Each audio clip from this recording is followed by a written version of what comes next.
To pull our attention off of the economic crisis and everything else.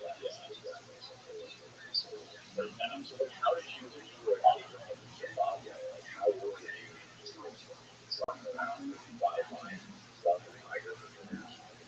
Yeah, I mean, more or less, it's like asking a Florida boy if he was running around in the swamps with gators. Like, you can be if you want to be, right? Just like you, like, if we had kids in Florida where they want to go play in the swamp, you can be, or you can go to the mall, right? And so it's the same thing. It's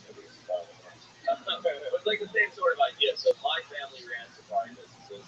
So when I wasn't in school, I was in the bush. I was barefoot. I was running around with wildlife. The difference being here, like you run around in your backyard and maybe you see a raccoon. There, like it could be a cobra, it could be a leopard, it could be a hyena. Anything can happen. So I would spend a lot of time in the bush, but I think it was because I grew up with that one track mind. I was always particularly focused on wildlife. My sister grew up the same way. She was compassionate, So like, it's just choices, the things that you're in. It's not all nature versus nurture, Like I was just completely enamored with animals from a very young age. So I was there. So how did that happen? Just California. Dude, well, so we got kicked out of Zimbabwe during the land reform era. So we had, So we had war veterans. It wasn't real war veterans. They were but we had, there was a land reform era in the early 2000s, late 1990s, 2000s in Zimbabwe, where people would come and take your land and guns.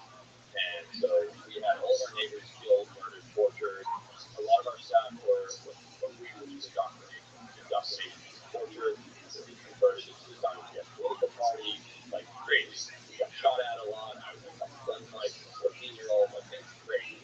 And one day, to make a long story short, the war veterans had taken all the farms around us, all bigger than ours. We were the smallest farm in the area. And our farms were the last to go. They were on all sides of the fence, basically. They came in, and my dad was out of the picture. So me, 14-year-old boy who's like sort of running the household, at least aesthetically, because while we focused on culture, it's not right thing to have to, when you're a 14-year-old boy at Force A, my mother who actually ran things, you know what I mean? So it was all translated to me. So it was just me, my mother, and my little sister living on this farm in rural Africa, and our staff and everything, stuff like this. And anyway, one day, we just lost all the neighbors, all the land was gone, all the land reform had ended. They came and knocked on our door, they had guns.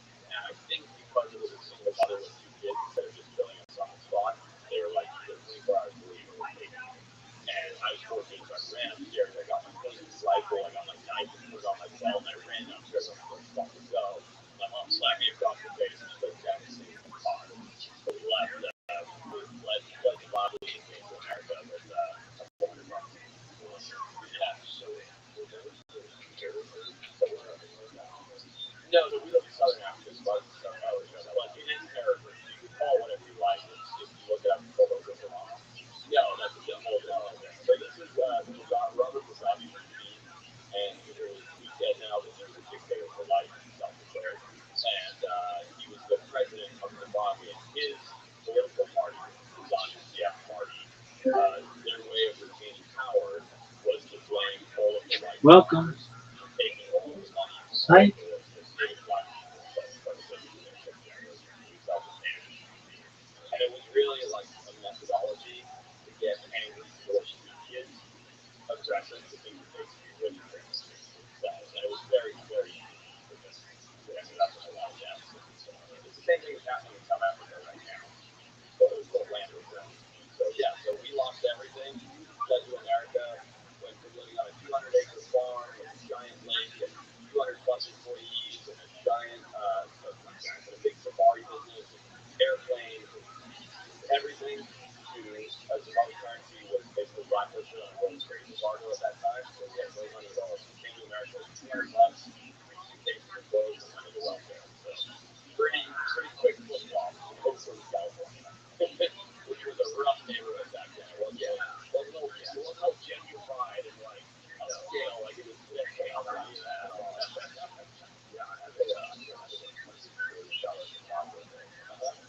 Yeah, I remember like right around when we left, if you wanted to buy a loaf of bread,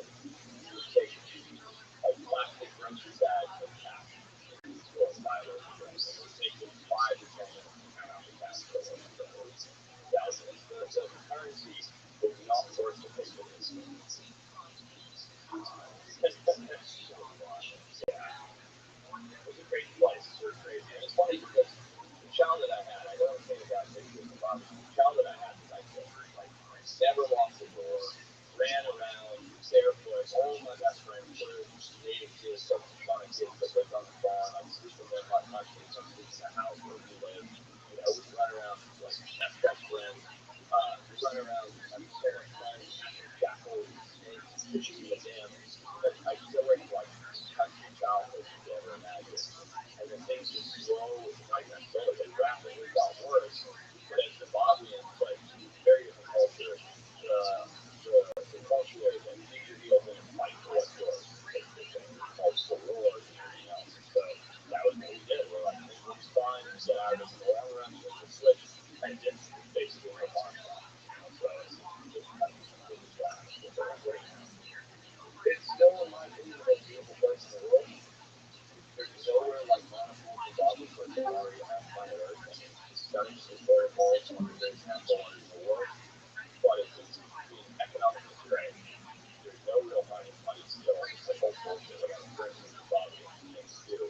And I was like, I'm gonna go. Like, how are things home now? And he's like, oh yeah, it's not so bad now. And it's like, what car are you? So all you have to do is buy an Apple gift card, and you load that gift card with money, and then you pay people on Apple, like to buy things. It's like, well, what about the banks? They're not the banks anymore. And it's just like, there are banks, but they don't hold money, they're not reliable, like, not good control, there's no electricity, the water's now tainted. Like, Zimbabwe went to the ground school of Africa. Like, keep in mind, it was 1-for-1 with the British pound at one point. It was richer than the United States, the poorest country in the world. Yeah, I know. Everywhere. Yeah, I just do my take on it. That's all right. They have more rights to that. Yeah, man, the ground here, so I come to life and say, I love that. Shit, so out at night, that's right after a lot of those. Yeah, a lot of people don't know this, and it's funny because it's not it's relatively widely talked about, but maybe you're listening to it just before, but it is an active, unregulated war that exists like in certain parts of Southern Africa, Sub-Saharan Africa. In Zimbabwe specifically, like I don't know if I should name the place or not, but there's a huge reserve in the southern part of Zimbabwe, and they have their own trained military militia that are anti-poaching, and at the same time. And they fund that through running hunting camps on this property, which is one of the reasons I supported the hunting stuff. They fund this by selling big game hunting. Oh, really? Yeah, that's how they fund this military militia. No rhino hunters, of course. It doesn't matter how much money you have to shoot a rhino, because they don't believe in that. Almost anything else to shoot elephants. Sure, they're a while. Yeah, I mean, for the most part, there's a lot of parts in Africa where elephants are overpopulated. So really, and I'm not doing elephants. I personally don't understand. I would never shoot an elephant. Look into those eyes. They're so peaceful. They're not scaring you. You just walk up and shoot it. I don't know. What? Maybe I just didn't get that gene. Same. I just like that. I want to finish the thing about poaching a little more, but 2 years ago, we moved 24 rogue elephants into the desert zone. We moved them from an unregulated area to a national park. Make a long story short, I guarded this one helicopter, then just ran over here, pulled his trunk out to the top breeder. Pulled his trunk out, and I'm sitting there feeling this breath, this full elephant, like 100, like 75 pounds, touch like 75 pounds, big elephant, big old. Put my hand on it, it was warm, really eye, and I'm not the most emotional person in the world. Like, I just like like I just wanted to cry. I don't know why, and it's just so weird to me. Like a animal, what is that? Just sleeping, and we were saving his life, and it was the most incredible emotional experience just to touch and feel it that enormous and grand and majestic. I can't even imagine what emotions that insane. But anyway, back to the coaching. There's these big parks, like the one I was in, these big private held areas, and there's these active force wings that have a whole group of well-funded poachers with rhino horns and they're super well funded with night vision AR rifles, and I don't even know what it's called,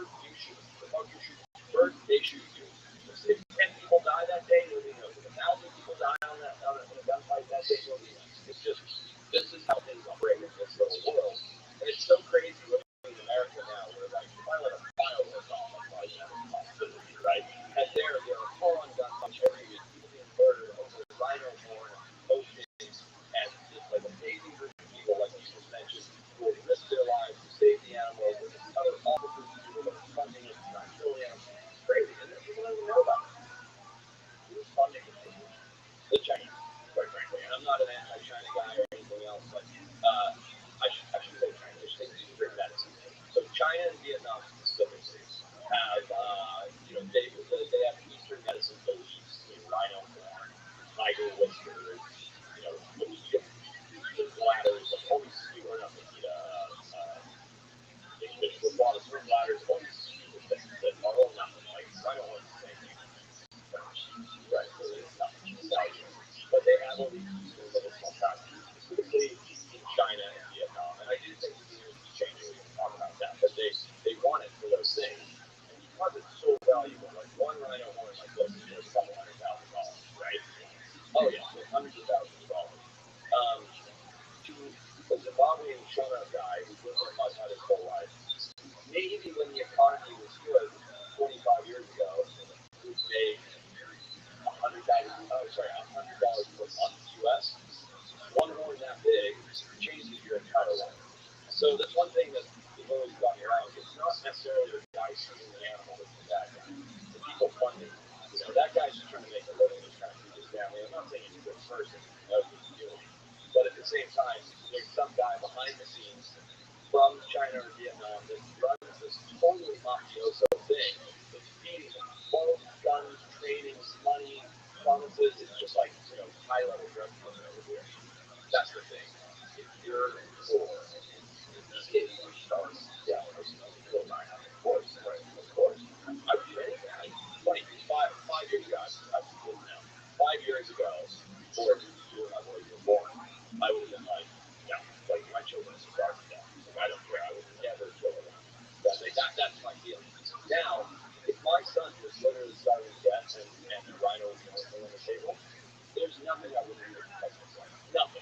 Nothing. And I get that. And that's what these people are going through. And that's why I say they're victimized because they're hammered by this well-funded group promising them a life of riches and retirement. They just do one thing. It's just one thing. It's nothing but one rhino. That's what they're saying, right? Make our guns, make this, make that. You know where the rhino lives? He's going up in the bush. He lives beside the game park. There's one rhino. And that's the promise they're selling them, right? Kids will never be starving again. You like medicine, you like running water and electricity. And that's why it's really not the people, the actual poachers that are the bad guys. And people realize this because, well, you recognize the poaching world.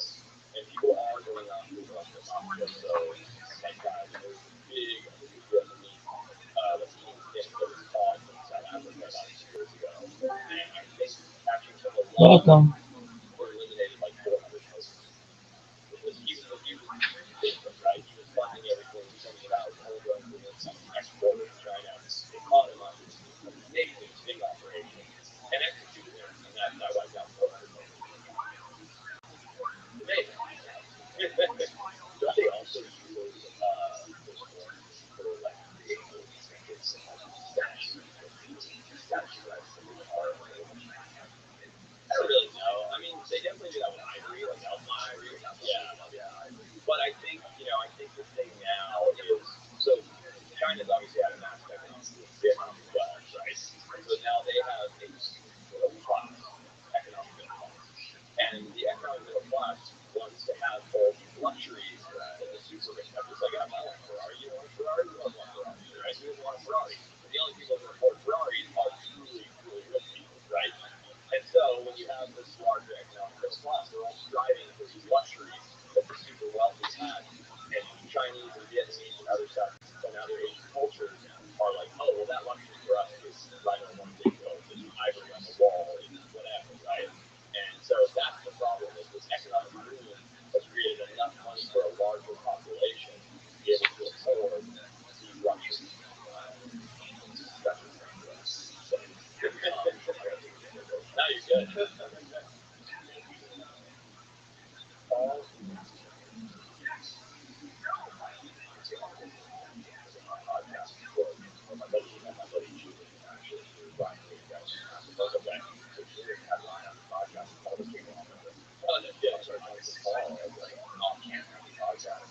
Like, he's like, oh, I live in the tribe in the Amazon, catch anacondas all day. Yeah. They won't stop floating for us. So, yeah, was basically telling the story right now, like I got screwed by. I don't want to get it wrong, but it's still like National Discovery show. Discovery show. Yeah, they set him up to eat by Eat Me Alive or Eaten Alive or something like that. Yeah, dude, that was such a problem. And they put him on they had like staples and he was fucking with this farm in Texas, I think it was, and the guy had Honda and they had to like similar thing. Did he tell all this? Okay, no, that was it. I didn't know that. Yeah, the snake was being hungry, like he had a fake decision to look real, so they're like, okay, actually this is evil, and they had to pull him out, and then they put him on Good Morning America to try to promote the show, and it's this fucking snake, like, why am I gonna do this? Like, this is so bad. And they're like, you'll fucking do it, you're not getting paid, or something like that. And it sucks, too, because, like, I've been in the TV game for quite a long time now, so I know where and when to say no. And I don't know if it's Discovery, it's more like the production company that was making it for Discovery, but I don't really know. But I work for Discovery, they're great business partners to me. But I know when to say no immediately. Like I've been approached by not them, but production companies. Hey, since you want to do this dating show where a guy gets like rides a bear in, I'm like, nope, I'm not doing that. But when you're early on in your career and you're probably in false mentality, where you're like, oh, this might be great. Like I said this thing, and then I can communicate all my life science. I can talk about this thing. I'll do what they say because they have my best interest in mind. You just say yes. You go on the show. You let the thing try and hit you. And it's so sad because I think he's remembered for that stunt. Yeah. And he's such a good guy. He's so genuinely cares about wildlife and animals and giant snakes. And it's just people with everything. He's been labeled, like, especially in the herpetological community, it's like, oh, what a jerk. Like, how can he do this stuff thing? And it's so not his fault. It's really not his fault. You got to take advantage of it. Yeah, I think it was like 24. Yeah, it was super young.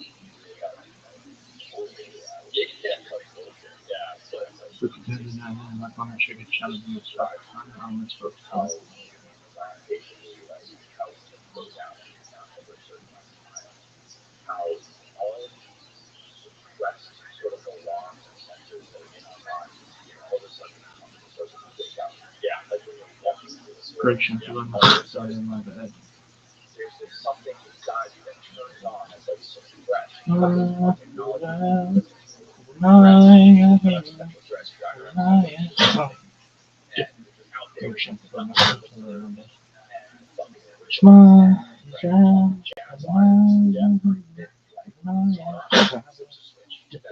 there. You go back to what humans are supposed to be. Whether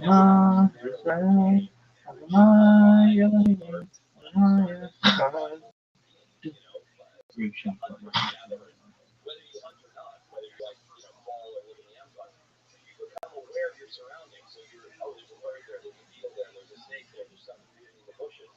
When you're walking around with AirPods and playing Pokemon Go, like forget about it. Like your eyeball, are you kidding me? I've almost been hit by a car staring at my phone across the street, but I know enough to similarly to Paul and not nearly to the extent he is.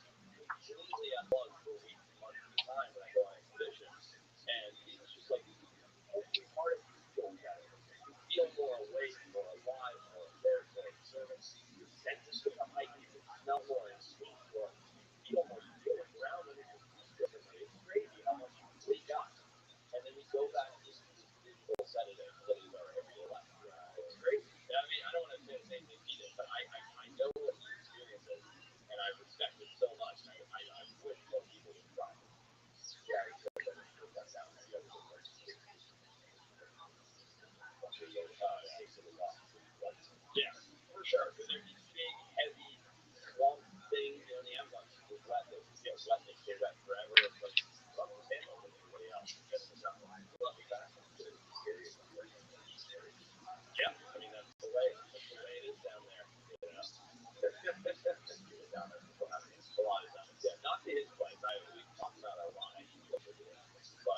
So I think I made the that's fucking magic crazy. So channels, I see Michael channel. Yo, what's going on? How are you, GB? Kicking ass, taking names. What's good in your neck of the woods?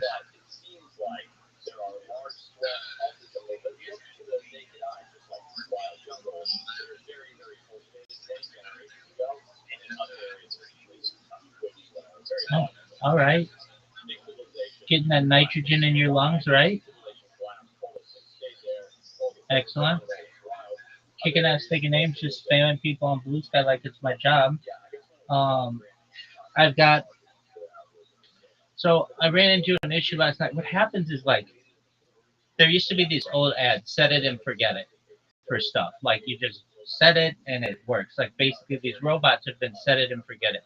But um the like if anything changes on a computer, anything at all, it messes with them. It's like a game of dominoes where like all the dominoes are lined up perfectly, but if anything changes slightly, it'll fuck it all up. So what happened was this VPN that I used one of them they did an update, and when they do an update, it like makes this page come up on my screen that's like unnecessary and it fucks it all up. So when I awoke this morning, I'm like, why the fuck didn't anybody talk about me last night? Because normally when I go to bed and I wake, there'll be like usually be like 5 and 10 people who are complaining about me throughout the night, which is great. But in this case, nobody said anything, so I knew something was up, and it just turned out that like this one page fucked up. But aside from that, um, people have really been talking about me a lot. Here's a quick breakdown of what people have said. Um, just one moment. So, um, let's see here. Now, this isn't in order. This is just a random taking of like the top things that people have said. Oh no, we're not doing this again. You Rabbi Rothschild troll. You're not blocked and reported, you stupid troll ass motherfucker. Sorry that Nene got so mad at this, but we still need to block and report these Rabbi Rothschild trolls on Blue Sky right now. This one was really funny. So like when I fucking like spam somebody, depending on their settings, it's not even spam. It's just liking, reposting, and commenting on their post, which I get, but um, it's not like I'm sending them DMs or anything. This pop down comes down on their phone. You know, like when you get notifications on your phone, depending on how it is, you can get like a pop up, and it's all kinds of distractions. So this person had like a huge distraction on their phone. Another person, I'm so sick of streamer Rabbi Rothschild spamming all over my Blue Sky. Before I get angry at him on one of his streams, is it really him spamming all of these annoying accounts, or is it someone else? What the fuck is this guy? I don't even know. Next person said, next question. Knowing I'm dealing with a bot that spams across social media, can anyone recommend Blue Sky moderation lists that block spammers? I found 400 plus spammer mod lists. Rabbi Rothschild is frequently creates new accounts, so a list constantly updated to block his accounts would be great. That was a response to someone said, anyone know if Blue Sky can block IP addresses? I'm fed up with blocking accounts for the creep who has been stalking for 2 months to pester me with his obsession that I talk to him on Discord. I have no idea how many accounts I've blocked and reported. My replies are limited because of him. And it's really funny because a lot of these people think that I do it just to them, which is like, no, I don't discriminate. Just anybody. If you post, only thing it does is if you posted recently, that's the discrimination. So it's not by whether you're trans or a woman or a man or anything. But a lot of these people think it's like they're like they think that I'm obsessed with trans people, and I'm not. I'm trans myself, and so that's another thing. People get all pissed off. They'll be like, um, "This person's a trans hater," and then I'll be like, "I am a woman according to the state of California since 2024, and I've been non-binary since 2020. are you legally a woman? And they're like, well, no, it's not allowed in my state. I'm like, well, then fuck you. Well, you're just a dude. Like, basically, like, I don't mean that. They've gone through more than I have, but I have my own trans journey. And then when they want to talk about it, I guess I've come to the conclusion that, like, I want to be a shapeshifter. If I get to live forever, then I guess I don't want to be tied down to anything. So I guess that's my justification for it. But then the funny thing is, I guess it makes me a lesbian because I want to have sex with women. So it's like, it's like I also like check the lesbian box. So anyway, that's been hilarious. Next person says, um, I really wish to I really wish we had edit buttons here. Update draft 3. Rabbi Rothschild and variations thereof. Is the bot harassing me to speak with them on Discord and hounding people on Kick to watch their YouTube? I'm reporting their YouTube channels as spam on YouTube, and I've reopened my replies to all. And then they like these people research me, which is cool. I mean, yeah, I mean that's great. It's like guys, you're doing exactly what I want you to do. I mean, this is exactly what I want you to do. There's the old say adage, um, I don't, I don't care what they say about me in the papers, just spell my name right. And basically, I don't care what you say about me on the internet, just spell my name right because eventually people will find out what I'm doing. Next person wrote, yes, Rabbi Rothschild, I joined your Discord as fast as I could, which is great. And my Discord has seen some growth since I've done this. Not a huge amount, but like I'm nearly at 18,000, 1,800 people, which for me, it's not even a year old yet. That's really good. Um, Next person, um, a lot of people just write what the actual fuck, and if they say that but they don't say Rabbi Rothschild, it's hard for me to find them because so a lot of times I have to wait for somebody who commented on the person or something. So this person, a trans person, I respect you. I'm your leader, but they're like, so I have this creepy stalker named Rabbi Rothschild. I've blocked 1,000 sock puppets over 6 months or a year. They tend to make a sock puppet and do nothing but repost me and ask me to join their Discord.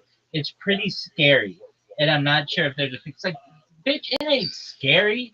Like, come on, there are way scarier things in life than just someone who likes your post, reposts your post, and comments on your post. Those are positive things. Those actually help you in the algorithm. But people are just they're. This has really made me realize like people are so sensitive, especially on Blue Sky, because it's like it's like liberal Twitter. Not saying that X was any better. When I would do this to people on X, I would get people on the right who were like, this libtard Rabbi Rothschild has been following me. I get people on the left who are like, this MAGA fuck who like, and literally like, I'm the one thing that both sides could agree on is that I was annoying as fuck. Um, and okay, so like I get these people, bro, what the fuck is up with this Rabbi Rothschild account and why do they keep making the most annoying bots under?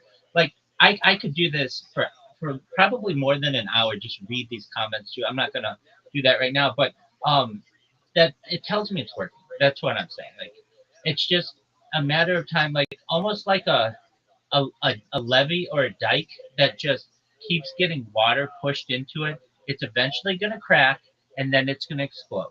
And I've had a couple of situations in this platform where, like, this one trans person, um, they they saw what I was doing and they reposted me, and it got like within like 2 minutes, no, within like 8 minutes, it had like 28 replies.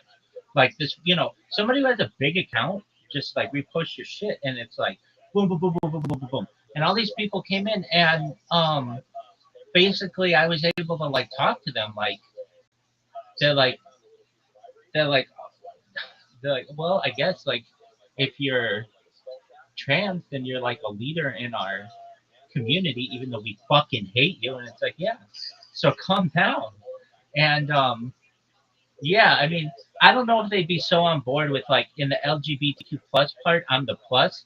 I want to be a shapeshifter. That sounds very futuristic and sci-fi, and I don't even know how I feel about it. But nevertheless, I have a documented, better than anybody, transition, and because of that, these people, I think, can respect that and know what's going on with it. So, um, Let's see if anybody said anything in the last. Like I just awoke, so I don't.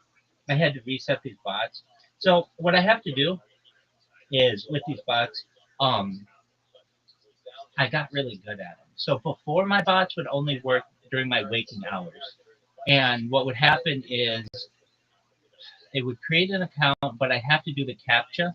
And so if I'm not doing the captcha, it's not continuing to spam. However, I came up with this really good strategy where I have 5 handheld devices that create the accounts for me, and then I just have to do the captchas on those, and then those populate a spreadsheet, and then I have 3 computers that take from the spreadsheet. So it works 24 hours a day now, and that has really helped. I mean, just when you're looking to spam, you're looking to make it as efficient as possible without just going wild when it comes to how many captures you have to do. I do about a day, do about 500 captures a day, which is just like would drive a normal person wild. But I just recognize that I've got to treat it like a job, and that's what you've got to do. Now I've got this other thing that Blue Sky. Like I had this video that I had on Blue Sky, but what I did is I created a sock account or like an alt that wasn't tied to me at all, and it was like aged, it was old and everything, and I put this video on it that gets a lot of attention, and that account got banned. So then they're like, "Yeah, we banned your account. Like, if you want your account back, you need to send your ID," which I was kind of smart about. I found somebody who had uploaded their ID on Instagram like years ago, and so I took that and sent it to them. And they're like, "We don't think that this is a real ID." And then I used AI to like make it exactly the way that they wanted, and they're just like, "Yeah, we're not going to reopen your account." I'm like, okay, whatever. Like, they're on to me. I get it. Now, Kick, on the other hand, these people at Kick, which, I spammed them for 8 months.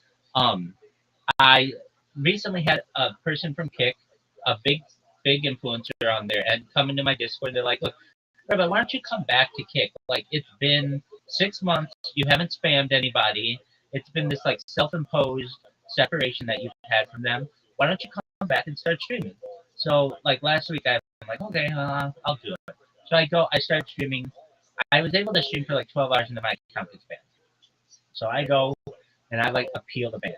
And they're like, you've been banned indefinitely. I'm like, okay, what does that mean? Is that a lifetime ban? Is that like a year? They're like, it's indefinite. I go back to them. Okay, does indefinite mean lifetime? They're like, it's indefinite. I'm like, okay, does that mean a lifetime ban? They're like, it's indefinite. I go, look, it's currently 2025. Will you let me stream in the year 2075? Like, if I'm still going and your platform's still going? They're like, no, it's an indefinite ban. I'm like, so it's a lifetime ban? They're like, yeah, essentially it's a lifetime ban. I'm like, all right, well, I get it. I get it. I don't think that what I did really warrants a lifetime ban on your platform, but that's fine. I mean, either one of two things happen. This never goes anywhere, which very well could be, or it goes viral and I'm able to buy Kick myself. So it's like, okay, well, who gives a shit?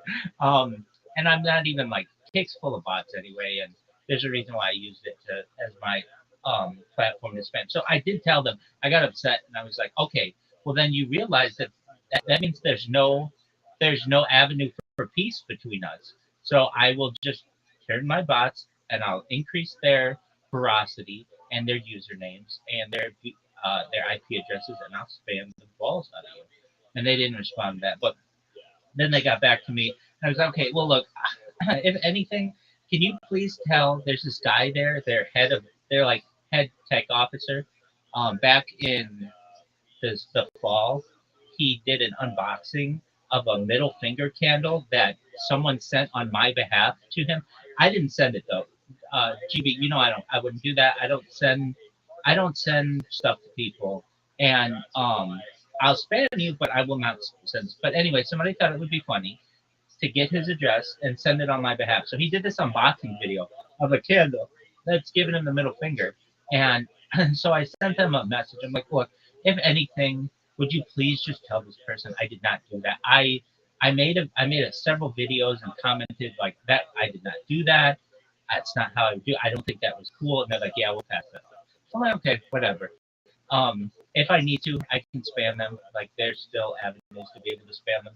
But really, I forced them to create like guards against me, and I told them how to do it. Like literally in videos, I was like, "Look, it's too easy for somebody to just come in here and create an account. You have no captcha system, and just spam like your biggest people, and it's free advertising." I'm like, "You need a system that basically says you cannot comment in my stream if you don't have an account that's older than a day or 30 days or whatever you want to make it." So they eventually implemented that. And I'm not saying that makes it more difficult for me, but because I can always like age the accounts, I just have to like wait a day or whatever. But generally, I just find that it's like the kick is so full of bots. And what do I mean by this? There's a there's a website. It's called botted.wtf, and I love going there because it gives you the real numbers on people, and it's incredible to see the biggest streamers on that platform. In Ross, 99% of his people are botted. I'm not saying like 99%. No, I'm saying the exact number is 99%. Um, and there's like 85 people watching him, and he's the biggest person on there. Amaranth, like she was taken from Twitch. She was given like a 7-figure deal to come to Kick. She has 4 people watching her. Like the numbers are just not there. Nobody's like going to Kick to watch it. I'm not saying no one. They do have some people who are legitimate, and this website will tell you that. But it's incredible to me. Like the top people. If I go to it right now, it's okay. Like it's and granted it's early, but the people who are streaming, they're they have like no unique chatters. So the number one person chat botting, they've been confirmed to be chat botting. Um, and these are their like some big people that they have. Uh, all right, so like it's pretty incredible. And I even get this one guy, James Kaminsky. How you living, Pip? I hope you're well. I even get these people um who come into my stream. There's this one guy in particular. He kept trying to get me to buy bots, and I'm like, dude, I tried that. It's like I bought bots when I first started doing this, and it wasn't successful for me, and it was just kind of a waste of money. I even hired people. I hired multiple people in India, like tech people, to watch me for 30 days straight and comment with me and be my friends, and that it works, but it's like you're competing against Mr. Beast, who has tens of millions of views, and you've got like 30 people watching. It's just there's no comparison. So I um, I saw that like this one guy came in and he tried to get me to buy people, and I'm like, dude, I'm not gonna buy. He's like, dude, I know. He's like, if I could do it myself, if I could afford to buy you, I would, because you do what all those other streamers don't want to do, and that is you're always streaming, and a lot of times they have to be forced to stream because they don't like to do it. And I'm like, okay, so like he's like, but I'm the person they come to for botting. I'm the kick botter guy. I'm like, really? He's like, yeah, you name it, I'm the person they come to bot them. And I'm like Aiden Ross is like, yep, I give him 50,000 people to when he wants to stream. Uh, Neon, yep, I give him 60,000 people when he wants to stream. I'm like, okay, well, how do you do it? And he basically has connections to he is a middleman, but basically people with server farms. And I'm like, okay, so how much is it if I wanted to stream? If I wanted 100 people to watch me for 24 hours for 30 straight days, like how much is it? And it's expensive. It's like $5,000. And I'm like, well, I just don't think it's worth it for 100 people. He's like, no, I like the issue with you is that this the servers have to go 24 hours, and so it's not like, hey, I'm going to do a 2-hour stream. He's like, if you're doing a 2-hour stream, it's just going to be like $100 or a couple $100, and people can afford that a lot easier than just like these 24-hour streams at you.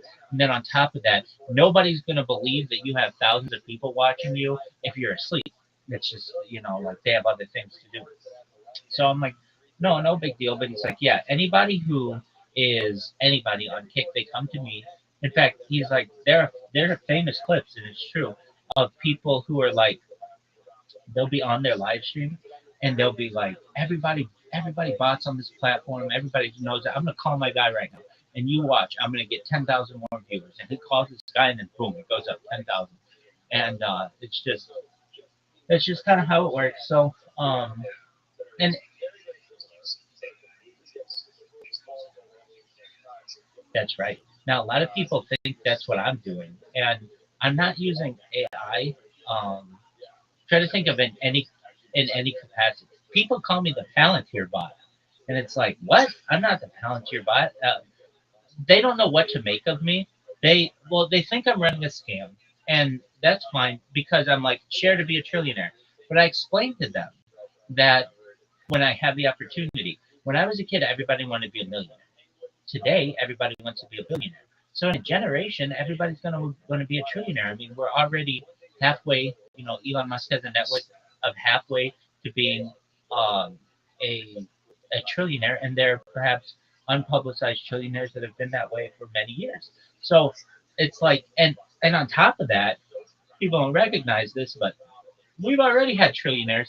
In fact, the Zimbabwe, if you look at inflation, like the Zimbabwe dollar, you could buy $100 trillion Zimbabwe dollar like 10 years ago. That makes you a trillionaire. So you have to be very careful with what you consider what a trillionaire is. But truthfully, I'm talking about USD. I'm not talking about Zimbabwe dollars or whatever. But if I wanted to pull a punk on everybody and just go, all right, here's your $1 trillion Zimbabwe dollar, from 30 years ago or whatever, I could definitely pull that. But no, I'm talking real shit. Well, so they don't know what to do. It's almost like, how would I describe it? Like, um, there are, it's like, um, I don't know. It's like kids on a playground and they're all doing their own thing. And I'm like a dog that walks up to them and they don't know if I'm going to bite them. They don't know if they want to pet me. They don't know. They're just like very fearful of what I'm doing. And it's like, I'm just like a really friendly dog. I'm not going to do anything to hurt you. And the people who realize that are the people who come into my Discord. And then they're like, all right, so you've been spamming for like months. What's your deal? And I tell them, and they're like, oh, so there's no catch? I'm like, no. They're like, you don't want my bank account information? No. They're like, I'm like, all I want you to do, if you really want to know, is just tell people what I'm doing. Like, tell your friends. That's it. That's all I ask. Is just spread the word. And they're like, really? There's no catch? I'm like, no. And they're like, so you really do stream all the time? I'm like, yep.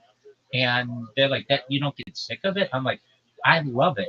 Every single day, I get more and more motivated to go viral. And I know this platform or this strategy that I'm using is the way to do it. I mean, it's so funny to me. It's my entertainment for the day. So what I do is I awake, I pray, I make sure all my streams are going, I make coffee, I then check out what people have said about me, and it makes me laugh. And it makes me laugh out loud. And then from there, I just do captures all day and watch documentaries and um, podcasts and shit. And then I almost become, I don't want to say obsessive because it's not that extreme, but I become very diligent in checking to see who's commented about me. So like, once every hour, a couple times an hour, I'll check. And these people write the funniest shit. And a lot of them. Oh, so I changed my strategy a little bit. Well, so I realized like I needed to get recognized. So it's like I can just say join Rabbi's Discord. He streams 24 hours a day, 7 days a week, and that's all cool. But I need to get attention. I need to get people's attention a little bit more because I want them to take a screenshot of what I write and talk about it. That gets you some social media. So so um, what I did was I started putting futuristic topics about what I discuss in here. So I'll talk about Santa Claus machines, like replicators, basically. And I'll talk about teleportation. And I'll talk about smell-o-vision, which is like digital scent receptors, or electric noses. Just like things that people have never heard of, but are real. They have Wikipedia pages, and they're they're basically either they're generally like emerging technologies, and I'm really into that stuff. And so when I'll make a list of them, and then people will be like, this fucking crazy rabbi is has these wild is a wild scammer, but what they say is really interesting, and that's what I want them to do. And then at the end of all of them, I put milfs because it's like a punchline that I use. That's like, so you're telling me that you're going to be talking about things like quantum computing and cryptocurrency and faster than light communication and mind uploading and milfs. Like, it's like people at the end are just like, they don't know how to. I mean, they think it's funny. Frankly, they're like, it's like all this serious stuff, and then there's a punchline at the end. And um, I, like I have to play this game with these moderators, and I can tell Blue Sky is. I mean, they're not only just very sick of me.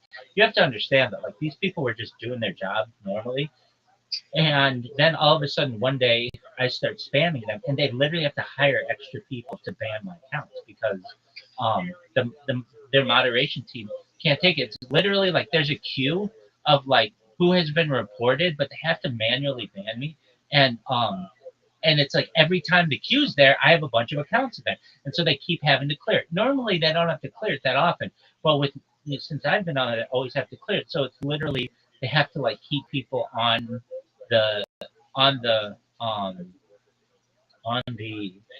task of just always ensuring that my accounts are getting banned, and it's like I just I make their lives very difficult to the point where they put out their safety, and it's called like safety and security team or something like that, put out a statement, and they're like, we're very well aware that we're a young platform, but even we have attracted like nuisances such as like certain bots. We're even aware of certain, not just teams of people, but just individuals, and all they do is create accounts and spam our platform. Like, we're doing everything that we can to um like get around this space, or like to solve this issue.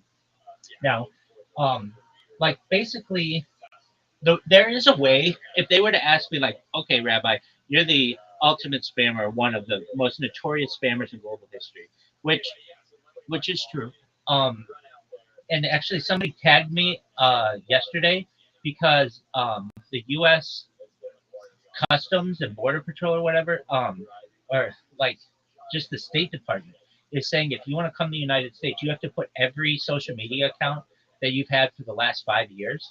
And it's like, I mean, I'm an American citizen, but like eventually I'm sure they're going to make that for American citizens. And I'm going to just have to say to the government, like, take your pick. Like, I have tens of thousands of these. Your form isn't big enough for me to type all these things down, and they're going to be like, yeah, we have to have some exceptions. They're going to have some exceptions for this.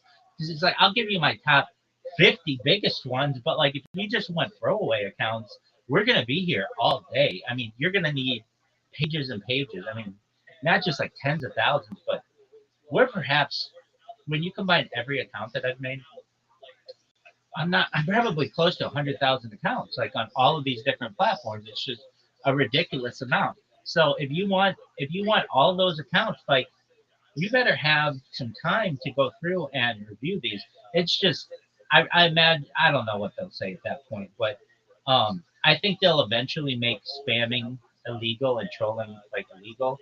So I'm in like the golden age of it, but currently it's not illegal, and um, like I imagine someday you do it enough, and like you're gonna get somebody, they're gonna just like shut down your internet or something like that. But currently, it's not like that. So I'm basically taking advantage of a system for as long as I can. Um, the people on um, Blue Sky, though, they tagged me in that. They're like, "Uh oh, Rabbi Rothschild's in trouble." Like, and I get some really sweet people as well. They're like, are you even on Blue Sky if you haven't been tagged by Rabbi Rothschild? Like, and I get another person yesterday said like, for as much spamming as this person like, or well, I got somebody said for as much spamming as Rabbi Rothschild does, it they're the only person who cares about what I post. It's like at least I know I'm gonna get one upvote and one person reposting. Like, no one else is gonna care about what I write. About what I write. I got another person who wrote so there's this like um I get people who make memes about me. I love like it's like creating art about me. You make memes about me, but like me. These are random strangers who do it, and so there are like two notorious bots on Blue Sky. It doesn't have that many bots. There's this one like person who does OnlyFans, and their name is Lily. I don't even think they're a real person. It's just somebody who's promoting their accounts like en masse, and then my bots. And there's that that scene from Predator where you've got Carl Withers and Arnold Schwarzenegger, and their arms are like this with the big muscles, and it's like a meme. And they put like the Lily bots and the Rabbi Rothschild bots, and I just think that's hilarious. And then I got another person recently who was like, um, they were like, knowing like that we all have Rabbi Rothschild as spamming us in common makes this platform really feel like more communal. Like we all have something in common. Like I mean, I get some nice people too. And yeah, exactly. Now I get some people who they're wild. They're like I don't want to say they're wild. They're doing exactly what well, I think at a certain point I would just be like, all right, I'm gonna fucking go to this person's Discord and just talk to them. What's your deal? You've been spamming for months. What's up? And I do get people who do that, but then I just get people who are like are they just want to throw insults at me, and that's fine too.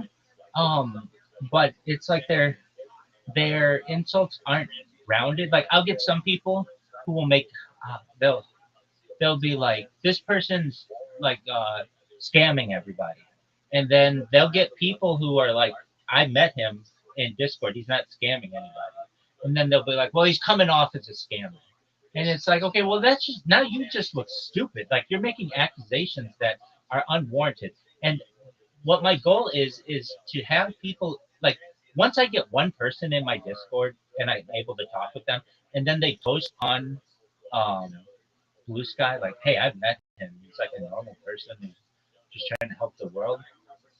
That's like the best person in the world for me because then it's someone who takes me seriously and understands what I'm doing, and then they'll be able to change the tune of hundreds of people by that because even somebody will be like, this person's scamming me. It's like, no, he's not. My friend met him, blah, blah, blah, blah, blah. Like, you don't know what you're talking about. And now you're just making like what I call ad hominem attacks against somebody. Like basically, they're not attacking what I do; they're just attacking me for whatever reason, like personally. And it's like, look, I get it. And then like the first thing that when somebody comes into the Discord, I basically am like, look, apologies for my bots. Like that's the first thing I say when I find out they're from Blue Sky. But I want you to know why I'm doing it. And then I do my spiel, and they're like, oh, that's really cool. I get some people who are like can you please just stop spamming me? And I'm like, I really wish I could, but they're bots. They're just like I can tell you the way that you won't get spammed if you don't post.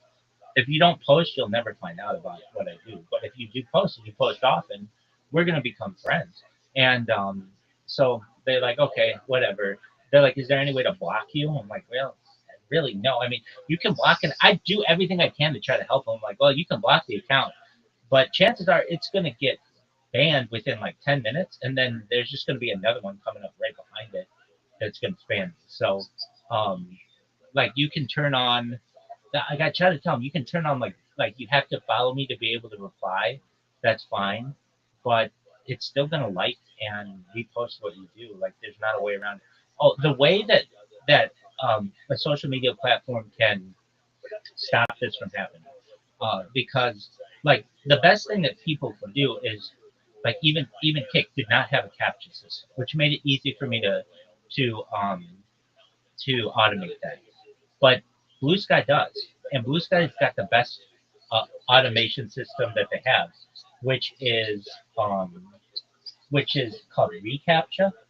And well, frankly, X's is better. X's though is so intense that it makes people not want to use it anymore. I mean, like it's too intense. But reCAPTCHA is really interesting. So I actually contacted the reCAPTCHA company. I'm someone who has very poor vision. I have cataracts and just poor vision in general, and so I have more empathy for people who have accessibility issues, especially on the internet, because it's like, how would you ever be able to use the internet without being able to see? And there are things that can be done, but it's still like in its infancy and it doesn't work that well. Well, when you hit a captcha, it can cause you incredible issues. Usually, what happens when you hit a captcha is there are services that you can call that they'll do the captcha for you occasionally, but that's not what you should have to do because those can cost money. What you do is they should have an alternative to someone who's visually impaired, and usually those are like sound. So it'll be like, okay, choice one, what sound does a dog make? And it'll be like meow. Choice two, water, and then it'll be choice three, rough, rough, and then you put like number three. And you have to do like three or four of those, and then it'll let you through. But with AI now, AI just blows through those. They're just really easy for them. So they basically shut those options off, and um, what they did, at least the reCAPTCHA company, they have a little thing like nobody reads the terms and conditions of a captcha, but since I do them all day, every day, I learn them very well. So I read one of them, and they're like, "Look, if you are visually impaired, you can get a cookie, basically a little bit of code that is temporary that will be on your computer for like 24 hours, and it will make it so that you don't have to do the capture." And to me, that's like, oh, you mean I only have to do this once a day? That's the dream. So I go and I install their CAPTCHA and I do everything that I have to do. I contact them because it doesn't work. I'm like, look, I tried this, it doesn't work. Can you guys please try it on Blue Sky and see if it works? They're like, you're not, you're like, send us what error you're getting, blah blah blah blah blah. I go through this with them for like 3 days, and then eventually I get them. I'm like, look, will you guys just try it yourselves? Like, I installed your cookie and everything, and they're like, oh yeah. So Blue Sky actually shut it off so that there's this feature. So they've even like on the Blue Sky and made it so that like you have to do the capture, and I do these things, and that's all I do. My friends, I have to use the restroom really badly, so feel free to stay as long as you want. But I'll be back. GB, it's been a pleasure speaking with you. Shout out to James Kaminsky and all my friends from Harry Potter Obama Sonic 10. You knew we're going to the moon. Okay? Oh, absolutely. Take care, my friend.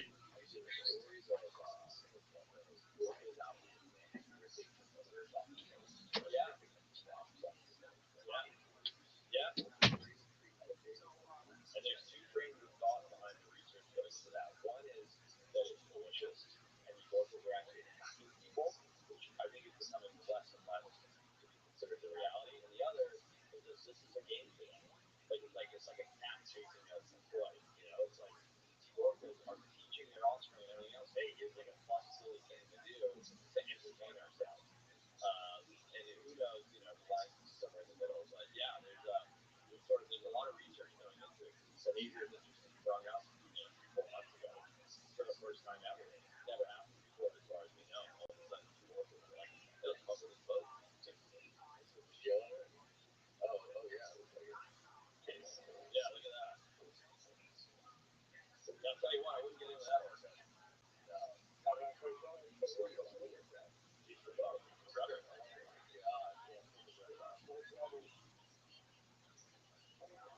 See, that looks like he's playing with it. That doesn't look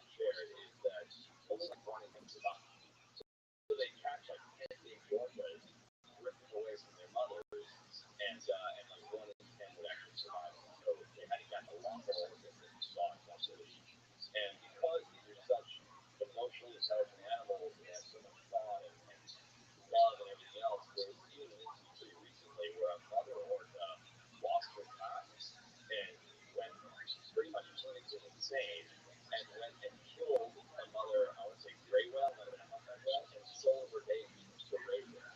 But she, imagine a mother that lost her own, like a human mother that lost her child and went insane over it and then stole someone else's child. Which we all read about those things actually happen. Yeah. This happened in the orca world and was documented not long ago, maybe a year ago. But that just shows their level of emotional intelligence. You kill a rat nest with all those babies. That mama rat might care, but you stack to have more rat babies 6 weeks later. You kill an orca baby, it drives the mother clinically insane, and she has to cope with that. So it's pretty crazy too. It really boggles my mind sometimes. Like not having a holiday dinner with like Disney relatives. Hey guys, we should go to SeaWorld this weekend. Like I got season tickets. And we go see the movie. Like you would have loved it. Yeah, dude. Like how much do people know about this shit? It's changing though. Like things like this, having conversations like this on your show and documentaries like your post. Things are changing. I think they're still changing for the most part. What were you doing in Myanmar?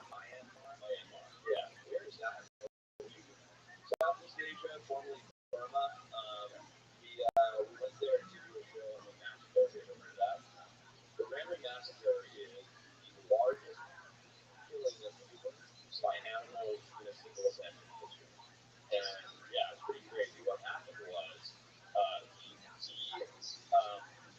Japanese held Ramri Island, Myanmar, during World War II. And they stayed there, killing all the deer, eating all the resources, and around that island, there were a whole ton of big saltwater crocodiles, right? And those crocodiles went dormant. They went into a state called torpor, which is where crocodiles basically shut everything off at night. There's not enough food, there's nothing to do. So they kind of shut down the metabolism. Okay? So now you've got an island with 1,000 Japanese soldiers on it, surrounded by 16 crocodiles that are starving for all the food stuff. That's the main picture. One night, World War II, Allies come in, the British hit the ground, there's tons of them, and Japanese soldiers are held around the island, scattered into the swamp to get away from the Allies from certain death. In that night, I think it was over the course of 2 days, 1,000 Japanese soldiers were eaten by crocodiles. So imagine running through the swamp as the Allies are shooting at you from behind, and you're just hearing them scream and cry and snap giant crocodile jaws as they're decimating 1,000 Japanese soldiers. So we went there to learn if that was like a real thing or not. It's like pretty well documented. But we went there to investigate it, try and find those crocodiles. Because World War II was not that long ago, because of the life expectancy of crocodiles, many of those crocodiles were still be alive today. Yeah. And so we went there to catch crocs, take DNA, like learn from them, and it was pretty wild. Like just a couple days up the river, hanging out in stilted like camp at the island. We saw a boy. Well, we didn't see him, but we were in the village when a boy came in and just been attacked by a crocodile, ripped to shreds. Arm was broken in like 30 plus places, completely shredded. We quickly built a stretcher out of bamboo and a hammock and stopped the bleeding. He lost the arm with a good hit. We sent him to the hospital in Chico, which is like a day away. And yeah, it was crazy. And then lost this giant crocodile that we called White Nose. And the reason we called it White Nose, this is Andrew Hugo's thing, by the way. Oh, really? Yeah. He called it croc. And the reason we saw White Nose, or the reason we called it White Nose, he had a giant scar on his nose that was very, very angular, and it looked like it was from a Japanese bayonet. Because the kid was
what you want me to say or whatever. We're like, we didn't put a human skull there. That's a real skull. And he like dropped it like, oh, what the fuck, you know? And it was a real human skull that had been crunched from probably. I'm not sure if it was shot by, you know, an allied soldier or crushed by a prop, but yeah, this guy literally featured a must pulled out a human skull right then and there in front of us when we were sort of staging him supposed to kill behind a rifle. Yeah. That's crazy. Yeah. When we were in Papua last year, we walked into a Papua burial site that had like several hundred human skulls. Yeah, I can show you. I'll show you a picture. It's pretty wild.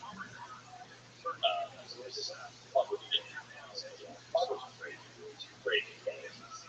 But yeah, no. So in Myanmar, we found that skull. That was really interesting.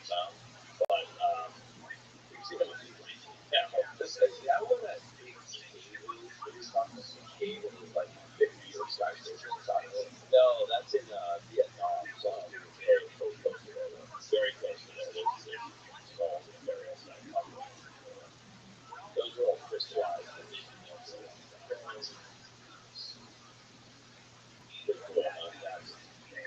Yeah. Sort of stumbled on that. So all of these people are likely to have exploded by or eaten by animals. No, this is like a burial site for the building. So, I mean, you can see some of them just bashed in. Like that was one force trauma, but the majority of them, I think, have died of other causes. You know, in the jungle, a lot of that's by animals, snake bite, malaria, tribal warfare, or just random disease. And then in that part of the world, their tradition instead of burying it is to put it in a cave. So this was like a burial cave. Yeah, what's the deal with that big cave? That big cave. Sullivan Cave was only discovered in the 90s, and really interesting story. The Vietnamese guys first found it like 10 years prior, and then came out and told everybody this is enormous cave, and then they couldn't find it for like 10 more years again. They finally found it. That's called the wedding cave. That one here, covering over right there. But you can't even really see the scale. You can kind of see it on the picture to the left of that. Those are tents. The one you see the left, by the water. Those are tents, and that's just the entrance to the cave. But it's a 6-mile-long cave. Yeah, it's got a few holes that are where it's collapsed, but 6 miles long. And in some of the caverns, you can fit the Empire State Building standing out there almost with cuts. But you cannot get the scope of how big that hole is. Like that just looks like some beautiful little rock thing. Like that in itself is 100 plus stories tall. It's incredible. Yeah. So we spent about a week trekking through it. It fell down and then trekked through it for about a week, multiple days. That's how you trek in along the way. And it's 50 something kilometers of aerial like share this big view. How does he charge your batteries out there? You got to bring them all. Otherwise, yeah. Or do you bring? No, I'm sorry. We did. On that one, we brought generators and the cable. Okay. But yeah, no, it was rough. I mean, the days where you don't see sunlight are really good. Like you go a couple days where you go to bed and it's pitch black, you wake up and it's pitch black.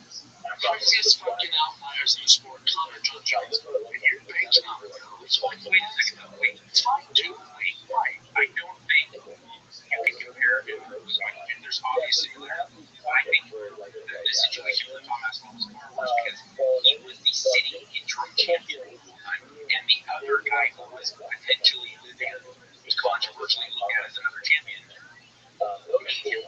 Because Michael Chandler's like, I'm going to wait because this would be a huge money fight. I'm not going to be fighting for the medal, right? I still kind of totally understand that. I still feel bad for Chandler, but I understand where Tom Aspinall did such a tremendous work being the interim. I can still fight.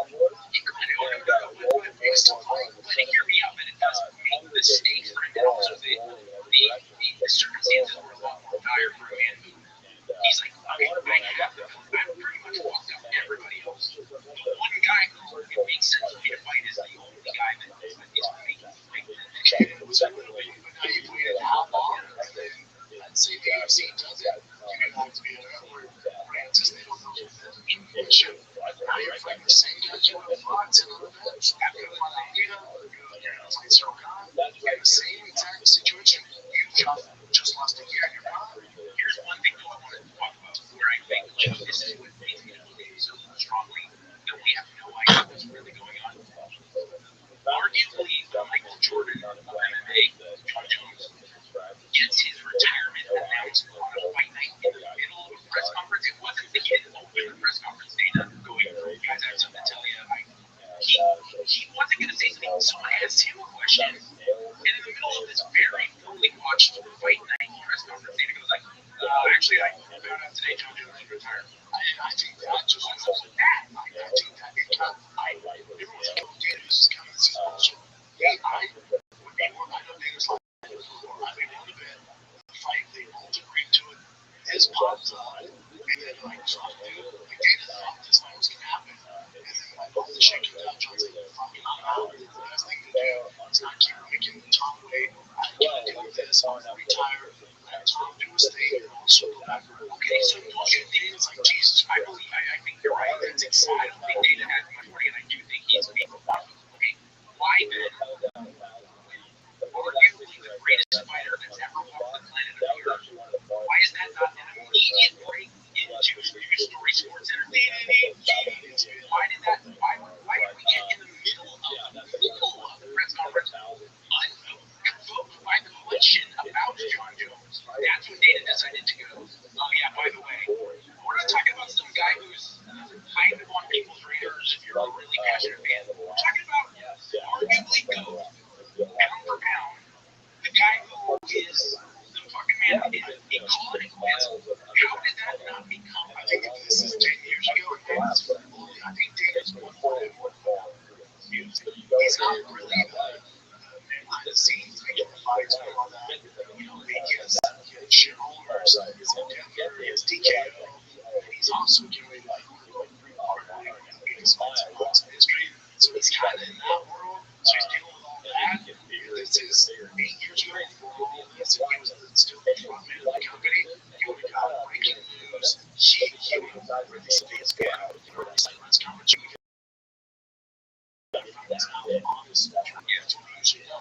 I just think he's kind of like, oh, here we go, John.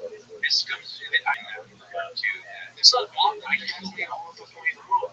He can do what he wants. I do feel like it's kind of a bad thing. No. I mean, Premier River, he said his like that. He has his like Dana's legacy, whether you like the man or not. Seriously, he's huge. And it should be well recognized. But I do feel like the last 2 or 3 years has been a case for insurance for him because he did put fighting first, and it was being right in charge with the since the Endeavor kind of takes, you can see like he's kind of painted into a corner where there's like 5 things that come before. If I can slap him, slap fight was his baby for a long time. That killed him away. That's his TKO. That she fucking Middle East. You know, that's just I can't get busy and then that thing give me a platform. He's made all the money. Not that he's not still passionate about it. He's like, I gotta do it. Yeah. He's like, this new boxing endeavor is pretty cool. You know, supposed to promote Canelo, Terrence Crawford, folks like that. I'm kidding.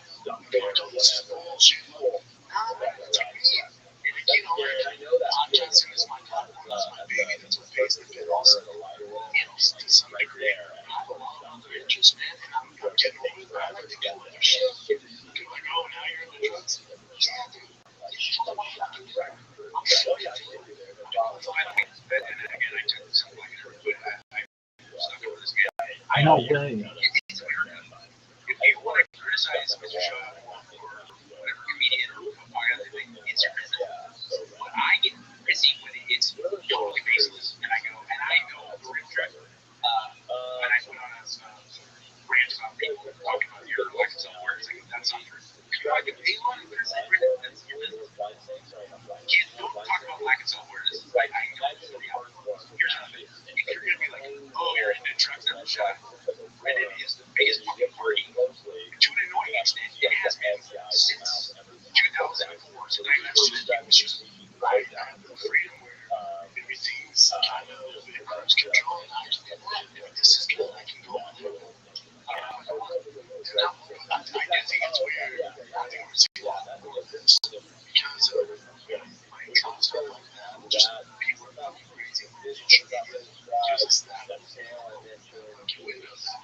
So yeah, John Jones, BJ Pitt, And then yeah, I didn't find a lot of stuff that he came on our show this morning with all the aviation. To me, I was like, wait, hold on.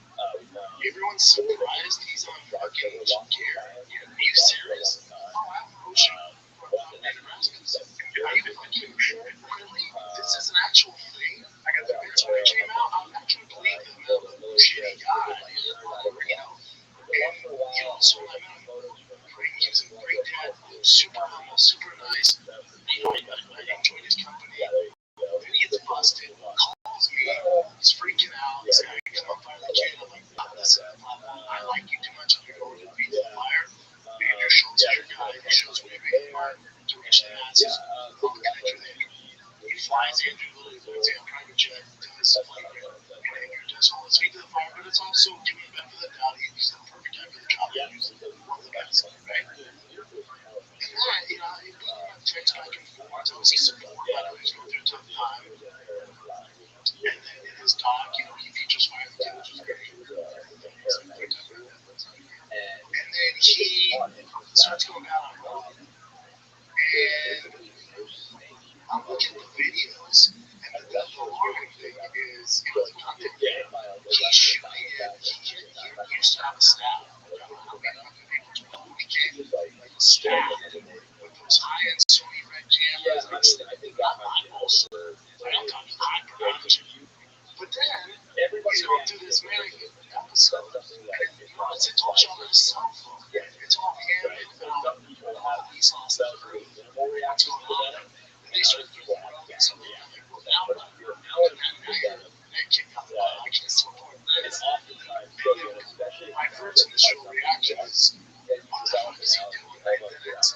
Is he cloud chasing? Again, going for Rogan and using him to please him. Rogan's like, and then so I'm like, God, this is so lame. But then take that out, and I see it, and I'm looking at imagine these kids. That's your dad. Blue fucking mouth. One fucking pupil's bigger than the other. It's a fucking dead wall on top of his head. He's like, I'm coming to Austin. Wait, you're going up to that one. Fuck you, fuck. He's like, what is Rogan calling family? And then his wife's there. Now, the theory could be, his wife's fine. The kids are fine. I'm sure they're somewhere safe. I think his wife was a smart thing to do. He's like, I'm not with you. And it's important. Because if he did an intervention and got in treatment, he's the liberty. He's the freaking so maybe she slowly, pushing towards getting some help. That's what I hope. I said last night, he's spent the night in jail. What are the terms? And catching crazy people. I think it's terrorist attack my friends because he's out of control and then he films himself step by step coming off and do harmlessly. I think that's illegal. And also, because he broke the law. Because he's going to kill you. He said he wants to fight. No, but he's filming to where he's clearly making an effort and announcing that he's coming all the way to cause physical harm. And that's illegal. I'm not a lawyer, but that doesn't seem like that's how you get arrested. Thank you. Like, I want to know. Because he clearly fits videos, and I've seen it a million times. He's at the Four Seasons. That's where he got arrested. And you have to be a rapper here so we can get arrested in the Four Seasons. I don't know. I don't know if you're an expert in field. Talk about engineer. I think let's hear it. Turn to the trade. You're a trade.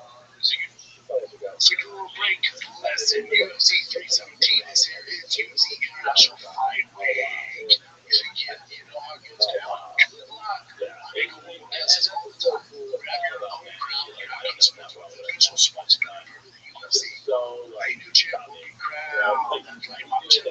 Also, I don't know if $155 is available. TV to period. TV Charles Oliveira. LC. It's big. It's going to be fantastic. He's put his flyweight title on the line against Tricare France in high stakes co-event.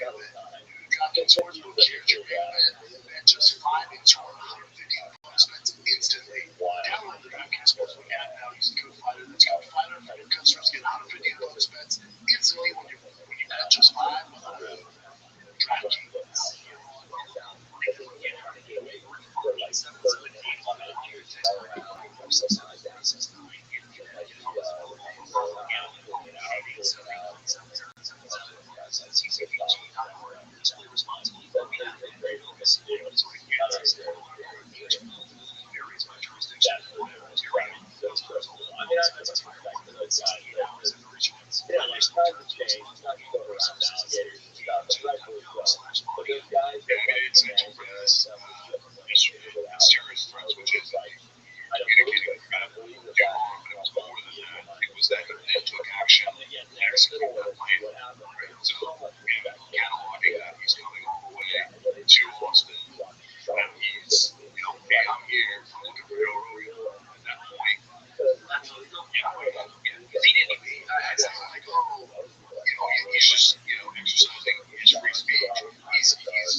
take on intensity of these cars. But it just shows you, whatever you're going to do that has to be managed. It just it's not good. It doesn't fit. We keep first, keep lead, and it was a big, especially in like the bottom. Big deal. I was talking about it. Extensively in the podcast. I know we can talk about this. I really talk about this. I forgot how much. I think it's a problem. The biggest problem here is that making this guy cartoon, the comic book character Jack is lying about being on steroids.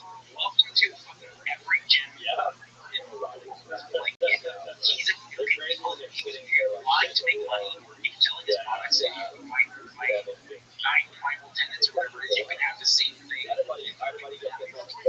If you, it just doesn't make sense to me. We cannot, I don't want to care. Because his tenants are great. And he's absolutely can help you. Recommend all young men that are interested in shit. It's like you can still sell something that's fucking alive or something. So someone's either on care. And you guys is on fucking only care. People buy $100 they've had someone to fucking crush it. If each account is like, yeah, I'm on something on 50, I'm super healthy. Like, this is the stuff that you can do this. Then there's no issues. Now, maybe it doesn't make you $100 million, but maybe you make fucking 10 when you're still crushing it. And it's sustainable. Yes, that's the thing. I should not lie to your fan base. I don't. There's certain people. That's all. That's my question because, like I said, I'm obsessive. It's all jacked and clean. Yeah, being hot and jacked out. I don't see that being like, oh, awesome. I go, that's very strange. It's just a very uncomfortable. I get some stomach. What's going on?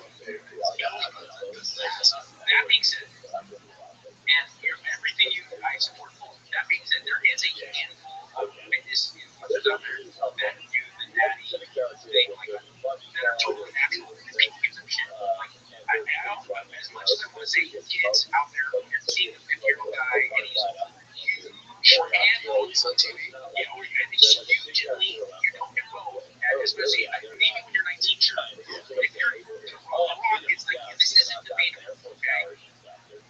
That being said, there are people that are out there lying. I really want to make the point there's plenty of people who have amazing physiques and amazing levels of physical, that are natural. And that to me, natural, they get a lot of shit. I got in trouble. I didn't get in trouble. I actually just didn't feel more. I felt bad for the guys and I went on and over and over again. The mind pump guys.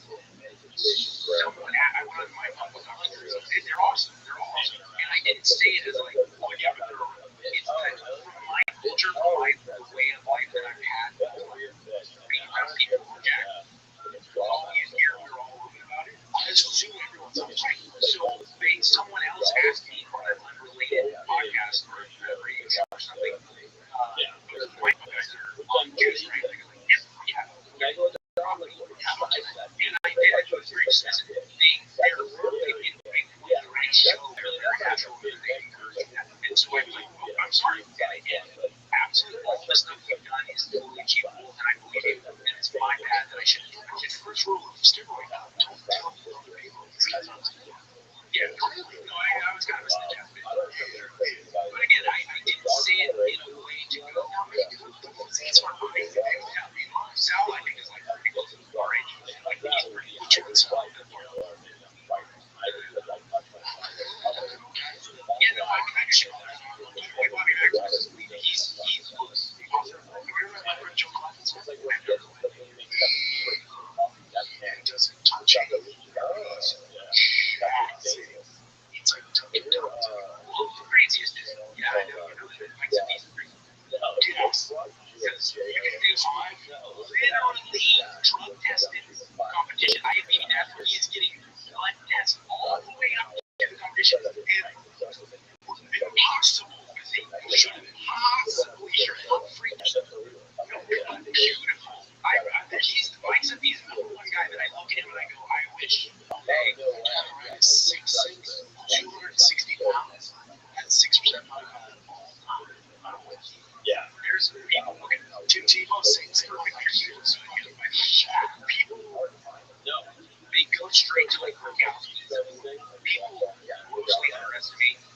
high-level athletes, how fucking freakish, like quarterbacks, kickers, middleweights, people all come to the extreme down. Like, I caught him in Madrid. I was like, yeah, you have no idea. I watched like guys like Tim Tebow was a perfect example. If you saw Tim Tebow in the gym, people will get their mind looking so fun. And like, there's a difference between people that that's what I got to be.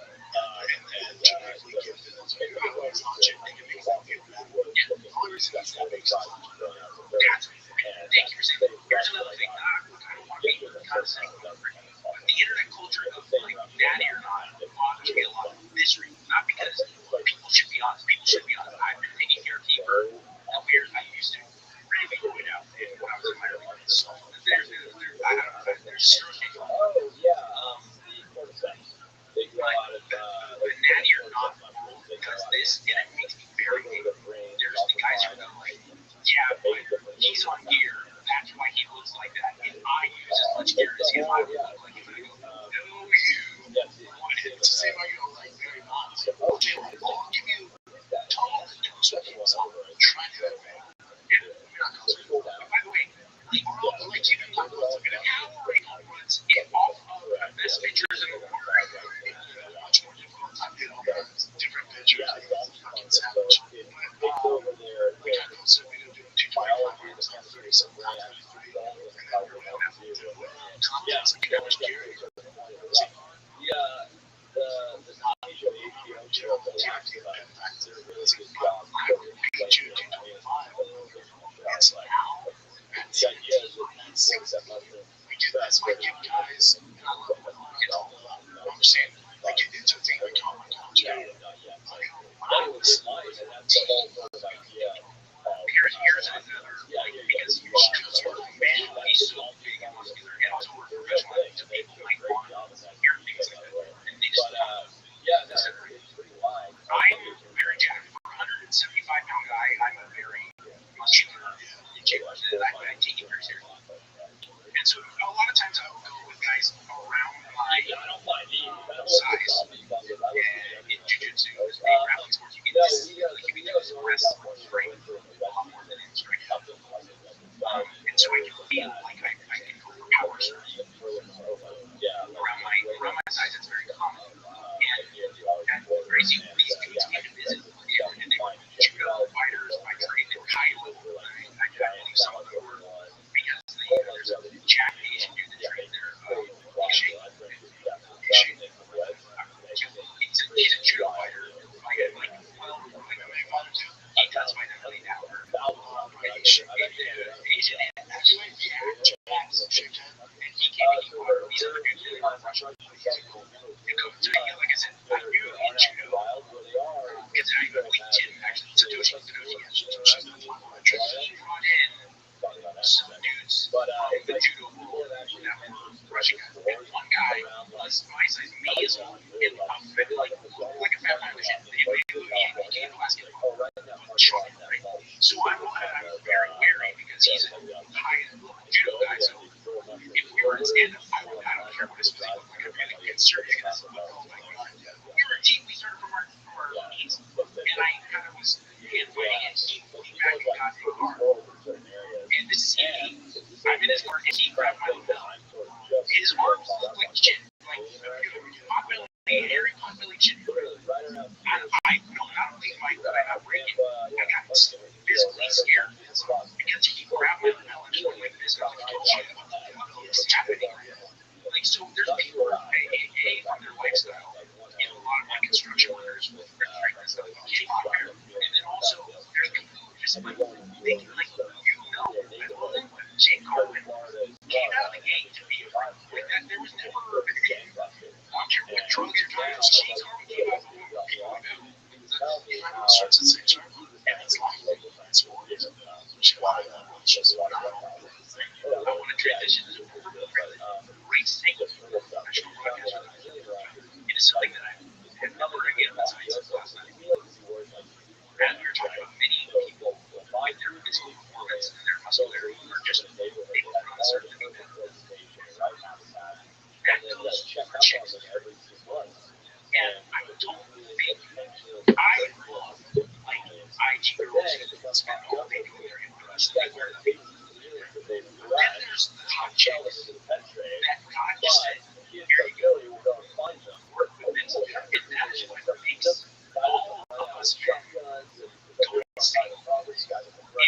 positive direction and in the negative. All Nobel Prizes, all guys who hit 50 home runs in a season, all guys who went for 2,000 yards in a season, all of this, somewhere down the line, if you trace it back, it's all motivated by chicks trouble. And you have no, you can be the most reasonable guy. Tell me, how many of these guys, Stephen Hawking comes to mind, they started off their life, and Stephen Hawking was like, by the way, the last 10 years of his life was just a collection of experimental chicks and everything, because that's why you do almost everything. You got your kidneys and IVs, all of that gets motivated because you can be one of those who clearly work really to look amazing. And I love you. But then there's my wife couldn't wrap my head around it. We were talking about actresses, and she's like, oh, that girl's so beautiful. Object, yes. But then I was like, but I can't at the honest as shit. You know, like, she, and from an objective standpoint, you see these girls that are 6 feet tall with big boobs and the whole thing, girls go, guys would, and I like, no.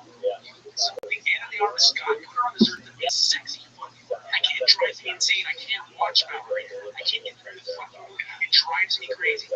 I was scrolling the internet to all these internet profiles. Look at her. And my wife said she's very beautiful, clearly, with ass. And I said, yes. Yeah, you compare her to these other girls. I forgot who she was mentioning, but there's girl pretty, and then there's guys that go insane. And there's no real way to explain that. It's like pretty, that there's like stunning.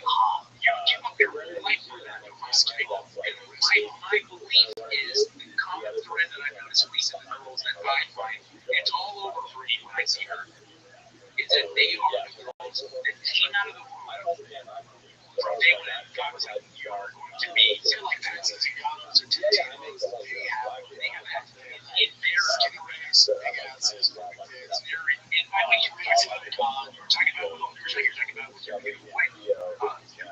Can she have tortillas for dinner and marshmallow cheesecake? And she's like, that's the way it goes. Your mom was a little bit sick. That's just the same. And I like, there's something divine about it. And they say, how the heavens go here.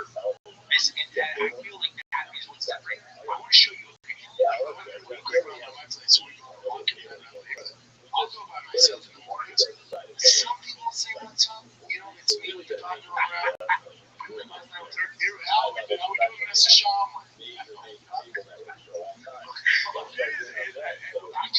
Everything's different when you're talking about respecting women. Some girls are from some girls are fucking crazy artists, and some girls are fucking big fat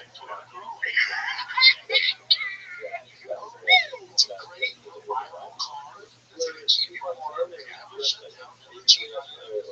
By the way, no one's gonna go twice. We're mentioning some of these girls that are in like beautiful vintage Countach, where you go like, I can't believe this girl. You open up the button, you're like, oh fuck, what a hot cunt you are. That's totally true. If you have the choice of getting the run under the hood Lamborghini or the private $400,000 miles take the $100,000. My kids is taking a little break and jump. Mike, Catherine to great. Catherine would. Because I need you guys who are looking for the perfect buzz without the hangover to take a little look at Breeze. That's right, spelled B-R-E-Z, an incredible functional beverage. Company revolutionizing how we drink. Their line of feel-good tonics offers a unique blend of hemp-derived THC and CBD, functional mushrooms, nootropics, and they create social redeeming euphoric effects without the traditional downsides of alcohol. Alcohol is so out these days. They know these aren't like your typical edible. You'll each blend like 10 minutes. The effect lasts about an hour and a half. Unlike edibles that can make it hot, it's been more than that. It's one of the cocktails. An hour and a half, you're going to get it swallowed up. Your mom will try it. It's not before you want to ballad of boys. So if you're looking to turn up to it or tap out your Breeze as a beverage to help you feel the way you want to feel and experience the future of drinking, say less. And to try drinkbreeze.com/TFAPK. Use the code TFATK for $5 credit and free shipping on your first order. Breeze, drinking has evolved.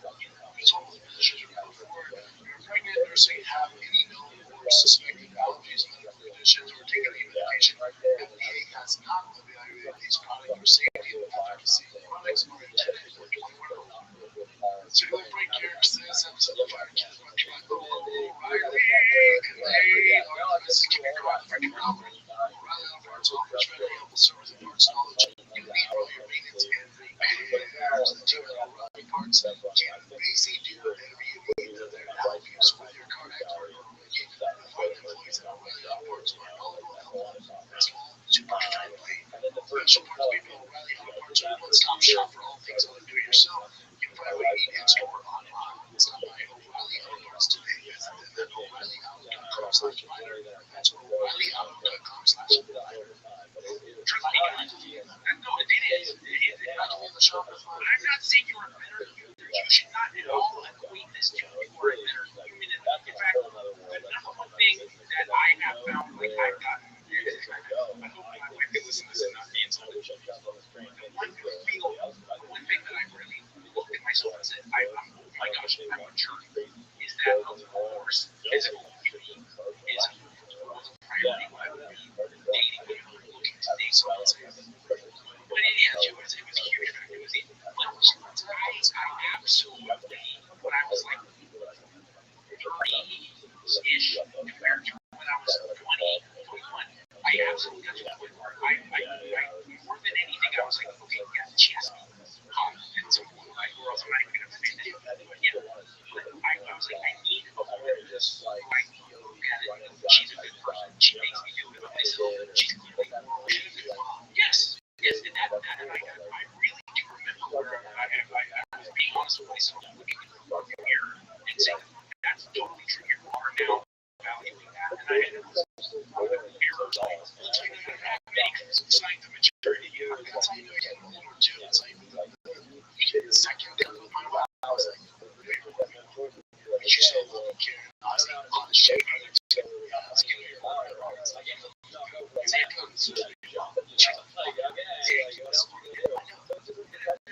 a hot one that's not crazy. It's way good. Yeah, and I like all the like dating, Instagram. I know it sounds funny when you're talking about happy, like a good life, all of the fucking boss bitch, all this fucking nonsense. None of it matters. It's like who's that? You have it on your career, yeah. Woman likes a guy who makes a lot of money. I don't see any problem. Good shit into the whole thing. Lose your job and everything's gone.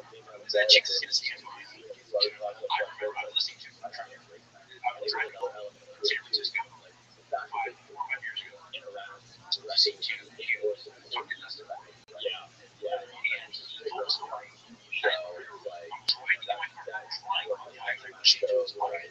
crying because he said, I remember I lost it. It was like regional guy. I lost the fight and they told me, I'm in the part of that fight. I found me and I said, that's not I got just change direction. And she he said, I get it. This is your dream. You're making it. That's the shit. Trust me, if I can give any advice, and there's things she's prepared to give gas. There's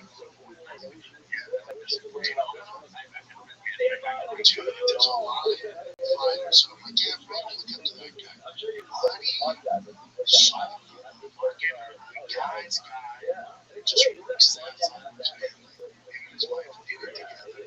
It's like, obviously, comments issues out. That's a shame, too. He's not going to get nothing. Just nothing. It's him and his wife. They know each other's like fucking grade school. It's just a joke.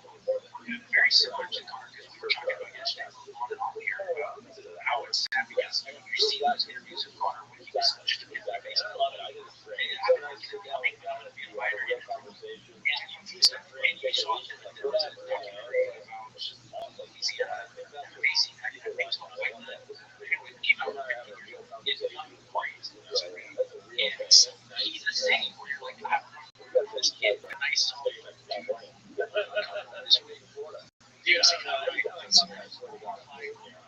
asked David why super good. Just his last one. Yeah. Always stay. Like, oh, they got it right. But you got that last one, and that is pretty fun for a guy like So me. I'm looking at these internet feeds. A lot of my Instagram is I'm trying to ask you. Yeah, just my name, Boris Lashley on YouTube. I have a social media channel. I saw a picture channel that I'm on, and lady of other places, and anybody that checks it out, I appreciate it. I try to go out and find it. All right. She's a wagon. Are you ready for this? We're talking about women who are just touched by clothes. This is prior to this is no supplements, no infras. There is no that shit doesn't exist. Look at this picture. And I have been black. Oh, it's not Photoshop or no. Because I was like, well, that's AI. That's impossible. But look, there's like you can see kind of a little cellulite underneath. I'm into it. Yeah. But look at that face body setup. Dude, she has God lacking in the 70s. And you know what? A lot of guys made fun of that. It didn't really get cool to Kim Kardashian made big asses. You know, if that's why unless the jams are falls, we should all bend the knee because big ass girls are down with big ass. Big chick, and we're like, all right, that's what guys like. And all these bitches start getting BBLs. It was Danny Bonaducci was the only guy I've ever heard talk about this. I'm sure others have. To me, he said, it's very strange. Because I grew up in a world where, like, if a girl's ass couldn't fit in your hand, she was gross. You know, in the late 60s, I was 25, and it's disgusting. It was, like, kind of, like, really sad. And he's like, there's this whole shelf life for these girlfriends. Yes. They're like a cokehead. And I have buddies who love that. I'm like, I don't know. We're so wild. Just genetically, like, big breasts and big ass, they're healthy and can, feed the kids. Like, it's our DNA. I agree. I can believe it. It's science. I don't even really understand the desire to see you like a size 0 to 16 and be like, yes. Yeah, and then the mom was literally like, this is a model. Man, that ain't for me. I get it. That's the one great thing that Instagram and TikTok and all that has shown is like, up until social media, people who ran what was idealized imagery on the women was other women engaging. That's it. I mean, fashion designers and modeling agencies, they control what we saw. Right? Let's go sign all these eating disorders because they're trying to get so fat. And what I call it looks like then we got control of this shit. And women are like, oh, guys actually don't get it. It's like, yeah, I'll maybe call up a girl. But I'm sure there's guys out there. I'm sure there's a percentage of guys. But I think the overwhelming majority of straight men prefer a girl taking off overweight versus just fat. I know. I think it's an overwhelming majority. And I just hope women can get to dude, my wife was this weight. I was like, I said, if I show up and down, would you freak the fuck out? She's like, yeah. I'm like, yeah. You don't sign up for that. It's not going to be good. That's not going to be good. That's what I'm talking about. That's that. And I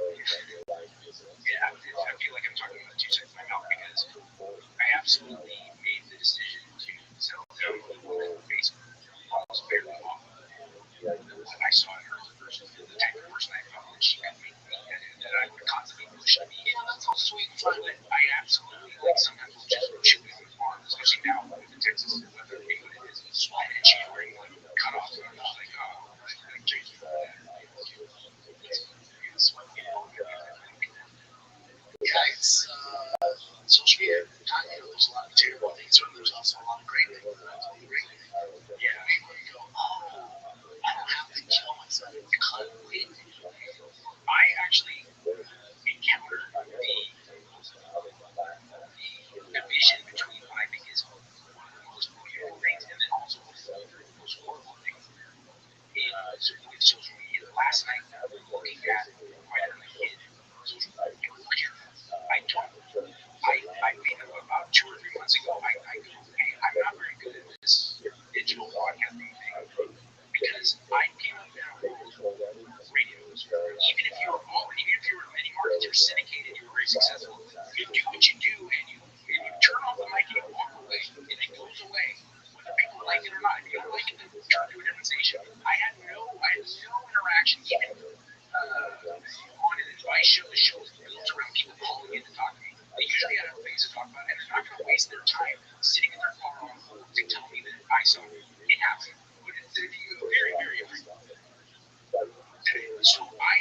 decisions. Like that's what I'm gonna do in the digital space, and I suffer from it. I'm not very good at it. I'm not very successful because I don't take into consideration feedback.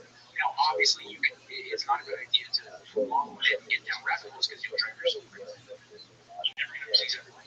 But I said, hey, this is a perfect example, Mike. You can crack out and grow professionally. This is not your show. Maybe you can get some positive or negative feedback on what you read and should be talking about or what you people here. So I started. I went to YouTube and I was horrified. I was actually I was very scared. And no more. Their negative stuff, sure. But it was very, it was not only just like positive, like I love it. I'm not talking about the ego kind of stuff. It was constructive stuff, like these comments about John Jones, and I was like, yeah, that's actually a good point. I want to talk to Brittany about that. Isn't it strange that we now hear about these legal problems that happened in February? The night after he announces his very unacute and I never thought about that. It was like on the show. That's on the show because to that point, that's a great question for that person. To the point, and that's why I don't know exactly what's going on because no one's more privy before any of us find out what's going on legally with his file. Right? So it happened in February.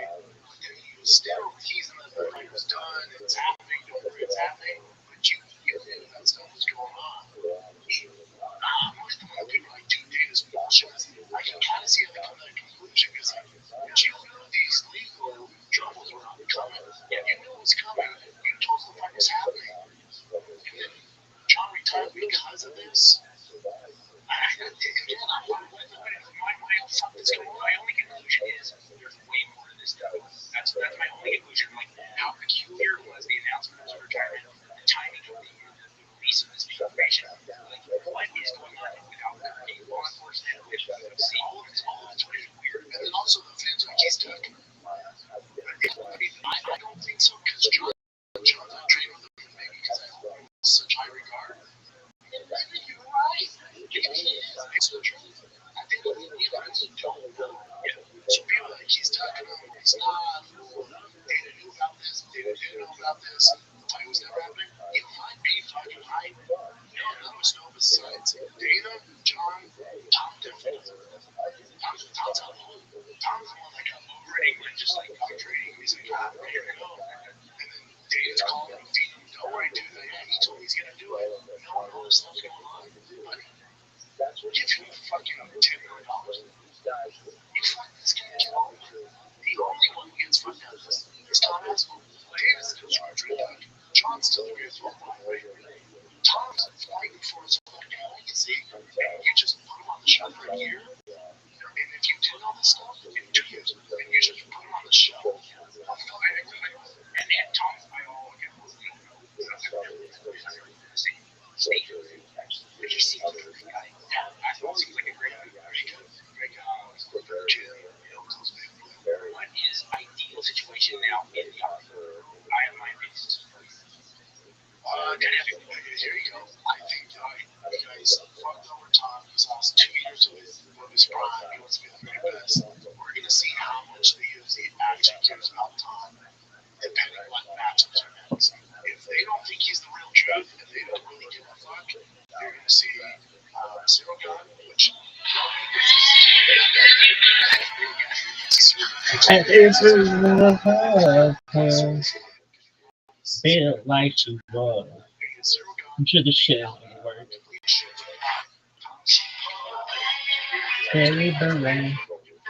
No, do the 1, 2, 1, 2, 3, 4. Right. The time is fine. In a giant hailstorm. Right.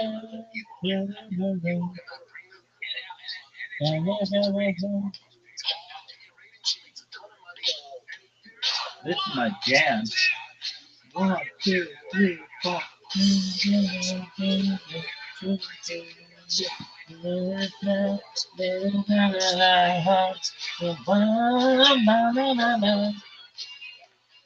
Never was more. There was more. Never had and done. My boss is this and McGee. Anytime I'm in my kind, I would literally just leave. They have been doing something close to nothing. Been doing the day before. That's what you saw. Ooh, I saw her, she walked in through the outdoor. She wore a raspberry beret. The kind of, okay, but why isn't it longer?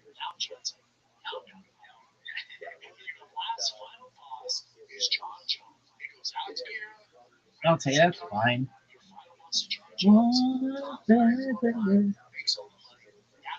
The kind you find in a second hand store. I said, raspberry. And everyone wants to do whatever I said, oh, raspberry.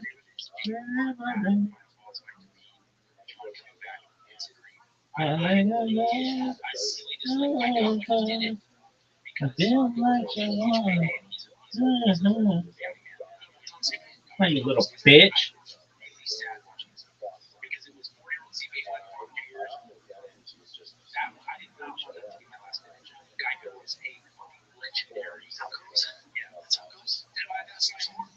Uggos. Crop the Uggos.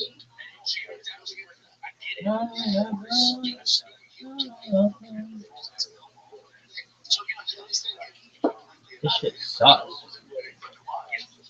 This is the worst. Use your fucking boulders, son.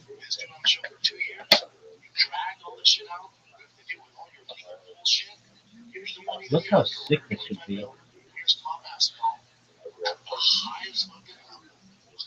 But it's not. Not cool. Just like that. One, two, one, two, three, four. It's kind of fun in a second hand, so I said, run, run, run,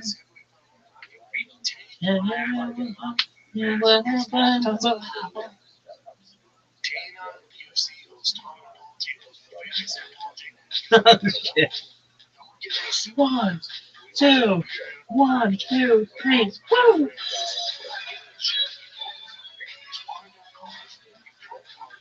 No, you gotta do the thing.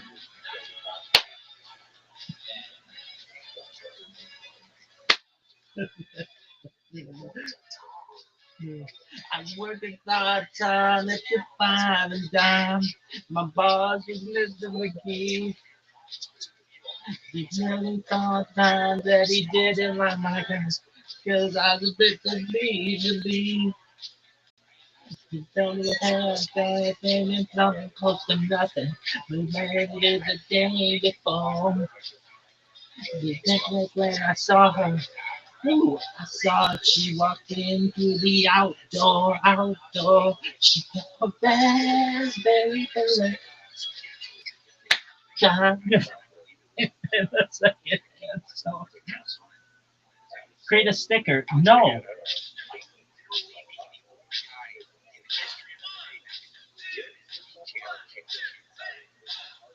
Yes, it sucks. Update. Unable to install. What is this bullshit?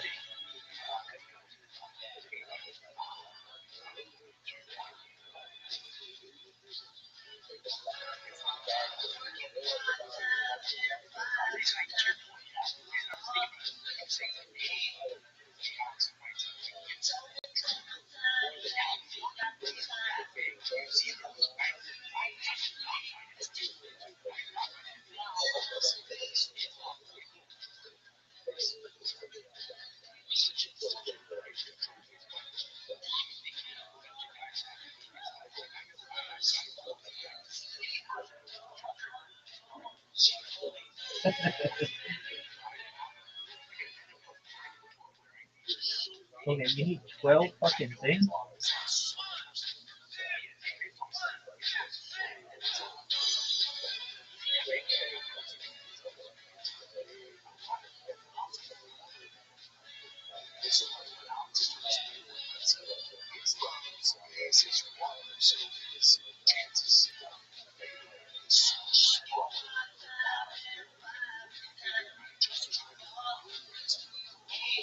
That works.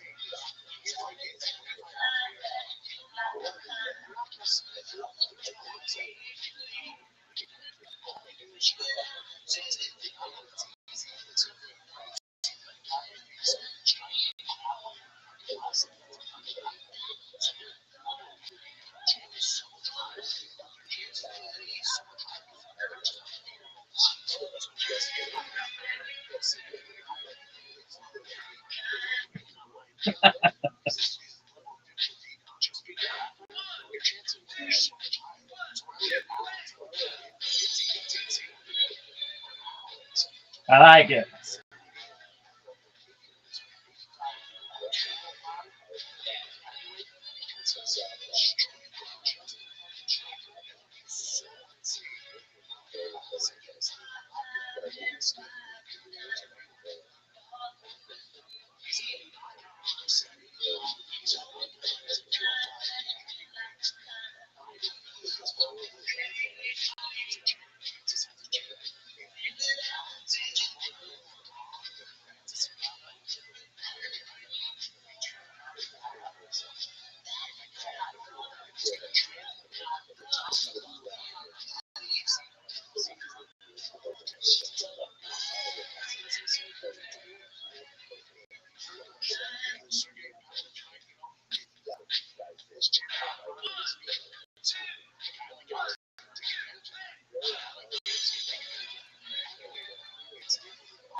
Love it.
Oh,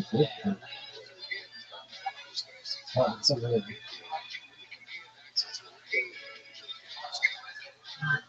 Number 5 and done. My boss is Mr. McGee.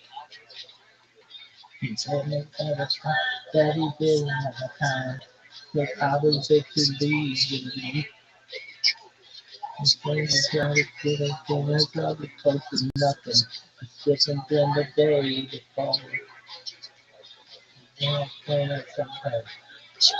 I saw her, she walked in through the out there. She walked right every day. Trying to find every job I had for. Two, 1, 2, 3. Oh!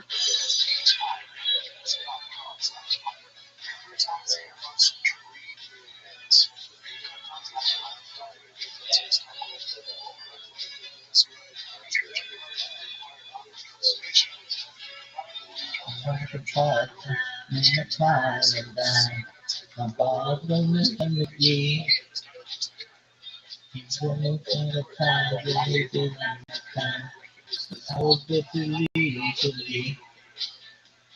The things everything that from the place nothing. The different than the day before. And that's when I saw her. Ooh, I saw her. She walked into the outdoor. She was a bad baby. Kind of fun. 1, 2, 1, 2, 3, 4.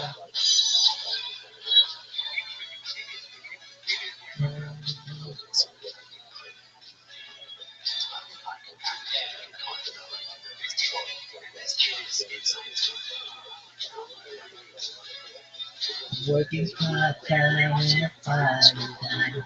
My boss was Mr. McGee.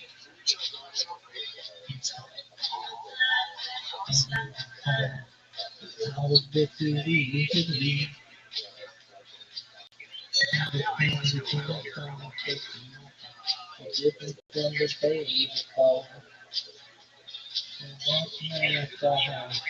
Ooh, I saw her. She walked using her. She was a nice baby. Kind of fine.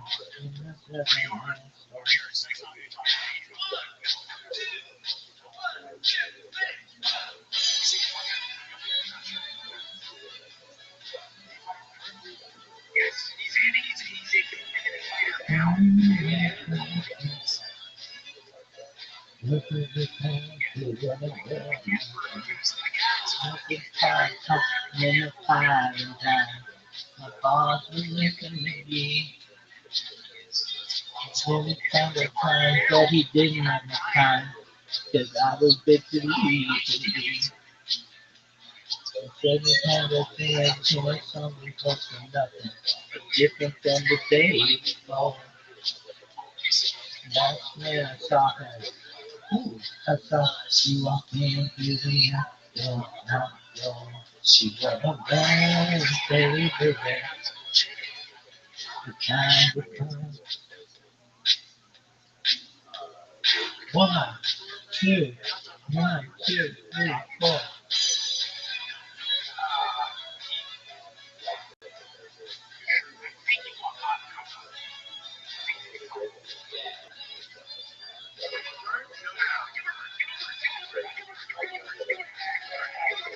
Working part time in the fire and dance.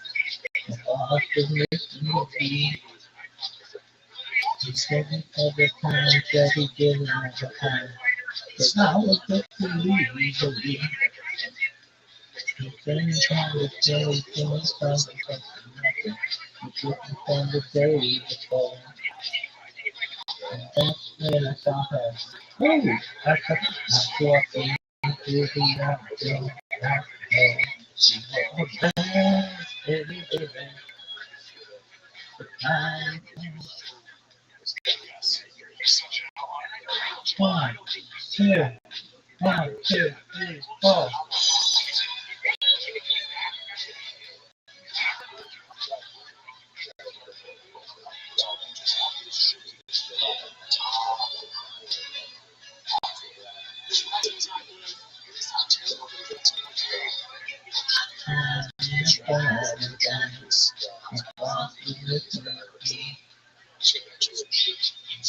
All the times that he did on the time. That I was bitching easily. The things I was really doing something close to nothing. The different from the day before. And that's when I saw her. Ooh, I saw her. She walked in through the outdoor. She wore a red steady beret. I love that part. One, two, one, two, three.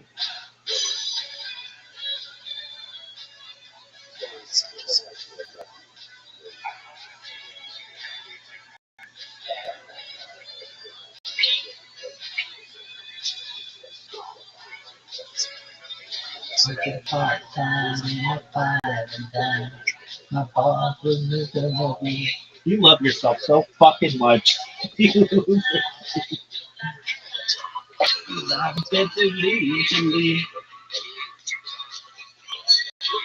They doing something. King of Pancras. Tyler hits some great scenes. Yeah, he's a sick player.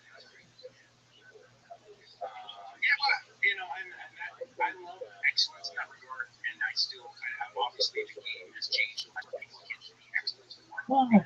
But it does take confidence. You see what I see is he just that step back and roll. Same thing you see like guard setting stuff up.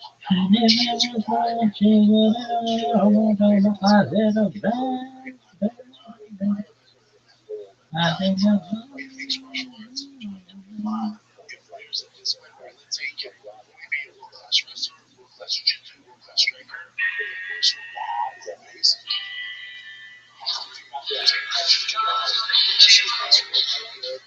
what the fuck is going on here?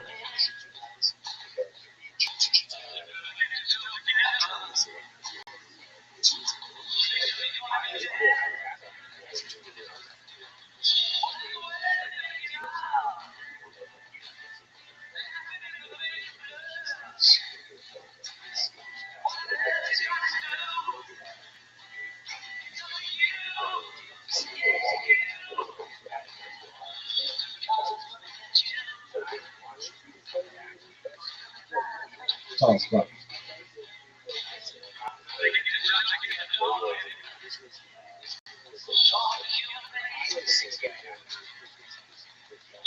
I see.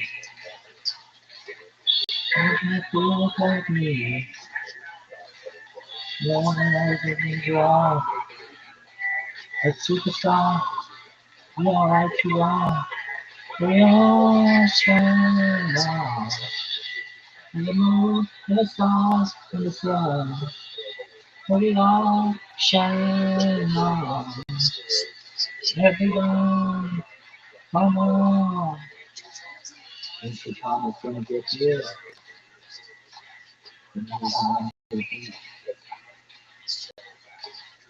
Even if you know those. Everyone you meet. Did this thing fucking upload or is it being a beast? 32 views in 30 days. That is fucking viral content, son.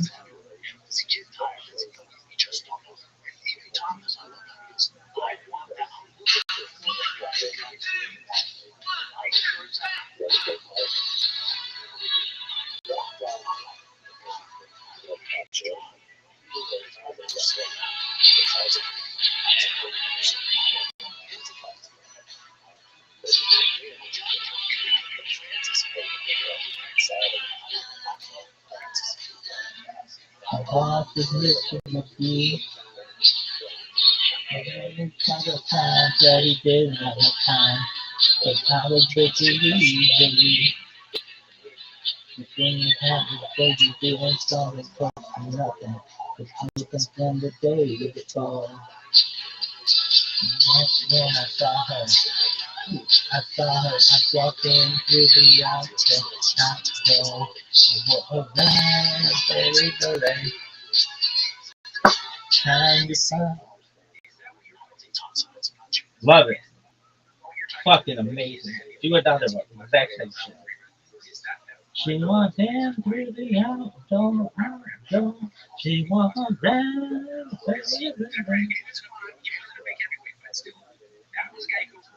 And never comes to where I'm on the mark. Go with that. I think I love right? Be real. Do another one. Shit. Stop. Stop. 20 minutes? Oh, 20 minutes? It goes from 60 seconds to 20 minutes?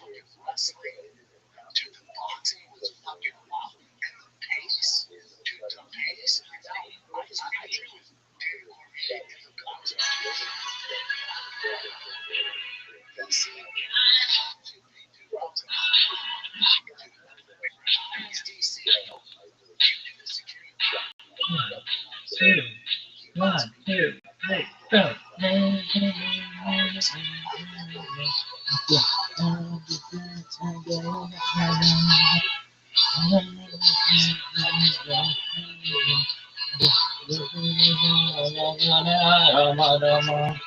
Working part time in the five and dime. My boss was living McGee. Several times that he did on my time. Cause I did it too leisurely. Taking on was maybe doing something close to nothing. Different from the day before. And that's when I saw her. Ooh, I saw her. She walked through the outdoor. She wore a raspberry beret. Time to shine in the second hand store. Berry beret.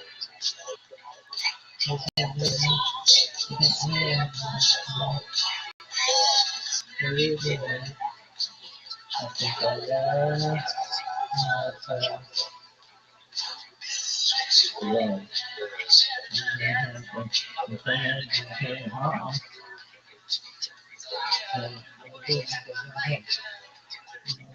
Down my old man Johnson farm. Two, one, two, three.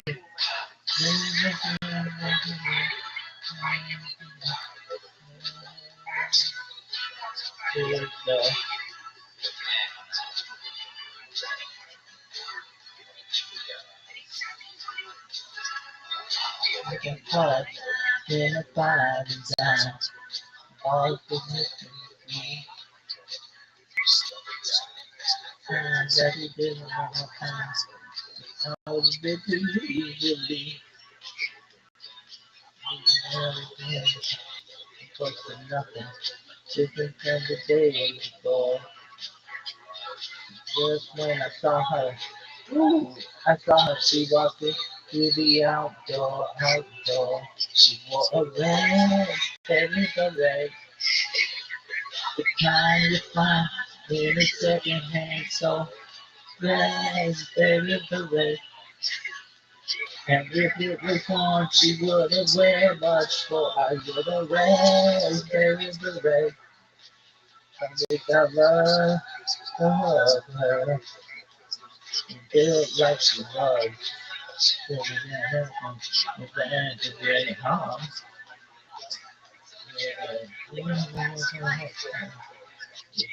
Down by old man Johnson farm. Two, one, two, three, four.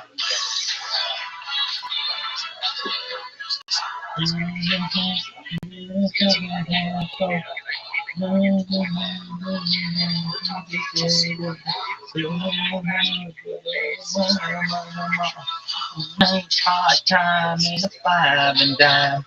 My boss was Mr. McGee. He's been me several times that she didn't like my kind. You got a bit too leisurely. Okay, try it. Try it, bitch. See, I call myself a bitch. Why? Because I'm sexy as fuck. I gotta take a shit, though. Major league shit.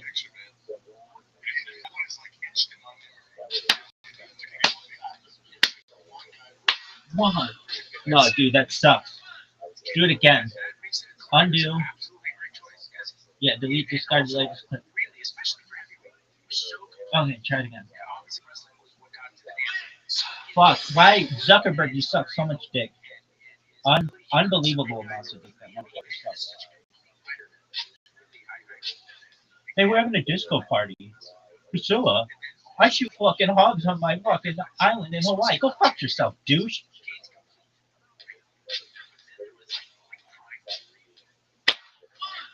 Two, one, two, three.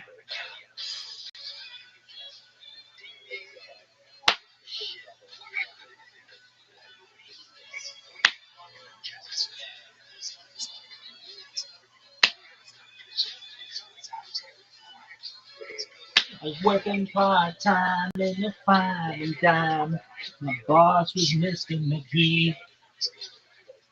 There's many type of times that he didn't like my kind. Cause I get to the league.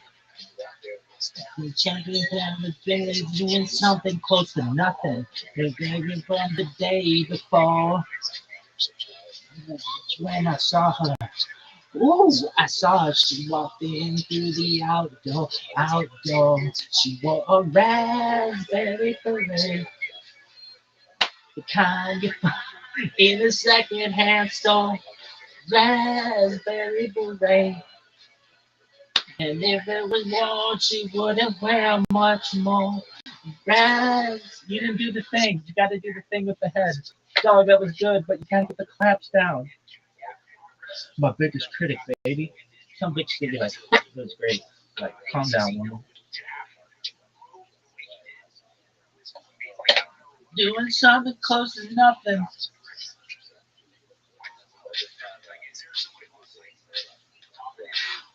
Dang. That was awful. I gotta take a shit though. How much time? It's uploading. Shout out to Sam Bond. He was tight as fuck.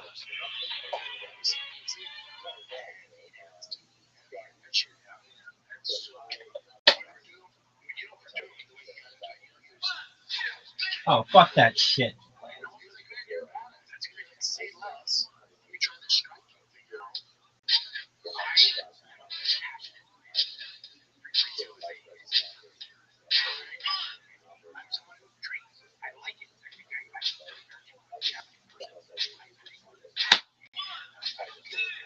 One, two, three.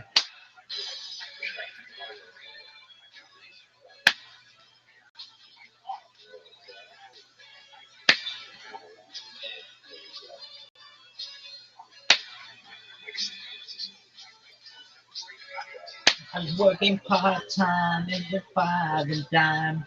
My boss was Mr. McGee. He did several times that he didn't like my kind. Cause I was bitching leisurely. Dude, the claps are difficult. You know who started this shit? That bitch from fucking Cheers. What's her name? Kelly from Cheers. I gotta take a dizzy. Big time dizzy.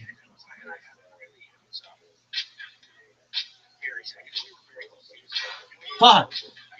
Oh man, I got a dizzy. Undo. Oh, I'm such a perfectionist. These are my performances.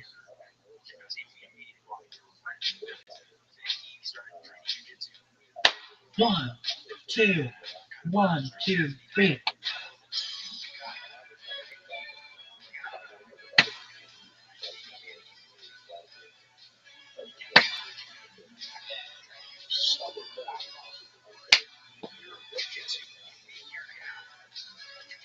I was working part-time in the five and dime. My boss was Mr. McGee. He told me several times that he didn't like my kind. Cause I was busy. He told me I was busy doing something close to nothing. It was different than the day before. That's when I saw her. Woo! I saw her. She walked in through the outdoor. She wore a raspberry beret. In the second hand store. Raspberry beret. And if it was warm, she wouldn't wear much more.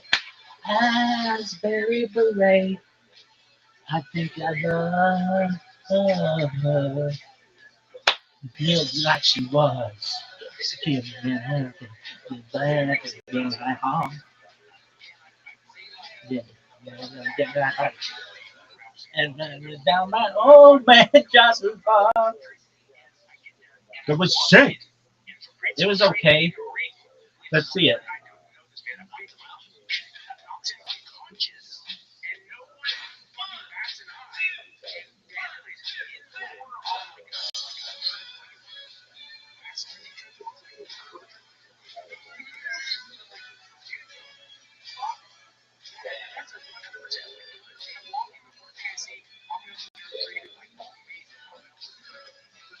Working part time in a five and dime. My boss was Mr. McGee. He told me several times that he did on my kind. Cause I was bit too easily. You see, I was busy doing something close to nothing, but different than the day before. That's when I saw her. Ooh, I saw her. She walked in through the outdoor. She wore a raspberry beret. Down with a second hand so raspberry beret. The same one she wouldn't wear much more. Raspberry beret. I think I love her. Built like she was. Here again, the band, home. My life. Down by home, man, down farm. That's good. That was okay. You got your claps wrong, but that's okay. I gotta take a shit. Allegedly.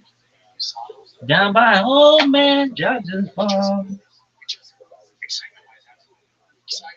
Your story. Nobody gives a shit. Down by home, man, Johnson's farm. She wore a raspberry beret. I can't find anything else, so I said, hey, very, very. I gotta take a shit.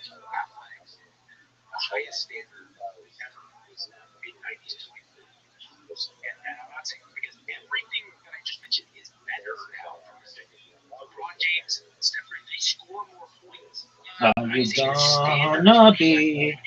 Say, ooh, won't you know? Just said you want to Marvin Gaye. Salute the band, drop a little Vita. And then you said this funny and right. Gonna be, oh. You said you want some ready for salute the band, drop a little Anita. But definitely said this party, that's right. Gonna be, oh, you want some ready for the world. Some new edition, some lady with the chance. But definitely set this party up right. Definitely will. So that you drive away your music, to the kind you cool with. I'm gonna bring the cool with. Then I want you to strip me as my new chick. Throwing down a grind on. She be coming like her. Smelling with the buzz off. Money, diamonds. Money. When she know them diamonds and white skin friend look like Michael Jackson. God give bread look like Michael Jackson. Ready for the world. I'm ready for some. So I got to put my lamb on. I'm gonna play this band drug. You gonna take your pants off. I'm gonna play this night. You and me gonna get about some mama game. Something about drugs. Little Anita. And then I think such a massive shit. It's fun, huh?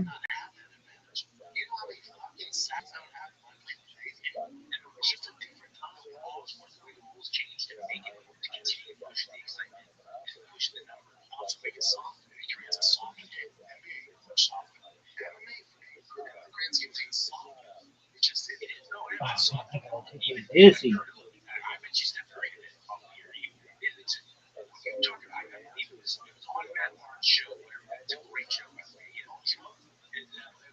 Ten minutes left. Oh man.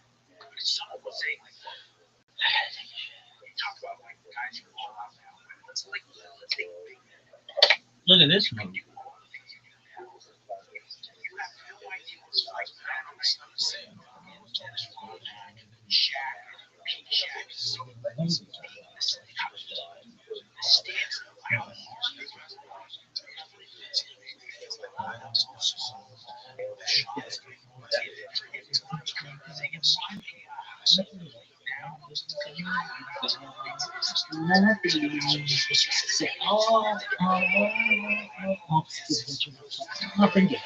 To look of that draws a little leader, the deadly set this party up right.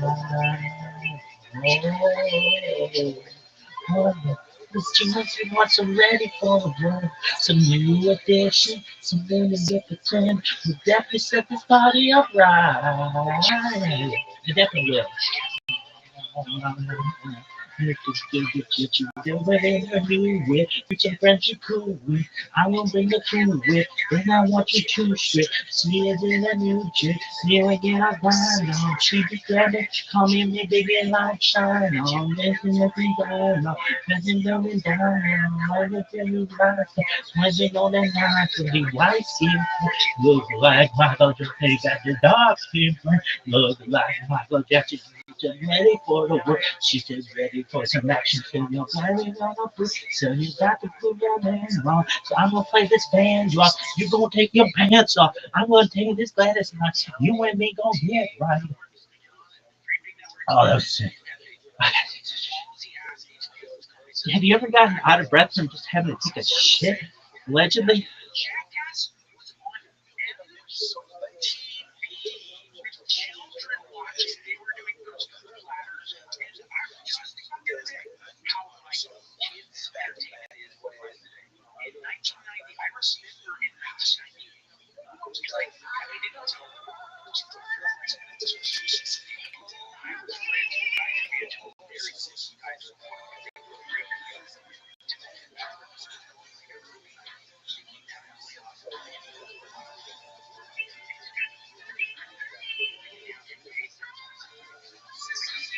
Ready for the world. New edition to me with the tank. We definitely set this party up right. Definitely will. Open and use it. It's the friend you cool with. I'm gonna bring the cool with. And I want you to shit. Seeing in the new chick. Spinning in my grind. She be grabbing, calling me baby like shy now. Man, it's me right now. I'm thinking it's kind of man and die. Which I know she likes, so she light skin. Look like Michael Jackson, she got a dark skin. Look like Michael Jackson, she's ready for the work. She was ready for some action. She was ready for the freak. So I can put my man on. I'm gonna play this band drum. You gonna take your pants off. I'm gonna play this Gladys Knight. You and me gonna get right. I gotta take such a dump.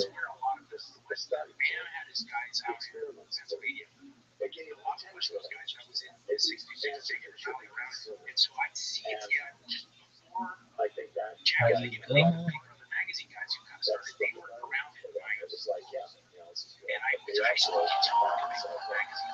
Oh man, I got a Liz. This might be a bang bang play, kids. We might have a play for plate. Gianni B, Jeter, Gianni. all the gays. Make a red dog, a little Anita. They don't have this party of mine.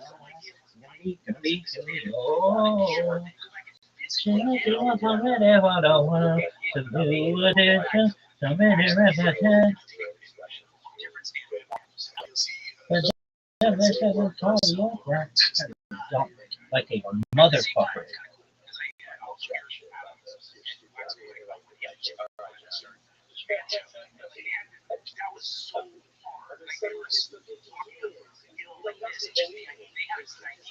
Never do my man wrong.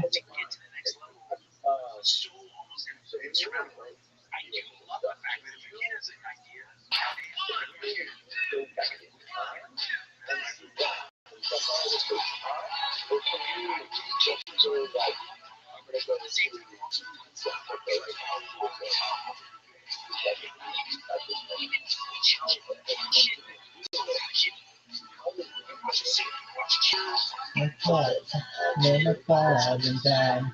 My boss was Mr. McGee. It's really for the time that he didn't like time. Cause I was with you usually. The changes never said that you was on the close to nothing. But different from the day before. The last man I saw her. Ooh, I saw she walked in through the outdoor. She wore a red, baby, hooray. You had your time in a second hand, so red, baby, hooray. Maybe this one you feel me very much more. Red, baby, hooray. I think I love her. Built like it was, never longer, just like it ran at home. Yeah, little baby bites. Down by old man Johnson song. I gotta take such a shit. Is it the worst shit of all time? No, but it's getting there.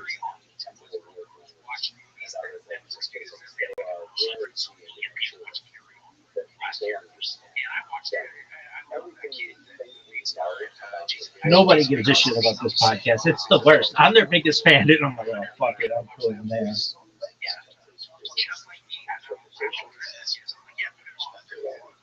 I gonna be. Ooh, oh, she's everyone a mom again.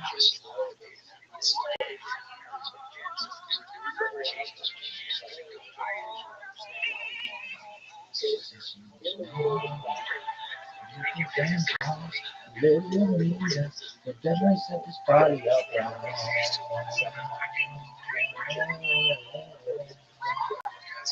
Imagine I'm ready for the world.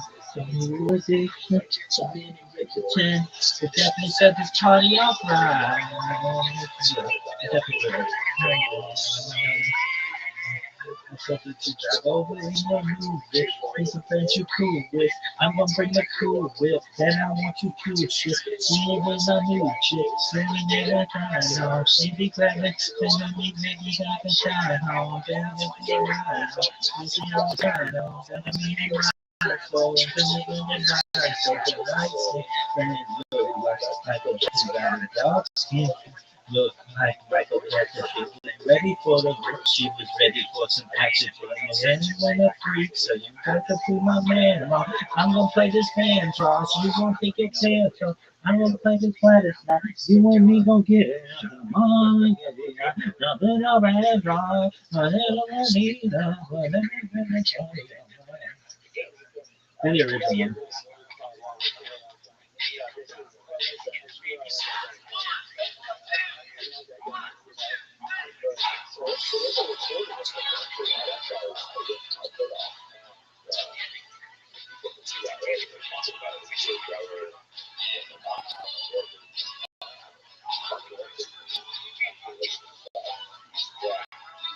Working hard, tough, minute five and die. My father was on me. When you kind of time that it didn't have my time. Cause I was busy leaving me. Finish on the physics, something close to nothing. It's different than the day before. And that's when I saw her. Ooh, I saw her, she walked in through the outdoor. She walked around, very beret. Kind of fun, in a second hand. So all in a bed, very busy. If it was more, you would have much more. I said, very beret. I think I love her. This what she was. She asked me to do it.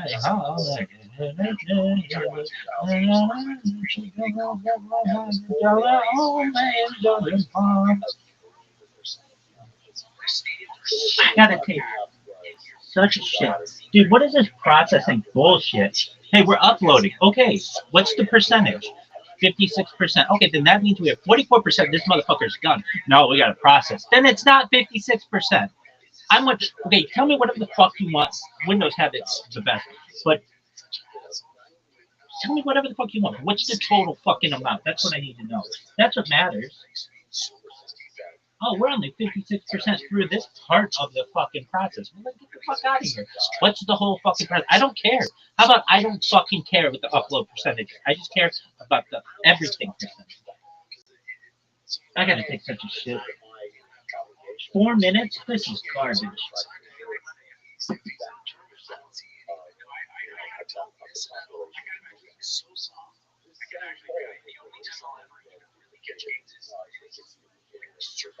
This show sucks. Boring. I gotta take such a piss. Got my own man jumping phone.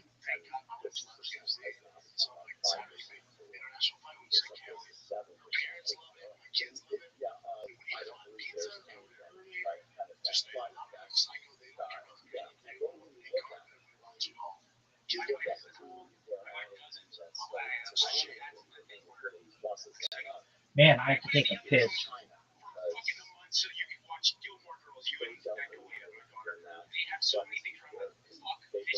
She was the kind of time.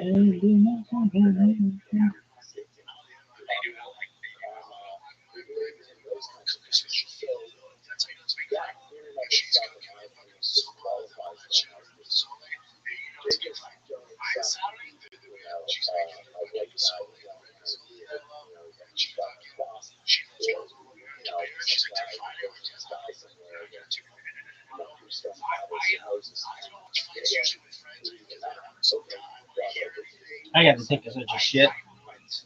I gotta take a big shit. The kind you find in a second hand store. I said I gotta take a shit. And if it were you wouldn't smell much, but well, take a shit.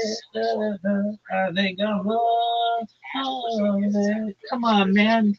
2 minutes. Fuck you. Raspberries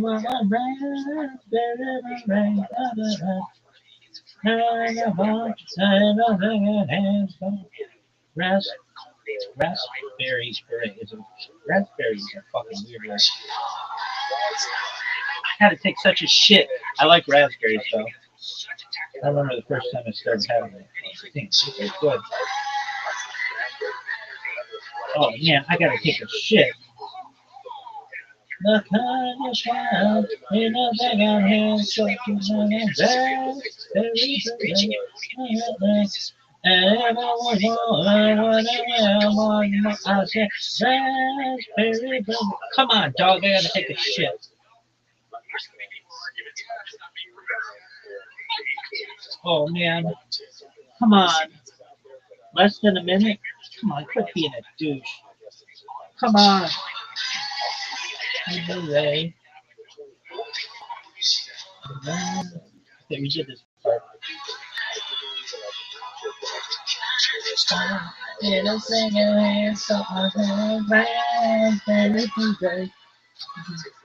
And if it was more, she wouldn't wear much more. Red spirit, baby. I think I love her. No, this is the other part. In the rain, the rose.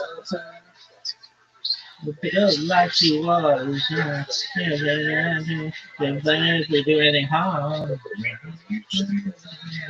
Like my bike, yeah. Got my old man jumped the fall. There's always anything that you done wrong.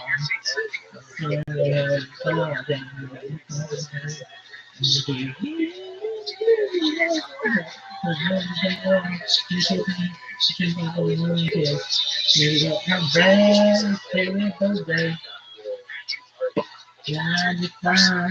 a second hand, so I'm gonna raspberry birthday.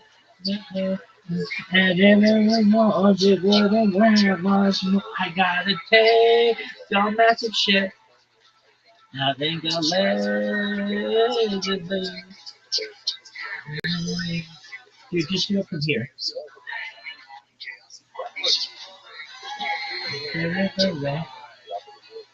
Just do it. In the second hand, so just do it. Just do it. Shit. She wore a very bad, the kind you find in a second hand song. Raspberry blues. God, suck. I gotta take a shit. Scottish.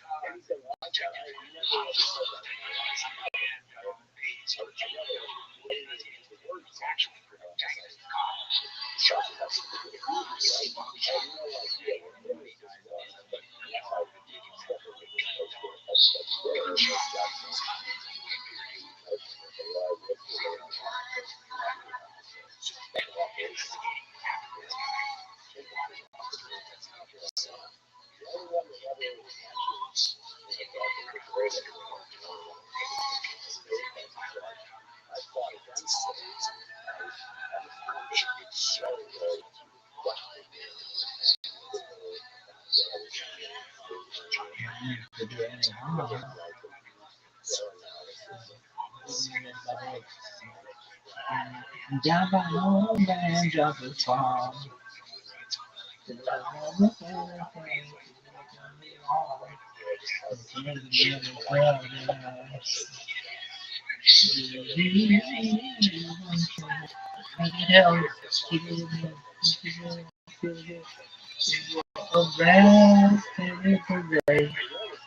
Slap, trying to find in the second hand store. No, yeah. If it was more, she wouldn't wear much more. I gotta take some shit. Undo. Season 2.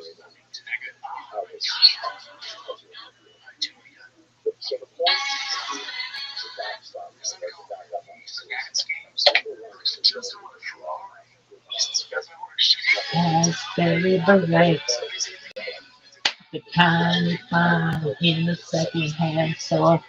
Raspberry beret. If it was warm, she wouldn't wear much more. Raspberry beret. I think I love her. Feel like she was. Like no banana. Your hands could do any harm. Yeah, down my old man Johnson song. Always had a thing that turned me on. This everything is now been done. But she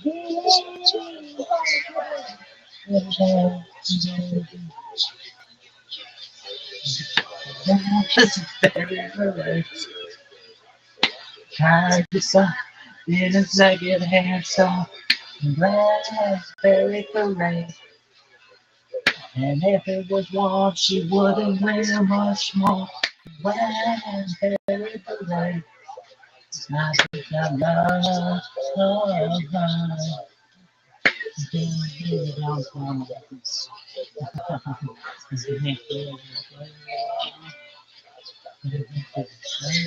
I gotta take a shit.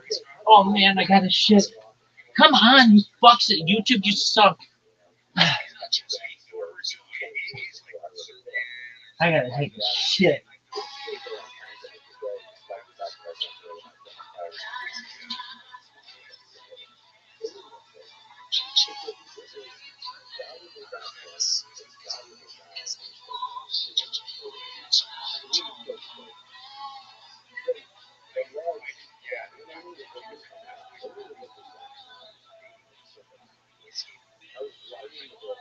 Come on, you fuck.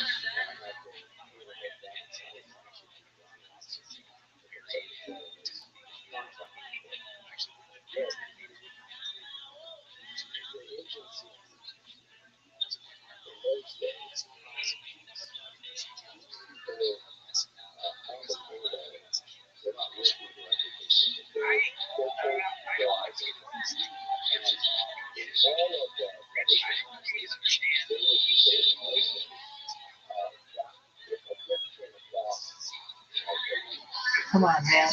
You fuck.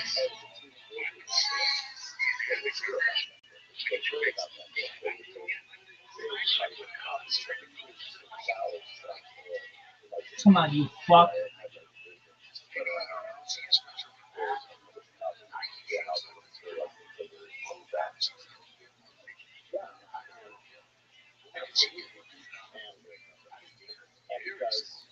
I gotta take a shit, dude. You're less than a minute remaining. You fucking liars. You fucking liars.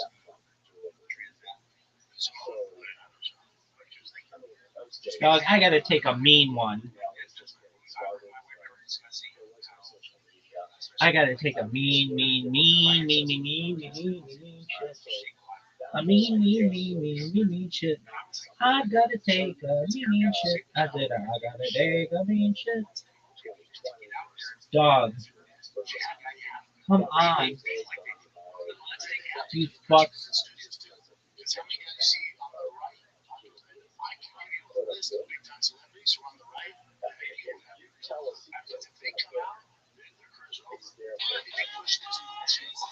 Oh man, I gotta take a shit.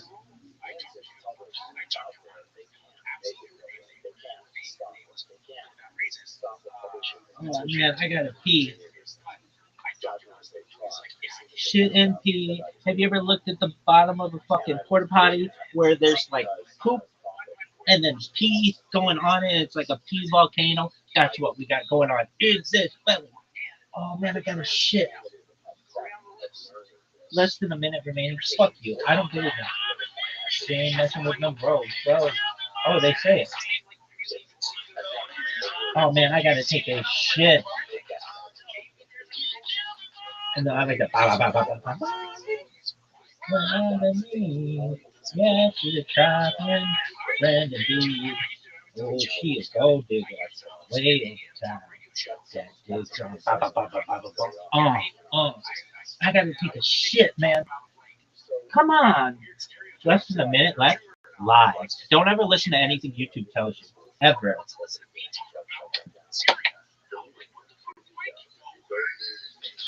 What the fuck is this shit? Worst shit ever. Oh man, I gotta poop. Come on, dude.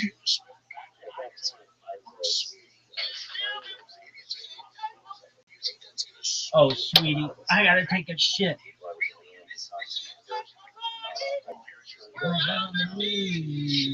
That's the trifling friend to be.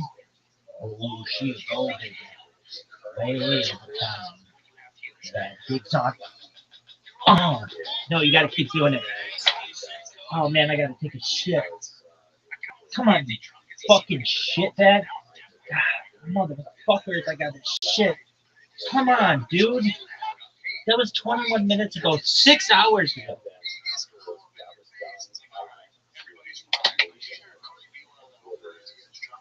You take my money, when I'm in need. Trash to the cotton, ran the dude, and she's golden. Way over top. That gives off. Oh, now saying she a gold digger, but she ain't messing with no broke rapper. I ain't saying she a gold digger, but she ain't messing with no broke rapper. Get down, girl, get ahead, get down. Get down, girl, go ahead, get down. Get down, girl, go ahead, get down. Get down, girl. Yeah, she came to the way down, and then the beast a lot. When I came to live with time, said, I can tell you right, I can tell by your time. I gotta tell you right, let me see her. The baby, we got after Nina, Jennifer Lopez, no kids, and here the gang, all the dad, that's the show business. And I think it's the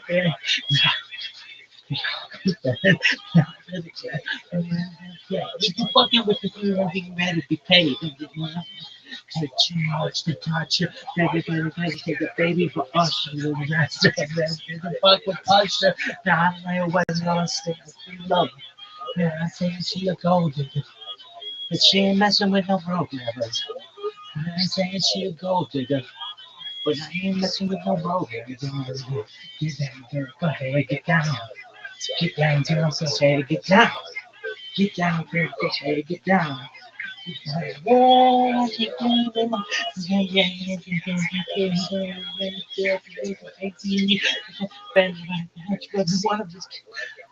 Come on, dude. Less than a minute. That's such bullshit.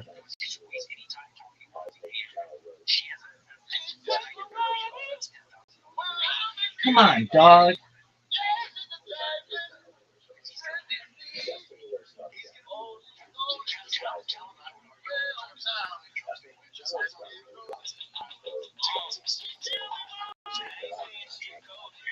Oh, come on, dude. Dog. Come on. Come on, you shithead. I'm boots to the ground. Come on, dog. I gotta take a shit. This is just terrible. This is not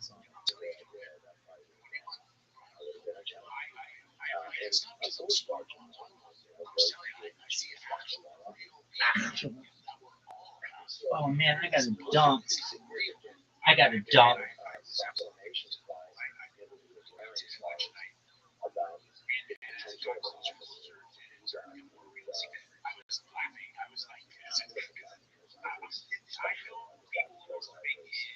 If you're talking with this girl, then she can say it.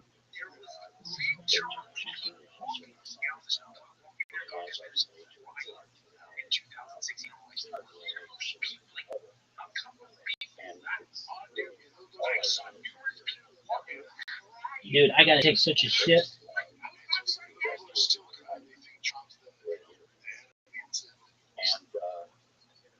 Come on, you fuck.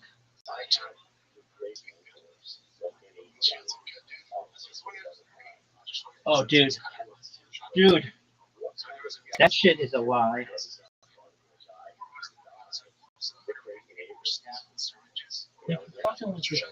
Man, I gotta take a dump.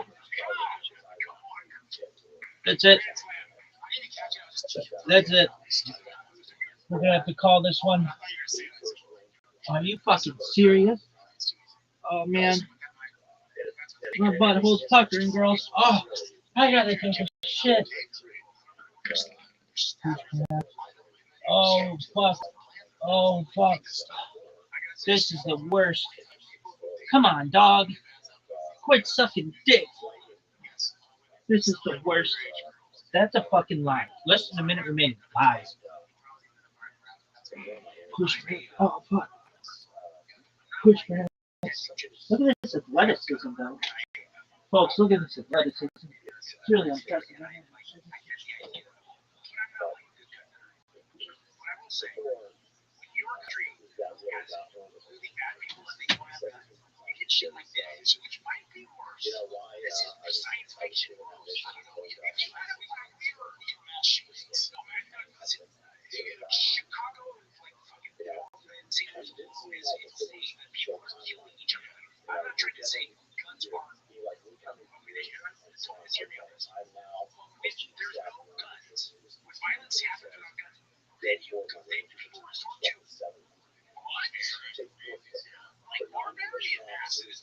processing for the entire act. Go find a fast Black Mirror a decade ago. bring a Festival concert, Coachella, and there's and gonna be a whole gang of people secretly injecting people with drugs. Everyone's a little far-fetched, and launch it. and then make sure they are ready to go in 6 Start shit. Let's get on this thing. Because we all have tattoos. The great news You're just tired. is because the Rangers were forced to remove the president from the White House. The timeline covers the president in 20. This goes for 63. Like I said, oh, so much.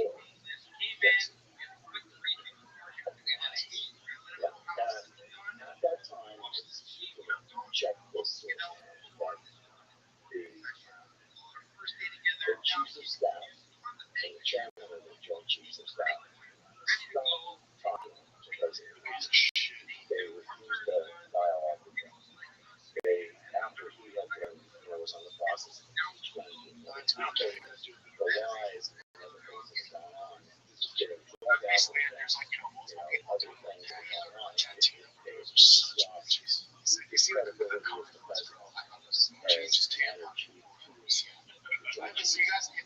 And when that happened, they just stopped. They stopped going to the White House. They stopped doing interviews. They stopped responding. Things were shut down. It was during this process. I know that the 82nd Airborne Division at that time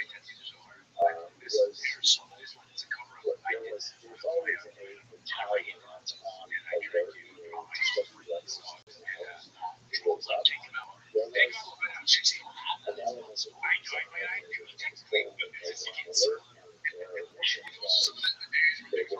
they were going to go to Washington. They could have jumped in, they could have allowed it to cover.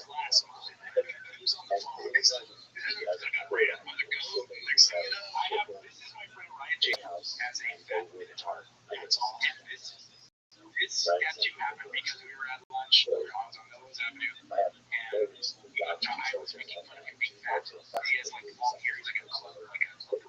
And he was like just like a ninja. He had like the long hair. And I was making fun of him being fat. And then it got into it. I was like, you should try to get out of horse legs so that you're discussing human body like a minotaur. And something else, there's a funny tattoo.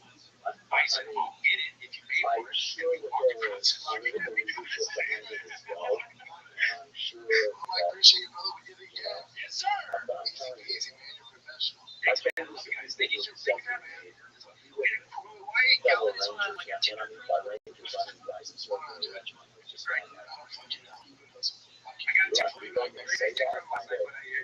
Especially, I'm going to say that. I think that's a part of our national interest in TRS college. And it's really odds and we're doing too, because all of those guys do is purchase anything from PropGuys.com. On Rabbi, just doing Air Force, my favorite all of them were so get yourself PropGuys.com and that's my capital. We love you guys. That's the final kid in the executed. Is that also brought to you by It's just not there anymore. It's just not there. It's not firm. It's not popping. It's waiting funny behind your back. Get some joy from the Essential Performance Booster. It's all natural. Designed. It's reliable. Gotcha. The joy mode isn't just about better sex. Daily supports healthy blood vessels, boosts heart health, natural performance, maybe you touch it. I don't know. Let's figure it out, right? Gotcha, man. All you do is mix it pack with water, fill it back up in 45 minutes, take control, enjoy your use anytime, anywhere. This will bring you Alright, we got you guys. If you're looking to take your game next level, visit tryjoymo.com. Use the code FIRE at checkout. Get 20% off the single purchase, 30% off subscription orders. That's TRYJOYMODE.com. Use the code FIRE for 20% off single purchase, 30% off subscription orders. Thank you. The finest officer that I ever did in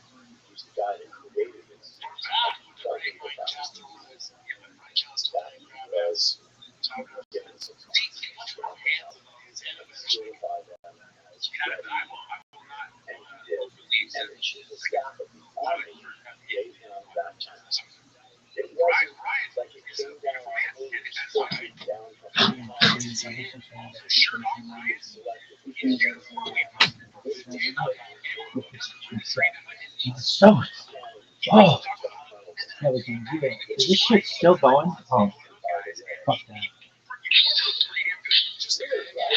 What is this?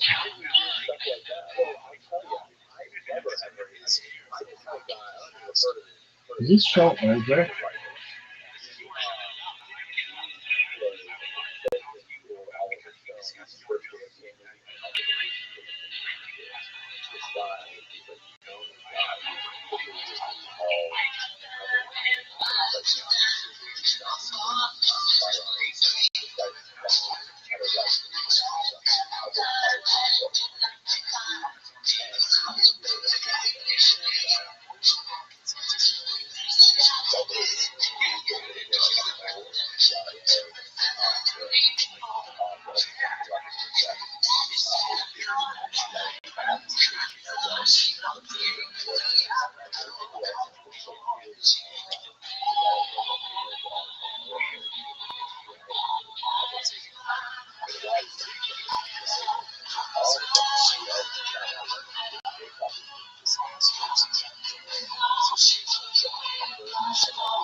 Good with the other thing.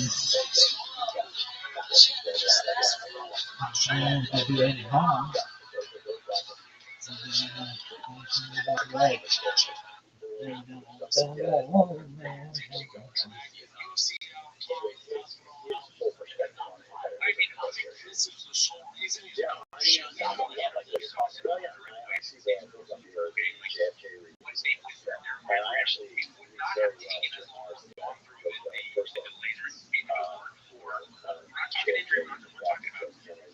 Outside of the cage, incidents in his personal life that and I asked you because a huge factor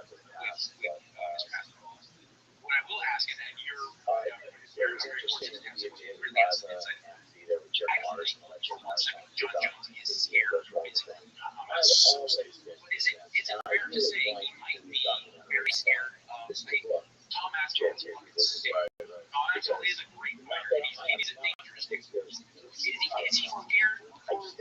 Look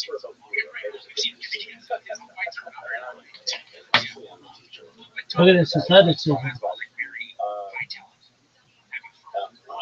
Look at this athleticism. Is it fair to maybe speculate that John Jones is scared of what Tom Astor might can do? I don't think John Jones is scared of Tom Astor. I don't think John Jones is scared of him. What I think is he potentially scared of Doing something close to nothing.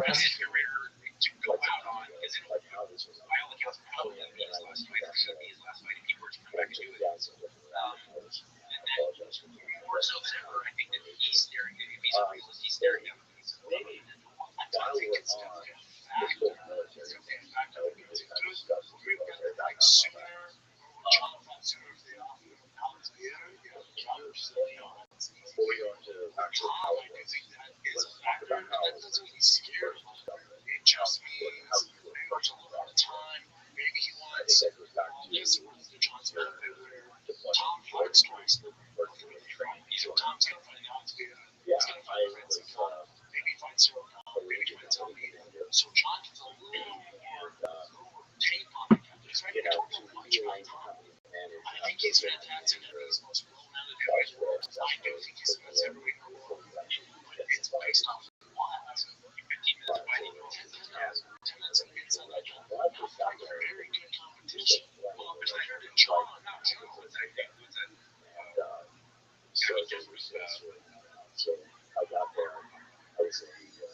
You take the morning when I need you. Yeah, you come grab me. She goes. Oh,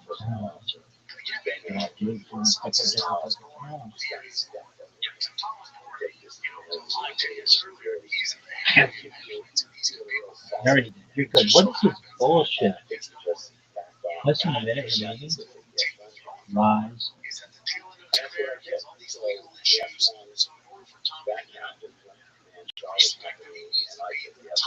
Now my old man doesn't hold. What is this bullshit?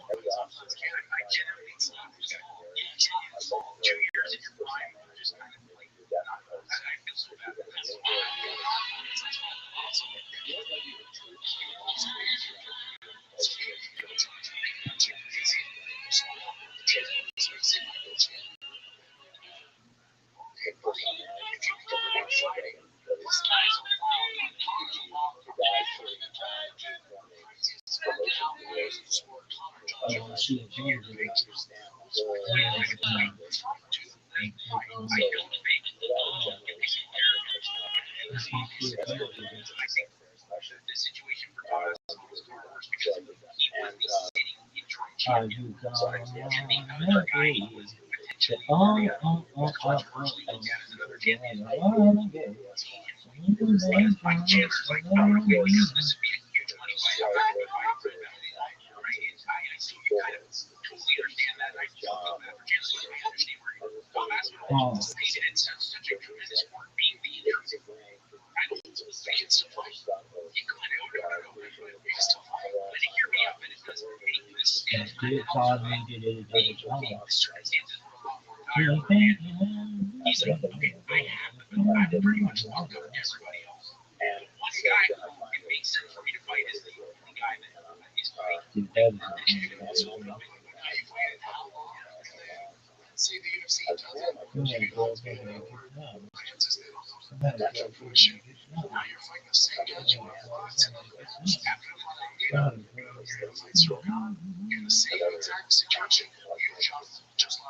only have two enemies. They don't like Syria. I do feel like the last 2 or 3 years which is has another been a bit torturous for him because so there was he did friction between the two of fighting them. first. And then of Being course, right in charge they of do the this team. Since the Endeavor got taken, you can see like he's kind of painted into a corner where there's like maybe 4 or 5 things that come before yes, and if I can slap them with slap fight was his favorite for a long time, that kind of way.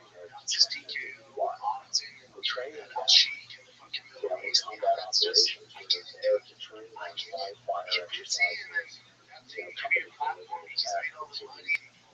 Not that he's not still passionate, he's like, squatting this contact, etc. Endeavor's pretty cool. You know, so it's working Canelo, Terrence Crawford, like, this is bullshit. I can tell you is No, man, it's like me. And like, you know, like, podcasting is my platform, that's my baby, that's what pays the bills. You know, to some degree. I have other interests, man. I like to do other shit. People are like, oh, now you're in the drugs. additional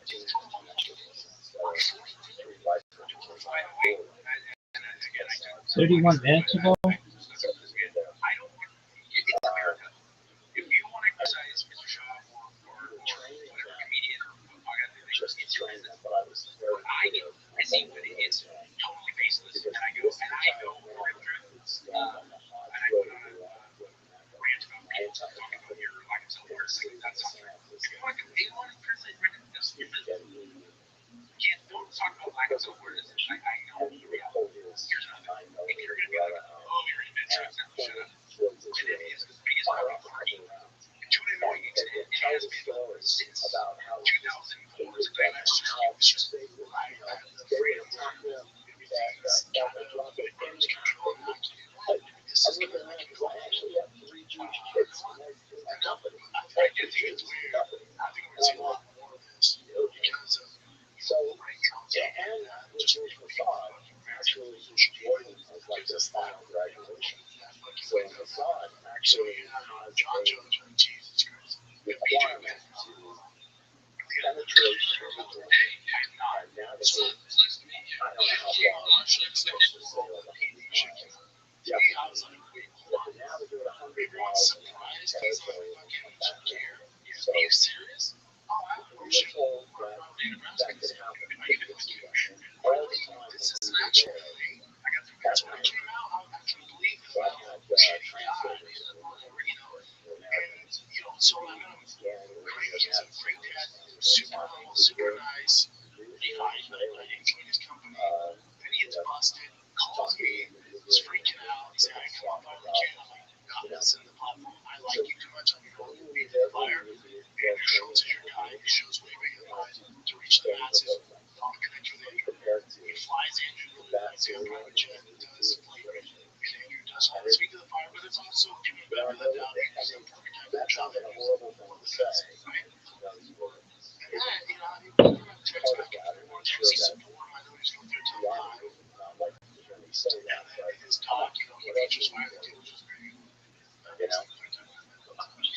And then he starts going down a road. It's I'm looking at the videos, and the alarming thing is, you know, as a content creator, he's shooting it. He used to have a staff. Go to Jordan, weekend, like the staff, with the tie-in Sony Red Camera, like not high bullshit. Like I'm talking high production. But then he's going through this manic episode, and notice it's all shot on his cell phone. It's all him and Ellen. Oh, he's lost the thread. What's going on there? And they start filming around and stuff like that. Like, we're now they're not going to try and I can't support this. My first initial reaction is, like, what the fuck is he doing? It's like, is he cloud chasing? Like, going for broke and he's never done anything to us. And then, so I'm like, God, this is so lame. They have. But then take that out, and I'm like, and I see it, and I'm a dad.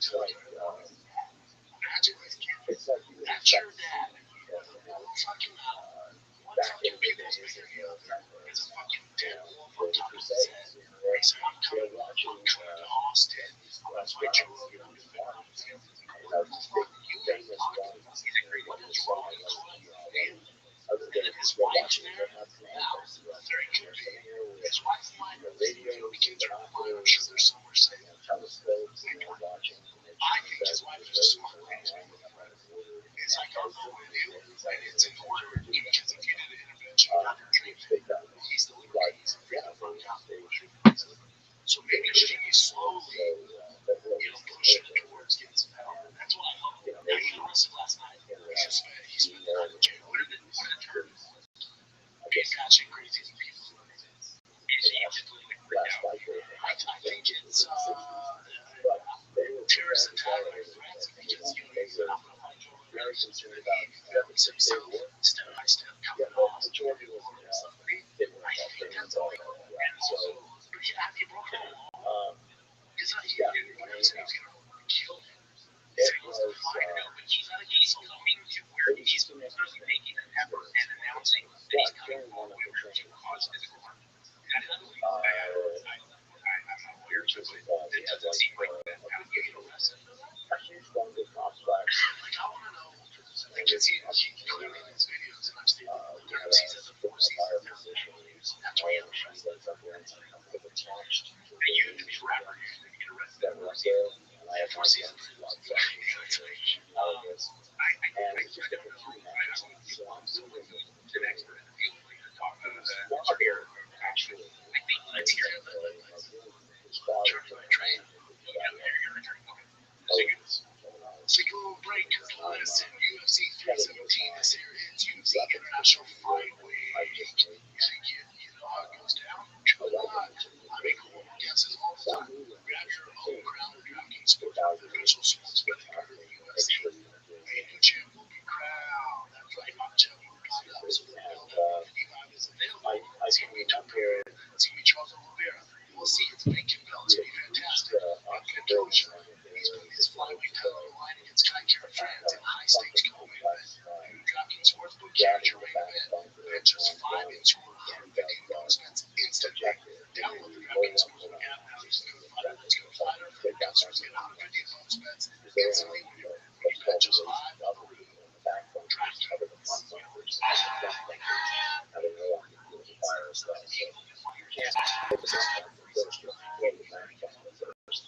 DraftKings.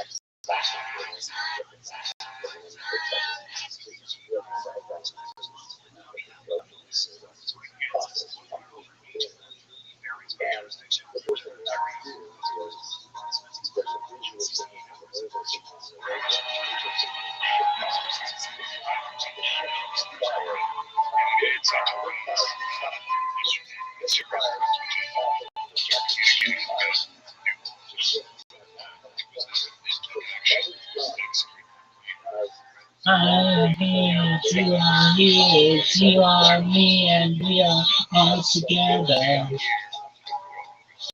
See how they climb like pigs from the gun, see how they climb. Living on a Sunday,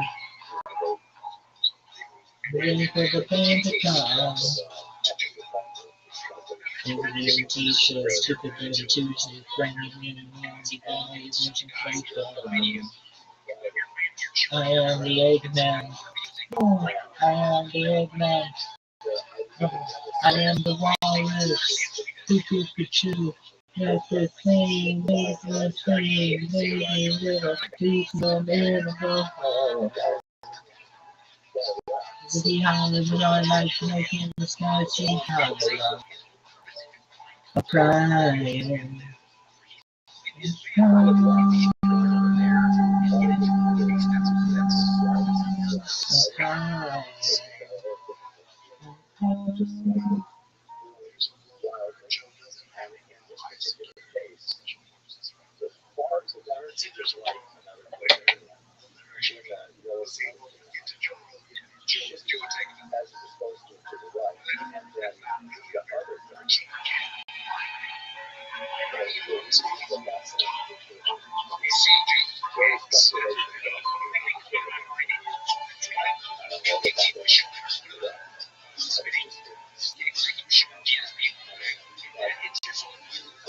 I am his, you are his, you are me, we are all together. See how the gunlight takes from a gun, see how they fly. I'm crying. Maybe I'm heartache. Maybe from the back to come. Remember that they should stupid bloody Tuesday, man. You little dotty boy, you let the days go. I am the Eggman. I am the Eggman. Whoa! I am the walrus. Cuckoo, cuckoo. Breakfast sitting, basement sitting, pretty little policeman in a ruffle. See how they shine like Gucci in the sky. See how they are. I'm crying.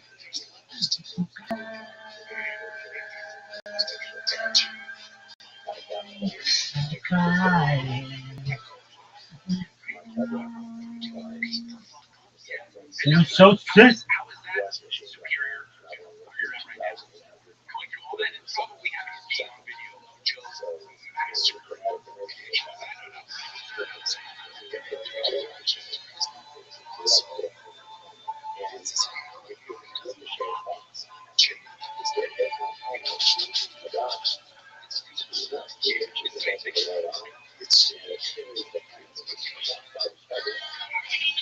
That was tight. We are all together. See how they run my stick in the see how it's on.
Burn, baby, burn.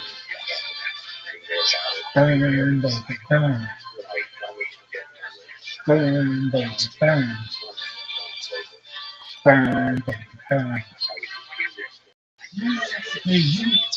My supply. 100 stories high.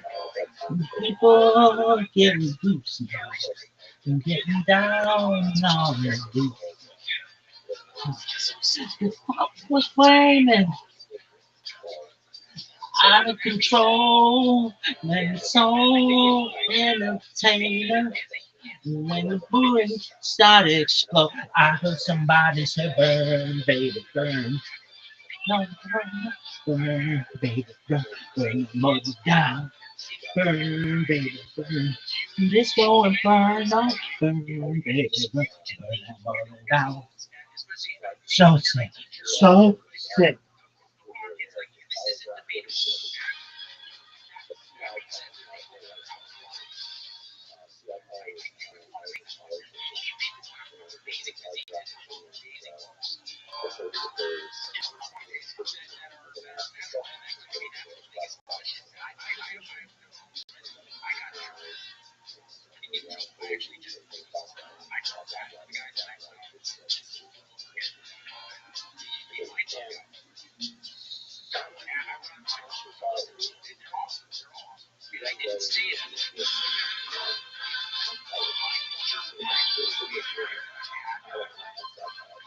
Yeah, burn, baby, burn. Baby, burn, baby, burn, burn the mother down. Yeah, yeah, you, my surprise. 100 stories high. People getting loose, y'all. Getting down on the roof. Oh, the flame out of control with the soul entertainer. When the boogie started to explode, I heard somebody say, "Burn, baby, burn." Just go inferno, burn, baby, burn, burn that mother down. Burn, baby, burn. Just go inferno, burn, baby, burn, burn that mother down.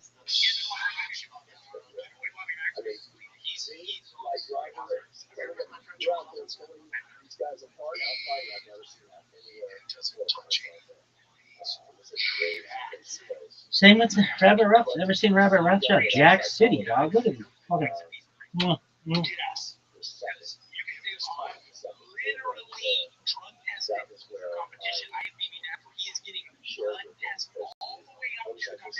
I live in a blood test. This whole life is a blood test.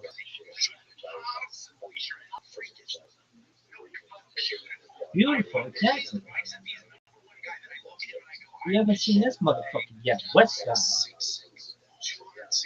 Yeah, 5'9 3/4, probably around 275 right now.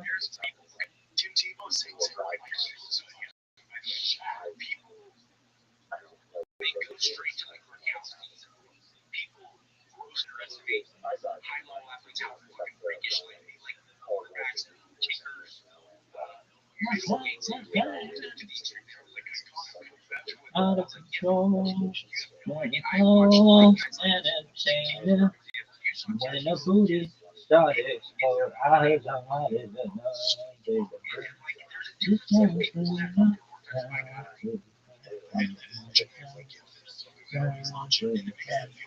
just don't burn just don't yeah, yeah, yeah. Hilarious. I don't know what just happened. Let's see if it's maybe handled it really well.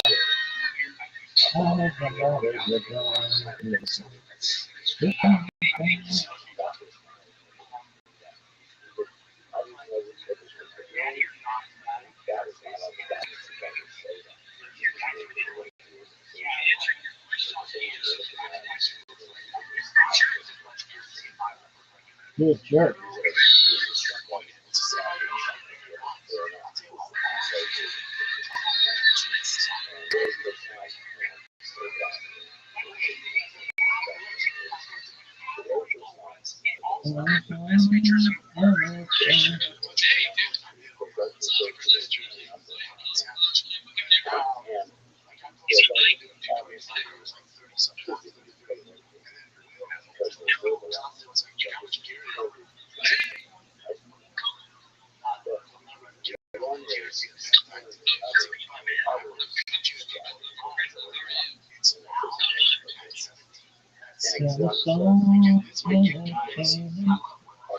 It's a thing I call it. And the other Here's because there's so and also and also the people might want to hear things like that, and they just kind of. that was my first introduction to I'm very jacked for a 175-pound guy. I'm a very muscular achiever that I take it very seriously. And so a lot of times I will go with guys around my size and in jiu-jitsu, they wrap it up. Like you can do this press. And so I just feel like I can power serve the around my size.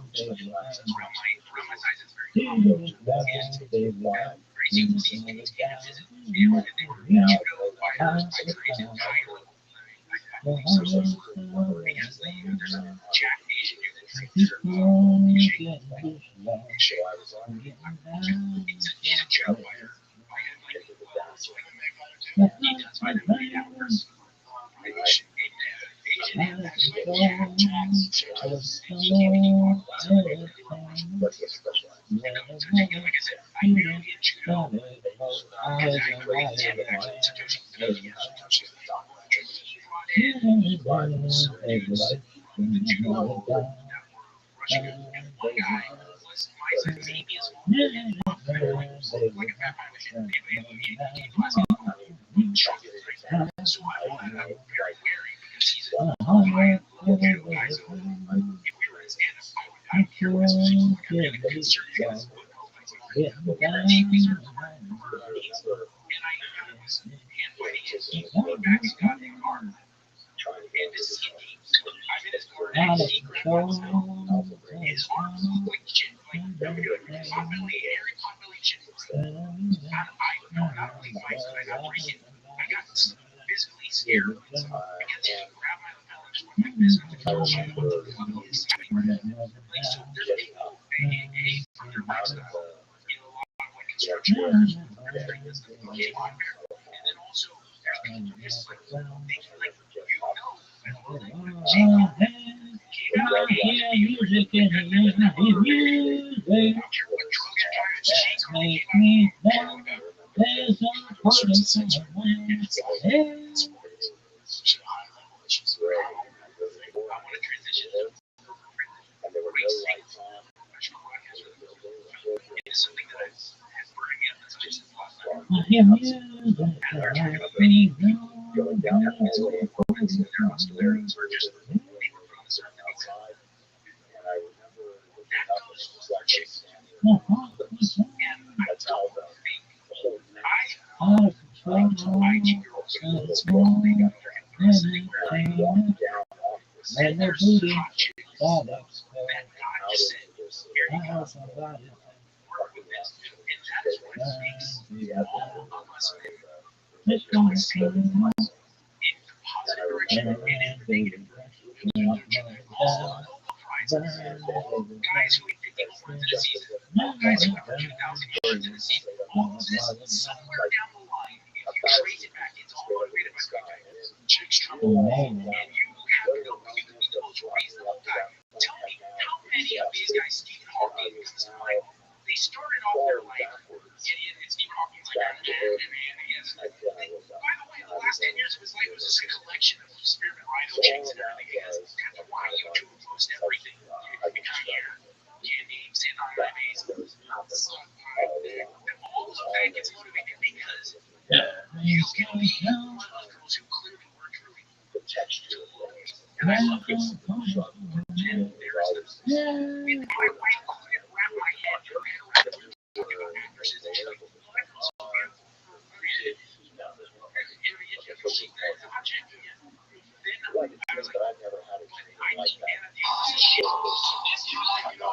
beautiful. Have you got that team?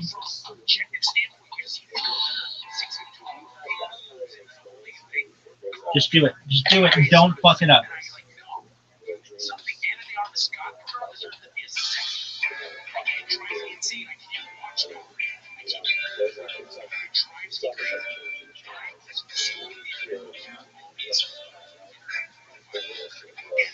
I'm just tired of my lady. together too long. You need what I've been calling on the favorite song. When you're speaking, you keep living there.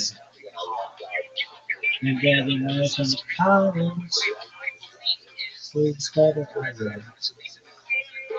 If you like pina coladas and getting caught in the rain, if you're on into healthy and you have half a brain, if you like laying on at midnight on the dunes of the Cape, I'm the love that you look for when you and escape.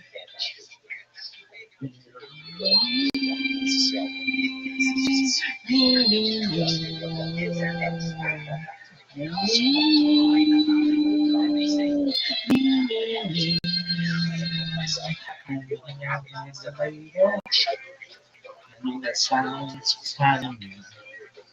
But me and my old ladies, they're running the same old dog routine.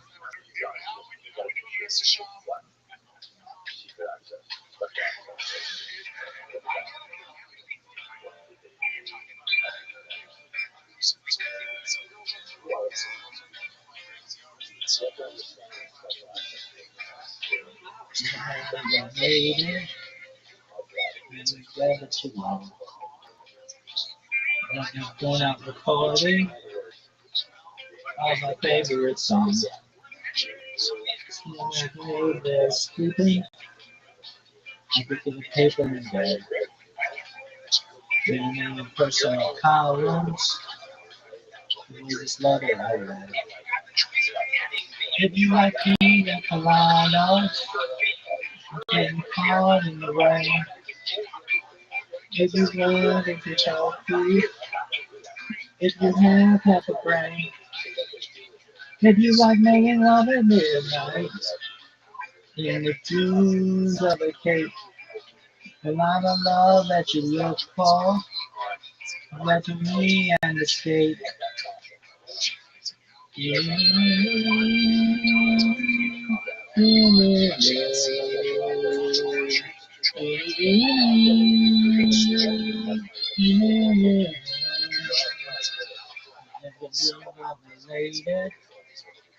know that sounds kind of new.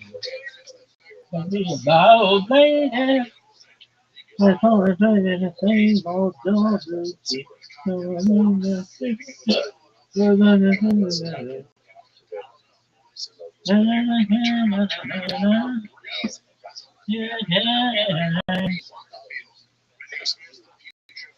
You cheating ass bitch.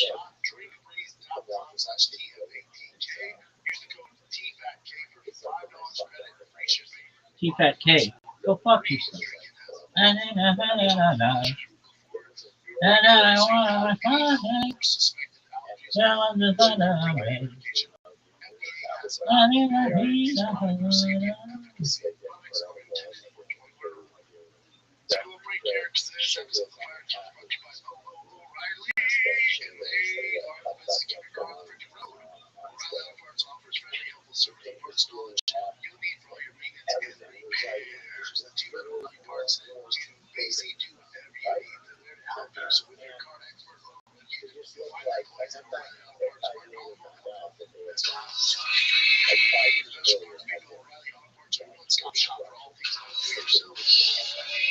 Are you fucking serious?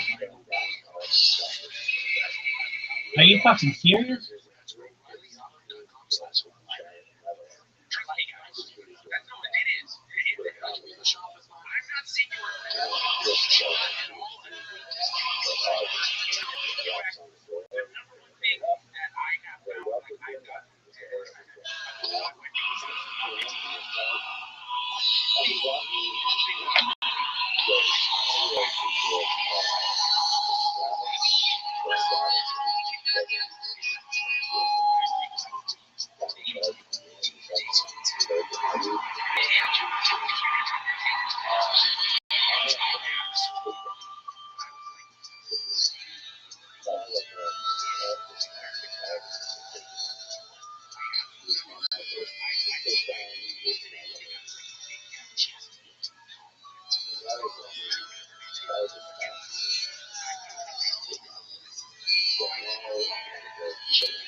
You still love it. Cats, you love shit. So you know you're going to get lots of organization. So you've got those first one in. And if you find a hot one, it's not crazy. It's we got to do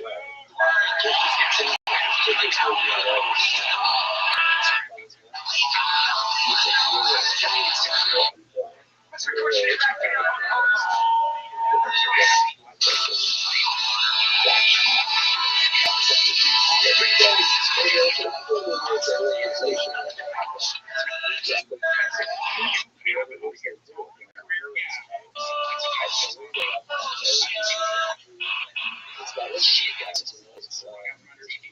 Your job and everything that you can get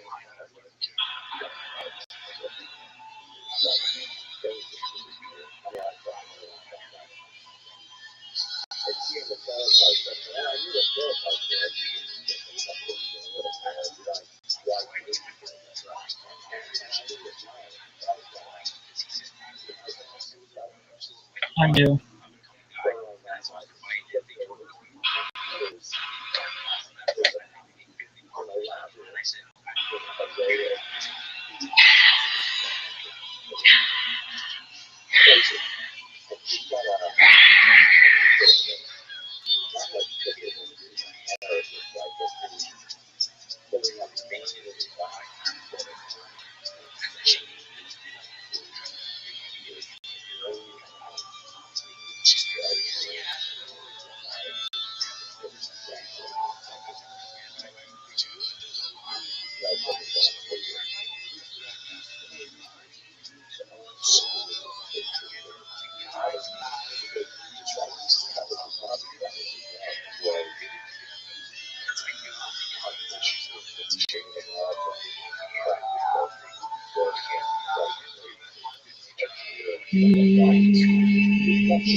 Again, I think nobody wears. Stay out me, the on fire.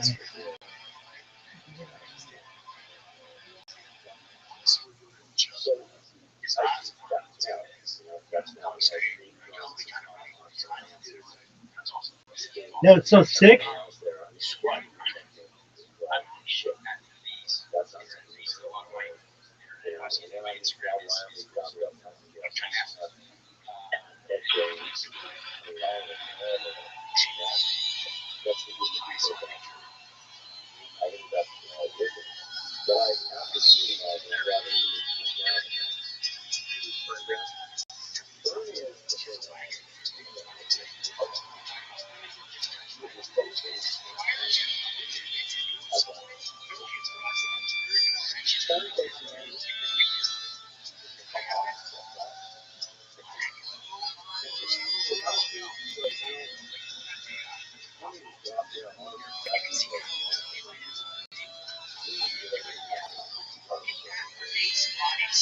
Yo, dog.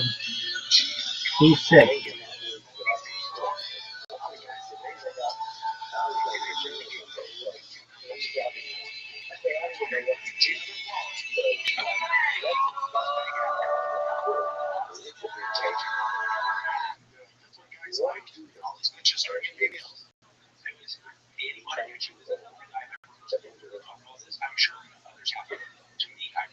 He said, it's very strange. Because I grew up with human girls asking for your hands.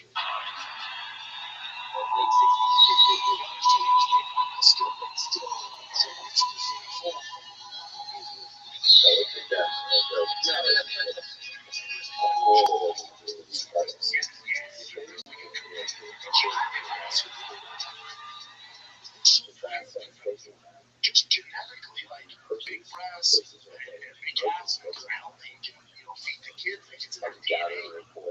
I agree. It's a science. I don't even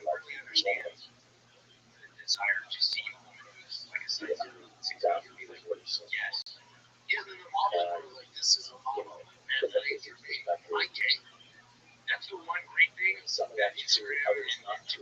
But the whole idea behind it, that is that that's a whole other story. Idealized imagery. Moon rabbit. That's it. Fashion designers and modeling agencies, they control what we saw. Virtual comes out all this eating. So it's so big. And what I was like, we got this shit. And this, and women are like, oh, it's actually not gay. It's like, I'm sure there's guys that actually say it, but I think the overwhelming majority of straight men are 10 pounds over. We got that. I know.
There goes my hero.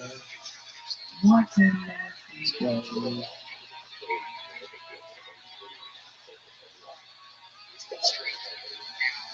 There goes my hero.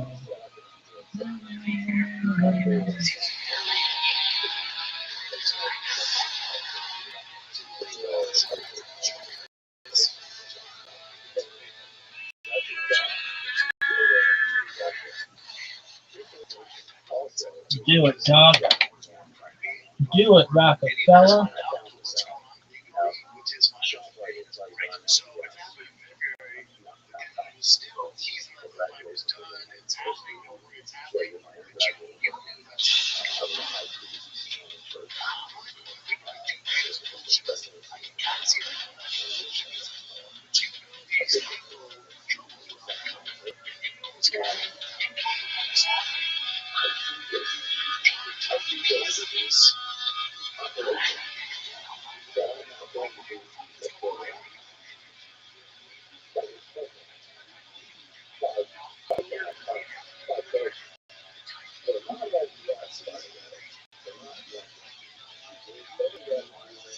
Take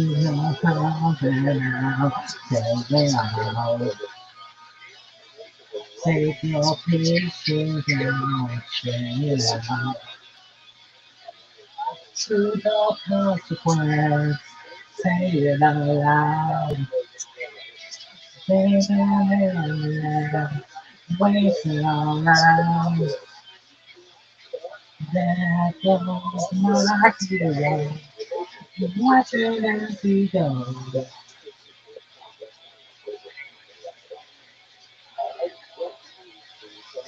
There goes my hero.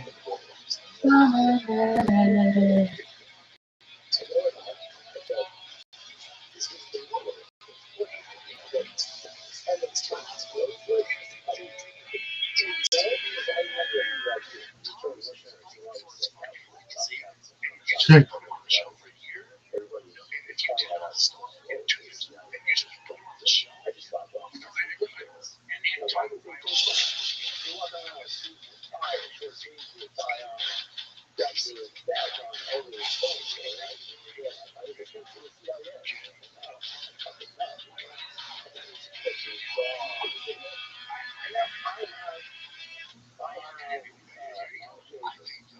guys fucked over time. He's lost 2 years of his prime. He was not very best. We're going to see how much the UFC matchups is now, depending on the matchups are. If they don't think he's the real truth and they don't really give a fuck, you're going to see zero guys, which you don't think he's the one fucking matches. Yeah, you're going to see zero guys versus Patriots. It's going to be full. Everyone's going to be so disappointed because you promised this man a picture. Being a zero guy, bringing out complete shit to guy. Tom's going to fucking nail it. So his next 2 fights, if they don't give a fuck about it, if they want to do what's right and pay back Tom for his time and for all this headache, you would do Tom's Pyramids, which is kind of a gimmick for Tom. He should fucking destroy him. And we don't care about that. You owe him that. You owe him that premium. And it's a ratings blockbuster. It's a multi ratings. It's a ton of money. And there is a world where Dogs lands a shot and you can't be kicked that hard and not have a rating possibility. So there's that. The family feel crazy. Okay, we got a super fight. We're playing still fucking over, which is better than still getting power down. But at least you make it right. So Tom has no legs either. That's a great fight. You do that this year. And that's okay. So after that, despite whatever issues Dana has with Francis, it's not 2010. Dana doesn't control it. It's taking your new shareholders. You fucking people cannot do your opponent for Francis. He's out there. You all know where he's right for in the world by all metrics. He did the boxing thing. The fan base knows it. The Capitals know. You gotta figure it out and get Francis back. You do. Tom versus Francis. If Tom beats both of those guys, he will be regarded as the greatest or one of the greatest to ever do it. At least number one right now. They're doing it for that. And then what happens? John's got those whole legal shit. Now John's like, now you're the last final boss is John Jones. He goes out to Pierre. Francis Ngannou. Your final boss is John Jones. Tom's the greatest of all time. Makes all the money.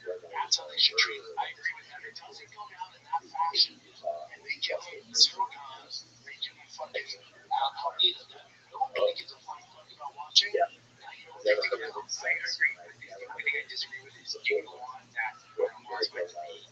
Coming back in Thursday. I really just like, I got what he did it because it was probably a huge payday and he's a Are you fucking serious? I was really sad watching it because it was wild. I mean, with four fingers, that I did not want that to be my last decision. Geico was a legendary. That's how it goes. That's why we can't do that. He's my favorite. 5, 6, you can't. And you see, I get it. So,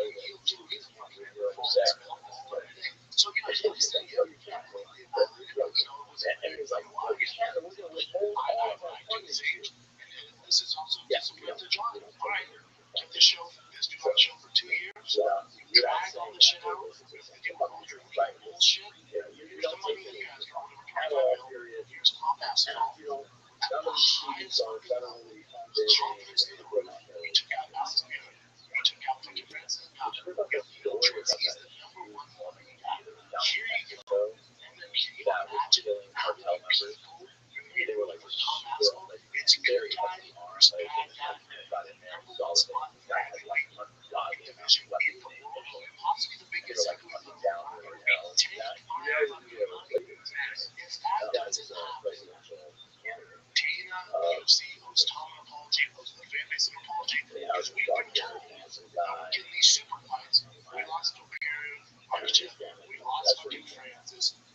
Sheriff,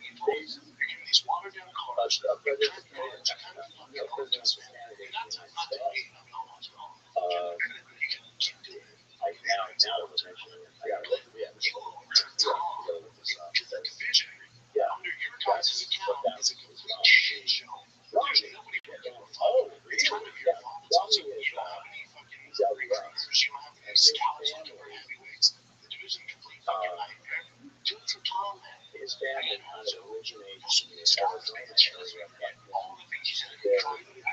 They went into Mexico and started this agricultural and that is his dad extension of his family. Yeah, these extensions of his family. They're related, and they actually, they are down there. The cartels were, transiting back and forth, and were threatening workers and other stuff. So they just like checking buckets. Let's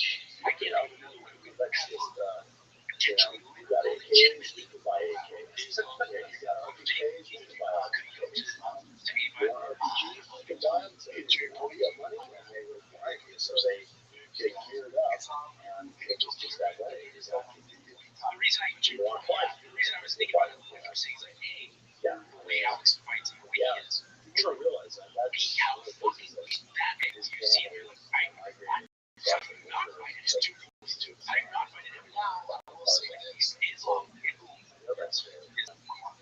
Okay, so once you started, I think you go ahead because I've seen him first. So, what did they train you on? What did you protocol? I guess it's better. I started question. How does this whole thing work?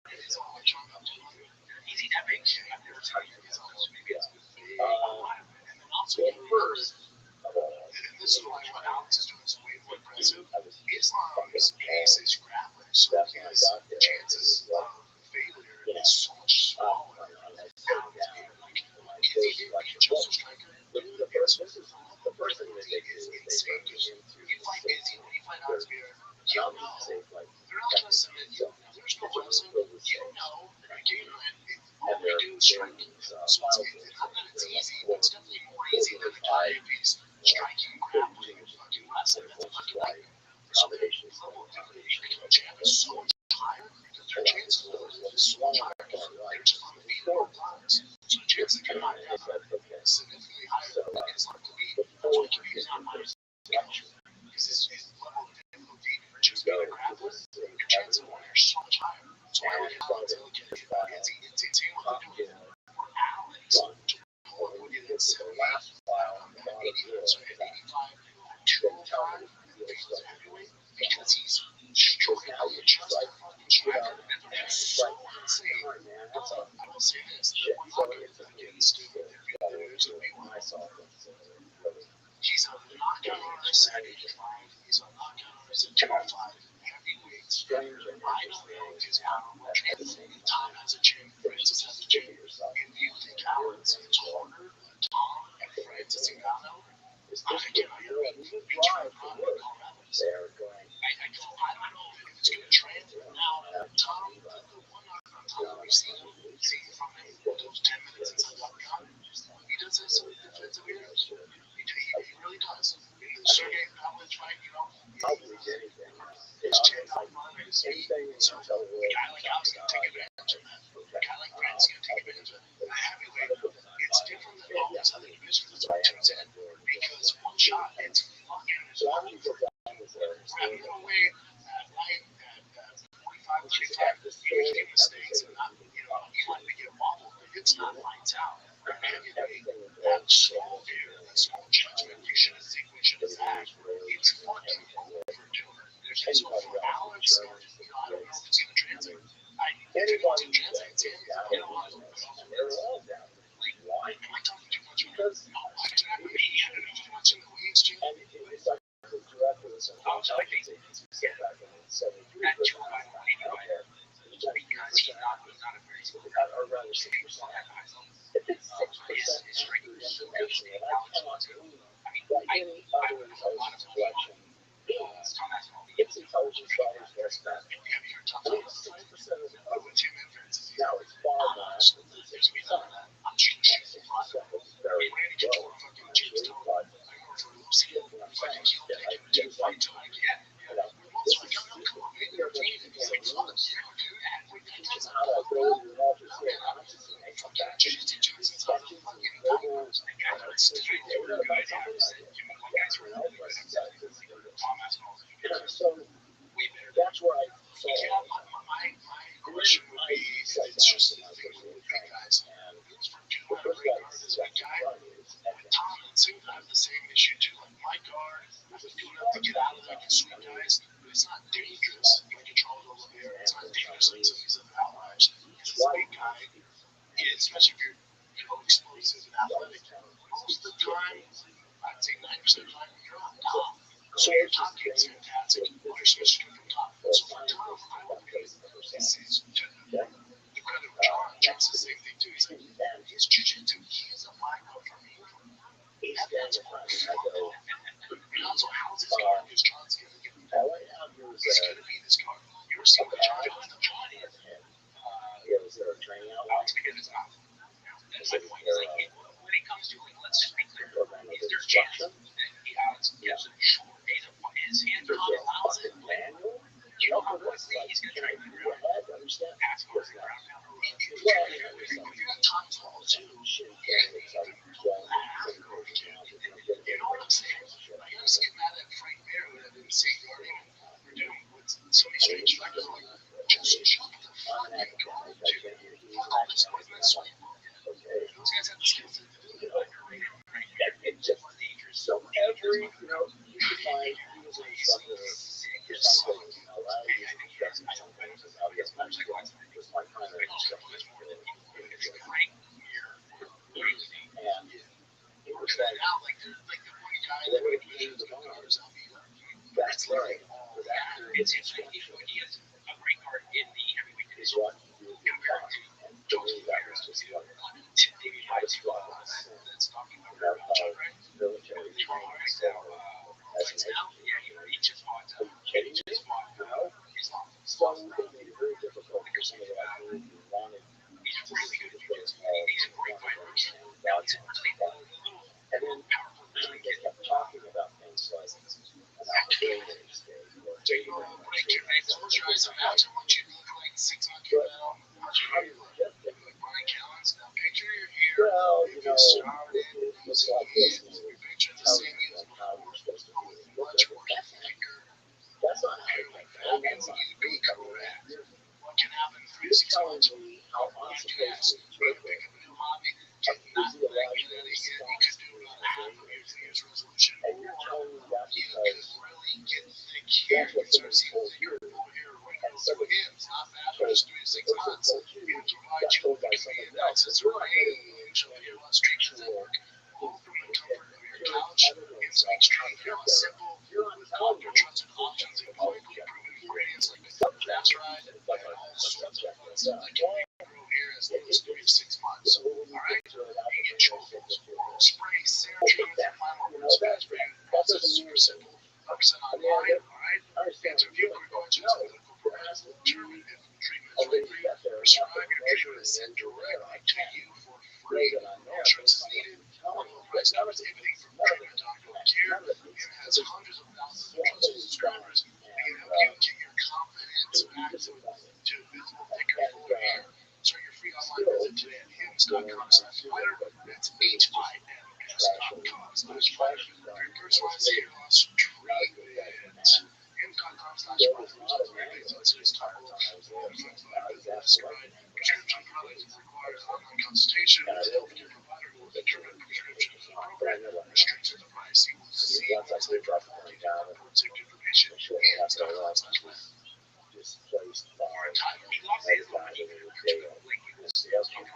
know with all the old school guys that were there, just like, fuck, we're not so No, I can't believe it's a fucking name. Sharon on his own. Now we're done. Not shredded, not fiery, little power. Imagine 15 years after training. Smart. Yeah. He currently fights in the I never had any intention of going to that place. I was there to check the box. Maybe that's What I could get from the organization. It was a second like that. This kid is like manager or staff function. read off some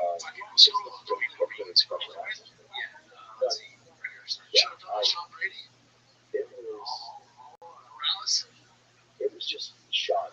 What? Despite that.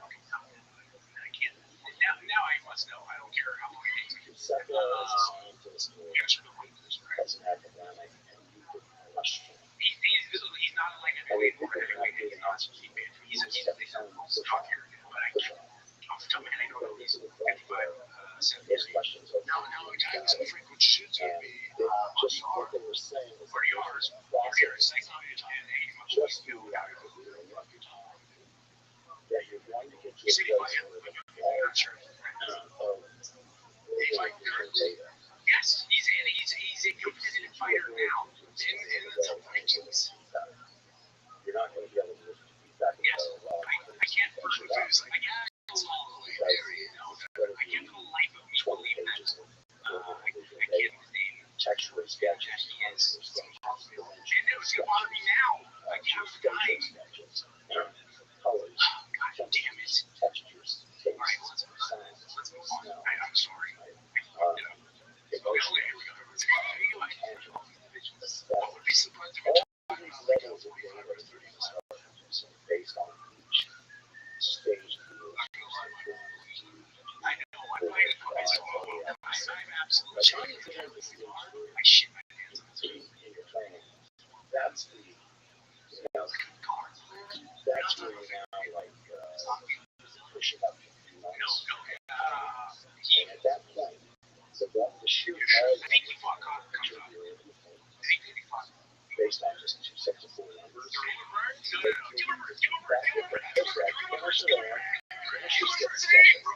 a world champion. I'll take the blame on I fucked this up. But I also said, really good at jiu-jitsu. He's a current competitive fighter. He stopped really not wiry, not red. I mean, I kind of did. I did a pretty good job of this time with Islam, so we're just going to get my mind away. I know I fucked you up all over the place. I fucked you up. Day by day by day, my confidence. The structure is all the bullshit. Okay, that's actually fine. So that you understand Had a damn good shot of winning. I don't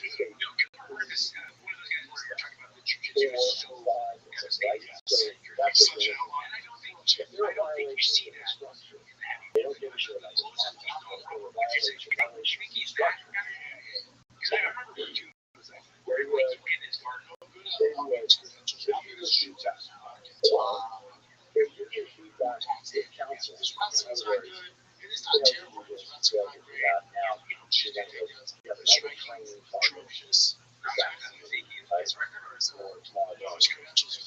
push you back in again, and they wouldn't push you up another level. They would do another stage part or another stage part of the ball. Until you demonstrated that you have mastered a stage 2 or stage 3 or 4, right? All the way to stage. And that's how they did that. Which was, I got it. You know, it's like, I guess, in wrestling, just as you go more and the reason requires you to do it so you master that move. And if you don't, then either does something different or, you know, keeps you working on something else. So that was the idea. I understood that. And like by the time you're in the stage, crazy. You look at these of it, it was like on that triangle. And that's how Bigfoot did it, other guys did it. He did it. Wow. Everyone's all over. You got it here. Choose under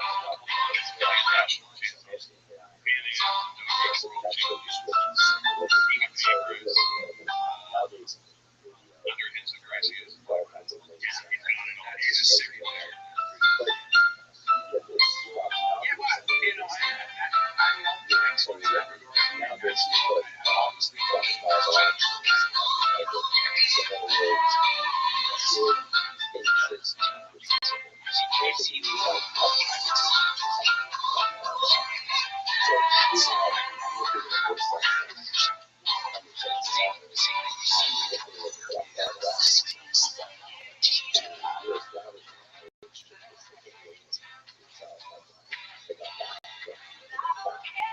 If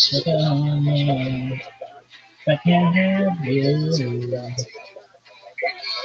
since you've abandoned me, my whole life is crime. Always redemption, as if feels just like I'm a walking on broken glass and broken up broken glass.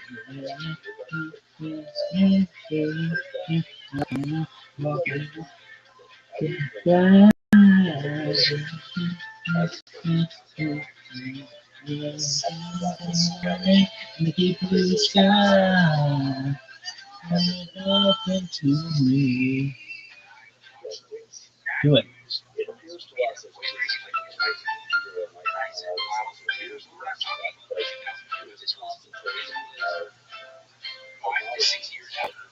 I'm broken up, broken glass.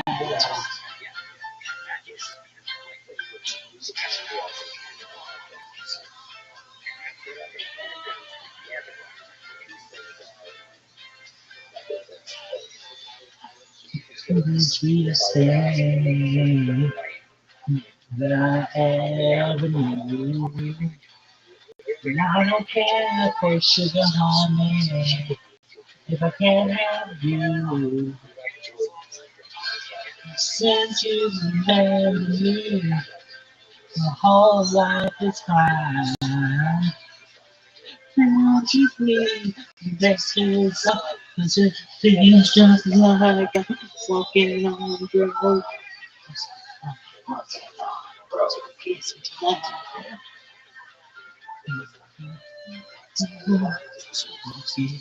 Walking on broken glass. The sun's still shining in the deep blue sky. It don't mean nothing to me.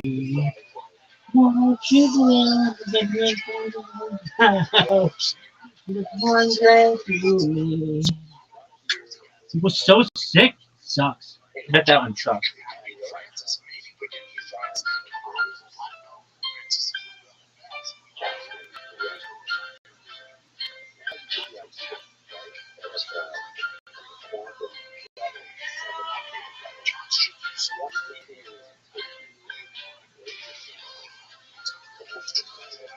Sucks.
So shit out of the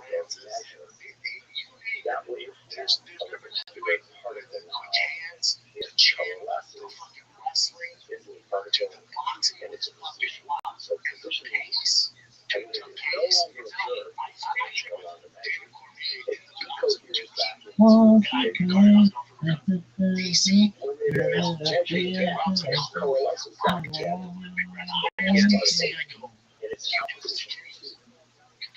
when it is no longer absorbed, but here's back in the way.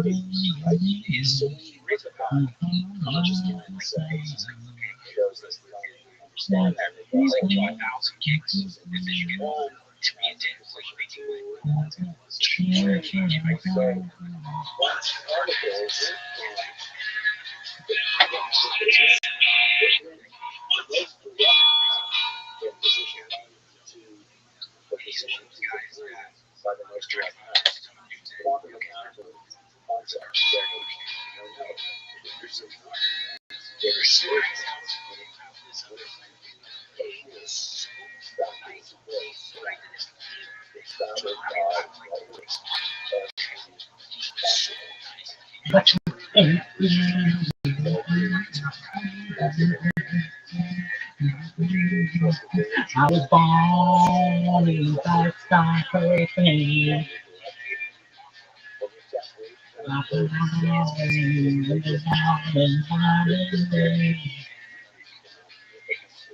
But it's all alright.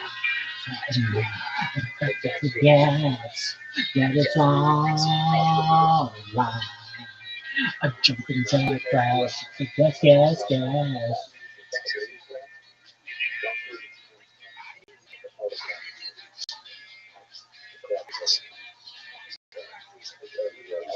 My slave, I you just did it. I'm sorry, with the strap right across my back. I'm down, I'm but it's all right. A jumping jack flash, yes, yes, yes. That was so sick. I know.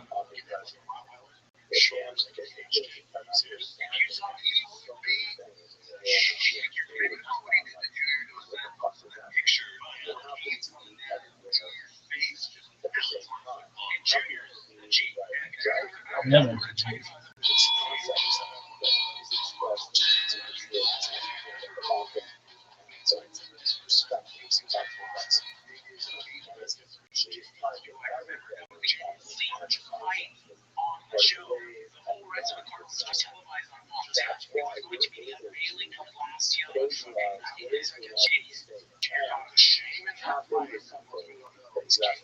Ain't no shame in this game, baby.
also that also gets me thinking about the idea of like someone who can just take me and talk about shit. We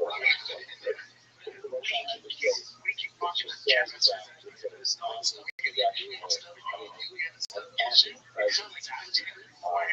He's built like a fucking great god. Dude, Anthony John's prime family.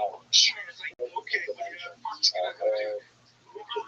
Jason is by far the best looking. He's got the at the time, most talented striker for one, and he's on the gym. The guy's like 170 pounds, and he's like 80 or something. He was the lead in 22. Also, phenomenal jiu-jitsu. He is the routine against fucking great shit. As the great national great is great is jiu-jitsu is what Davey's my like teach me how just someone doing that. Essentially, he was a professional kickboxer. And you have progress, and also here he got you with it. Like if you're busy winning something, it's not about what he did. He's like, I don't know if I can do something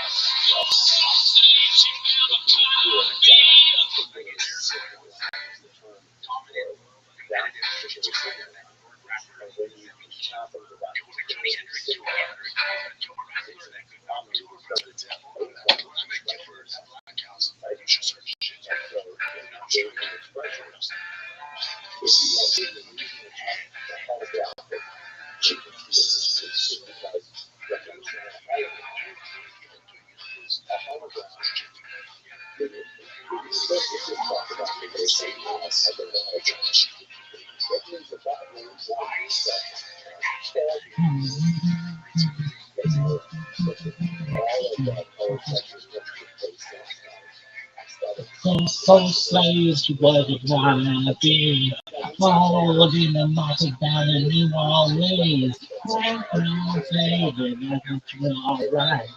We should never win just around midnight.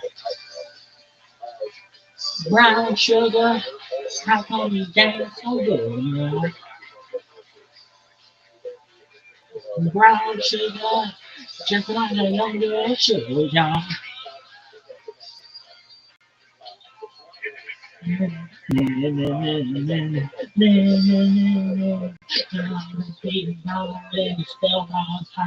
Lady on the house, rest on the stuff. Not long day and just run all life. Shoot her just around midnight. Brown sugar, how come you dance so good? Brown sugar, so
coaches at possibility, right?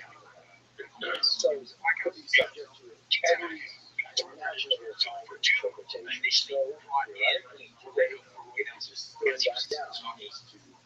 is to establish and target the translate the keep it ongoing because the client says we want to know what happens. He's like, dude, you gotta come up working on it. I was like, where's such a fan on this day? Vanderley's there, Virginia's there. It's just crazy amounts of like write that down.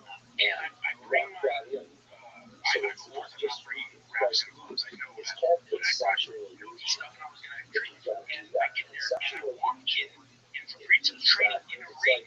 It's so I do know this man, and knocks him unconscious, and no one fucking bats an eye, and Vandalay in the corner on like a trip, like one of those aspirin treadmills, like the curve. Like, dude, fuck. That's a 1 hour tip. I love so much. Talk over their dreaming like talk over my house. And no one's like, what are we doing? I'm so I'm good. Certain parts of it drop, other parts, negative, other parts, increase, etc. Right? And we have a tendency, just as part of our to gravitate toward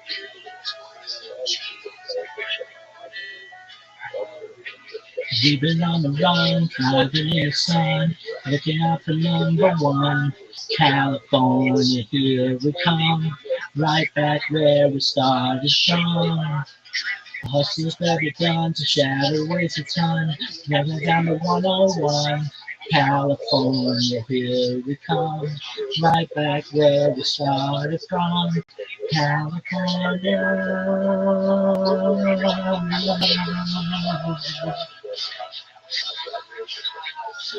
Here we come.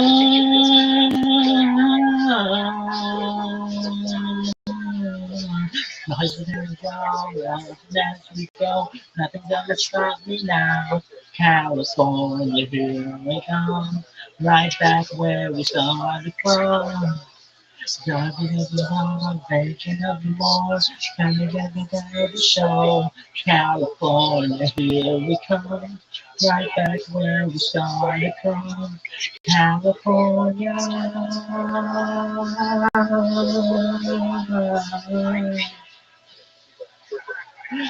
Here we go.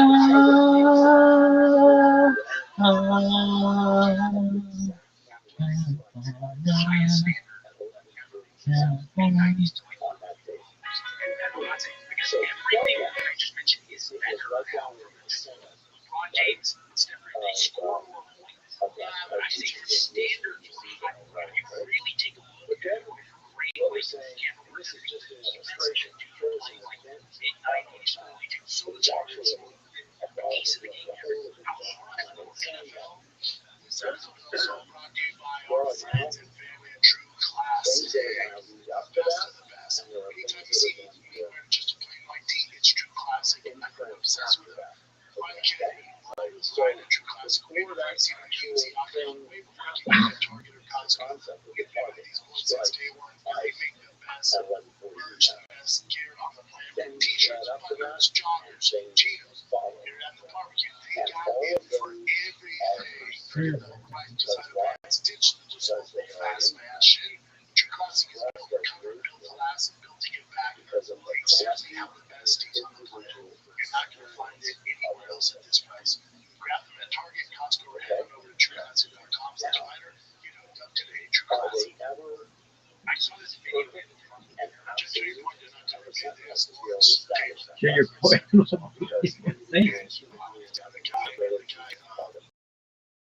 Michael Parsons. Understand easy because they pass like 80% more because you know how many sacks I have. Like my sacks, being the culture, I still hear that many sacks. These guys now, they know that 75% of the time it's bad. They're just teeing off the decors. I do not have that advantage. You know how many fucking sacks I have in my life? And for sure, balls changed to make it more dainty, excitement, and push that out. Also make it soft. It creates a softer game. More softer. Everything. Grand scheme of things, softer. Just it is not softer at all. Even look, I bet you Steph Curry made it all year. It's all the rest. You're talking. I believe it was on Matt Mark's show. It's a great show. It's Titanic. And so you're looking at all these decisions. These are all individual moments. We talk about where guys are. And you will see that perception because of the show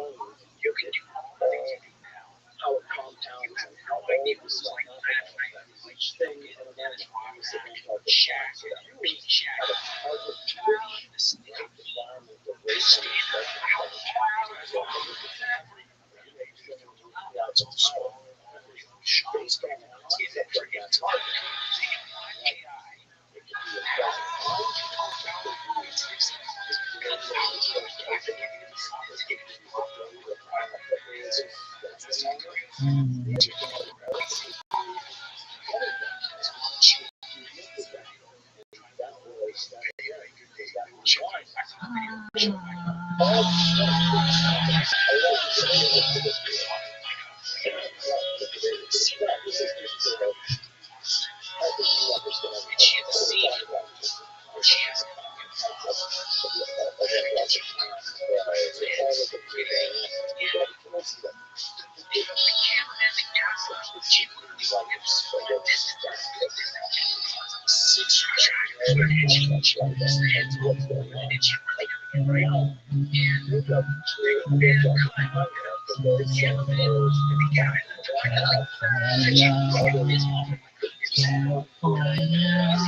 California, California, here we come.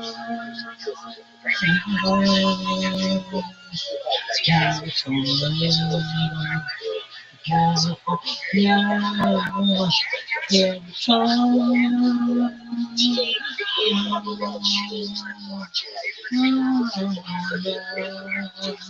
California, here we come. California, here we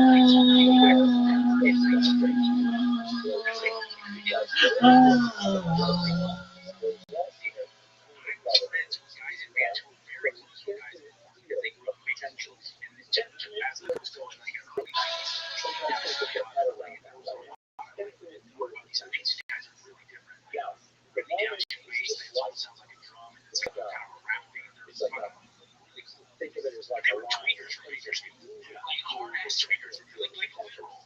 And I'm watching MTV, and Christina Aguilera, Britney Spears getting interviewed by Carson Daly here, and then they're like, "Oh, I'm so excited, Carson Daly. Okay, let's bring on Core, and here's some tweakers from Vegas." And we're like, "Hey, man, I'm like, this was this that's like wild, wild fucking talent back then was high, especially now." Change approaching zero shows into already do some time approaching zero plus talented people that can use and sort of really change. And that's how much you motivate. I love there's a lot of shit. The amazing part of it is like I'm not trying to speak up, but I in the magazine area and right that's where a lot of the band had this guys out in Pennsylvania. A lot of the West Coast guys that was in the 60s, 60s, 80s, and so I'd see it down to like some of the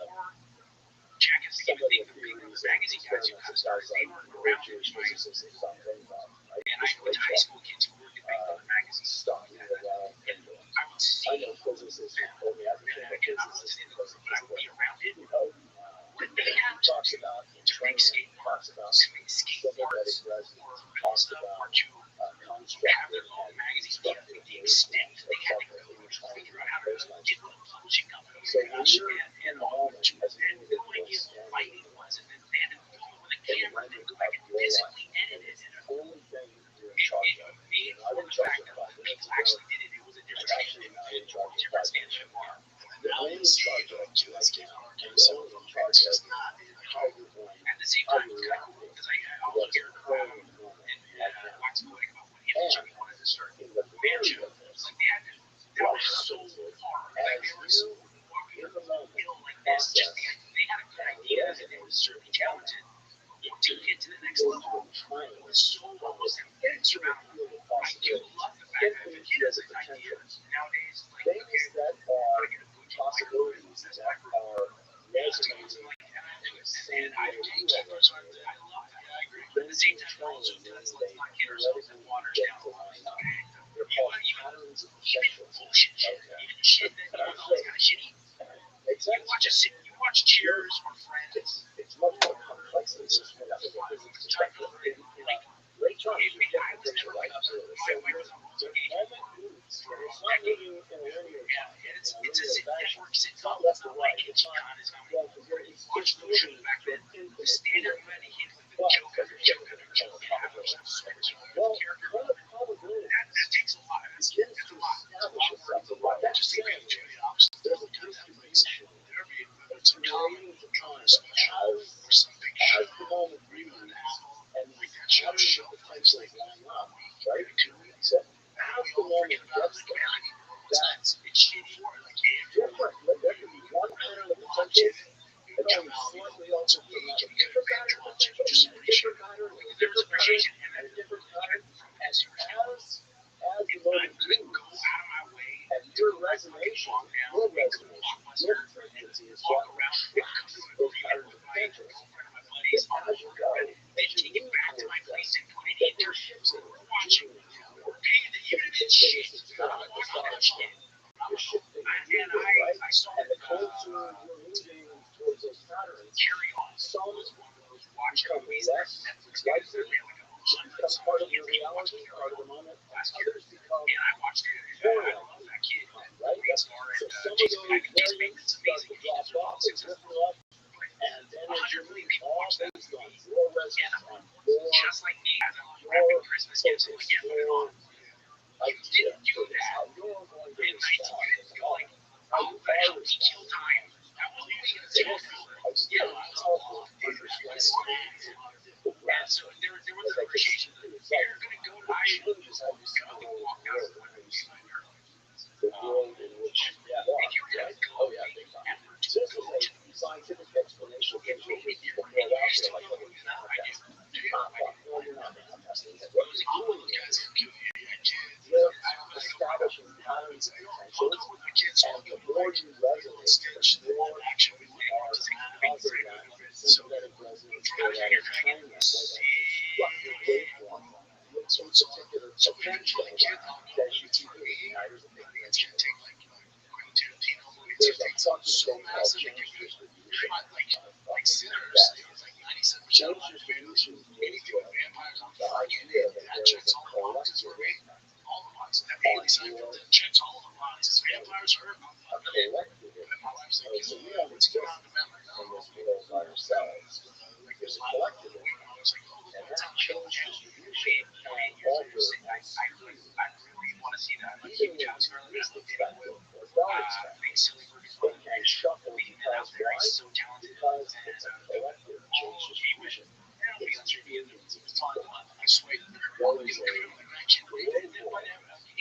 global moment shared by all of us, right? That affects the manner that each of us experience. And I was particularly talking about China. That's what I'm doing. It goes back to a whole other expression of the fact that it's like I don't know if this is explain it this way.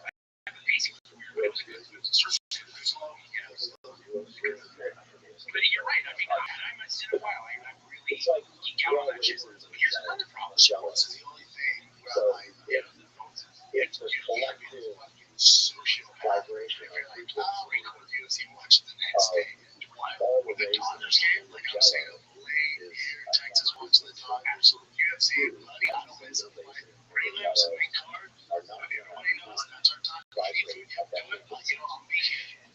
will make this argument. It's specifically that's a good way to look at it. You know, because I was part of my life.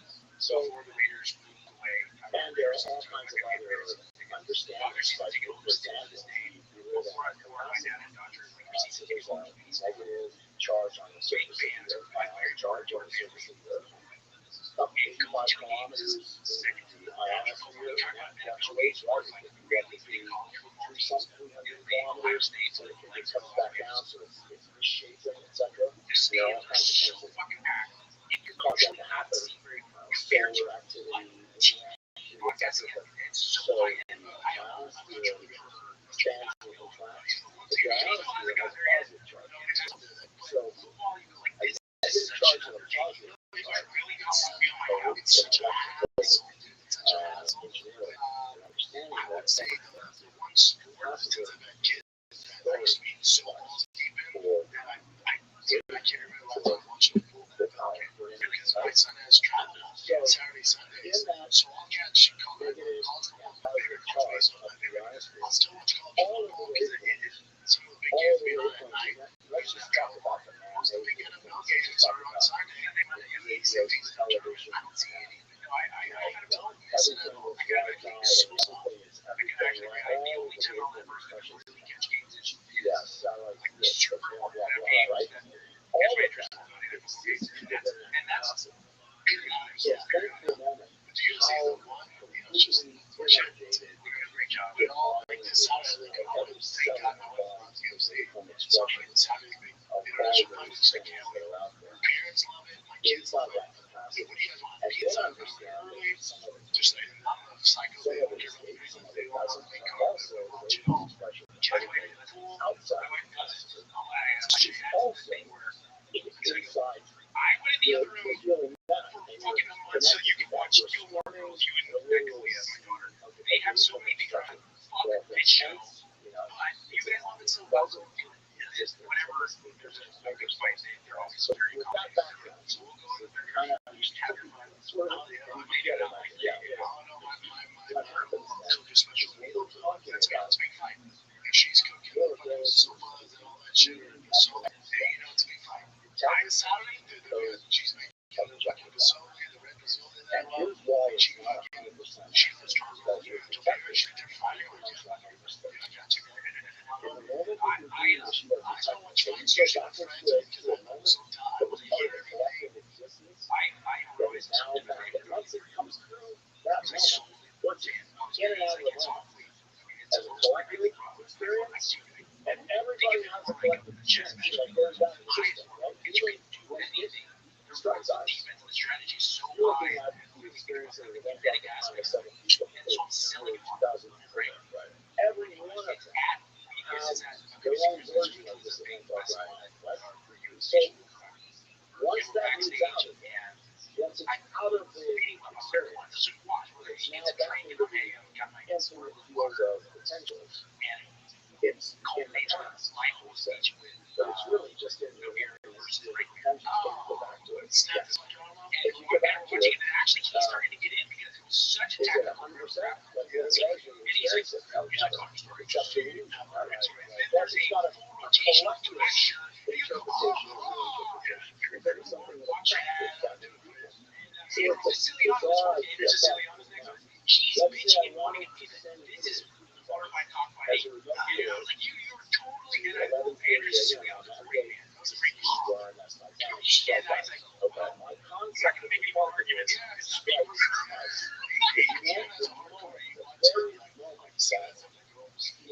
Right here was doing a breakdown. All the shit leading up to it, all the shit after it. And I came across it like a jiu-jitsu. You'll start beating down and pull that out. I think you go to objectify it. Yeah, I think my concept is a very almost 2 hours. No, it's like in time something happens, and that's when I set current events or should we? So if I do that, and I want that, you actually go to this guy chasing the dog. Yeah, so I mean, obviously, concept is John Titanic, there's video footage of how that race strikes ice at this time. And I watch all this footage. She's going to snap on If I'm thinking about the whole it's his work versus hers.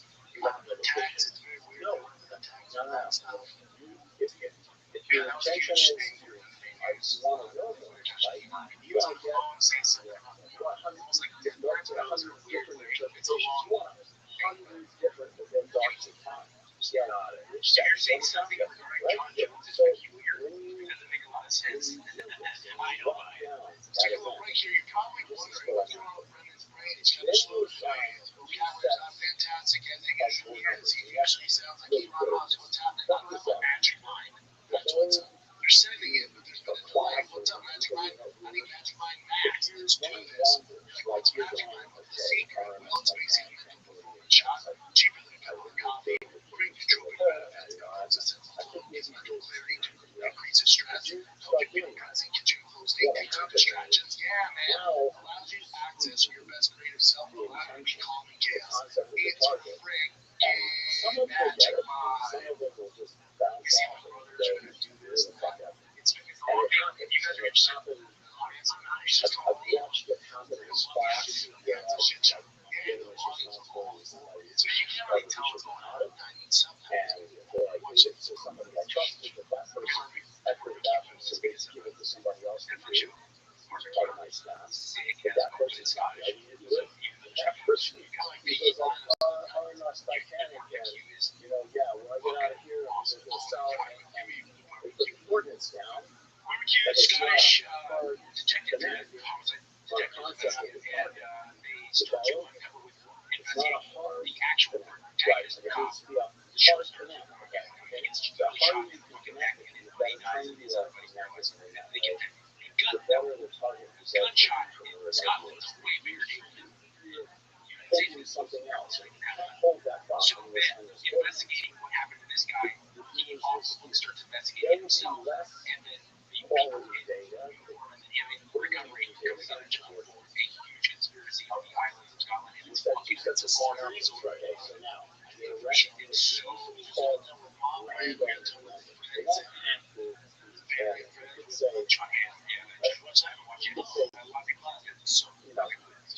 zero to that's the first one. And then you could say 0, 9 to 0. Now, I teach always the last number of one. It doesn't have to be, but I teach it that way because it's important when you come off of that line, you have to respond autonomically with what's called a videogram. A videogram is the first rapid representation of the target. It falls into a certain way of the category of stuff. She's like, it's awesome, great, it's the same role. Here's the season 2. I did not watch it. I made it. I watched season 2. That's not what your audience is thinking about. It's just that's why there's a line. So you can say T0 just to transfer for the rest of it. So Tom Brady was so basically it's a game competition thing between sports athletes, entertaining celebrities, and fans. They all compete for just different kind of games. Just a couple of I gotta be honest. Competition that part is not trying to even we won, and then I won. I still walk over the date. Like you're Tom Brady. Like I know I'm smart. Yeah, so Tom Brady won first place for $1 million, right? And Justin Gaethje came in early. He won this Ferrari. That's how they say it's so the technical code is justified simply how much can you sell that to Justin Gaethje?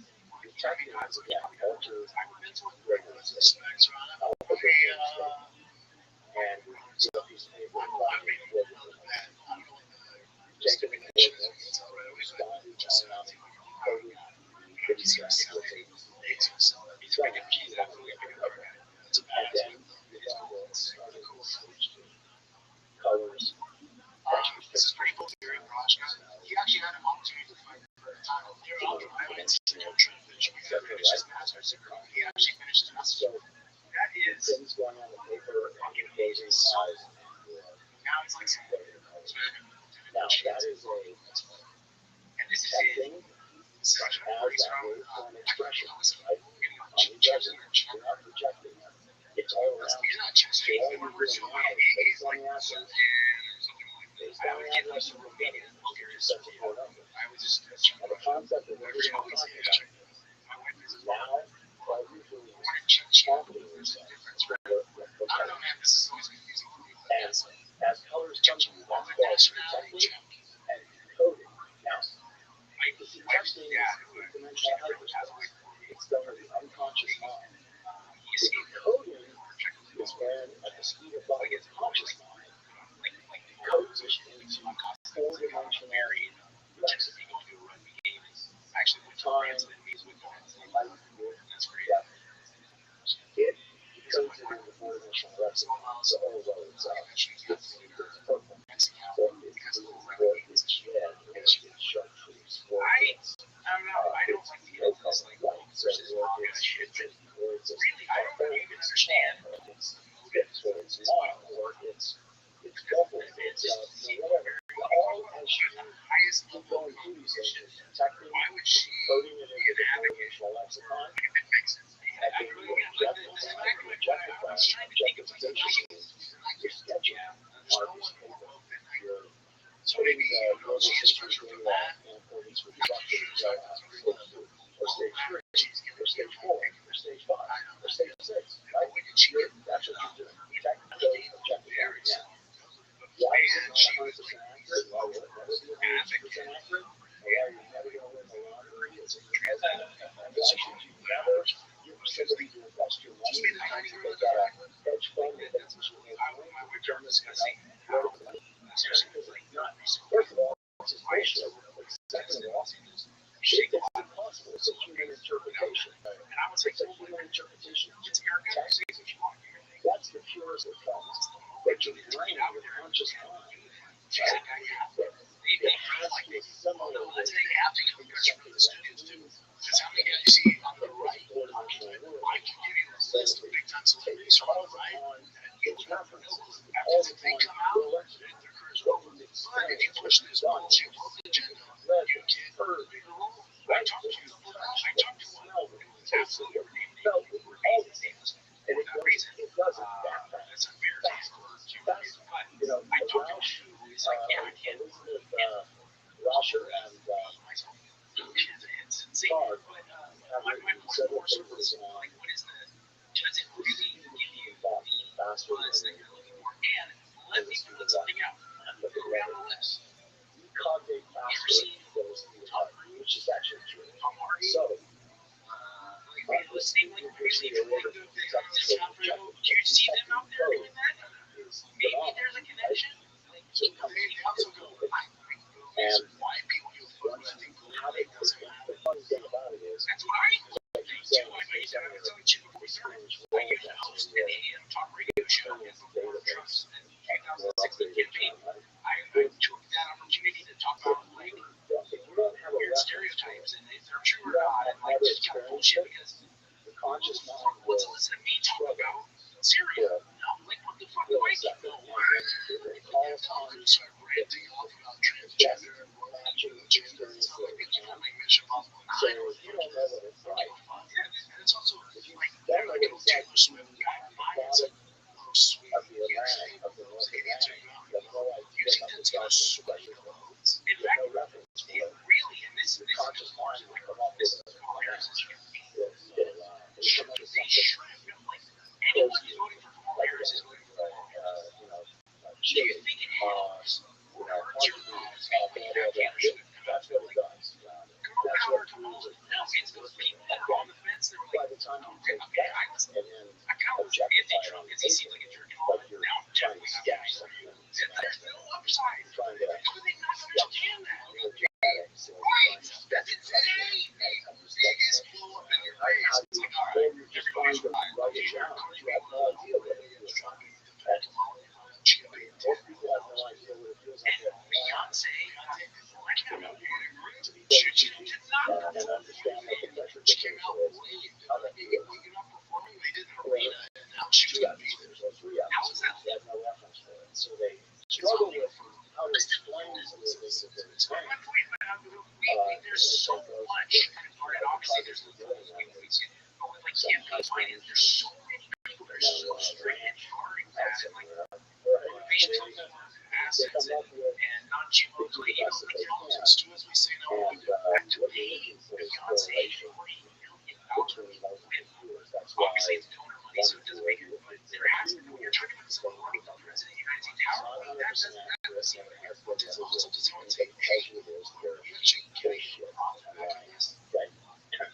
How many people are going to vote because Beyonce shook her ass with them? I'm not an insider, but I will give you my own experience, small bit of experience. I do know 2016, President Trump became president. People are how? I mean, myself included, I was like, this is, I did not see this coming. I did not see it. I will tell you, as a working in AM, control talk radio, Highs and lows don't matter. Donald Trump with me on it at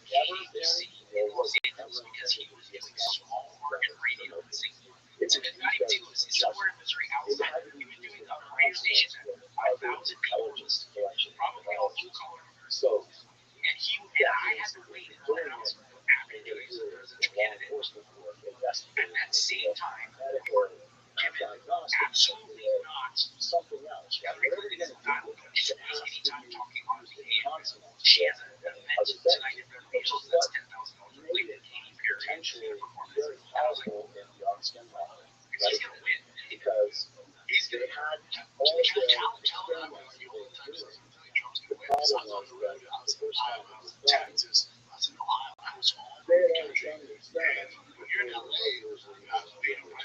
say, there's no way to Travis. Yes, Trump.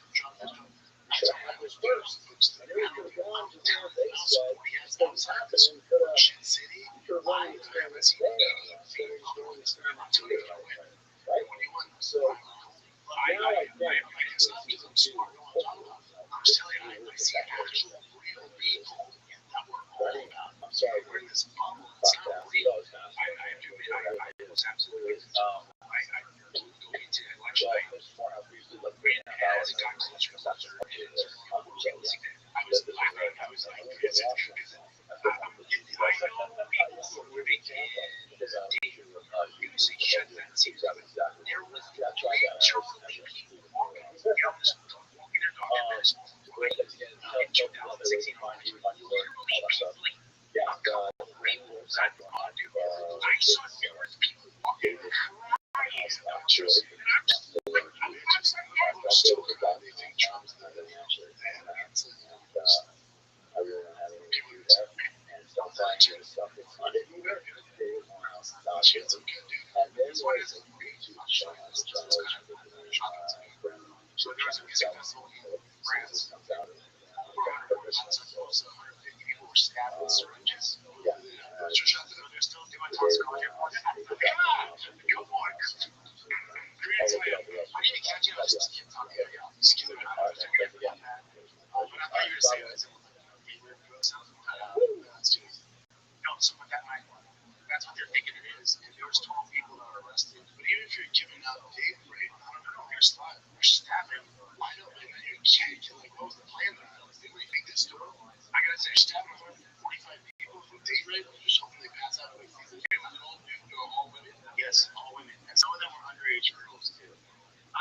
So they're part of the week into like, probably part of the rap. I'm a gun owner. I'm not like dead agent. I'm a gun owner, and I'm a proud American. I'm very proud to be American. Just finished covering the last 3 hours. But I'm not like good gun owner.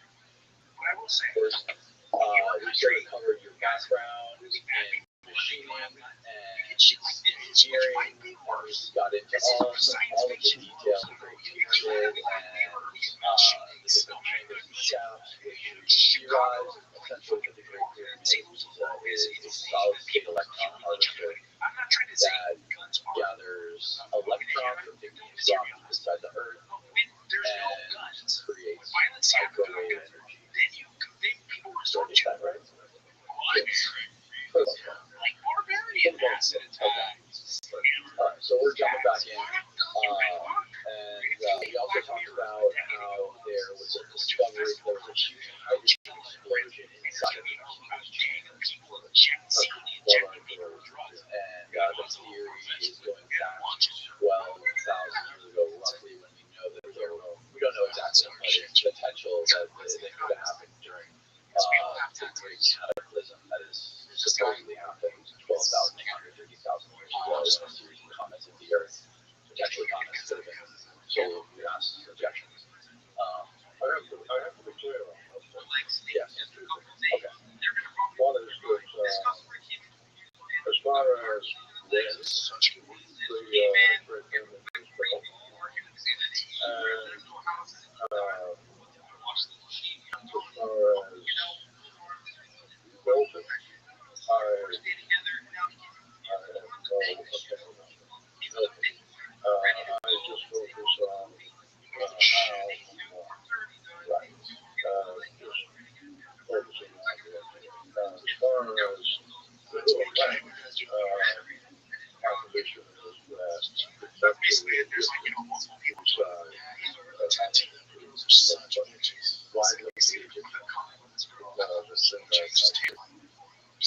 Oh, you're talking about the people that are involved in the science behind the stuff that are not necessarily. You're talking about so to understand the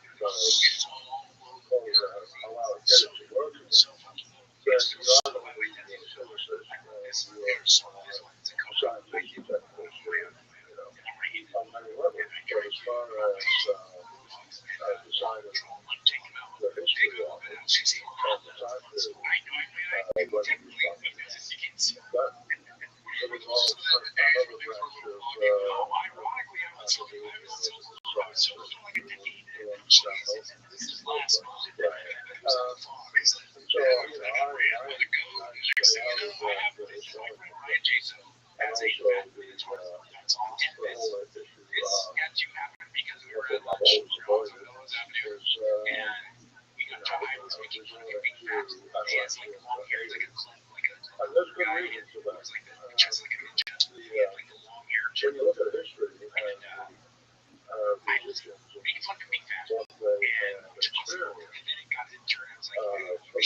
what they have experienced from outside is really something that country, whether it's totally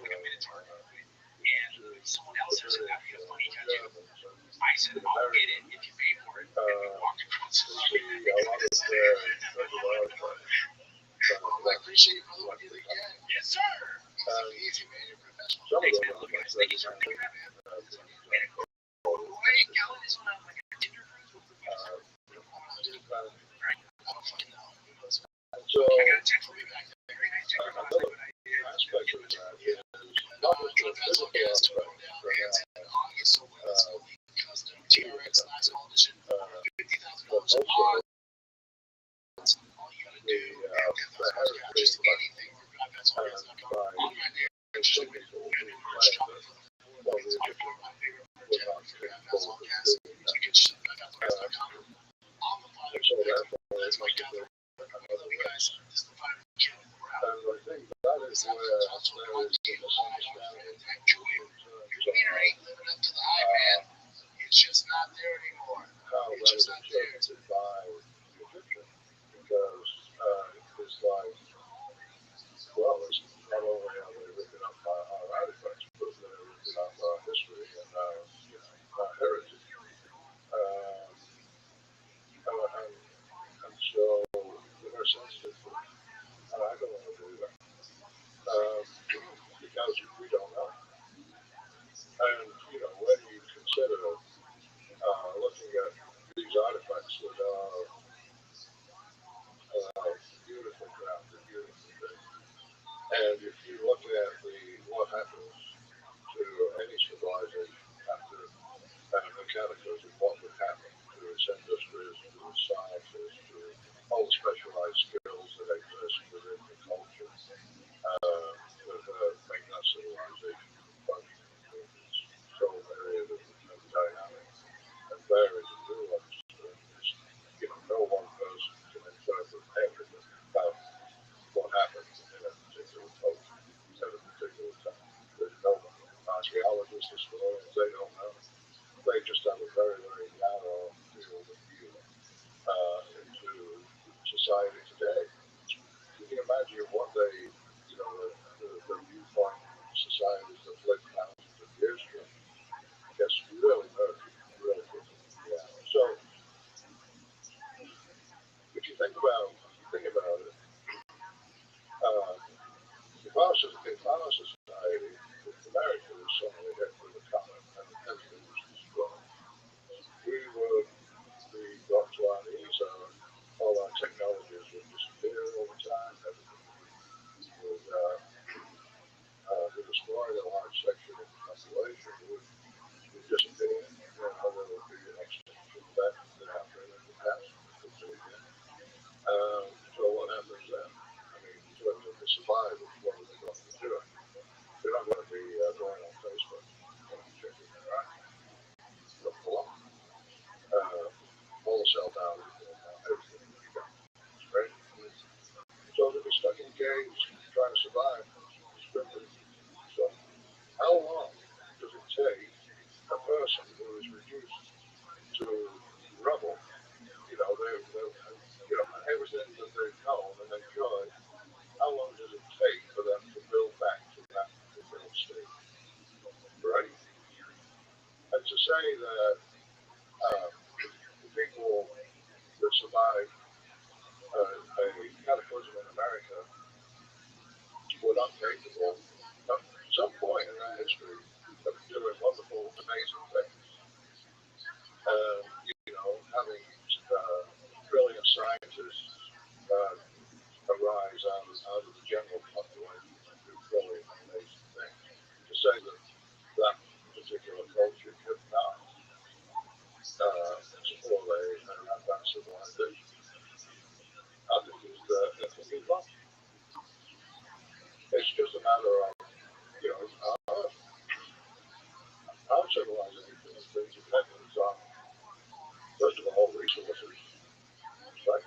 resources and also the physical resources of nature that provide us with abundance and freedom. Freedom for educated people and developing programs where instead of being out in the field picking potatoes or whatever to keep the family, they're sent up to university to visit. And it's kind of like land development. You have to have that part of the underpinning of science is based on people having that kind of freedom. And people around them would recognize that they are different and that they should be nurtured and developed and they can eventually benefit everybody. And whereas if you're just living in an agrarian society and just to live, just to survive, you've got to work around. The education institutions no longer exist in the same way you don't have time to go to. Well, they may be repurposed to do something else. I don't know. So it's a scary thought, really, when you think about it. Yeah, it was a crazy advanced civilization that had essentially hit the reset button on everything. Yeah. If that happened right now, we would have, within 500 years, there would be no evidence of any of the skyscrapers. There would be nothing left except for Mount Rushmore, the Great Pyramids, and like the Hoover Dam, right? The stone structures survive. So, it's kind of like to say the Egyptians, because when you look at how they lived and worked 5,000 years ago, they did have an amazing civilization just in that period of time. But to say that there was no point in that history when they were capable of building pyramids, I think is a mistake. You just have to know what period of time it was where the destruction came and everything stopped. Which is a very interesting perspective that I haven't heard anybody. It seems like there's so much war going on between people that are talking about this and debating this. It's become such an entrenched ideology, almost like a religion for some people, where they just want to fight. But like you said, yeah, it is entirely possible that if the Egyptians that came later were just the survivors of who came before, who had the tools, had the machines to build some of these insanely precise structures. Right. The evidence is there. All we have to do is recognize it, take measurements. Right, yeah, like you have done. So we're looking at the Queen's Chamber right now. Right, so we talked about the hydrogen explosion. It would be probably a good thing to talk about when the hydrogen was created. Yes. Why hydrogen was considered to be the gaseous medium where laser activity takes place. Okay. So if you look at the Queen's Chamber, it had two chefs in 1872. William Dixon detected a crack in the wall and found that they could push a rod through into the second layer of open space. So he had the limestone chiseled out. Initially, they were not connected to the chamber. Right. See, that's a very, very important point. Is that there was a 5-inch, what they call a 5-inch length, it's pretty long, where the shaft was cut almost to the inside wall, 5 inches, then there was a crack. So it was 35 inches, 30 crack. Right. Then, 19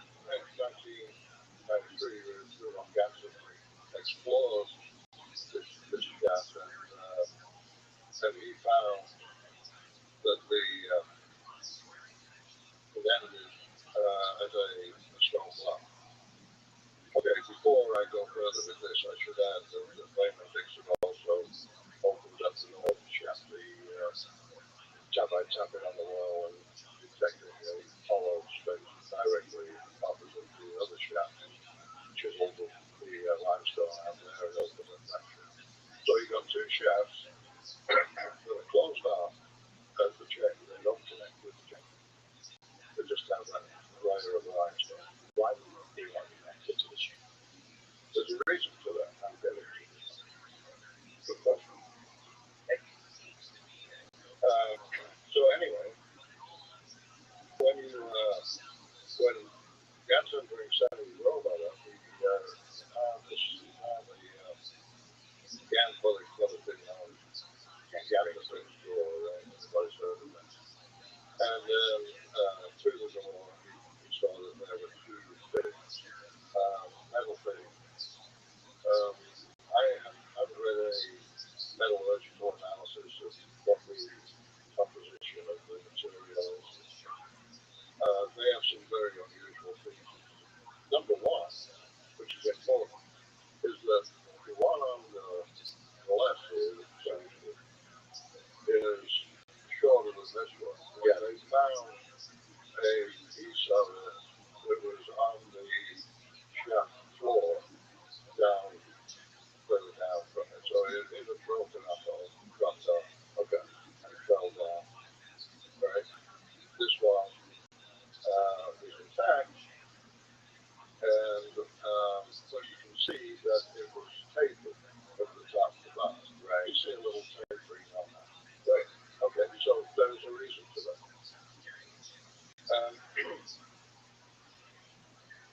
So essentially, once that was discovered, they were talking about drilling a hole through that limestone block. It's called a door. That shaft is only like 8 inches square. So a door for what? It's just a misnomer. I think actually, Hamas was involved in that. And the door, it seems like, okay, we'll call it a door because maybe Kudu is behind it. Some treasure back there. Oh, yeah, so it's a door to some other mysteries there, right? So anyway, when they were testing the thickness on the door, I have published in my book this image right here, and basically I speculated that behind these copper fittings or whatever material they made, right, were connected to some cables that went down to a chamber. And the reason for the copper fittings or whatever it is was to create a circuit. They served as like a fluid switch. So if you can imagine, like, what is the reason, what is the purpose of these shafts where they're closed at the bottom end and closed at the top? Right. Why? What would they be using? Right. What would pass through them? There's only one substance that would pass through, and that is a fluid. How would a fluid do to a closed off shaft with no opening? Well, I said they had to get pumps from below, from somewhere below. Right? Okay. And so the two chemicals, there was a chemical engineer that worked at the company I was working at. His name was Joe Krujewski. And I said, well, okay, what two chemicals could I mix to produce hydrogen? And he gave me a formula for it. It was hydrated zinc and dilute hydrochloric acid. So looking at the erosion or corrosion of the fence, and considering the operation, you have a layer of fluid that is covering the fins, creating a circuit. Okay? And so electricity flows from one of those, I call them electrodes, one of those electrodes to the other, electricity is flow. Okay. So that signals a closed condition. Okay. All right. Okay. So when the fluid drops below the level of those fins, then the circuit opens. When I say the words art history, what comes to mind? What is important is the Babies with either weirdly small heads or far too large bodies. I mean, did this artist ever even see a baby in real life? Art is so much more than the Met Gala, Michelangelo, and strange babies. It's everything from ancient cave paintings to pride glass. It's graffiti, it's fashion, it's living sculptures, and so much more. And art history is a way to learn about different cultures, different time periods, and the surprising similarities among us all. Hi, I'm Sarah here on screen. I'm a curator and art educator, and I've spent my career seeking out ways to make learning about art more accessible, less pretentious, and actually relevant to life today. I've worked in museums, written books, and developed the YouTube series The Art Assignment, all in an effort to continue my own art education and spark new conversations about art. And this is Crash Course Art History. In 22 episodes, we'll explore the who, where, when, and why of a wide range of art works, unlocking secrets of the past that help us see the present in a whole new way. We'll give you the know-how to interpret visual art for yourself, wherever you find it. And we'll explore themes in art that seem to recur wherever and whenever you go, like nature, the divine, and the human body. Art history is still being made today. It's happening all around us all the time. It's in questions like who gets to decide what gets preserved for future generations, or how are activists using art to promote justice. And if you've been wondering how new technology like AI is going to change the creative world, well, we are too. So join me, and together we'll explore a huge range of perspectives about what art is and how it makes history. Thanks for watching this episode of Crash Course Art History, which was filmed at the Indianapolis Museum of Art and Museum, and was made with the help of all of you spectacular people. If you want to help keep Crash Course free for everyone forever, you can join our community on Patreon. Bobcat, are you new to this? It's just like, Every piece of art tells a do you story. know what I do? More than one. This is our dance. This is a theology. I'm gonna ask you, gonna have this dance with a Bobcat. You're just gonna anyway. Make someone. This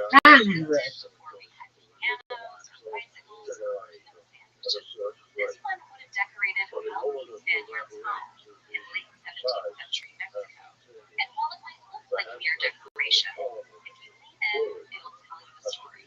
A story of a battle where Spain conquered Tenochtitlan, or modern-day Mexico City, and the Aztec emperor Moctezuma II was killed by one of his own subjects. Records from the indigenous people of Mexico tell a different story of the Spain effect. In their account, Spanish killed the Aztec emperor as part of their conquest. Historical events like this, and history itself, aren't exactly straightforward. The story you get varies depending on which documents or artworks you look at, and who's doing the telling. By studying this centuries-old screen, we learn about more than just the object itself. We learn about history, and how history, like art, is not something we discover, it's something we create. I'm Sarah Screen. I'm a curator and art educator, and this is Crash Course Art History. Give it to the I do. This one. You might think that art history is a stuffy subject with its own useful, lynching and trivia night victory, or you might think it's just memorizing a bunch of names and dates, and the occasional jump scare from a creepy lock-lipped baby. But art history is really about thinking critically by observing closely. It's the study of objects and images to understand the people, places, and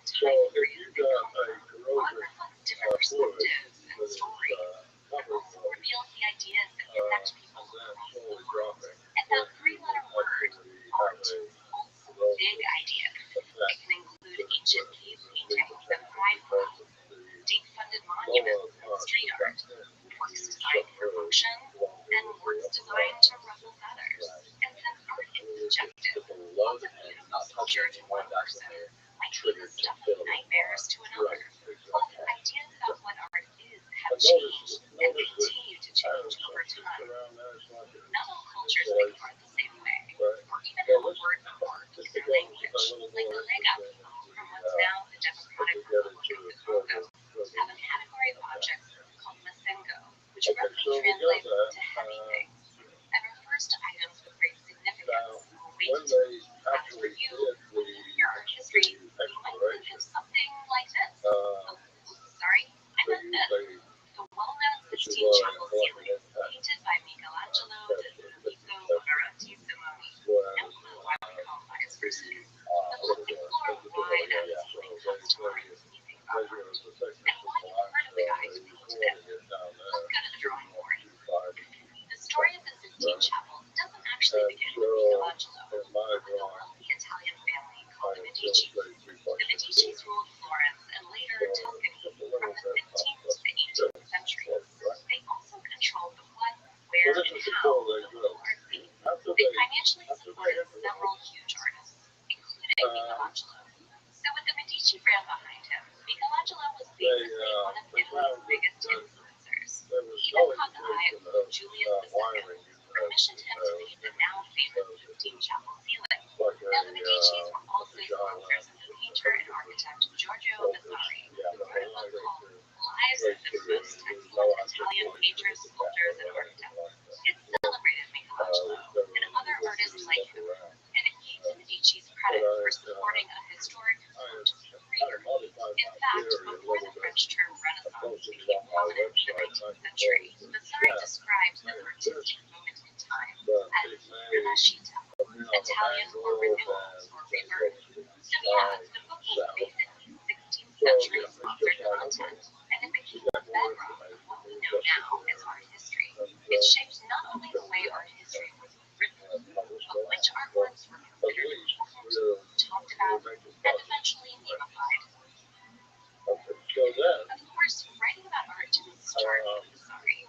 By the 5th and 4th centuries BC, Plato was wrestling with art's imitation of reality in his writings, and Aristotle was exploring how art can conjure emotions. And in the 9th century, John Young-Yuan wrote the famous paintings of successive dynasties, the oldest comprehensive written history of Chinese paintings known to exist. So there's evidence of art historical writing throughout the world, and through much of recorded history. But Vasari's series of biographies strongly shaped how the story of art would be told from then on, with a significant bias toward Western European art. It was this text that became the basis of what is called the canon of art history, a collection or timeline of artists and works believed to be truly great, to have furthered art's progress, that get talked about again and again.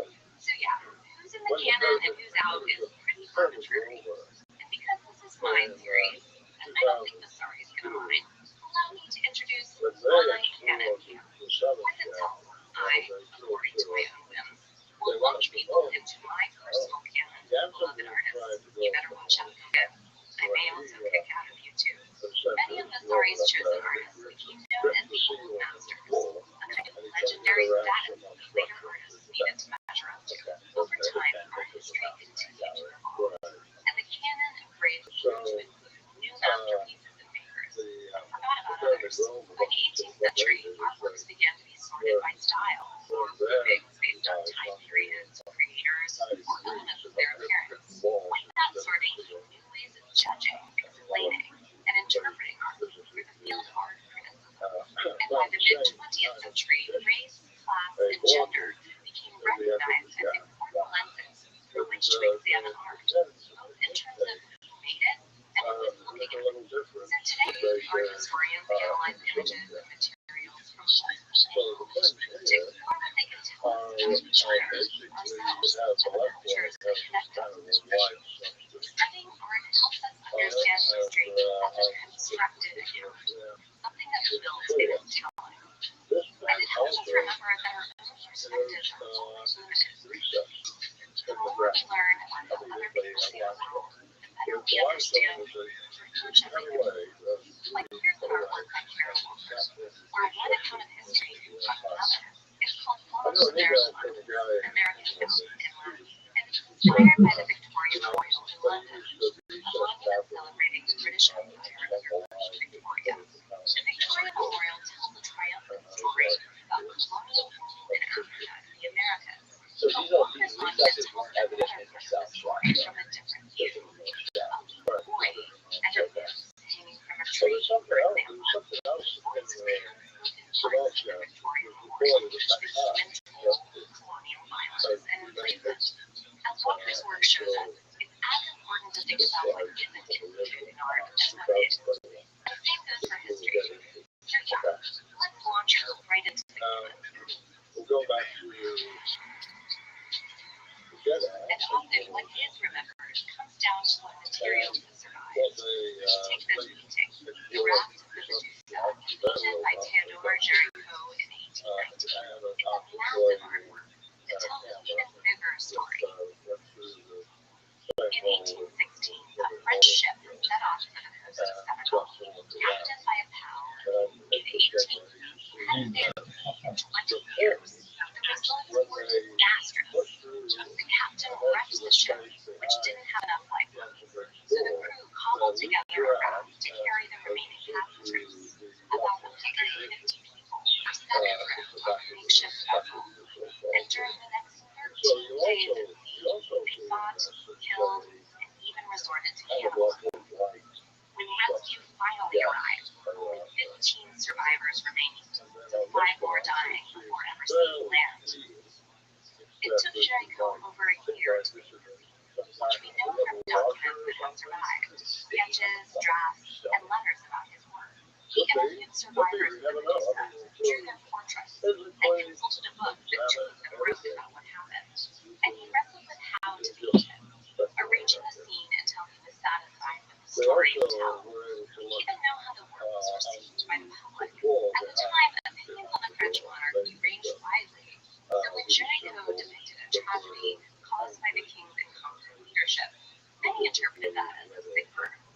The point is, we know so much about this one painting because lots of material evidence about it has survived the past 200 years. But that's not the case for so many other works, like this drum, which sits in the British Museum. We don't know exactly who made it or when. What little we know right now is from museum records, which say an Irish scientist procured the drum in Virginia in the early 18th century. The museum labeled it an American Indian drum made of a fallen tree. Then, over 150 years later, an anthropologist noticed it looked a lot like drums made in West Africa, but it took about 74 years before researchers figured out the drum was made of wood from a West African species of tree. It's likely that someone from the Akkad culture in what's now Ghana made the drum. In its original context, it would have been played as part of a whole ensemble, but at some point, the drum probably ended up on a ship from Africa to North America. We have stacks of information to help us understand the Raft of the Medusa. But with the drum, we're piecing together a story from scratch. Artifacts like these show us how much what survives our history shapes our understanding of it. But the flip side is also true. The more we uncover what's been lost, the more missing stories we fill in. So, throughout this series, we'll explore art history to discover how art reflects different perspectives, but also reveals unexpected connections across time, space, and culture.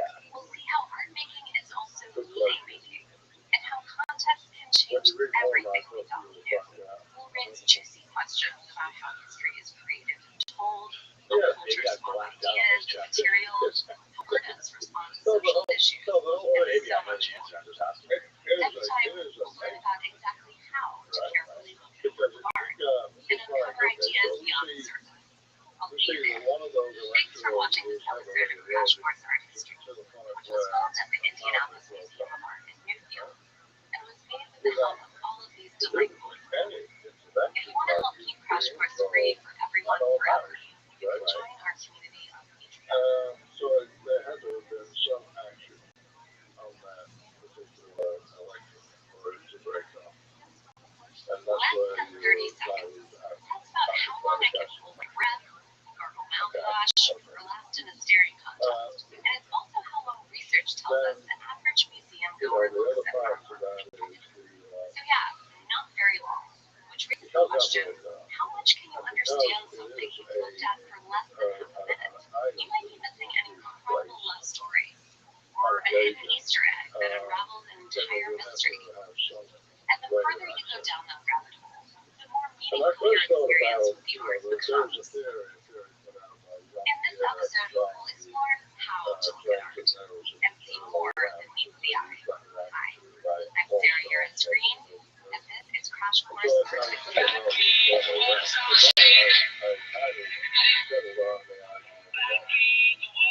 Okay, so sure, you can enjoy an artwork by experiencing it for any amount of time. But something happens when you take a closer look. You start to notice things that lead to questions, like where, when, and why was this amazing thing originally made? In other words, what's its context? Much like how archaeologists use tools to uncover artifacts, or historians use tools to uncover the story of the world.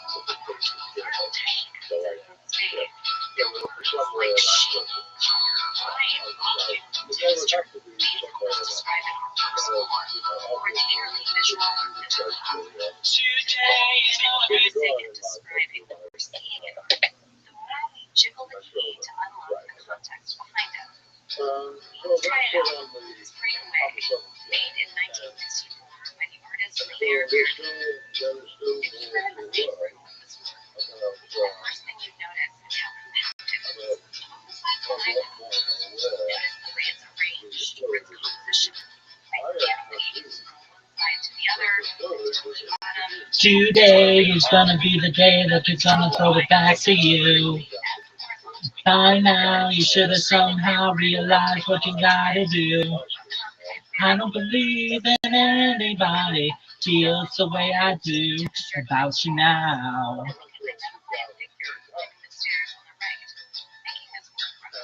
Backbeat, the word is on the street that the fire in your heart is out. I'm sure you heard it all before, but you never really had a doubt. I don't believe that anybody feels the way I do about you now. And all the roads we have to walk are winding, and all the lies you feed us there are blinding. There are many things that I would like to say to you, but I don't know how. Cause maybe you're gonna be the one that saves me. And I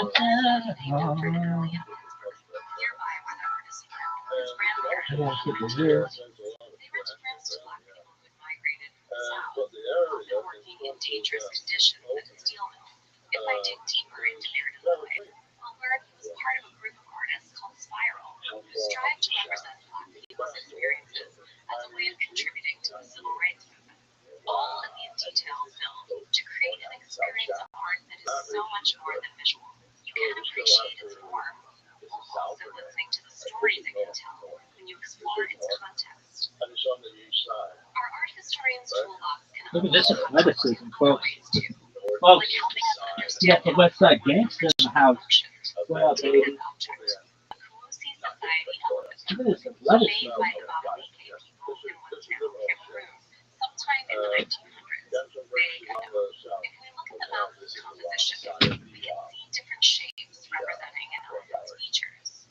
Large circles on either side for the ears, and long rectangular panels hanging down from the trunk. Notice how color accentuates the mouth's curved forms and draws attention to the ears, eyes, and mouth. The mouth's intricate patterning comes from brightly colored meat, sewn along with cowrie shells into cloth, and raffia, or strips of dried palm leaves. And from the choice of materials and process, or technique, we assume this mouth was made for someone very wealthy and powerful.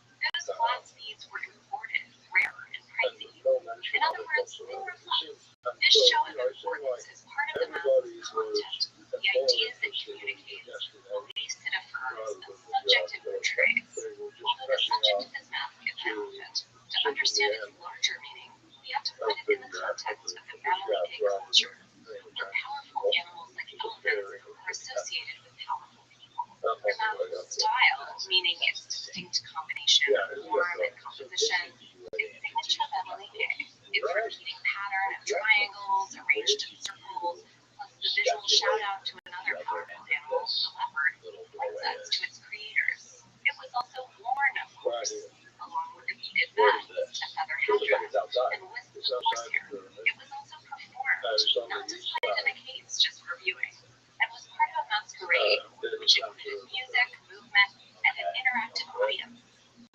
We don't get to see the mask in that original context, but visitors to the Brooklyn Museum, where it's housed, can admire it next to other Maori paintwork, as well as artwork from cultures around the same region and time. Art history works to add that detail back in, and try to understand what the artwork might have been to the people who made it, experienced it, or even wore it in its original time and place. And sometimes putting two works side by side can reveal even more. So let's dive in by comparing and contrasting two very big hunks of stone. One that's been beatified millions of times, and one that hasn't. First, the less beatified coil shaft monolith. It was uncovered in 1978 when electrical workers in Mexico City hit a huge carved stone by accident. And I mean huge. It's about 11 feet wide and weighs 8 tons. That's as heavy as an adult T-Rex. But the size wasn't the only surprising thing about it. It was carved with the image of a dismembered woman wearing bells and feathers, with her limbs and head rolling freely from her unattached body. Who says art history isn't exciting? The image would have been familiar to the Aztecs when it was carved in the late 15th century. It depicts the story of the moon goddess Rothschild'S, who was furious when she found out her mother was pregnant with Huitzilopochtli, the god of the sun. So the moon goddess tried to murder her mother with the help of her 400 brothers. But the baby sun god was born ready to rumble, with an armored adult body. He decapitated his leaving his sister and tossed her remaining pieces off the mountain. The monolith shows the scene after the moon goddess was vanquished. Archaeologists figured out that the stone was originally placed at the base of a staircase that led to the Templo Mayor, a massive religious temple in the Aztec capital, Tenochtitlan. The sculpture would have represented the ultimate destruction of enemies by Aztec strength. In fact, war captives were sometimes ritualistically killed at the temple and rolled down onto the stone for humans. Now let's compare it to our other heavy hunk of stone, David, a sculpture made by our old friend Michelangelo in Florence, Italy. It was carved within a few years of the coil shaft monolith, over 6,000 miles away. Like the monolith, it reflects an epic showdown that would have been well known in Europe at the time. Beefcake, The baby. story of David and Goliath. According to the Bible, a giant named Goliath challenged the Israelites to present someone who could defeat him in combat. No one dared except a young shepherd named David. Armed with nothing but a staff, slingshot, and 5 rods, David knocked Goliath out and chopped off his head. Wow, decapitations to the good. In any case, that's the moment many artists choose to portray David after conquering Goliath, like how the coil shaft monolith shows the moon goddess after her defeat. But Michelangelo sculpted the underdog David before the fight, looking all determined with a firm brow and stones, these stones, in his hand. The David sculpture was placed in front of Florence's town hall. At the time, Florence was facing attack from neighboring armies. The statue stood as a symbol of the city and its people. So the citizens of Florence looked at it and thought, side by side, we've got 2 sculptures made around the same time in different parts of the world that are both serving decapitation and nudity. They were both sculpted from a single piece of stone, and they were both on a public display in major cities to be viewed by people who knew the stories they referenced. At the same time, the work shows some significant cultural differences. Many Italians at the time perceived David's nudity as a sign of heroism, while the Aztecs saw coil shaft nakedness as a sign of humiliation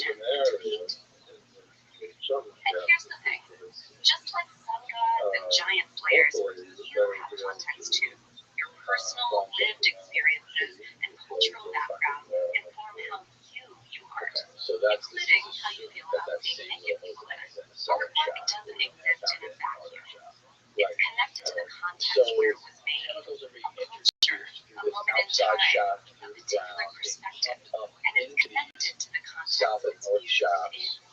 By observing closely and exploring the stories behind art, we can start to peel back layers of its context and meaning.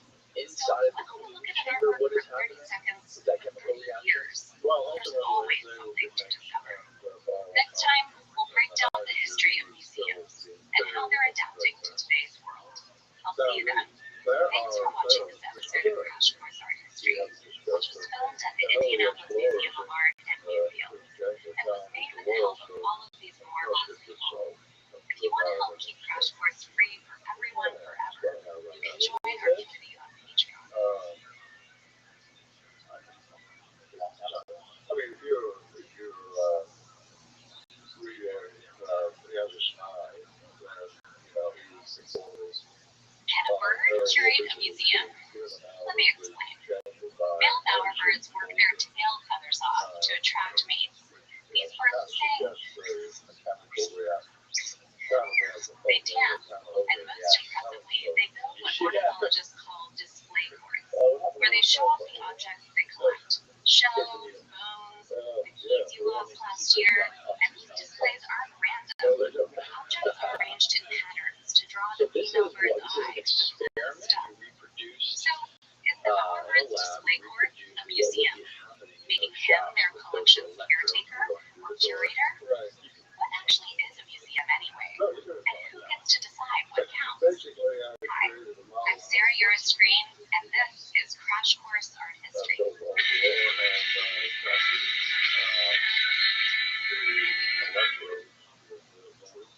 There are lots of different types of museums, from natural history museums to toy museums. There's even an instant ramen museum and a museum of broken relationships.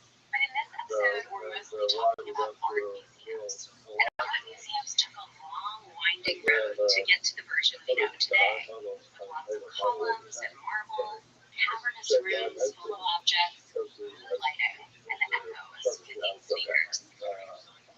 Actually, the earliest known spaces devoted to art were caverns, like the Chauvet at Lascaux Caves in France, and the Altamira Cave in Spain. In places like these, prehistoric people used ochre and charcoal to depict horses, deer, bison, and even lions and rhinos, which weren't extinct in Europe yet. Still, we wouldn't call these prehistoric caves museums just because there are pictures on the walls. Generally speaking, a modern-day museum has professional, trained staff, an open and publicly accessible space, and objects of historical and cultural importance that are not only preserved, but arranged with the intention of educating. In museums, artworks are sorted into groups or categorized so that they can be stored and studied, and eventually displayed in ways intended to convey meaning. Curators often do this according to time period or culture or geographical location to hopefully tell a coherent story about a certain part of history. They also sometimes arrange works thematically across time and culture to tell new stories. We get the word museum from the ancient Greek word museon, meaning a shrine to the muses, the ancient Greek goddesses of art, music, and poetry. And while we wouldn't consider these shrines museums by today's standards, some places in ancient Greece definitely had the feel of them. Like if you had visited the Acropolis of Athens in the 2nd century BCE, you'd have passed through a reception hall called the Propylaea, where you would have seen impressive paintings of Athens history. Your surroundings would have told you that you were standing in an important place with important objects. Remind you of anything? The ancient Romans did this too, but the Roman ruling class also amassed huge personal collections of art that they kept in their homes as status symbols. Again, mostly reminiscent of today. And actually, the earliest known spaces dedicated to collecting art weren't in Europe. We can think of the ancient Egyptian pyramids at Giza as a kind of giant private art collection built to honor the dead. Still, we wouldn't call the pyramids museums either. They were spectacular, but they weren't exactly accessible to the public. Now, flash forward to Europe in the mid-16th century, when private collecting took on a whole new flavor. That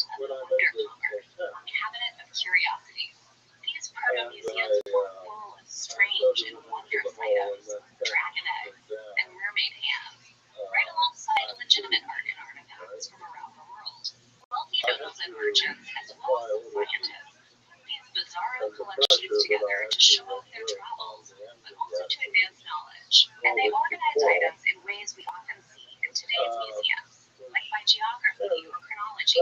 These were also meant to be entertaining. Nothing says fun like an involved hanging crocodile. Cabinets of curiosities were, again, not meant for the public. They were meant to bring the outside world to the nobility, so they didn't actually have to go outside themselves and sully their fancy shoes. It wasn't until the 18th century that the first publicly accessible museums began to open their doors. But it wasn't an entirely selfless move. It was a way for wealthy art patrons to show off their collections more widely.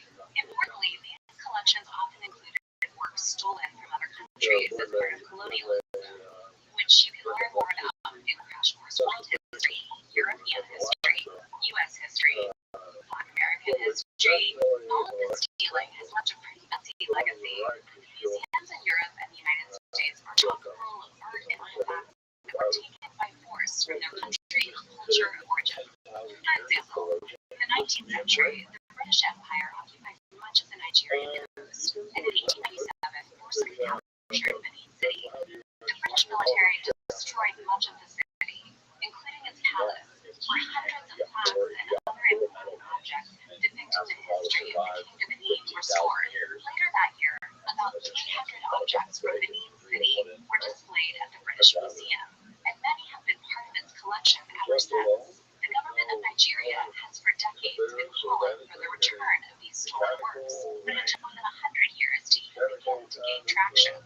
As recently as 2022, Germany and the Smithsonian in the U.S. agreed to return Benin artifacts from their collections in a process we call repatriation. To further complicate the issue, museums sometimes display those stolen artworks in insensitive and misleading ways. Regardless of any good intentions of museum staff, some art might be presented as primitive or displayed wildly out of context, playing into stereotypes. Like Native Americans are often remembered in American museums as if they no longer exist. James Luna, a Luiseño Indian artist, brought attention to this practice when he placed his own body in a museum case with labels identifying his scars, as well as personal belongings, like his college diploma and even divorce papers. This powerful work attests to the continued existence and relevance of indigenous artists and communities. And it also launched Luna into my personal canon of art history. Ready? Canon. In response to powerful critiques like Luna's, museums have been called to decolonize or to acknowledge and free themselves of their colonial influences. This involves not only repatriation of stolen artifacts, but putting collections in different contexts to more accurately represent the past. Take this portrait of Sir Thomas Picton, the former colonial British governor of Trinidad. In 2020, the National Museum in Wales removed it, citing his brutality toward enslaved workers and free people of color on the island. 2 years later, the museum opened an exhibition called Reframing Picton, which highlighted this history and included the work of contemporary Trinidadian artists to help develop a more complete picture. One of these works, an installation by the artist collective Maculeg, included a composition of music woven together with the words of Luisa Calderon, one of Picton's victims of torture. Pretty powerful stuff. The work of rethinking our museums also involves diversifying those who work within them, serve on their boards, and make the decisions about what is collected and displayed. As we've seen, the very idea of museum was concocted by wealthy members of the ruling class, so a lot of perspectives have been left out for a long time. And that legacy isn't going to be unraveled overnight. A 2018 survey found that across 300 U.S. art museums, only 16% of curator roles were held by people of color, and only 12% of leadership roles. The survey was repeated in 2022 and found moderate increases in people of color across the board in all museum roles. And it also found the number of Black staff in museum leadership had doubled and quadrupled in curatorial positions. Is this an improvement? Yes. Is it enough to correct the past or reflect the U.S.'s actual demographics? Heck no. The work is far from done, but it's critical to the continued relevance of museums.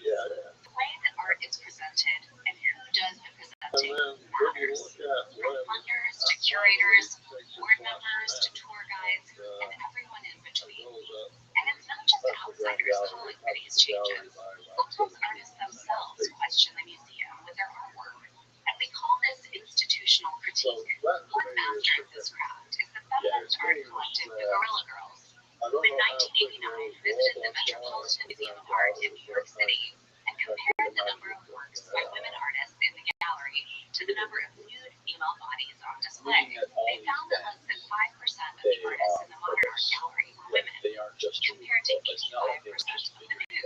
In response to this unbalanced representation, they launched an ad campaign that called attention to their findings. You might be amused to know that not only is one of those original posters now a part of the Met's collection, but today the Guerrilla Girls are actively invited to museums around the world to shine a light on new injustices. Despite the complicated history behind museums, they continue to do important work. Museums are wonderful places to see and appreciate a huge range of art and objects. They protect, catalog, and restore our cultural heritage and make it available to the public. And the more they can confront and respond to their complicated legacies, the more nuance they're able to offer our understanding of global history. As we've seen, there are many movements within the museum landscape focused on righting the wrongs of the past, increasing accessibility, and providing a community-focused and globally conscious arena for understanding our past, present, and future. So, in a big way, the idea of the museum continues to evolve. It carries with it some seriously heavy history, including violence, theft, and sometimes questionable taxidermy. But it can also do an amazing job of grappling with that history, displaying artwork sensitively and respectfully, returning ones that have been stolen, and presenting more complex views of the world. They're a powerful way of understanding ourselves and each other. In the end, maybe bowerbirds' nests and museums aren't all that different. They both collect the shiny bits and bobs around them and display them in artful and sometimes mysterious ways. Don't think bowerbirds make you a significant shop. Next time, we'll talk about how artists came to be seen as quasi celebrities, and we'll start to unravel the myth of the great artist. I'll see you there. Thanks for watching this episode of Crash Course Art History, which was filmed at the Indianapolis Museum of Art in Newfield, and was made with the help of thousands of nice people. If you want to help keep Crash Course free forever and forever, you can join our community on Patreon. A lot of people will have asked that. I think in terms of scale, you can't really scale down Michelangelo, Van Gogh, Picasso, Warhol, Dali, Da Vinci, Pollock, Rembrandt, Caravaggio, Chagall, maybe a Frida Kahlo in there. Long before the current celebrity-obsessed age of social media, technology, great artists have been singled out, elevated, and praised. We tend to associate art with individual artists who are considered geniuses. But is this really the right way to think about it? We can actually pinpoint very particular moments in history where this way of thinking began. What is the best of the great artist? Where does this idea come from? And what exactly is greatness? Hi, I'm Sarah Yura Screen, and this is Crash Course Art History.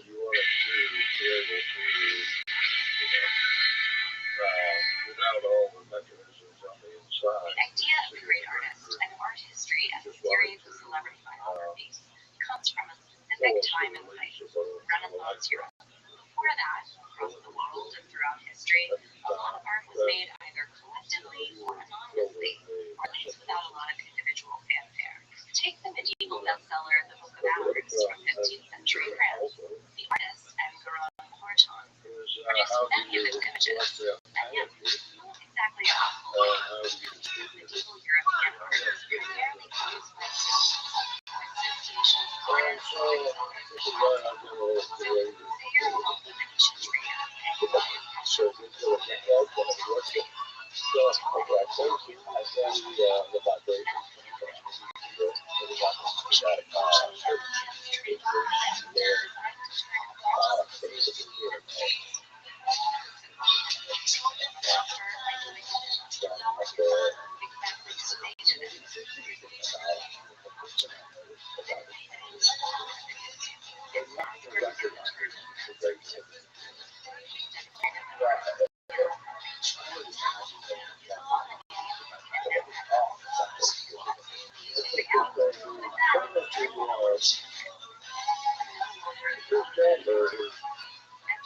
family of wealthy merchants, bakers, and political leaders in Florence began to pay artists to do their thing independently, thanks to a key position on a flourishing trade route.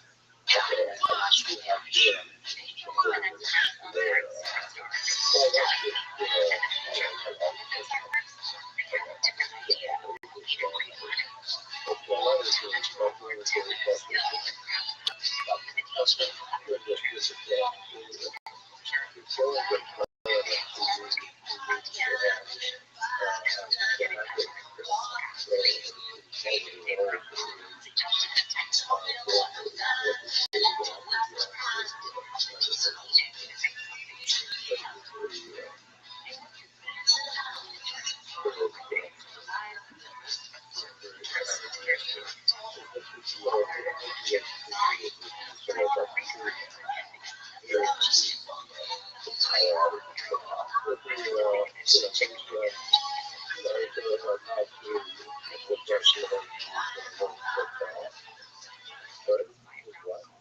suggested that learning about artists' lives was important to understand Another nice Friday night. Yep. Do you remember where you were? The turn of the millennium? Yep. You remember asking a good question? I remember asking, what is bigger, the bicentennial or the true difficulties of art lie rather in the mind than in the body. In other words, the era of the tortured artist had begun. Like, take this painting, made by none other than Vasari himself. It shows St. Luke so engrossed in painting the Virgin Mary and the baby Jesus that they actually appeared in the room to help. Mary seems to be offering the artist direct guidance, while also running some kind of angel baby daycare. Anyway, the mixing of paint and such as a physical labor is relegated to the background, and the moment of divine inspiration at the easel, that mental labor, is in the foreground, up front and in focus. This one-sided variety in interest for the artistic style of naturalism, which involved using light and shadow to make bodies look realistic and three-dimensional.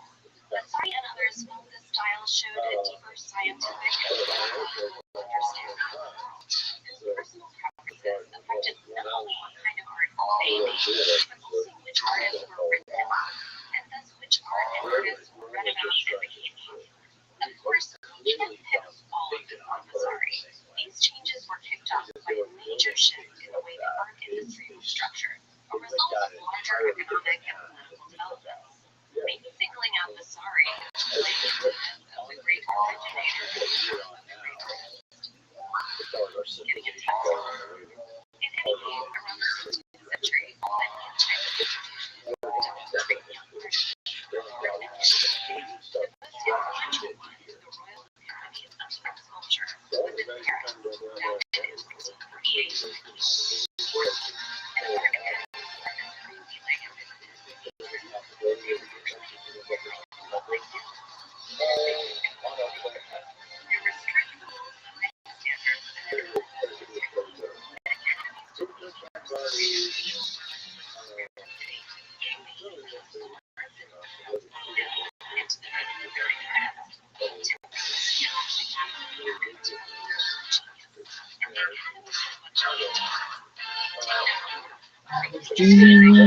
and forgive me, I think I'll just stay. When I woke up this morning, 'cause this morning wasn't every day. The sky is always perfect, but this is not every day. I want to my attention, but I didn't even care. Check 2000 the overdose all the time.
I was dreaming when I wrote this. Forgive me if it goes astray. When I woke up this morning, good as morning was a judgment day. The sky was all purple, there were beaming mountain everywhere. Now the floods of my touching, you know I didn't even care. Say 2000 party over roofs all the time. Going tonight, we're gonna party like it's 1999. Fuck.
Nuki?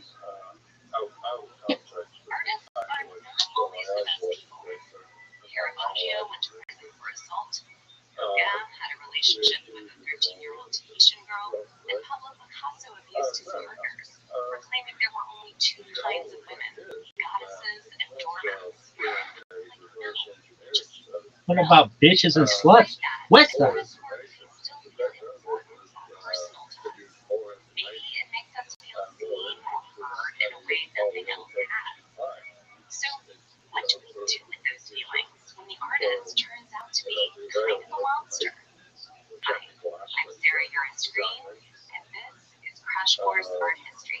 There you go.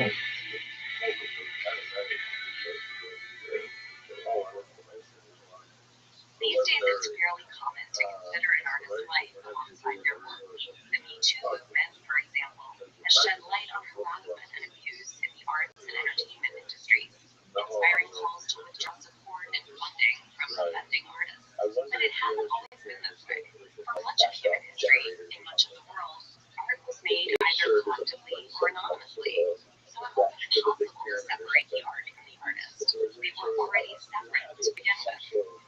But flash forward to Renaissance Europe around the 15th century, and a new way of thinking about artists had emerged. They weren't mere mortals like you and I. Oh no. Artists were now geniuses, born with a gift. Strangely, however, they almost all happened to be male and white. Here, in the last episode, we began to unravel this concept of great artist, questioning whether they were divinely inspired, somehow more than human, or whether they were just people in the right place at the right time. But that emotional distance between the artist and the mere mortals viewing their work began to change during the Romantic period around the late 18th century. It was then that art began to explore the inner self, and it turns out that artists, being human, are full of big emotions. But instead of writing about their feelings in their diary where no one would ever see them, Romantic artists embraced their feelings and shared them with the world, especially through self-portraits.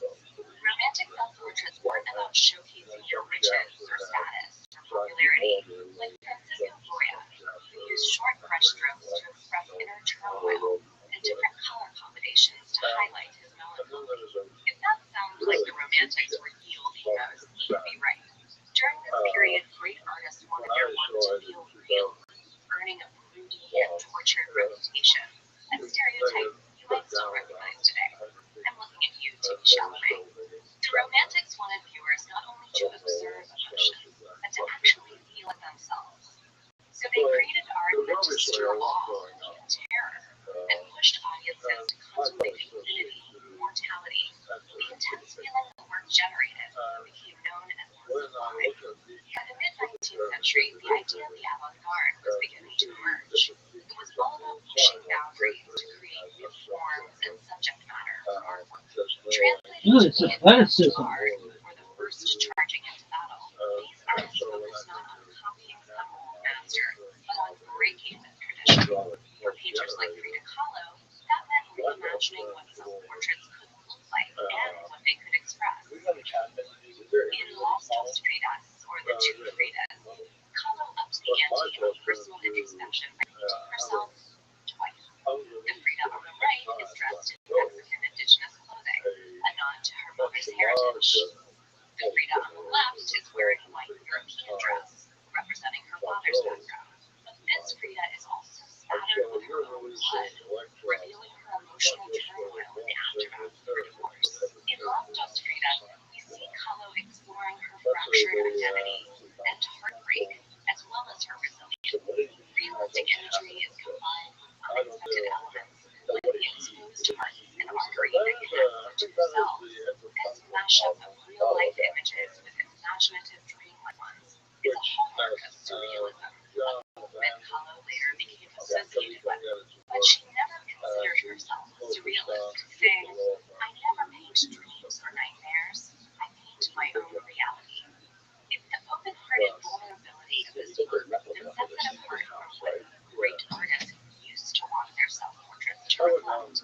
Class status. Look at this athleticism, folks. To the unprecedented. And intimacy. They want to break with that past. Look at this movie. This is like that scene. Indiana Jones. But she never considered herself Everybody knows what I mean. saying, "I never paint dreams or Is she a nightmares, hoe? I paint my own reality." It's the open-hearted vulnerability of this work that sets it apart from what great artists used to want their self-portraits to reflect. Class status and intellectual superiority. This new level of depth and intimacy signaled a break with that past and an opening up of possibilities for the future. As Frida showed us, self-portraits can allow artists the chance to Frida explore paint? their thoughts and feelings. But by focusing so much on the individual, they also tend to reinforce the idea that great artists always work No, alone. Filipino. In reality, artists Frida can Pinto. That bitch who looks like that baby from The Simpsons. With the thing. In 1888, Vincent van Gogh moved to the south of France in search of warmer weather and better light for his paintings. He had big dreams for a studio where painters could live together and create art, starting with his pal, the French painter Paul Gauguin. Van Gogh would be the bird to Gauguin's Ernie, the shaggy to his Peggy, the Phineas to his Fern, and first the cohabitation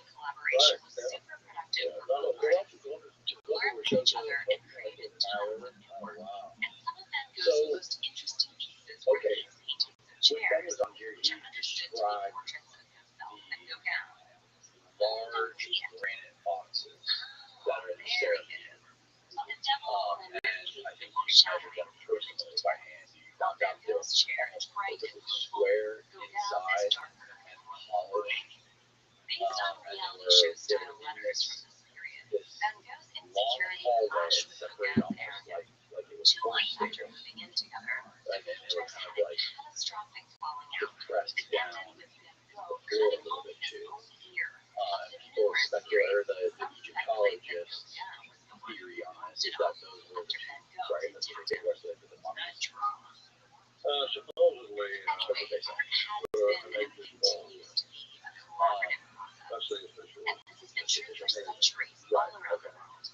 Take the Akbarna, an illustrated book commissioned in 16th century India by Emperor Akbar the Great. It chronicled his reign through writing and was illustrated by a crew of around 50 artists trained in a wide range of traditions, including indigenous Indian, Persian, and European, and even super recognizable artists like Andy Warhol did work alone. His collaborative studio, Factory, is full of artists, filmmakers, and more. Warhol and his team used screen printing to create multiple copies of images in record time. His series Flowers, for example, consisted of large flower paintings done by Warhol himself, as well as an estimated 900 separate smaller prints, with assistants helping him to produce up to 80 prints a day. One of Warhol's most famous research is the Maryland diptychs, which blurs the lines between religious and celebrity iconography, exploring who we worship and why. We now know that artists don't have to be divinely inspired, naturally talented geniuses to make great art. With access, opportunity, and training, lots of people can make great art. And making great art doesn't make you a perfect person either. So what do we do when a great artist ends up being an awful person? Some believe we should let art speak for itself, separate the art from the artist, and continue appreciating the art on its own. Others believe artists should be held accountable for their behavior, no matter how worthy their work is. But it's not always an either-or situation. Some find ways to operate in the gray. For example, let's return to our old enemy Gauguin. Gauguin's pioneering paintings garnered him a sparkling professional reputation, but his personal reputation wasn't great. Today, he's frequently criticized for having abandoned his wife and children to move to Tahiti, where he had relationships with several underage girls, many of whom are depicted nude in his famous portraits. Gauguin's work, especially his Tahiti paintings, have been widely criticized for representing Tahitian life as primitive and other. In their 2019 Gauguin exhibition, which coincided with the second anniversary of the Me Too movement, the National Gallery in London brought both Gauguin's works and world images to the table. In an exhibition catalog, wall labels, and a public debate between scholars and writers, they offered viewers all the information so they could interpret Gauguin's art themselves and reach their own conclusions. In thoughtful processes like these, the myth of the great artist continues to break apart, showing artists as the deeply flawed people they sometimes are. So while there's no easy answer to whether or how much we should separate the art from the artist, art historians can approach controversial thoughtfulness. Use an artist's biography to help us understand how their experiences form and impact the art they create. That way, an artist's biography, when added to social and historical context, helps us understand how their work fits into art history and helps determine its place in society today. Unraveling the myth of the great artist doesn't mean completely ignore the artist. After all, art is the result of an individual artist's physical, intellectual, and emotional labor. It's informed by their perspectives and experiences, and sometimes they do and say bad things. And we have to figure out what to do with that, to preserve and illuminate history as it actually happened. What would have done it better and more just world today? Next time, we'll talk about all the different ways we can assess the value of art. I'll see you there. Thanks for watching this episode of Crash Course Art History. This was filmed at the Indianapolis Museum of Art in Newfield. What the fuck is Newfield? All of these flawed but still Like new cheese? talented people. If you want to help keep Crash Course free for everyone forever, you can join why our community on Patreon. Right on the left, we're over the center thing. I wonder if we just go over there. So we went over to the center thing. What makes an artwork good? Like, how come Rosa Bonheur's horse painting made it into the Metropolitan Museum of Art, but not the artwork I made in third grade that my teacher called a great report, Sarah? That special something that makes art valuable can be pretty hard to pin down. It can shift based on who is viewing it, their culture, or the time period that the artist and the viewer come from. We're constantly changing our minds about what kind of art is good, and when we hone in on the different ways art has been assigned value across time and place, we start to get a clearer picture of why some stuff is considered art and some isn't, including my third grade masterpiece. Hi, I'm Sarah Uristreen, and this is Crash Course Art History.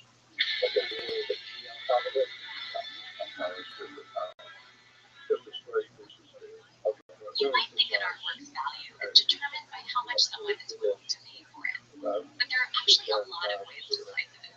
We'll get into dollars and cents in a later episode. Really just dollars, and it can be expensive. For today, we'll look at the non-monetary aspects of art, which are often what help us tell art apart from all the other stuff that's not art.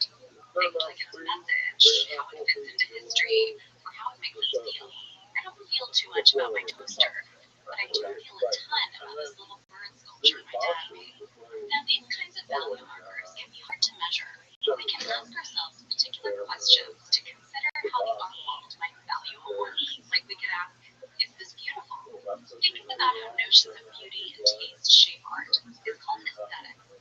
And of course, different people are going to find different things beautiful, but those opinions don't exist in a vacuum. They're shaped by the shifting standards and trends of their culture and time period. Take the Goyle Shauki monolith and Michelangelo's David. They both were made in styles considered beautiful at the time and places they were created, even though they look really different. Sometimes art isn't meant to be beautiful, but to accomplish something else entirely. In that case, we can ask ourselves different questions, like, is the work innovative, or does it show something from a new perspective? Take this photo by Dorothea Lange. It was captured in California in 1942 and depicts young Japanese American children waiting on the bus that will take them to an internment camp. Lange rose to prominence in the 1930s while photographing migrant workers and others affected by the Great Depression. She was contracted by the U.S. government to capture the struggles of the country's rural poor. It was then that she took one of her most famous photos, Migrant Mother. After the attack on Pearl Harbor, the government turned to Lange again, this time to document the forced removal and imprisonment of Japanese Americans. This image recalls the same hardship and struggle of Lange's earlier work. Two children, their faces tinged with fear, stand in front of their parents as they await an uncertain future. The identification tags hanging from their collars emphasize the humiliation and dehumanization many Japanese Americans faced at the time. It can hardly be called beautiful, but Lange wasn't aiming for beauty. She wanted her images to reflect the reality that American citizens were facing, to invoke the same sympathy for Japanese Americans that her earlier work had for migrant workers. But the government wasn't happy with the way she chose to depict the removal. Many of Lange's photos, including this one, were censored and kept from public view for decades. Today, Lange's original photos are housed in the Oakland Museum of California, where they've been digitized and made free for public viewing in a presentation called Exposing Injustice, Incarceration of Japanese Americans. We may tend to think about viewing art as a pleasurable experience, but art can also make us feel sorrow or pain, sympathy or remorse. In the specifically Lange's photos, and also the reactions they provoke that makes them artworks of value. And sometimes the lore that builds up around an artwork influences our perception of its worth as well. Let's go to the drawing board. Recognize this lady? Yeah, it's Leonardo da Vinci's Mona Lisa, one of the world's most valuable artworks. But that wasn't always the case. In fact, for most of its life, the painting overshadowed by Da Vinci's other works, including The Last Supper. That is, until August 21st, 1911, when thieves grabbed the painting from its spot at the Louvre Museum in Paris and walked out with it hidden under their clothes.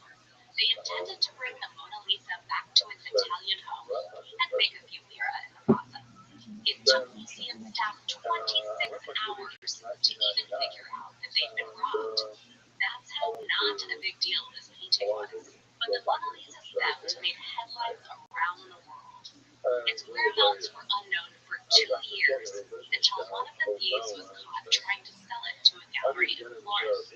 The Mona Lisa finally returned to the Louvre in 1914 with the same mesmerizing expression, but a whole new reputation. Now as one of the most famous artworks in the world. If you ask me, she seems highly amused by the whole thing. So there are lots of factors we can consider when trying to figure out an artwork's value. But who ultimately gets to decide what art is worth? Well, there's a whole area of analysis called art criticism, where individuals with art expertise interpret a work and make judgments about it. The rise of European art criticism in the 18th century had a major influence on how art history would come to be viewed and taught for hundreds of years. Critics at the time, like Denis Diderot and Etienne Lafont de Saint-Étienne, thought art should have moral or philosophical messages, and they made judgments based on those standards. This, of course, excluded a huge amount of work that didn't fit the definitions they created. Like, take this Korean table. It's an exquisite art object when considered from the perspective of Korean aesthetics, but many European critics at the time wouldn't have considered it art because of its apparent lack of a moral message. When it came to European art, critics dismissed certain styles like Rococo, which they thought was reflective of the loose morals of 18th century French aristocrats, who the critics didn't like, and they weren't alone. Instead, the critics promoted classical art, which they saw as serious and substantial. This led to a wave of artists creating new classical or neoclassical art to take advantage of the form's perceived value. But like all trends, this one didn't last.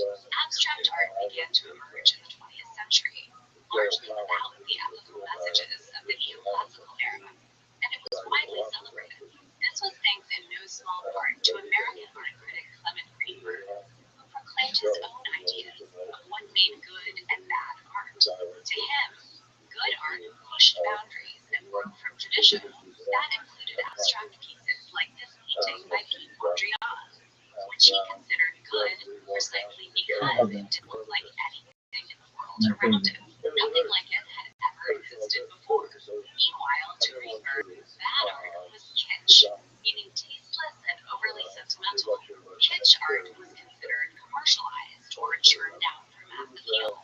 Take Norman Rockwell's 1941 painting Freedom from Want. Now, just because Greenberg hated this kind of art didn't mean that Rockwell's holiday scene was actually bad. In fact, it had pretty significant cultural staying power. But anyway, critics' opinions, subjective though they may be, have ripple effects that pave the way for shifts in art styles and influence how the rest of us think about and evaluate art.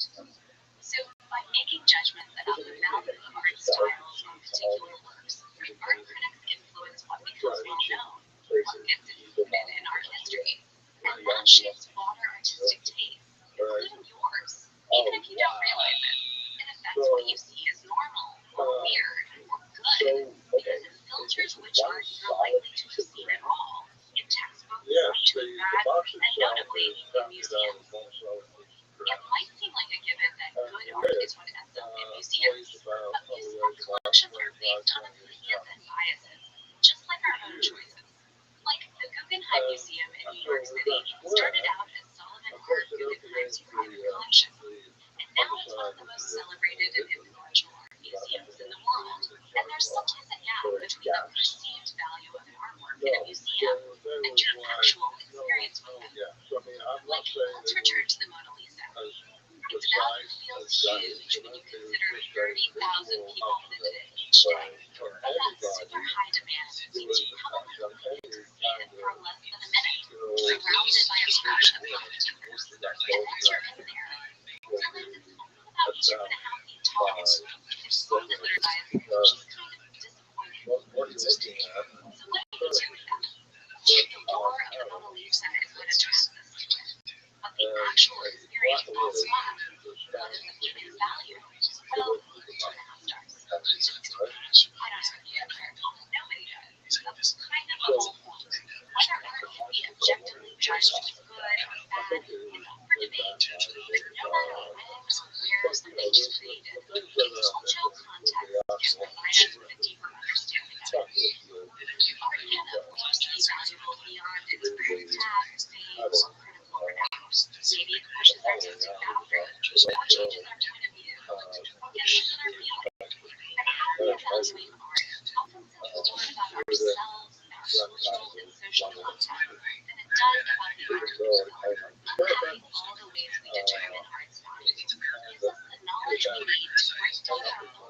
Okay.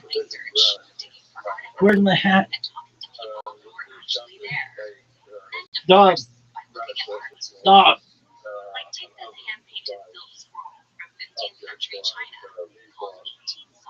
I'll give you a handcrafted painting of a silk scroll from 18th century China. Girl.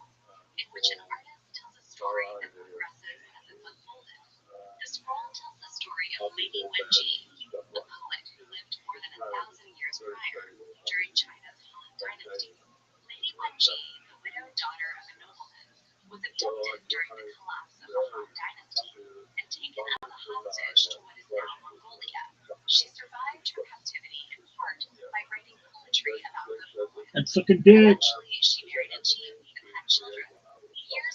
Oh.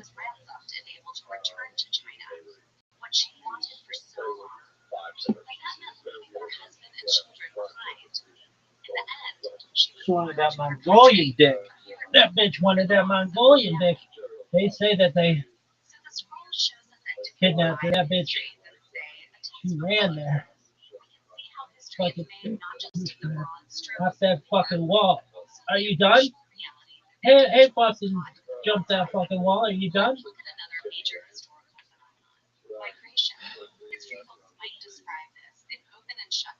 Elasticity.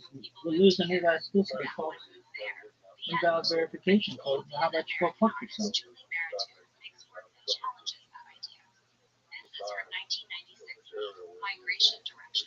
That looks like shit. I could do better.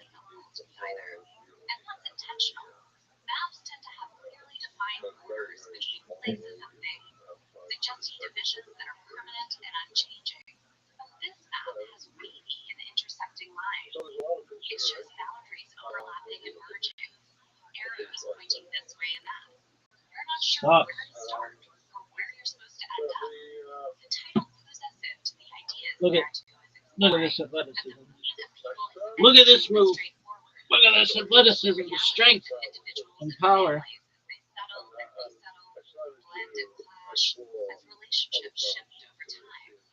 Even though Marriage's piece isn't representational, meaning it doesn't directly depict objects or people as they appear in the world, it does deepen our knowledge of history. Art can also show us how different people tell the same stories and histories from totally different perspectives. Kind of like how my husband said he'd save me the last piece of pizza, but in his version of the story, weird. Can't recall saying that. Pizza aside, let's check out this relief sculpture, a type of carving with figures that pop out of the surface in three-dimensional light. It's from around 2250 BCE, and it was made by the Akkadian civilization, what's now Iraq. It shows their teeth, Naram Sin, conquering the neighboring Lulu people. Take a look under Naram Sin's foot. He's trampling a Lulu soldier as Akkadian soldiers align. Ouch, it's a very down-handed different sculpture made by this supposedly tiny and crushable Lulu figure. That guy essentially was there in Badini, is watching an enemy soldier underfoot. Looks pretty familiar. While we don't know if these sculptures portray the exact same problem, it's clear the roles are reversed. Both cultures are telling the story with themselves as the victor. Each side has their own version. Scaling pizza drama on a much larger scale. Because, art and stories are always told from a particular point of view, which can be easy to forget, especially in the face of really compelling or unchallenged stories. But then you see a pair of works like these, and you're like, oh yeah, that's me, that's John, two sides, same story. I wonder if our kids know the truth. Sometimes there are even conflicting stories within a single art group, like this Indian sculpture, known as the Great Relief in Mahabalipuram, which was carved sometime in the 7th or 8th century.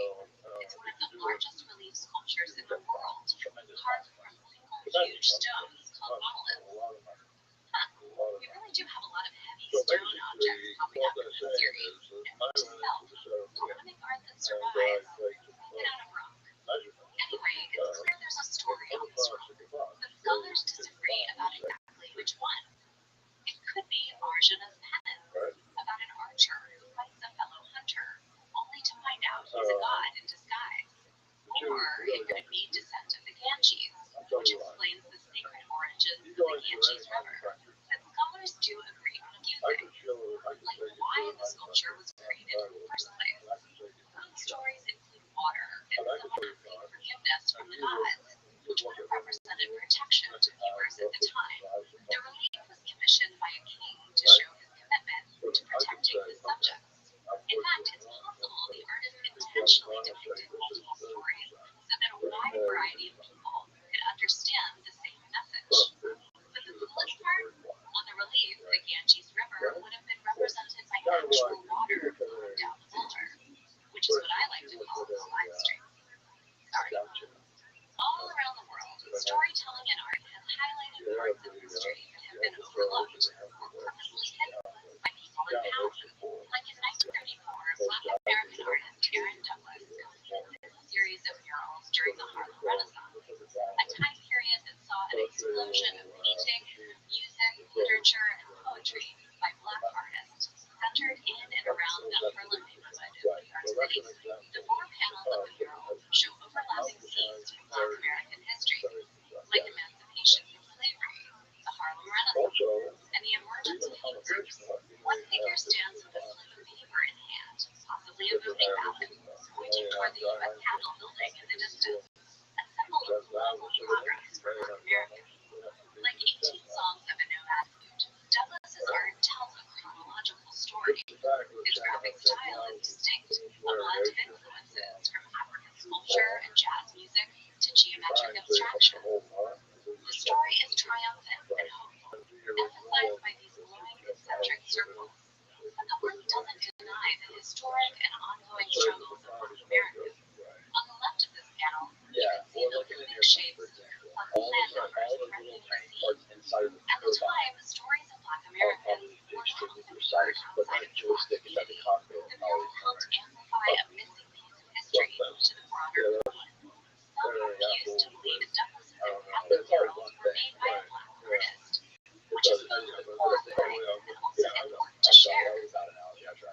shows just how necessary it is to the fight against racism that we acknowledge the contributions of Black American artists, historically and today.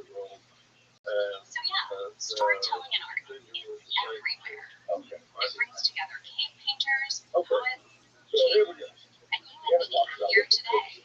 It helps us understand history in new ways, compare different perspectives, and showcase the experiences and contributions of many. Not just the victors or the privileged or the problem pizza stealers.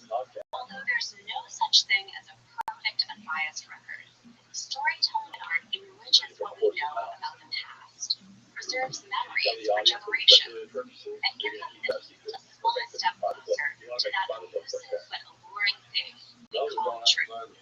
Our next episode will explore the intersection of art, spirituality, and the divine. I'll see you there. Thanks for watching this episode of Crash Course Art History, which was filmed at the Indianapolis Museum of Art in New Haven. It was made with the help of all of these nice people. If you want to help keep Crash Course free for everyone forever, you can join our community on Patreon.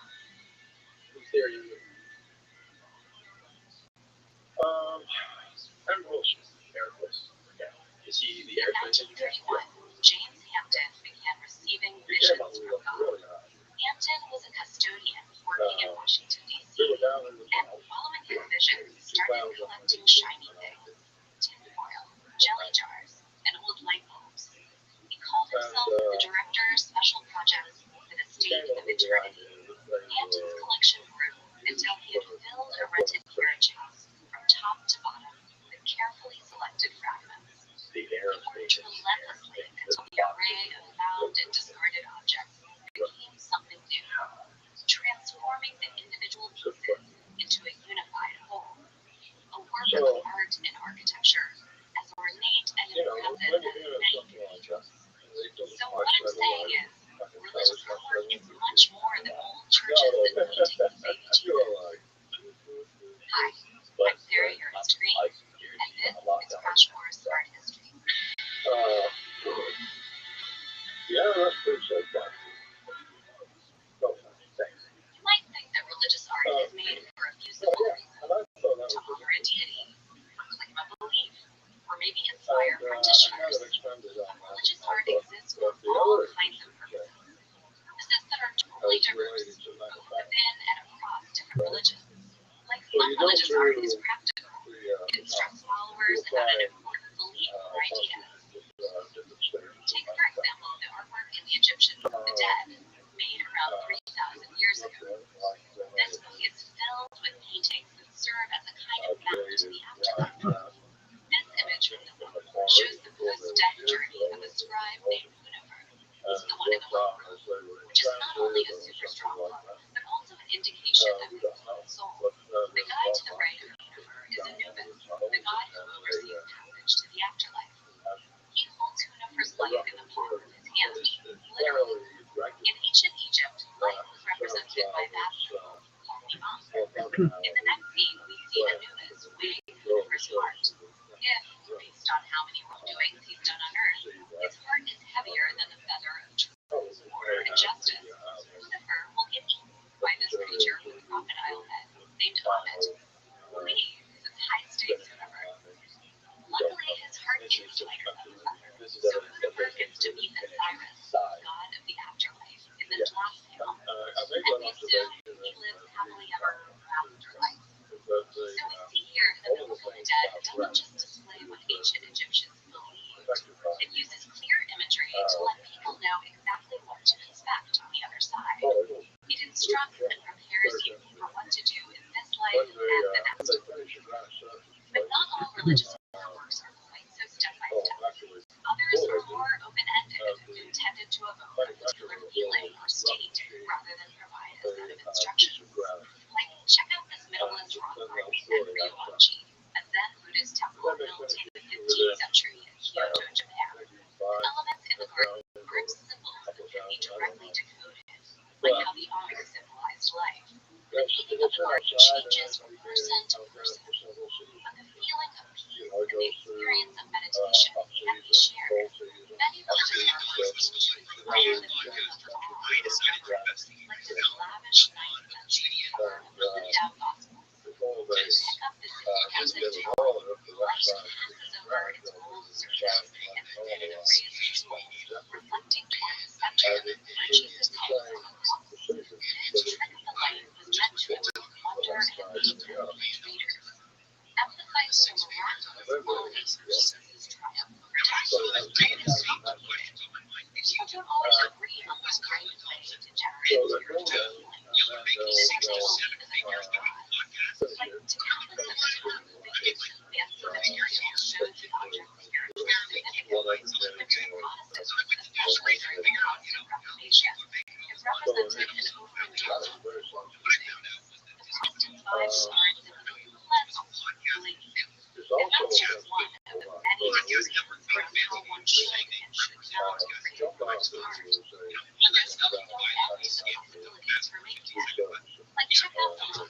Creating a mandala is a meditative practice that requires a design an intricate geometric framework, and then tap sand through copper funnels to manipulate the line. And then, after all this work is complete, the mandala is crushed away to symbolize that nothing lasts forever.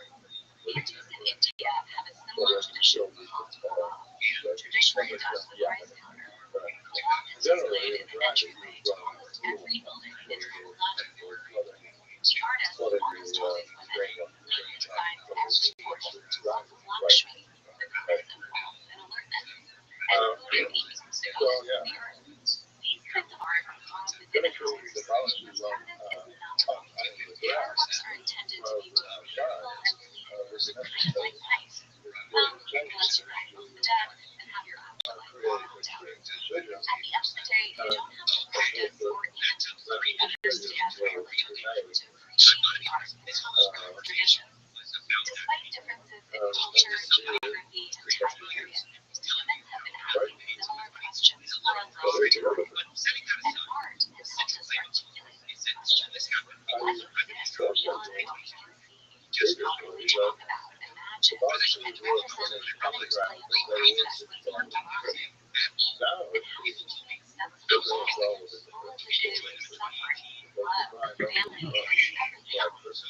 Religious art doesn't always answer these questions, but it can help us to contemplate them, whether it's silent reflection and together in community.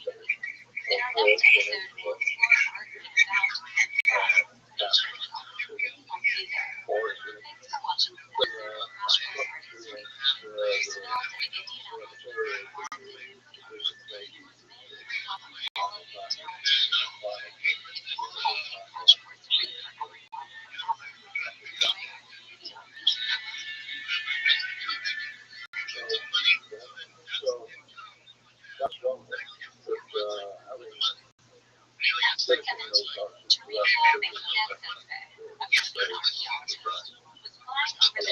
plateau when he noticed massive line drawings on his geoclip, stretching 175 square miles. Turns out, these photographs depicted a monkey, spider, plants, and more, created around 500 BC. Years ago, we were so far to create images of the natural world. Some believe it may have been part of a spiritual purpose, while others think it was functional, showing the locations of water sources. Whatever the purpose, these depictions of nature reveal as much about the people and the realities we made up as they do about nature itself. And there you're on screen, and this is Crash Course Art History. I love that. It's a wild out there. Of art about nature is heavily shaped by intention. Sometimes cliche, but not so much degree or deep or artistic conceit. And the representations of nature are just that, representations.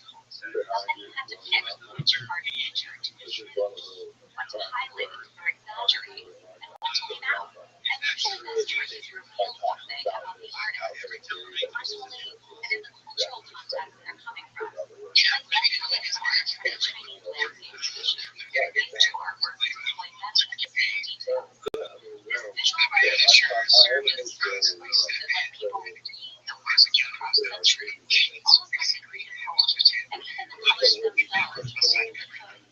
As early as the 400s BC, soft and green color palettes have been associated with dreamlike, magical environment where nature is living balance with nature, an aspirational state in religion of Chinese Taoism. Over time, Chinese painters built up this tradition, using the blue-green color palette to create natural landscapes that, while not magical, do invoke a sense of tranquility that can feel just as dreamlike as the chaos of the modern world. While the colors have been formed over hundreds of years, the emotions they evoke have connected the past to the present. And this tradition is fertile ground for contemporary Chinese artists. Like, check out a background story, Mountain Lake, an installation from 2015 by Shu Bing. always tell you're looking at Taoist paradigm. She was a Chinese man figure, Zhang Daichen, who is known as Stone's Silver. Zhang's melancholy in his composition by using a flash tank technique. In Shu's version, innovates on a whole new level. Shu's artwork from time is convenient to light up, and the landscape is formed by the shadows of toxic bags, dried sand, streams, and other discarded bits. This world doesn't quite vibe with the Taoist understanding of nature as an ethereal, spiritual realm, as it called attention to our current understanding reality. Once you start looking closely, you'll notice a lot of social truths highlighted in artworks that seem to be just about nature. Let's take this painting from 1840 by the British artist Joseph Mallory William Turner. Titled Picture. At first, it just looks like a gorgeous painting. As the painting here, you notice three limbs, the rockets. Turner, the gay slavery, was deliberately calling the color's attention to the foreign practice of the time. Slave ships were sometimes ordered to throw sick and dying overboard, since they're insured to only be out in the event of a drowning. The painting illustrates the scores of slavery, and as the boat turns toward a mountain storm, suggests that nature itself may just get the last word. At the same time, it highlights the neutrality of nature's chaos, and the storm threatens to claim Africa. In other artworks, the social point is made not by what's included, but by what's left out. For example, many landscape artists in the 19th century US painted breathtaking, untouched, unpeopled landscapes. These representations contact the myth manifest destiny, the idea that it was Americans' divine right to expand across the continent. Human artists forcefully taking land from the peoples who already lived there, and the upper lands of their trade were indeed inhabited by thousands of indigenous people, sometimes updated by enslavement, and some works that included depictions of indigenous people that check out Great River Bends, Wyoming, from 1881, by the American artist Thomas Moran. Here, you see a beautiful landscape by indigenous people. How we realize Moran's journey to Great River, Wyoming, had a magazine assignment to visit the American West as it was. And at the time he arrived, Great River was a constant railroad town. To Moran's left up schoolhouse, courthouse, breweries, and then he just mentally photoshopped the whole thing. He painted it as a scene of American Native American people on wide open land. Others argued images like this would have resonated with the audiences of the time, who were reading popular novels about the wild American West and the allegedly uncivilized Native Americans. If Moran had to visit the town, it would have gotten in the way of this popular idea of the West as an open frontier for expansion. Portraying Native Americans would have only added to the sense of loneliness associated with America's destiny. This is to show that representation of nature in art is simply neutral. They're not just look at the objectively what you see. From all art, you can shaped by your perception and triumph your artists. What happened to time period they come from? Like pretty much any seemingly innocent 19th century landscape detail, our ideas about time, place, and ethnicity will scratch the surface and you'll find just how literally the same year as this might be about Trump's art. What makes art so cool is the key dialogue, where there is one type of work making one argument, there are many others where you take one, explain, and respond. Take a look at this one. On the left, I Bill Falls, Yosemite, by Albert Bierstadt, in the late 19th century, and on the right, Robert Kennedy, 2007, called Salad Bierstadt. His name and image all appear to have the direct reference to the original.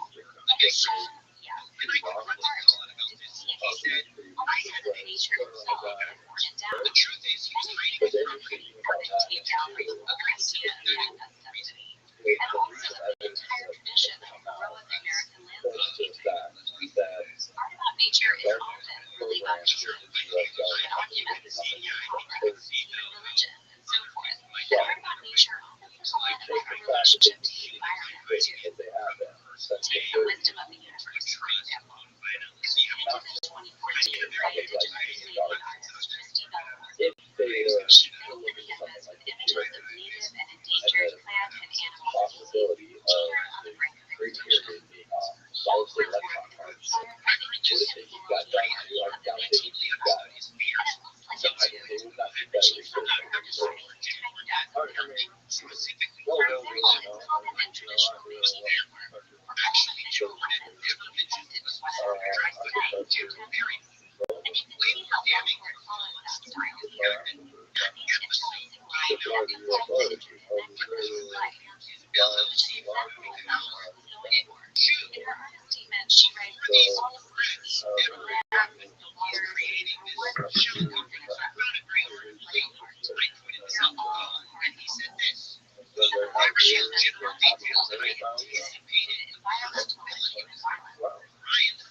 to protect and rebuild it from the harsh conditions of the rainy season. The community event is known as the Vernissage de la Grande Mosquée, French for the plastering of So the the Great Mosque. Princess Millie. On the day of the event, residents of Jenne divide sections of the mosque by neighborhood and compete to see which team can cover their section in mud the fastest. But the new layers of mud added by each resident aren't just protecting the mosque for another season, they're contributing to a generations-long act of community creation. There's art not only in the architecture of the mosque, in its geometry and design, but also in the actual craft of mixing and plastering mud to maintain it. While the basic style has remained the same, its precise layout, size, and design has adapted over time. This is pretty different from traditional Euro-American views of art, which tend to present art as something fixed, permanent, and unchanging. Someone painting over a great Apollo would not go well. But the constant recreation of the mosque shows us how the artwork can evolve. It doesn't have to be static in order to be impactful or in order to be art. And that's something we're starting to see in new innovative installations. Festivals, ceremonies, performances, and events can provide opportunities for people to celebrate who they are as a community. And often, these events help preserve not only a work of art, but a way of life. Take the Galede, a community festival held by subgroups of Yoruba people in West Africa. The festival features one-of-a-kind masks and headdresses that celebrate the creator goddess Yafa and the contributions women have made to Yoruba society. They're born during a series of dances and chants that recreate tales of Yoruba history and mythology.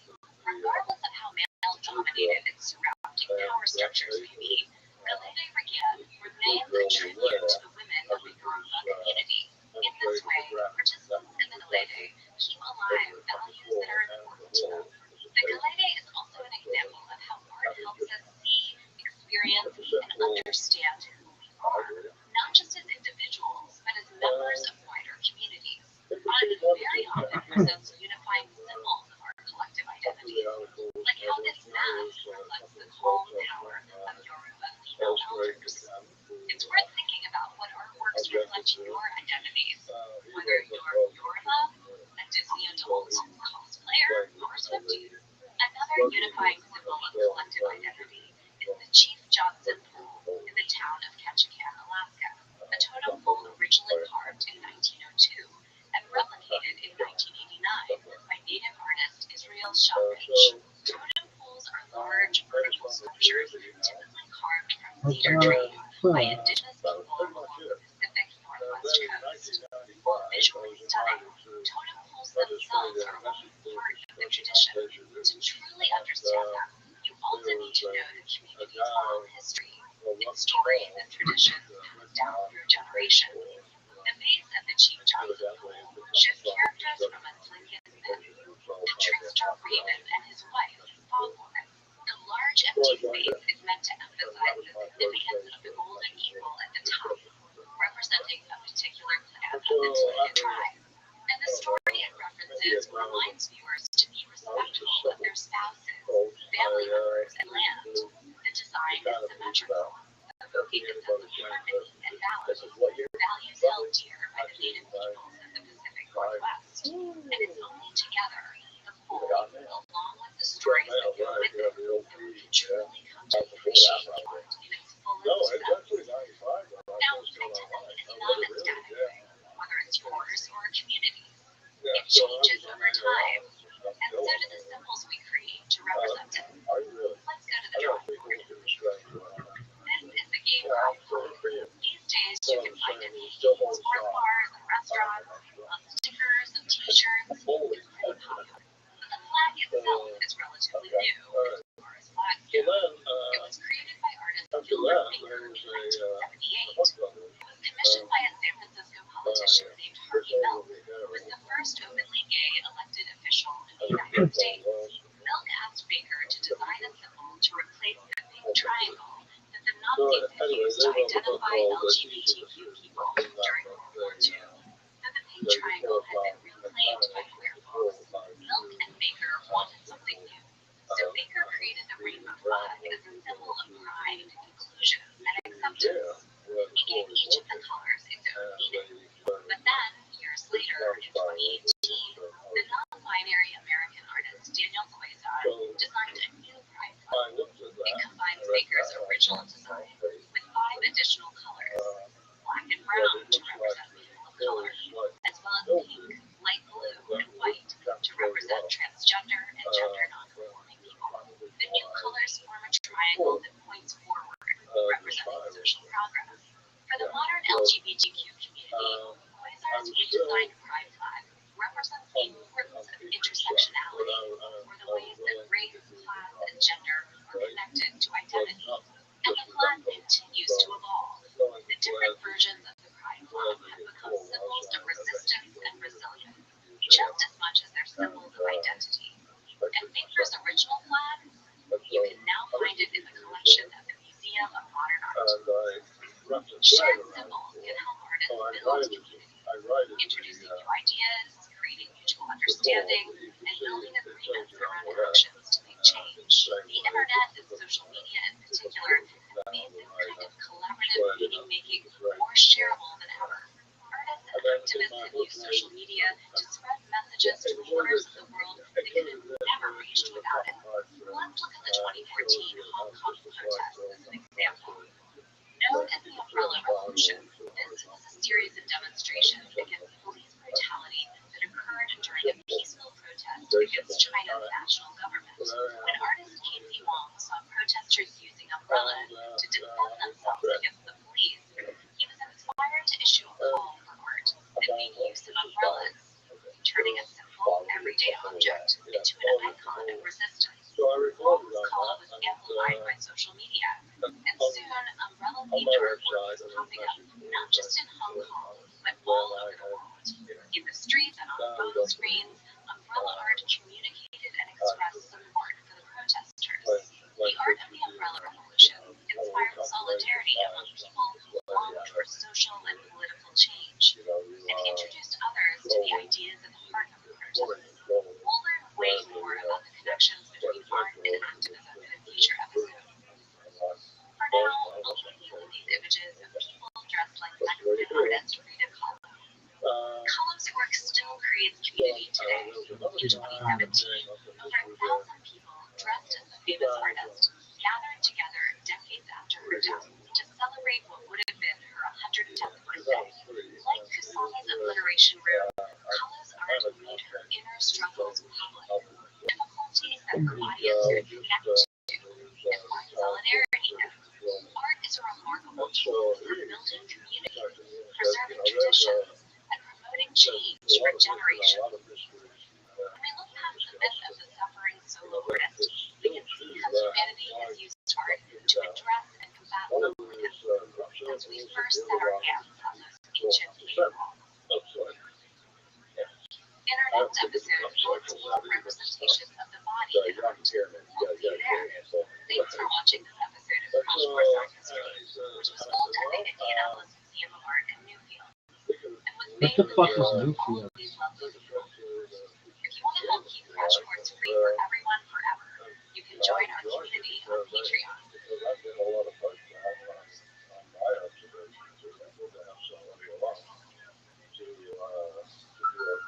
Ever wonder why so many creepy statues are naked? Is it about beauty, desire, or something else entirely? Bodies are a subject of fascination in art, whether decked out in status symbols or wearing nothing at all. And there's a good reason why. All through the ages, many of our most famous artworks have featured the human form. Despite our many differences, we all have a body. We don't all experience it the same way, and there are competing ideas about what makes a body beautiful. On top of that, our notions of beauty and difference have changed and continue to change over time, and all of that makes for some fascinating art. Hi, I'm Sarah here on screen, and this is Crash Course. Yo, there he is. How you living, pimp? What's good, son? What's up, Rabbi? Slinging dick like it's going out of style. What's new with you?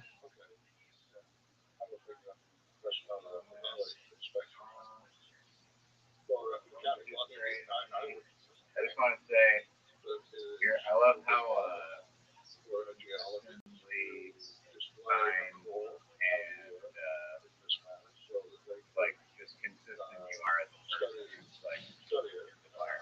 Well, thank you so much. Reliable. It's like more reliable than like the sun coming up. Absolutely, because sometimes it gets overcast. You're always just like in like this positive mood.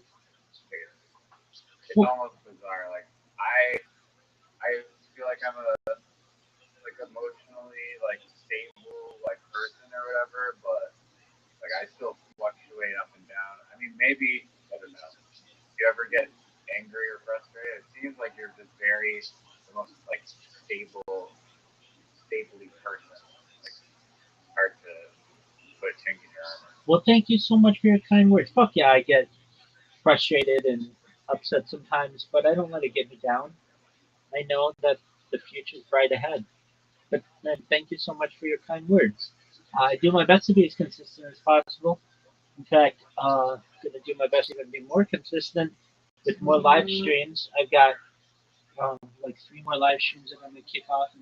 I have to wait for YouTube to give it like 24 hours to verify them, but I'm going to start live streaming from more platforms.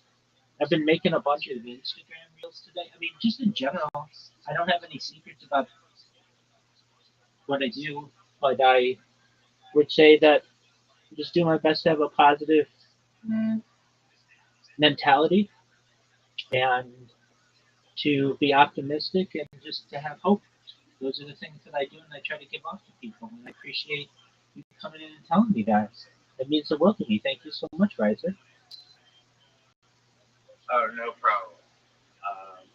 If you're just trapped in a room, but with no technology, no internet, no cell phone, how long, or yeah, how long, if ever, do you think it would take for you to get bored to the point where you're like, yo, give me the iPad? If it was like a, how long can you go? Within the first minute.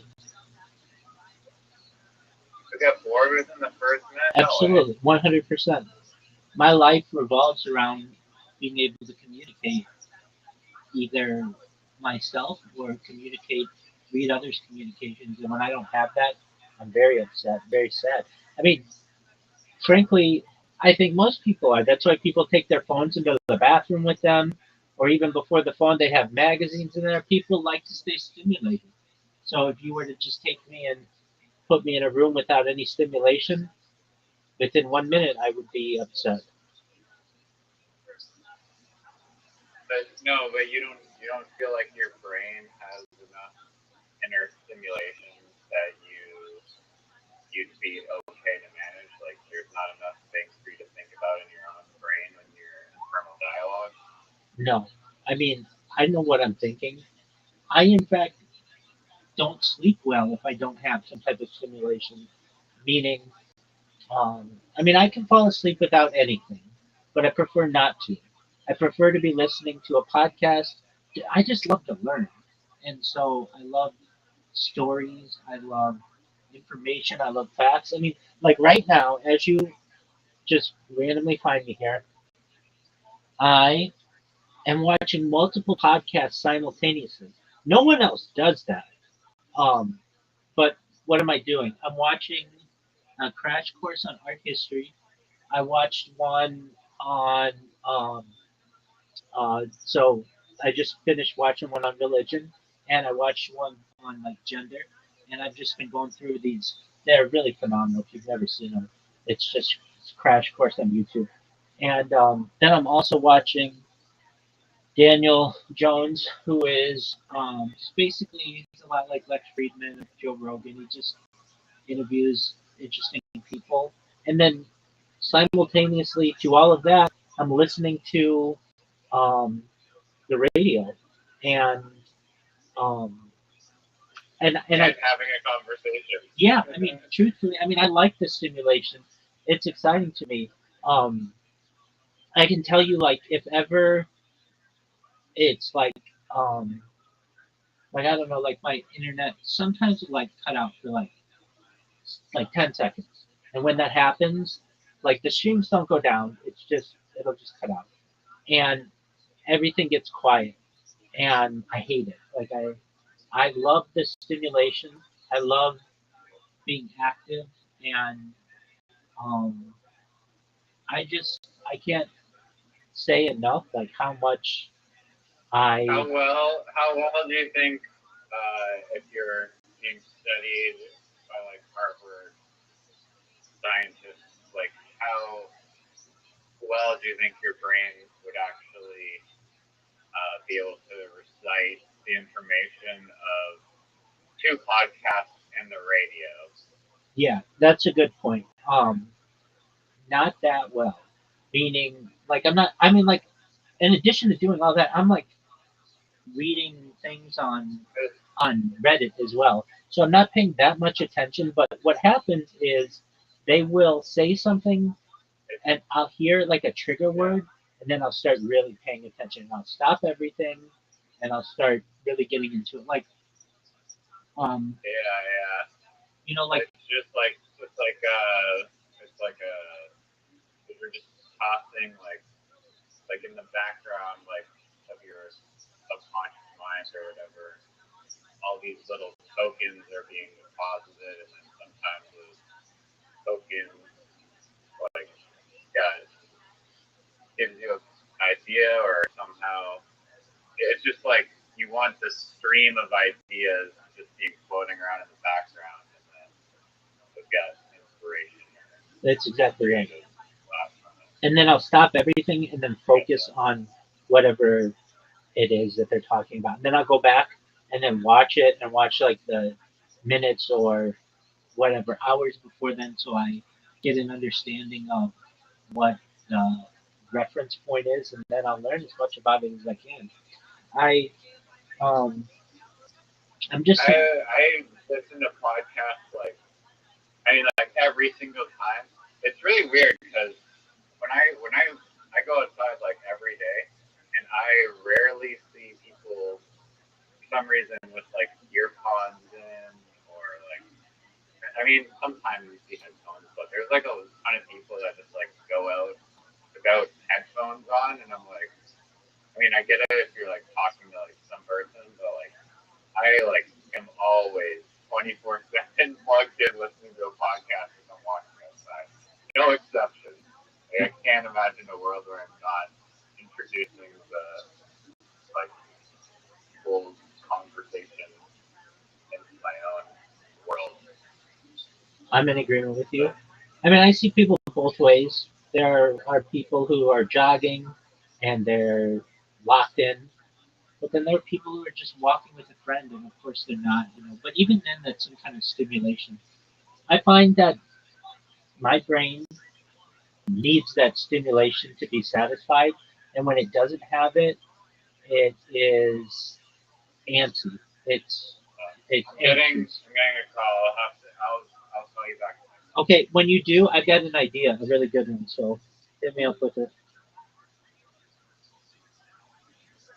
What a nice thing. Shout out to Riser. I need to hear that. That was really nice. Think about bodies and art. One of the first things that comes to mind might be the portrait.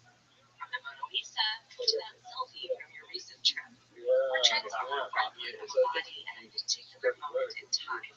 But portraits can show us a lot more about a person than just what they looked like. They can tell us about a person's class status, values, character, and social influence. These details aren't always obvious, though.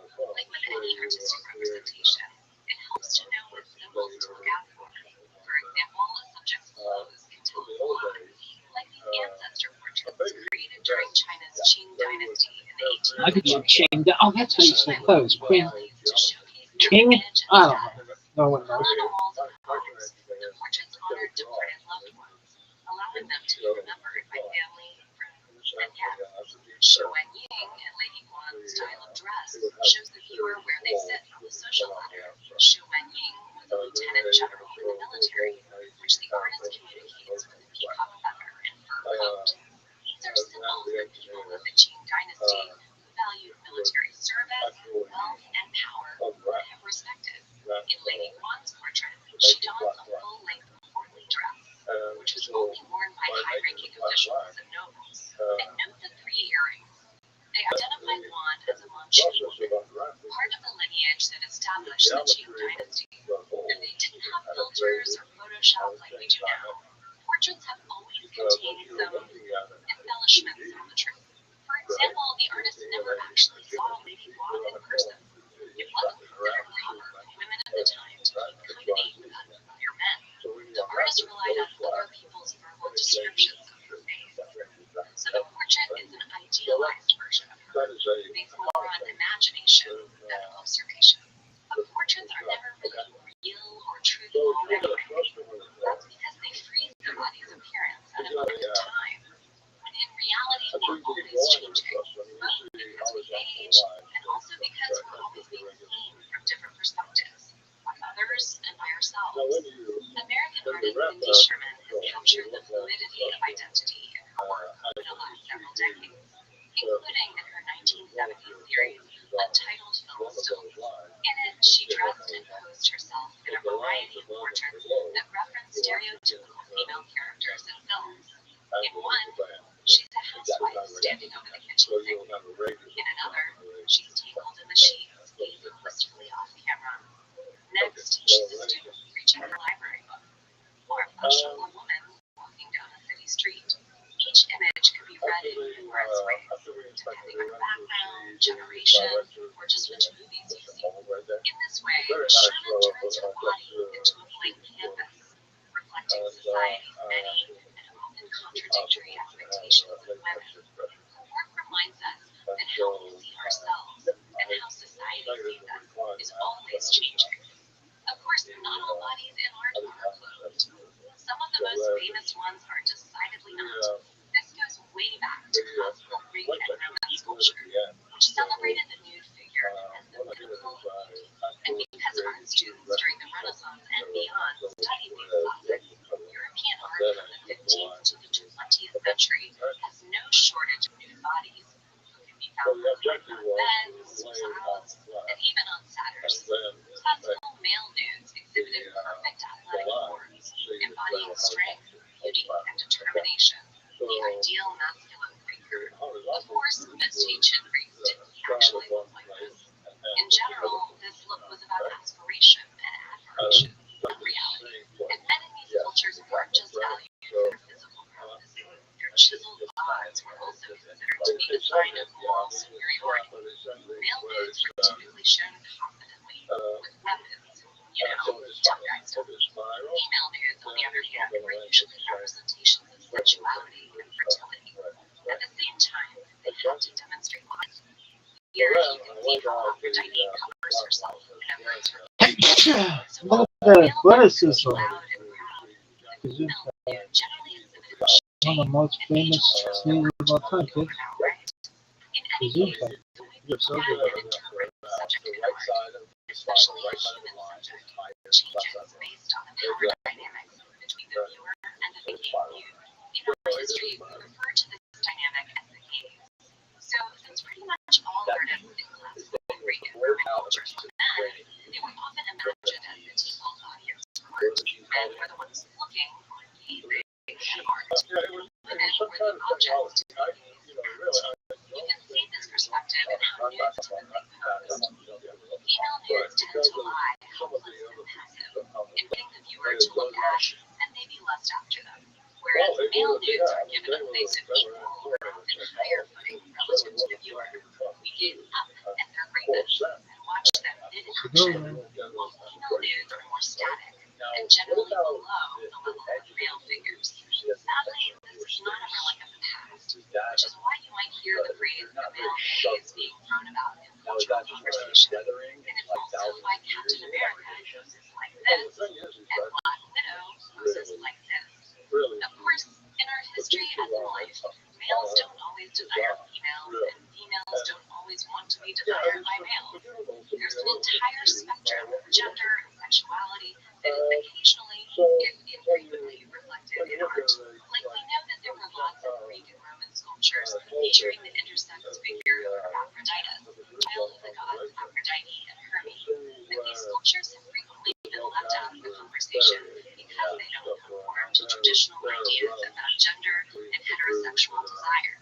Thankfully, artists have been challenging these dynamics for decades. For example, American transgender and uses their body to critique narrow ideas of gender and the complicated dynamics of the gaze. In their 2012 performance piece, Becoming an Image, a nearly nude Casil kicks, punches, and attacks a 2,000-pound block of clay. Performed in almost total darkness, the only time the audience or Casil can see is when a photographer lights the room with their camera's flash. The artist's body is as much a part of the performance as the clay, and the fight between the two can be seen as representing the ongoing struggle of trans communities to simply exist. The audience is given no choice but to gaze upon Casil's body, but their view is thoroughly captured only during these fractured moments of intense violence. It is powerful work. Casil's reclaimed power over their body by both retaining it and keeping it alive. The audience are left with an unforgettable reminder of the freedom violence that occurs against trans people around the world, and we're also left with many questions about our own participation in this continuing brutality, whether it's in the artist's words as victims or instigators, as bystanders, as witnesses, and as consumers of these stories. But social critique isn't unique to 21st century art.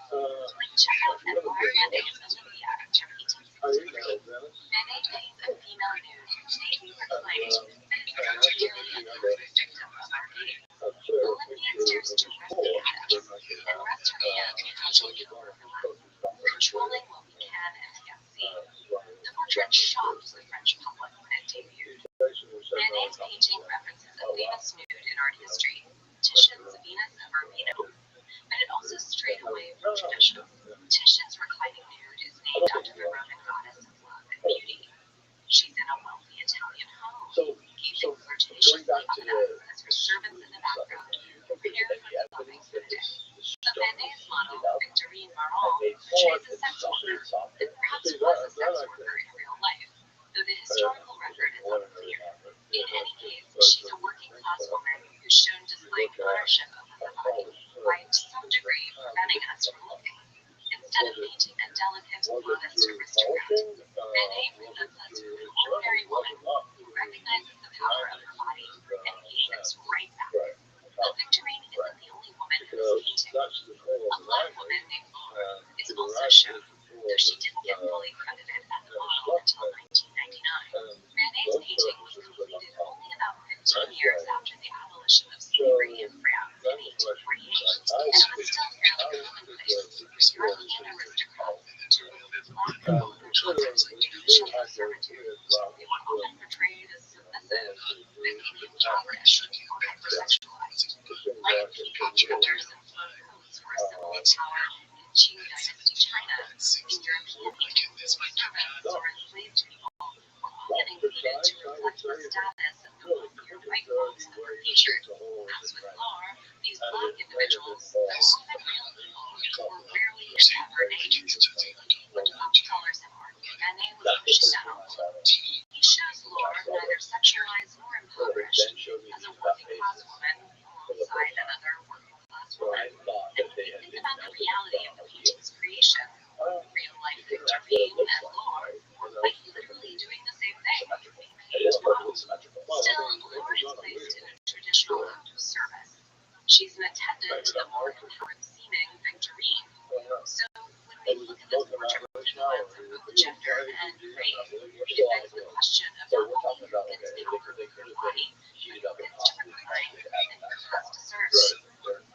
The Japanese artist Yasumasa Morimura pushes these questions even closer to his work. In his 1988 recreation of his work, in it, he dresses in drag and takes Victorine's place on bed.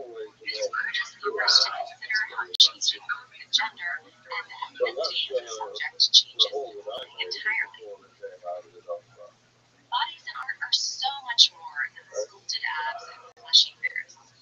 They serve a key role in reflecting and critiquing the complicated relationships we have with other people, society, and ourselves. Analyzing these artworks can help us better understand and perhaps disrupt our biases toward or against certain bodies, both in the past and today. Looking at art together might even help make this universal experience of having a a body, one that's more equitable for everybody. Next time, we'll look at how the global exchange of goods and ideas has influenced art throughout history. I'll see you there. Thanks for watching this episode of Crash Course Art History, which was filmed at the Indianapolis Museum of Art in Newfield and was made with the help of all these resourceful consultants. If you want to help keep Crash Course free for everyone forever, you can join our community on Patreon.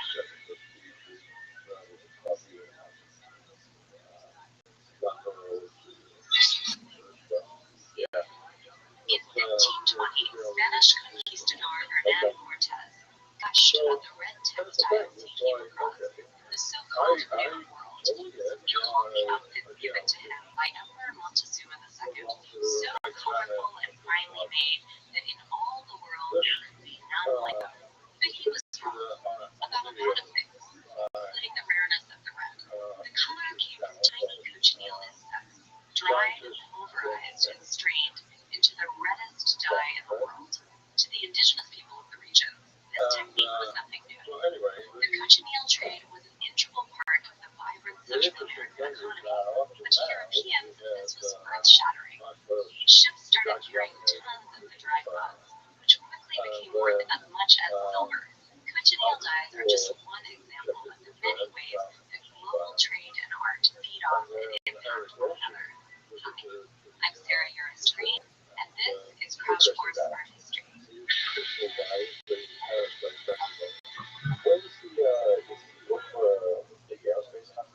Long before Spanish ships linked Europe with the Americas, the Silk Road connected people across Asia.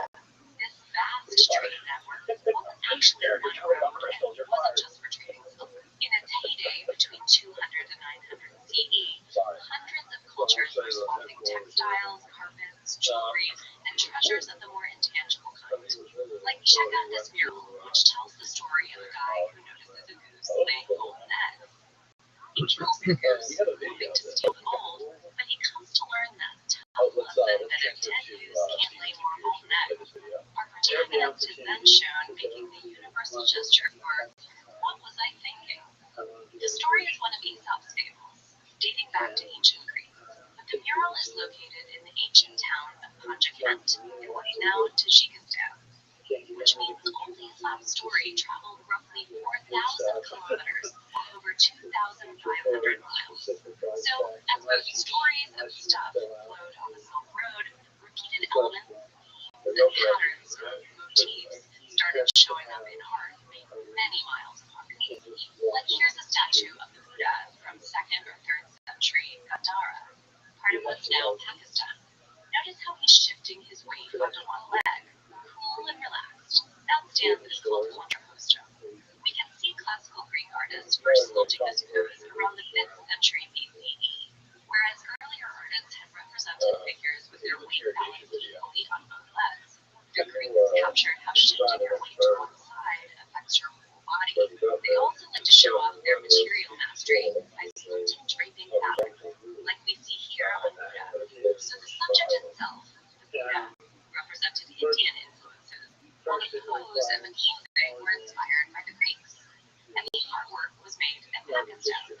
When multiple cultures blend like this to create something new, we call it syncretism. And once you start noticing it, you'll find it everywhere. It's even in visual patterns that convey symbolic meaning, which we call iconography. Like, Gandhara artists also wrapped Greek influences into their depictions of Vajrapani, one of the Buddha's followers/bodyguard. To convey Vajrapani's strength, they used iconography associated with another powerful strongman, Hercules. Exhibit A. Here's Hercules, wearing the skin of the lion he wrestled to death. And here's Vajrapani in the same getup. Exhibit B. Here's Vajrapani, waving an indestructible weapon called a Vajra. And here's Hercules carrying a very similar club. Also, the name Vajrapani means thunderbolt bearer, which you could also use to describe Hercules' mythological dad, Zeus. So details from clothing to poses to props can all be evidence of syncretism, as cultures swap ideas and influence each other. But artistic influences didn't always flow in one direction, and they weren't always the result of peaceful collaboration. They also arose from conflict, like the Crusades, a string of religious wars fought between Christians and Muslims starting in the 11th century. As Islam grew more popular, Western European Christians tried violently to halt the faith's spread and to claim Jerusalem for Christianity. These wars raged for almost 200 years and led to untold numbers of deaths. But they also resulted in a mass exchange of artwork and materials between the Middle East and Europe. One striking example can be found in lapis lazuli, a deep blue rock mined for centuries in what's now Afghanistan. When this brilliantly colored stone made its way to Western Europe for the first time during the Crusades, it blew people's minds. Get it? The stone itself was a hot commodity, making its way into gaming boards, vases, and tiny medallions of people's faces. But there was more to the lapis lazuli creek. When crushed into a powder, the stone created the bluest of blue pigment called ultramarine, which was literally worth its weight in gold. Just look at the way ultramarine steals the show on the ceiling of the Marina Chapel in Padua, Italy. Painted by the artist Giotto in 1305, the chapel is covered with scenes from the Bible. Each is framed by the illusion of marble architecture using trompe-l'oeil, or trick-of-the-eye techniques. And it's all happening under a deep blue starry sky, thick with uber expensive ultramarine. To achieve the signature look, Giotto applied the pigment to a wall coated in wet plaster, so that the materials fused together and became part of the structure itself. This type of painting, called blanc fresco, proved to be very durable. It has lasted for over 700 years. At the time, commissioning art for the Catholic Church was a way for the wealthy to seek redemption from sin. So this chapel was one very big atonement for the Italian banker Enrico Scroveni and his family's greed. He bankrolled it in an effort to convey his status and piety all at once. So it's giving, I love God, and I'm filthy rich. And the painting includes a portrayal of Scroveni himself. There he is, kneeling and humbly presenting the arena chapel in miniature as an offering. Or he paid for a second chapel to atone for his pride. Anyway, after the Crusades ended, ultramarine remained popular among European artists, but it became increasingly difficult to purchase. In 1508, German painter Rothschild'S was working on the Hiller altar piece, which depicts the Virgin Mary's ascent into heaven. Mary was often shown wearing blue, a color meant to convey her purity and importance. So Durer needed that ultramarine. To his patron, he wrote, if you wanted to buy a pound of ultramarine, you could hardly get it for 100 florins, or about $20,000 by today's standards. But Durer found a way. Although the colors on his altarpiece have faded, this copy gives us a sense of what Durer's version would have looked like in its original blue beyond blue glory. And that remarkable use of color brings us back to the cochineal red dye that I mentioned at the start. Before Europeans learned about cochineal dye, they had been combining things like blood, olive oil, cow poo, and blood. It was a lot of smells to suffer through for a color that usually faded to muddy brown. Once it became a global commodity, cochineal red was everywhere. The dye started being used in luxury textiles, like these robes for Spanish priests, and it was used in artwork, like in this portrait. Eventually, much like the books themselves, the global cochineal trade dried up. Artificial red dyes hit the market in the late 19th century that were longer lasting and more budget friendly. But even that didn't spell the end for cochineal red. To this day, traditional weavers in Oaxaca, Mexico, work with yarn made to this stuff. And contemporary Mexican artist Elena Osterwalder experimented with dye in her work. She built installations out of her model, a type of traditional bark paper, dyed with pigments from flowers, plants, and cochineal insects. From this blend of old influences and new, she fuses knowledge from the past with the present. And the result is an immersive sea of red. Break apart what art is made of, and you'll often find some very well-traveled ingredients. Materials from one place wind up in another. Motifs move, ideas mix, and influences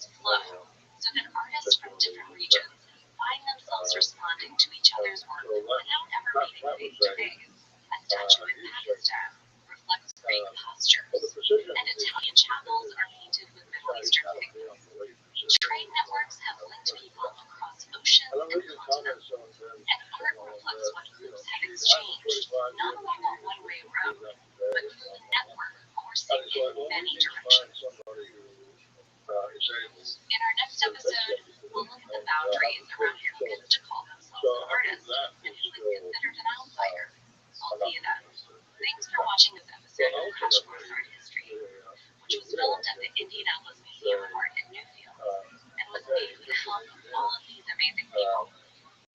If you want to help keep Crash Course free for everyone forever, you can join our community on Patreon.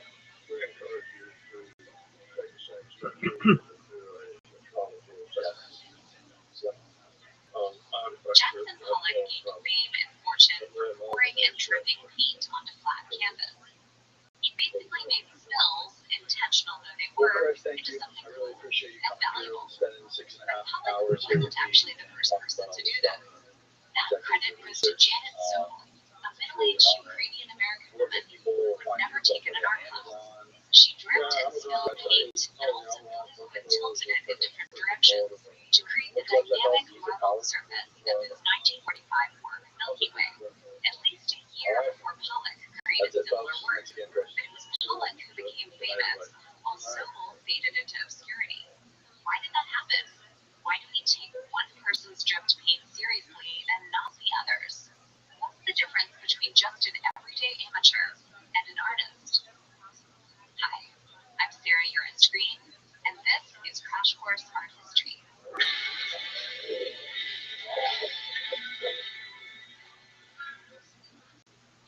We know that Sobel directly influenced Pollock. First encountered her paintings with art critic Clement Greenberg in 1944. Greenberg was impressed by Sobel's works and wrote about them.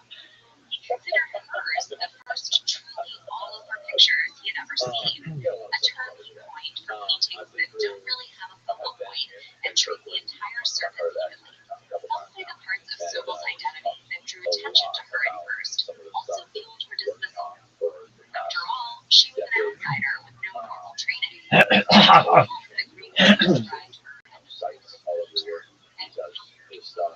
Look at this athleticism. That's how I actually first discovered who he was from when Ben came on here about a year ago. After he came in, I read your book, The Easy Power Plan, twice. Just finished reading your new book, The Tesla Connection, which was mind-bending to say the least. Maybe you could give us sort of a brief background on your history and how you got interested in German animation.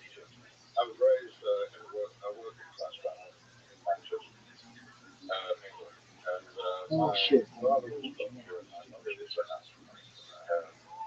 I have also got brother and two sisters. So it was a very loving household, and I ultimately decided at age 15 Big dog. Yeah, that's cool. All right, you ready for an amazing? Well, thank you again for your kind words. Ready for an amazing idea?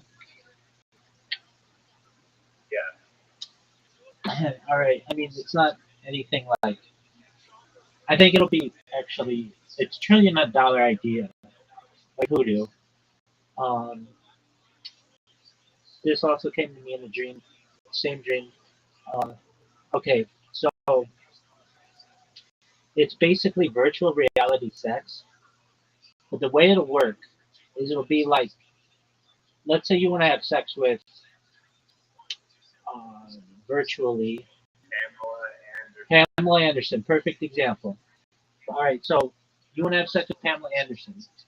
In order to get her face on the 3D model, you have to pay. So you could, and the thing is, you can't buy it from. Well, there are two different levels. You, if you're like really influential, you could have like a system where you can just put anybody's face on anybody's body or whatever. But for the people who don't, it's essentially like you pay per time or monthly or something like that, and you can put her face on and like body or whatever, and she gets money from it. So basically, in the future, I think sexuality will be more normalized, and so it'll be like, yeah, I want to have virtual sex with Pamela Anderson. You're like, all right, so how does it work? You basically go in your virtual headset and you choose Pamela Anderson, and you can then choose the the environment. You can choose what she's wearing. You can Cruise choose. ship. Pardon me. Cruise ship. Cruise ship. Yep, absolutely. Right above the netting. You can have sex with Pamela Anderson on a cruise ship for like, let's say 10 credits or whatever. And then that means you get to use her likeness for 10, for an hour or whatever it is. And then she gets money from that. Now, if you're like, well, doesn't this already exist yet? It basically does, but there isn't a nice system for it. So there's, what's it called? Deep fakes. So it's basically like deep fakes for porn, which already do exist and are very amazing. They're like incredibly accurate and everything. But basically, what the current system does is just takes a current porn video and puts a deep fake face on it. This would be, you'd be able to change it, change her position, change her. You could have sex with 10 uh, Pamela Andersons if you want in different positions. But it's $1 trillion idea. Now I've seen versions of it. There's this one I had, um, uh, and it was a version that was really cool. It was you were in a bar. It was fun. You were in a bar in 3 dimensions, and you just would go up. Now it wasn't a game, so it was just like a video, but you would go up to different like celebrities, and they were all at a bar, and you could choose one, and then have sex with them in a virtual sense. And if you've never tried 3D porn, it's a game changer. It's really interesting. So anyway, I don't know what we'll call it. I mean, I think I mean, there's a few limitations, I think. I mean, I have VR porn, or is it hooked up to a sex robot, It can be. and then you like substitute the soul of the sex robot for whoever is you want to digitally just like in your hologram sex robot. Yeah, I mean, I wouldn't call it a soul, but the image, yeah. So basically, you have the sex bot, and you can fuck it, but you have a 3D headset or smart contacts or smart glasses or something. And so what you're seeing is basically like a I realistic gotcha. version Yeah. of any person that you want. It's like deep faking your robot, but you still have like this link to a physical dimension through the robot. But that robot has to then connect to the actual digital fabrication of whoever. Yeah, so you'll have haptic feedback through the bot. So like if you touch the bot's shoulder, it would move in the 3D environment. And there's also this other really good idea. I've got a bunch of them. They all came in this one dream. It's like, okay, this is the future. All right, so I don't know how it is in. Is this a different idea from sex robots Yeah, or the VR thing? yeah, Okay. it is. I just wanted to touch on the Go ahead. VR.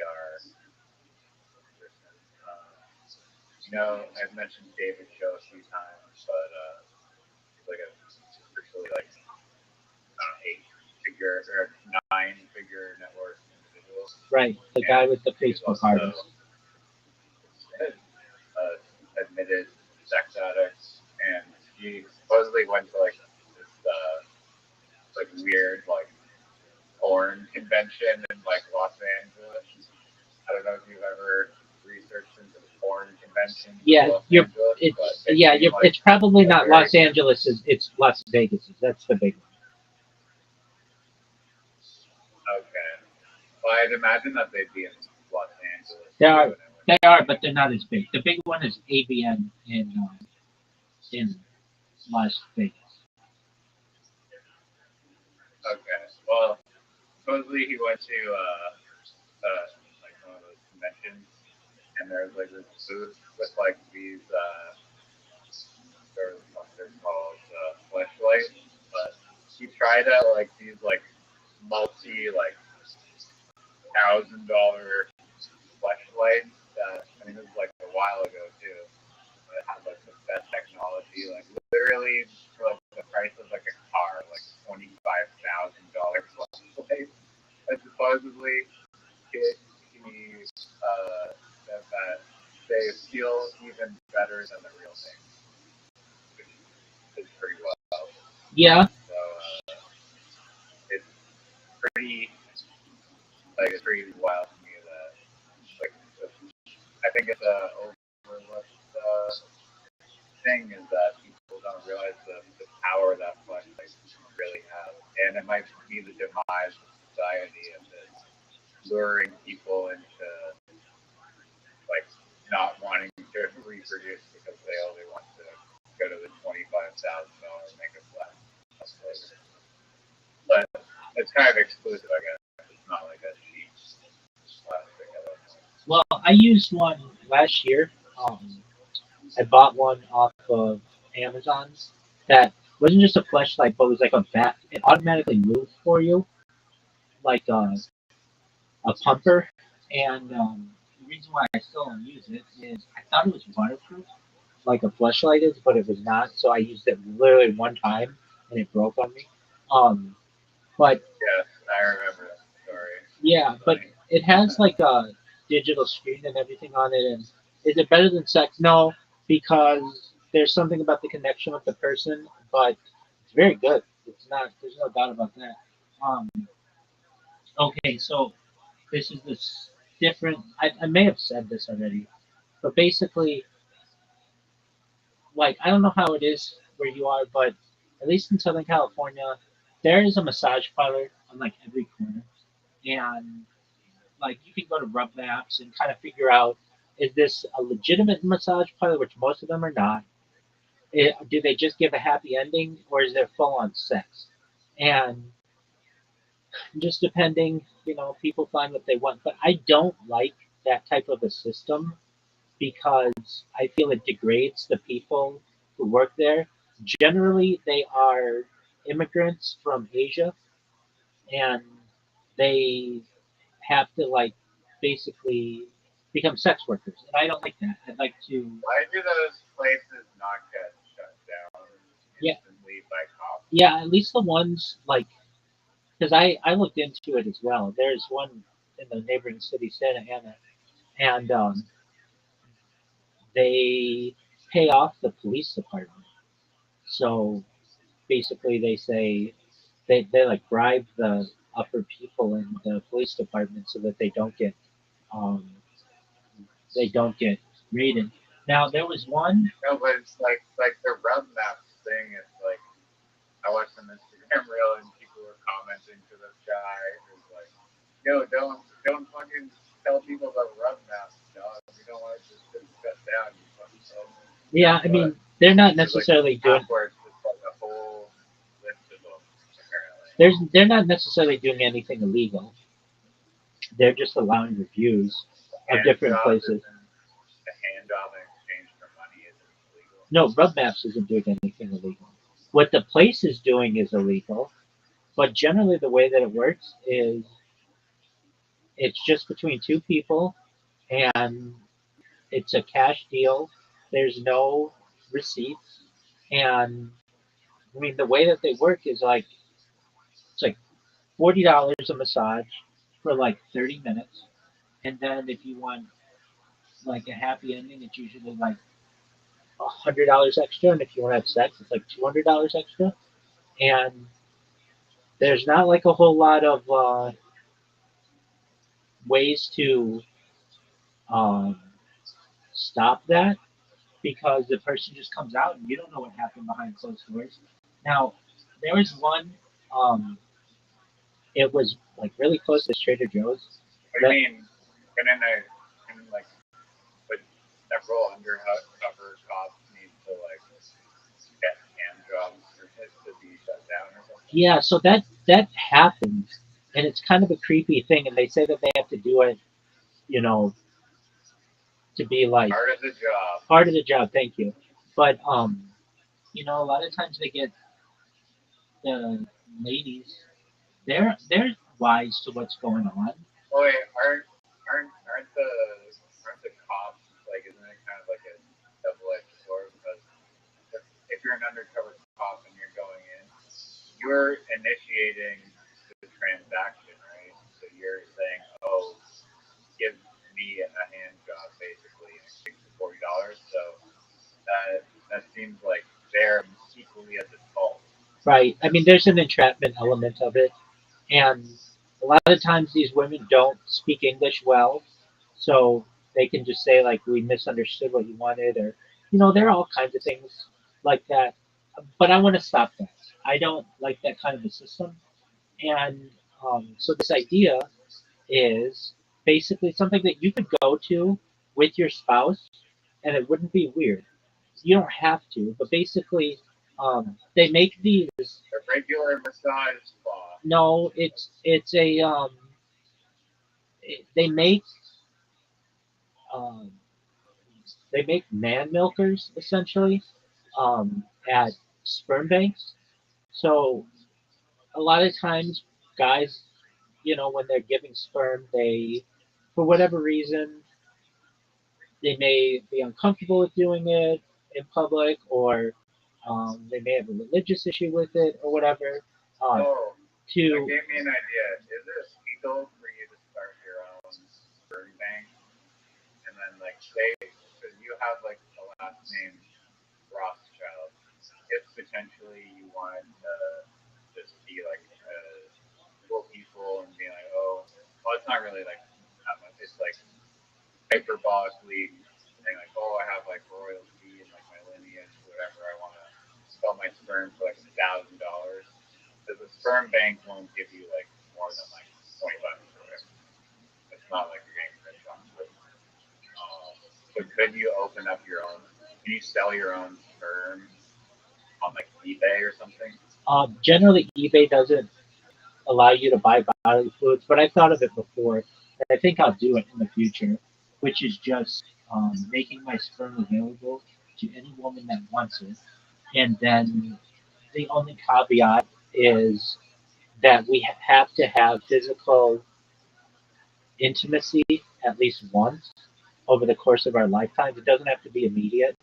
But basically, um, I think that I may be a very popular person in the future, and so there will be women who would be like, "I want you to inseminate me," and that's cool. But I may not be able to get to you. So the idea would be you could have my sperm and be able to reproduce with our child or whatever, and you'd be part of a giant trust, essentially. Like your kids will have all of their tuition paid for and all of these things. They'll have more money than I know what to do with, and the only caveat is for at least our physical relationship, it has to happen at least just one time. So, um, and from what I've studied on women, that's all they Is need. it a No. It would have to be an insertion, and it could, I guess, it could just a touch, but a hug could count. But the idea would be that, like, if you wanted, like, And you're imposing your own filter that you need. You want there to be some physical intimacy. yeah, but that's more for religious reasons, just because, yeah, just like You colloquially or don't want according whoever. to You Jewish. don't want random getting baby. Well, it's just for It's like physical contact or this other checkbox option in the survey that's like or no. yeah, that could work. But just for like the legitimacy of it, I'd want to at least because if these are going to be my children or whatever, I don't want them to just feel like they were test tube babies that their mother had to You have not some kind feel of. any like obligation to raise them yourself and be there for them That's part of the for paperwork. their life. So the way that I would do it is I would raise them, but it would just be virtual. So basically, we would just have a class that I run, just basically. Oh, your AI avatar dad. Well, not necessarily that. I would do it myself, but there could be some of that. But basically, it would be like a homeschool where just like instead of just doing it with one child, you would just have, say, 1,000 children. And there are already people who are implementing this. The guy, well, like Elon Musk has, we don't even know how many children, but he's at like 20 right now. And then the guy from Telegram just came out and said he had 100. So it's basically a race. And so I want to beat all those guys. And so I would just make So it, the most. Wow, that's crazy. well, because it's essentially a plan for world domination. So, Yeah, but I mean, it's hard to pretty much impossible. I mean, I guess if all of your kids also go out and have 100 kids, then you start getting well, with that the idea of, multiplies pretty quick. In like 2 generations, you'd have like 10 billion kids. yeah, I mean, the way that I would win this game or whatever would just be to say, you either reproduce with me or you become the enemy and my kids go to war with you. And if you say that and you have enough children, women will just automatically want their eggs to be a part of whatever person declared war on society. Isn't that bad though? If there's too much of one family, can just be like inbred Well, from them? the idea would be not necessarily they would just have the same patrilineal DNA, but their matrilineal DNA would be very diverse. And then from there, they don't have to continue to reproduce with my sperm. They could have interactions amongst themselves. And, like it's not like within a generation, every single person will be yours. So eventually, everyone, maybe like thousands of years from now, be able to link themselves to me. But the first few generations don't necessarily need to do that. And I mean, it's somewhat of a dream, or but it's more of a goal. The only difference between a dream and a goal is a plan. Um, like I play these games, these like my favorite games are civilization games, like world domination, earth building games, and that's essentially what you do. I mean, Settlers of Catan. well, I like civilization, but like essentially that's what Genghis Khan tried to do, and like 1% of everybody's DNA comes from him, and in China it's something like 14% or something like that.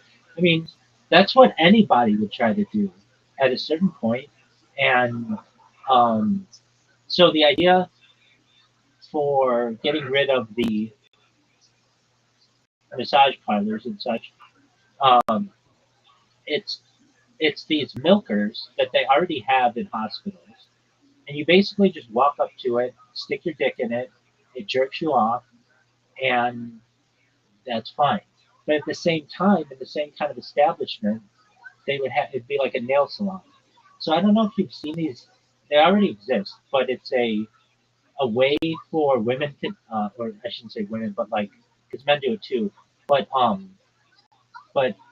people who are like estheticians, like people who are like nail technicians, it is an automated nail technician.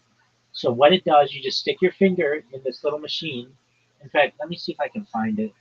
Um, you stick your finger in a machine, you choose what color you want, and it paints your nails for you. So basically, like the guy could go in and just get jerked off but like it wouldn't be seen as cheating. It would just be seen as like a better way to masturbate. And the woman would just have her nails done simultaneously. And they could be in the same location and it wouldn't be weird. And if the one guy wanted, he could go get his nails done Generally, women aren't going to be that comfortable doing that in public. They just generally are not. But if they wanted to, they could have a Hitachi magic wand or something like that there. All right, so automated um, manicures, I guess. Automated manicures. They already make this thing, and it's a machine. Okay, let's see if I can find it. Machine.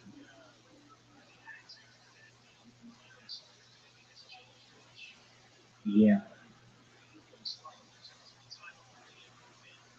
All right. Yeah, there it is. You can buy one for home. Automated smart nail machines. I want to see the video of it though. Robot perfectly paints your nails and nails. Yeah, that this is from like 4 years ago, but and it's this one's different than. Let me see if I can find the one that you stick your finger in. That one's close. Hold on, just one moment.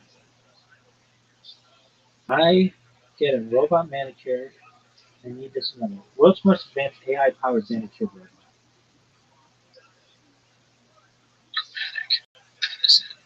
CES 2025, I saw Olio, an AI-powered manicure robot designed to change how we approach nail care. On average, women spend 3,120 minutes a year, over 50 hours on their nails. Lumia streamlines the process, completing manicure in just 20 minutes. Yeah. Hey, I saw that thing on cardboard. That's a really good idea. That's a really good idea. I love that. Um, That blew my mind. I mean, I feel like there's like some limitations to it, I guess, like the actual finish. People, but there's potentially work around for that. Like if you wanted to actually build like an entire cabinet system, you could literally do it with cardboard. It'd be lightweight. You can still put the wood for places that need screws, and then you could probably find like a here called the layer, like an external layer that you put on that like mimics the look of wood itself. So honestly, and the most like the mind blowing thing of it is like the obvious like cost savings. You reduce the cost of the actual product by like 10 million X because it's virtually like free. So yeah, I could see a business for sure making, or not even a business, like just anyone. If people don't realize that, I mean, I didn't realize until I watched that video that like cardboard could actually be used for like structural purposes, and it could actually like it has enough strength in it, and then yeah, it's pretty mind blowing. What did you think of it? I didn't watch all 30 minutes of it. I watched a good amount though, and I think that the different coatings that they put on the cardboard to make it waterproof and stronger is really revolutionary. You could build housing out of it, perhaps. I mean, the coatings could improve. Basically, it's just like a base. You just need like you could make it out of paper mache. Makes it like you could make it as strong as concrete. And I thought it was really cool. Check your DMs. I just sent you this nail machine. I don't know if you've ever seen them, but basically, it's gonna put all the people out of business who do nails, and they're gonna need something to do. And so, what they could do is have They just go to operating the machine now, like someone needs to operate the machine, and that's no, nobody needs to operate the machine. The machine is self-operating. so you just like you. Just go to your Discord messages. It's 1 minute. I'm watching. I'm watching it right now. Oh, But, okay. like, but you just go up to the machine and do it yourself. Well, I mean, the machine does it. You just stick your finger in, and it basically removes any kind of nail polish that you have. It forms the nail, it paints the nail, and then nail art on top of it. I think nail art will be very popular in the future, and it's just it's gonna the the story of nail technicians in the United States is really interesting. So it all kind of comes from one lady, and she's the same lady I want to say who developed Bluetooth. She's this actor. I could be wrong though. Let me see this. Nail technicians trained by one lady. Wasn't she like the Bluetooth lady?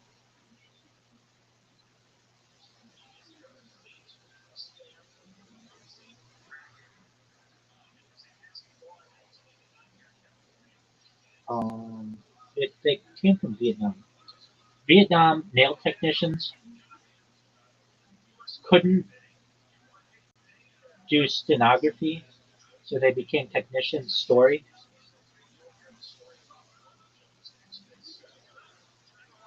Nailed it. Yeah. Um, so Tippi Hedren, yeah, yeah. So Tippi Hedren, the same lady. What did Tippi Hedren invent? She invented. Oh, perhaps no, no. That was somebody else. Who's the lady? What's the actor who invented Bluetooth? She's credited. But, Hedy Lamarr. Apologies. So Tippi Hedren. So this lady was a Hollywood actor, and like during the Vietnam War, a lot of Vietnamese refugees came to the United States and didn't have any jobs, and so she tried to train them in being like stenographers and like administrative assistants, but their English wasn't strong enough. So she instead basically started training them in being nail technicians, and now today, 51% of all nail technicians in the United States are Vietnamese. It's like I it's very rare not to find an Asian uh, nail technician. In fact, um, there's a I had a friend who's she's a dental hygienist, but she also could do nails. So it's like something that like they just learn from a very young age, and basically, I think that those jobs are going to go away. That machine is going to put a lot of those people out of business, and so instead of them not having employment, I want them to be able to start in the same shops that they perhaps already own. Just get a bunch of those machines in one half of the place, and then in the other half have like massaging machines and self like those dick sucker machines, and then make money off of it.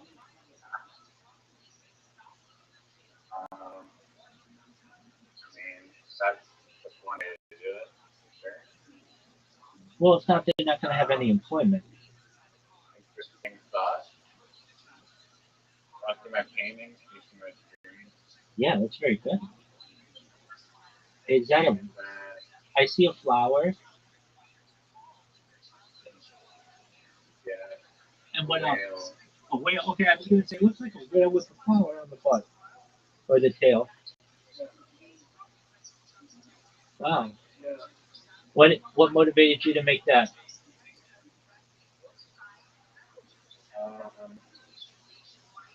Well, I mean, since my nail painting business is going to be automated by robots, I need to transition And to your dick sucking business. performance painting. Now, the dick sucking business is going to be great. Okay. All right. The nail business, not. So I need to transition my skills. So, yeah, there's this. Uh, You're gonna have to leave in like a minute. It's gonna start raining, but yeah, I've been wanting to be a mural artist and an artist for a while.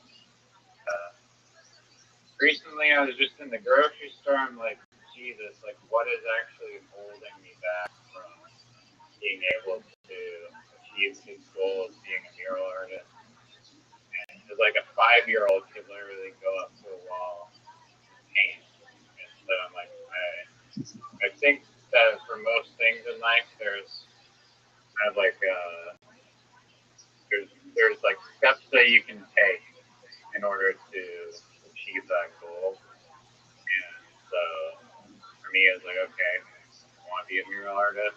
Okay, what are the next steps I need to do? Well, one would be find a wall that you want to paint.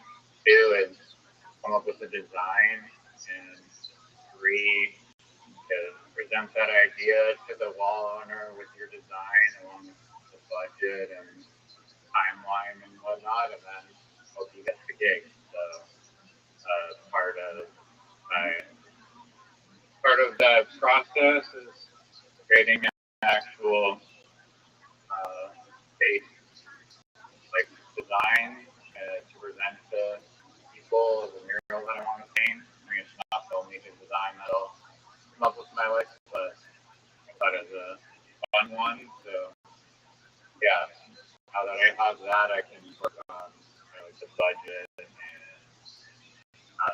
everything else that I need in order to hopefully move on to the next phase in that career.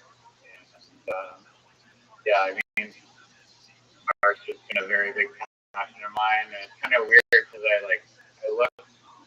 I've watched like a lot of art shows on YouTube, and I'm gonna be honest, like the vast majority of art that I see in an art show, in my opinion, is like just so dull and like boring, and it's just like it's really not my thing. And I get a personal taste. Everyone can do what they want, and I'm obviously going to be biased in my own style, but from all the drugs that I've done in my life, it's like basically made my brain want to be like hyper stimulated by a lot of colors and vividness. So that's kind of the style that I go for in my own artwork. And yeah, I want to create some cool colors. It's very therapeutic. Very well. Have you ever proposed being a? You keep calling it a mural artist. Isn't it just a muralist? Yeah, that would be a more appropriate term for it. Okay. You see this sketch? Yes, I do. It's beautiful. This is one sketch I did for a mural proposal, but I didn't get the gig, unfortunately. Okay, so you're in a tough spot because you don't check a lot of boxes when it comes to who they like to do murals. Not saying that What do you mean? at least in LA, they like people who are perhaps underrepresented people in the community, and they like female muralists. Like I know well, I know of a woman who she became very, she's like a very big muralist, and her art is female oriented. It looks like Bratz dolls, but she does murals around LA. And one of the big reasons is because she's like she checks off a lot of boxes. And but I look, identify as female. that's gonna help you. I'm not gonna lie, that's gonna help you. Um, and I'm not saying that's why she was chosen, but it helps. And well, like I'm watching this thing on art history right now, and it makes sense like why they want to even things out and who's they, the people who are commissioning the art. because it's been so male dominated and generally white male dominated for centuries. There's this group of women in 1989 that called the Gorilla Girls or something like that.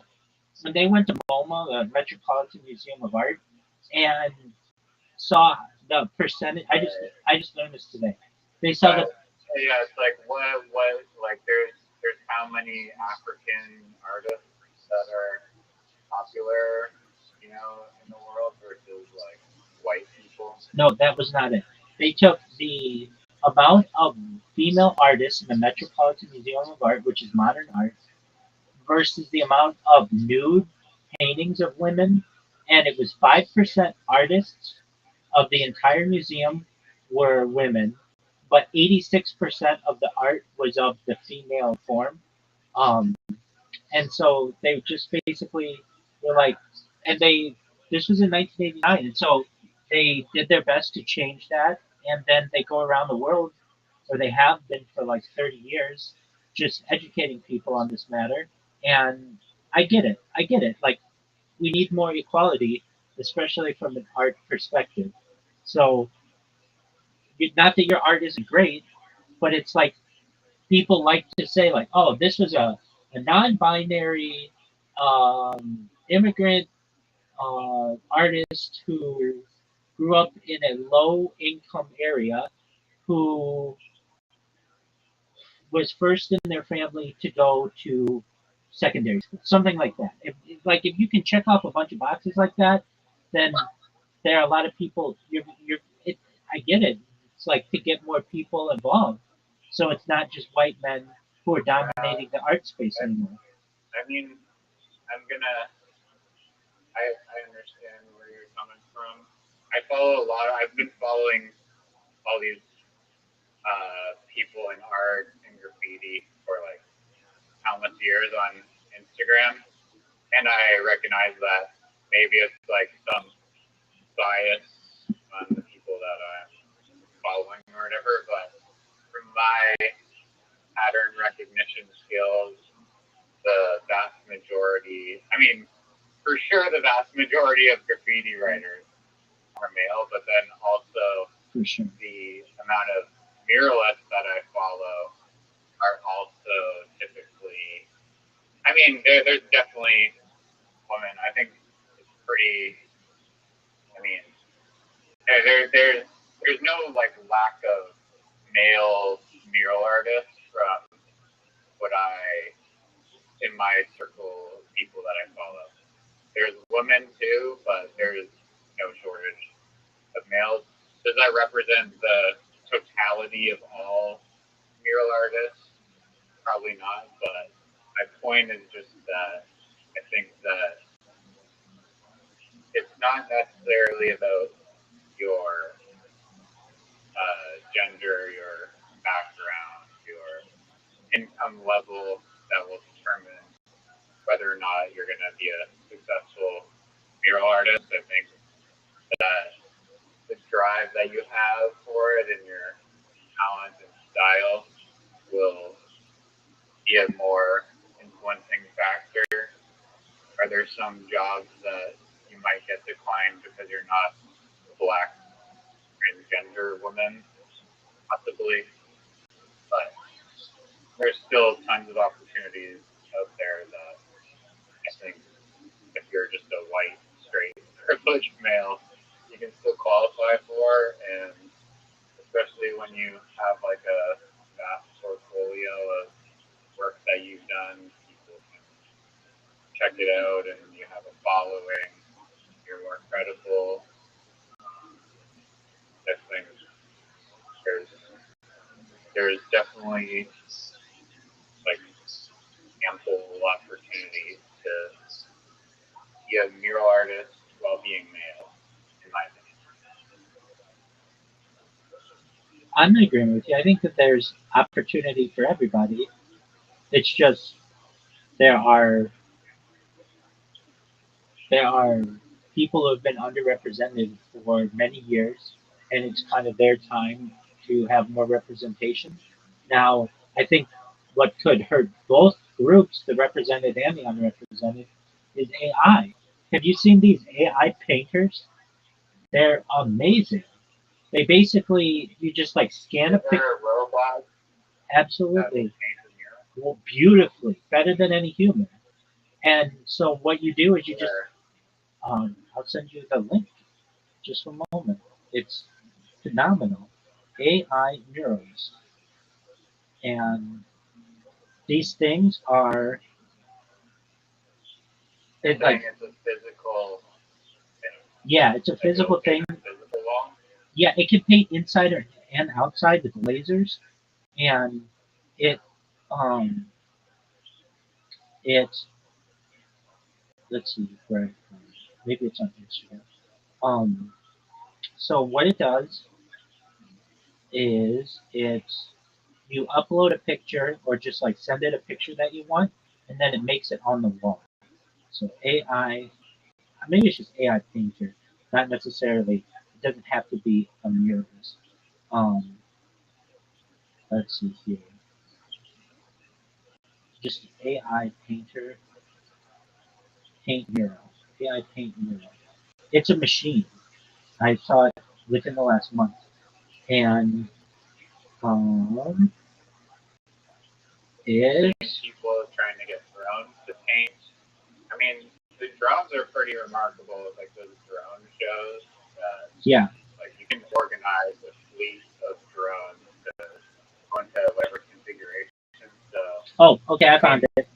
it could be possible. You think that it would be possible with a drone that has all these pigments that can be mixed together to create a mural. It'll just fly up and spray it correctly, but at least from the one video I saw, it was like there's a really, really rough smiley face, and it was like indoors too. So it was like I was surprised that the precision of the circle was so bad, but I'd imagine that in the future that would be solved. Doug, look what I just sent you. Specifically as Look how big look how big this mural is. It's an entire smokestack. 98 feet tall. that's not good news for me. And it's beautiful. Show me an inventor made this, but he didn't lift the create a 5-color grid painting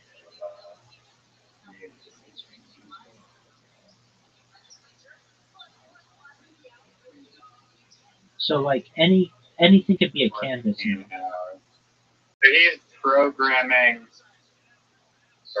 he programmed a robot specifically for this job. Yeah, but this one's actually different than the one that I saw. There's another one that I saw that it was on the painting subreddit. Just a moment. Let me see if I can find that one. And it just does houses, but it does like Is that even AI though? Or it just seems like programming. well, yeah. I mean, there's some in it. Does he actually have a fucking console where the fucking tree is? That The one that I saw was really using lasers. This painting robot. Let me see if I. Oh yeah, here it is. Okay, let me make sure this is. Um, that was not it. That's when it malfunctioned. Paint robot. Yeah, here it is. This thing is fucking sick. Oh yeah. Here it is. This is the muralist one. That's like that one on the wall. The one I just said he was really impressive. But this one is even more impressive because of how detailed it is. Look what I just sent you. I clicked it. Right.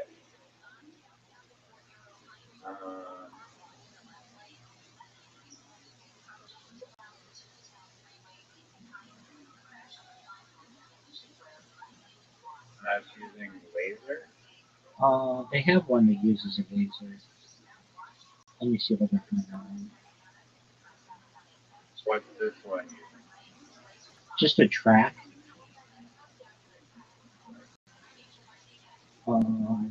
Yeah. So, I mean, there's. I'll send you a link to where it messes up, and you can see the lasers. I think they, but this is like this isn't the good version of it. But you'll see like this is where it screws up. But I'm sure they either did it on purpose or um. Thank you for violating my robotic demise. What happened to? I have to go take my dog out. So. Okay. Unfortunately, but I'll be back in like an hour or so. Okay, sounds like a plan, man. Wait, before you go. Here's what I can tell you. There's always going to be a robot that does it better than you. But in the future, people won't want that. They will want the human connection to their art. So I'm not saying that you can't be a muralist. I'm just saying you can't be a muralist that's going to be better than a robot, but you can be one that's more in demand than a robot, if that makes sense. Because people will ask, the first thing they'll ask is, was this done by a human or was it done by a robot? And they'll say it's a robot. Okay, well, whatever. But people will want that, desire that connection to humanity. Does that make sense? Yeah, no, I agree. Okay, cool. Take out your dog. I mean, for like a surgeon, do you think people will say, "Oh, I want the human surgeon that has like a 0.05% failure rate"? No. Versus I want the AI robot that No. wants 0.0001% failure rate. No. There's a difference though. They're not. They're not the same. They're not the same. I don't want to say it's not the same scenario. There's something beautiful in a human messing up art a little bit where things aren't perfect. Like take for instance, just really quickly, Jackson Pollock. Okay, Jackson Pollock. He did all of the like paint splatter. Yeah. Okay, so what people really like, and when his paintings are worth even more, is when there are moths that people find in the paint because there was a moth flying around or whatever. That shows some imperfection about the art, which makes it worth more. Nobody's going to want that for their knee surgery, meaning they're going to want they're going to want accuracy when it comes to their surgeries, but to their art, there's more wiggle room with perfection. They're going to want things to be as accurate as possible in terms of medical field and the legal field, but in terms of art, it will be one of the perhaps maybe the only field. Yeah, it's one of the exceptions where being bad is okay. Exactly. Yeah, I don't even know like if there's going to be art's a big umbrella, but basically in the future, people will want accuracy in absolutely everything except art. Art's going to be the one thing they want the human touch on. So that's good news. Like there could be others. What would they be though? Think. Require perfection that aren't art. What would they be though? In making food, people are going to want it to be as accurate as possible. In legal, they're going to want it as accurate as possible. In writing can be an art, so maybe, but that's art still. I mean, and there's a question, what is art? But in music, they're going to want that. Are you saying that anything creative is art? Yes. Yes. Yeah, I mean, for that, now I'm not gardening. They're going to want it to be as accurate as possible. Gardening. Do people really need the tomatoes to be spaced to the millimeter art? Or is it nice to have a human touch? They're going to want it as regulated as possible, so that each tomato is exactly the same size and exactly the same color. I'm just talking about like a backyard, like community or private garden. That's different. That's not for mass appeal. When you're looking at mass appeal, the masses are going to want everything to be as accurate as possible because it makes things more easier to anticipate and easier to organize. organization is very important to humans. One of the places, though, where we tolerate some disorganization is in the art world. And there's going to be some parts of art where people will tolerate disorganization, and other parts where they'll demand organization. Just very quickly, let's take a stand-up comedian special. Okay, so a stand-up comedian goes up there. You can get a bot to do the stand-up special and do a laugh track and all of that. That's fine.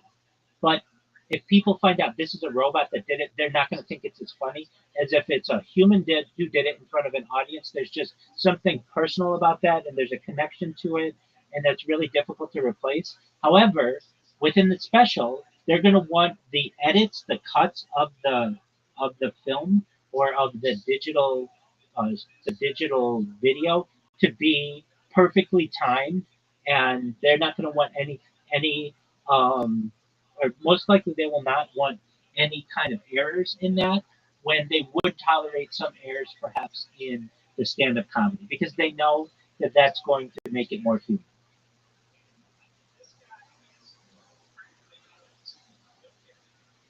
Yeah, no, I agree. Everything from entertainment. That's art, though. It's art. Yeah.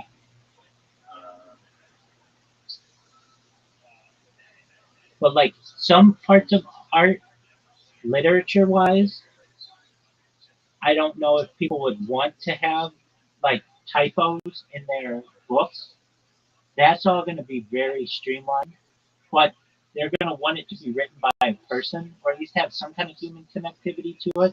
Because if it doesn't, then they're just going to feel like they're reading AI ChatGPT slot. But if they know that it came from somebody, they're going to enjoy that much more. There's something.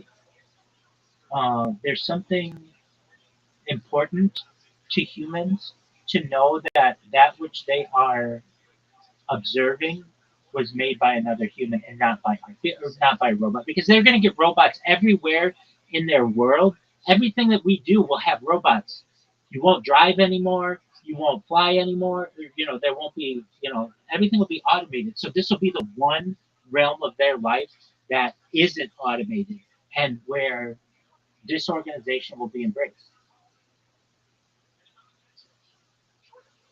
Yeah, no, I agree. I mean, it's hard to me, at least right now, to imagine any other category that there's a tolerance for the non-flawless AI, because, like, yeah, for many reasons, humans want good quality work in things that matter to them.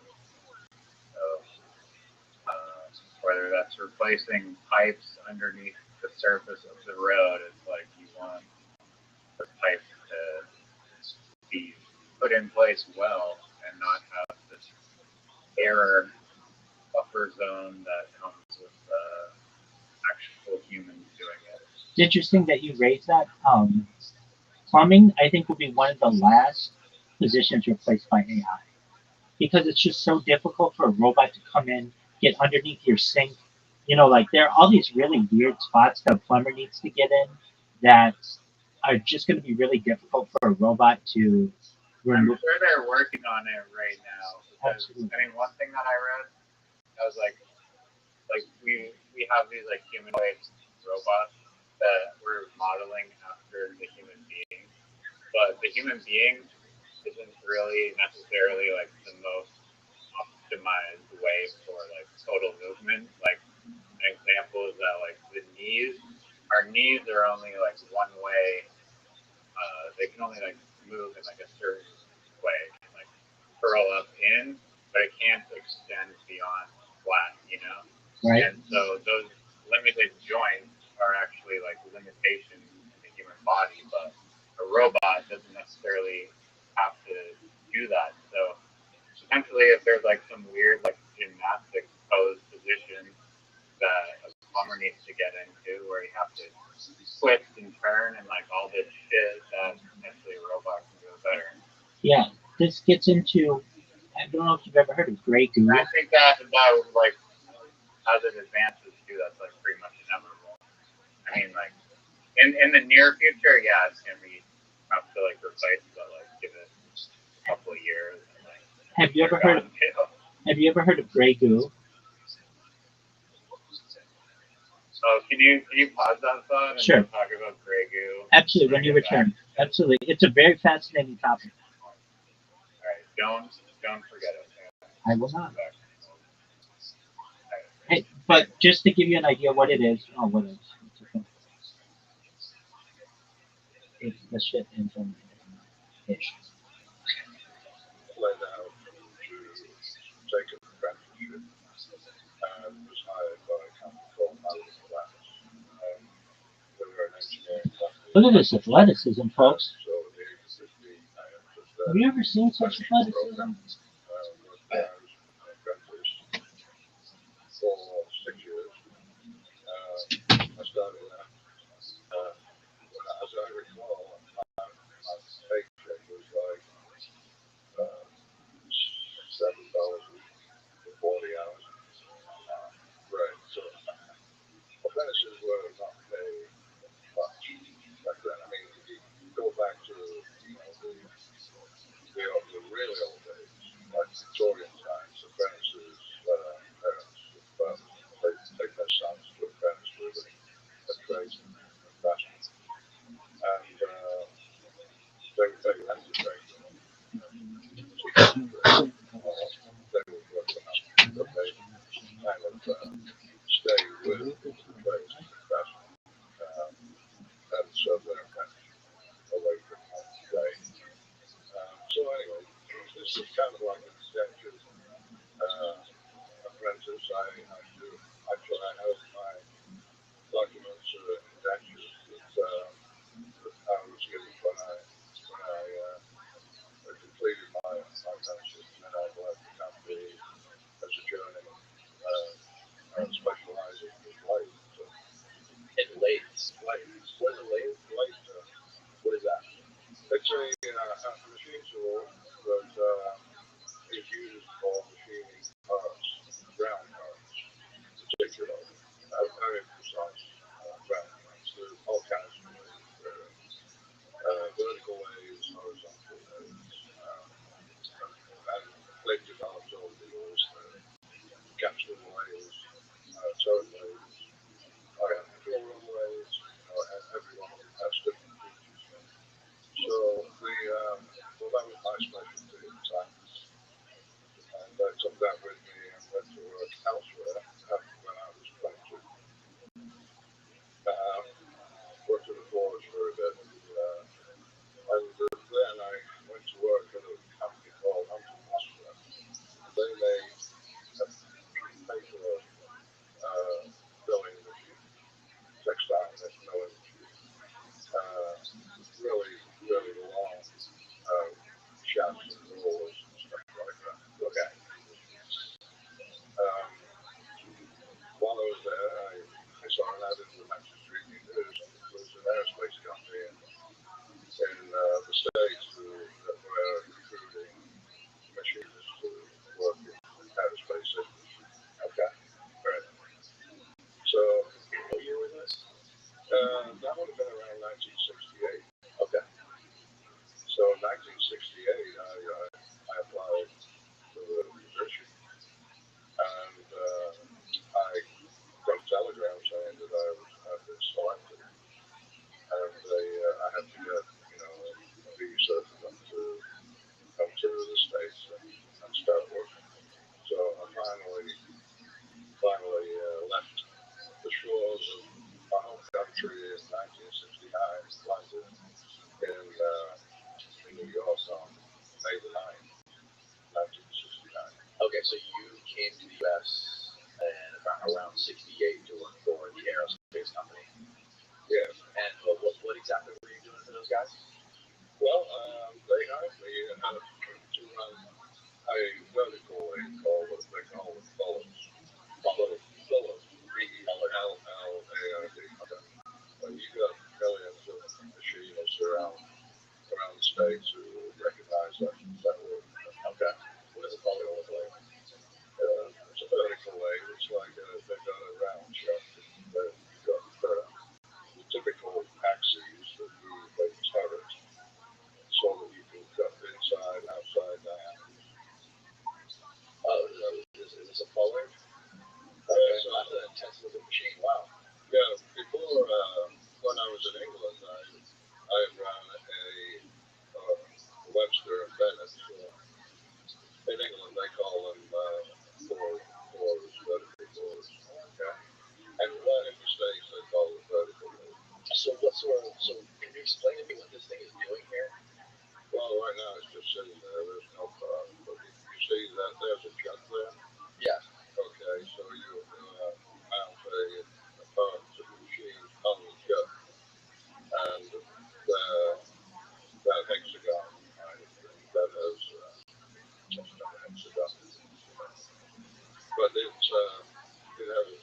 they did a lot of aerospace, including stuff for the moon landing. Wow. What kind of stuff did you guys engineer for the film? Well, they were a manufacturer. They didn't necessarily design it or engineer it. They had engineering processes. It was a framework for the survival test of the astronauts. And they went up and landed on the moon to that moon landing. But box of that, they had on their back. That box on their back, you guys made that. The framework for it. It was a well. What is that box on the back? What does it do?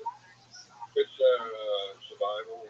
I guess it provides, heat and cooling, best temperature, regulated, monitors the physical functions, and that stuff. Okay. Wow, that's fascinating. Obviously, they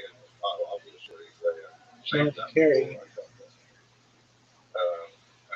because the moon landing was in June, month after I arrived. Oh, wow, okay. No, it was in July. Good timing. You dumb fuck! It was July 20. The thing about manufacturers and inside jokes and people talk about the company and stuff like that, right? So it's like there was one old wagger said something. He said, "Well, we know that the astronauts are going to come back. They'll make it back because everything we make always comes back eventually." So it's kind of like everything that make has got flaws, so it's going to come back. Oh, God. Well, who's got a sense of humor? Well, I think you gotta have a sense of humor. Right, of course. Got it. So how long did you work for this company? And I worked there for about a year, just under a year. Oh, okay. Okay. What did you do after that? Then I went briefly to Texas, and then I worked at a very small shop in Indianapolis. I came back to Indiana, which is a very small shop. They made drapery, machinery, wheel balancing. Wheel balancing. Yeah. So it was 1970. So we were kind of heading into a recession at that time. And so it was very hard, very difficult to find work. So I just got the best job that I could get at the time. And then after that, I went to a place called Buell. It's known as Indiana Gear Company. They make gears for helicopters, other aerospace kind of products. So what is the process when you're working for these companies that are making gears or any of these aerospace pieces or parts? Like what is the process to actually creating them? Like you're operating this big machinery, so do people send you plans or like schematics for how this needs to be done and what materials it need to be done with, and then you guys sort of figure out how the cuts are going to be made and all of that? How does that process work? Yeah, generally the manufacturing process that I have experienced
on, well, we'll talk about some of the elements. Well, the principal elements of shapes that you will find in a jet engine is a truncated car. Right. Okay. So the truncated car is full of air in just about every section of the engine, from the front end to the aft end. But anyway, getting back to the process, the manufacturing engineers will submit a plan to the production. Then production will review the plan. The engineer will have tools, size, fixtures, gauges ordered for suppliers of made internally, and then everything will come together with that particular product, which is then designed to produce and to inspect. Okay.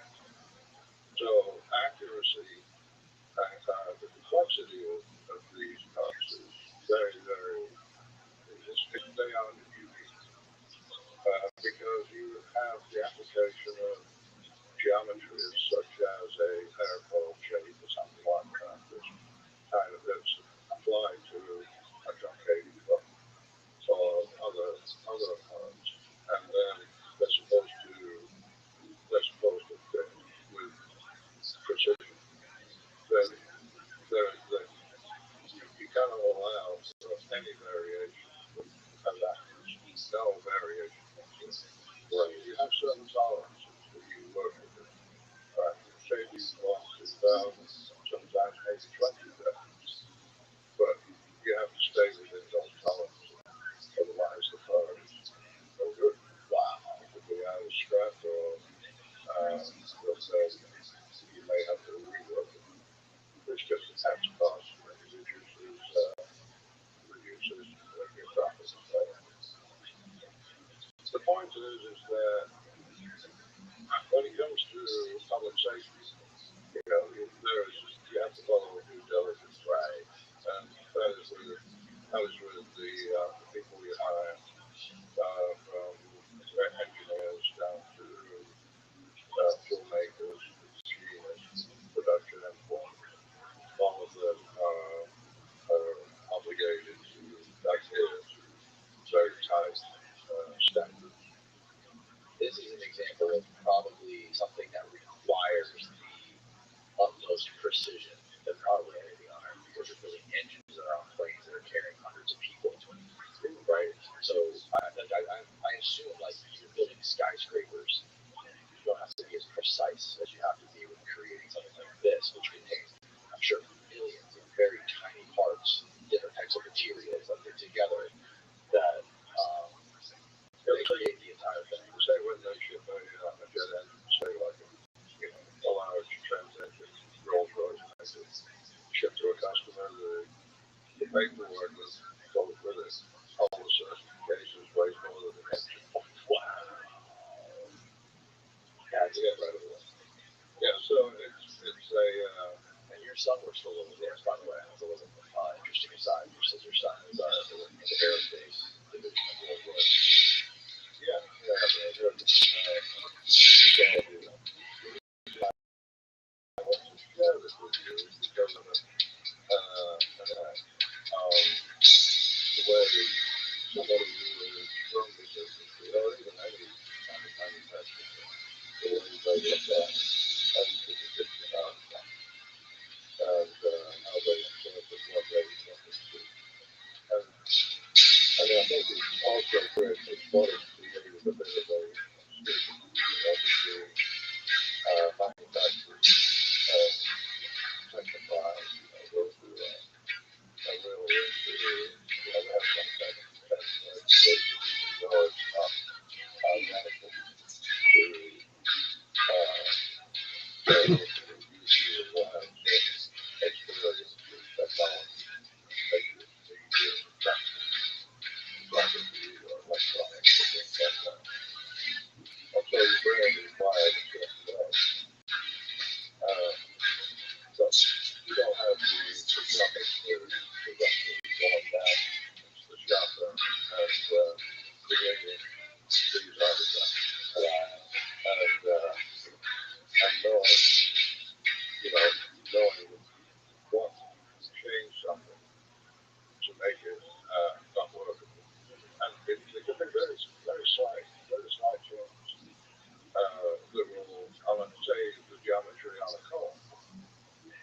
doesn't have to change very much for it to be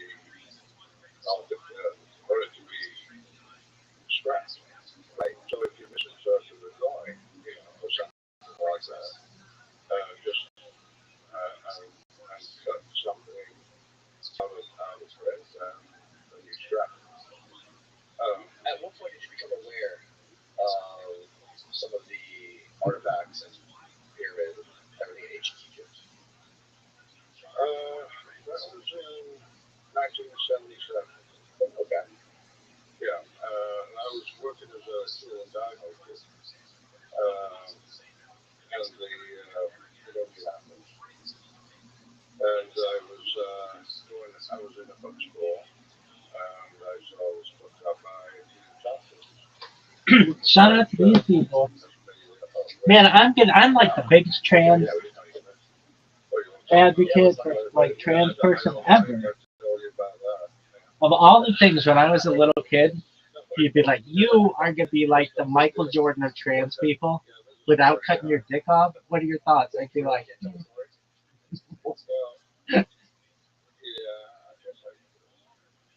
So what is this play? Where is it? That is the F-117. And that is the stealth fighter. Yes. what would you have thought of been Which part of this play? the Michael Jordan of trans people Well, back in the day? Like Elton John, maybe?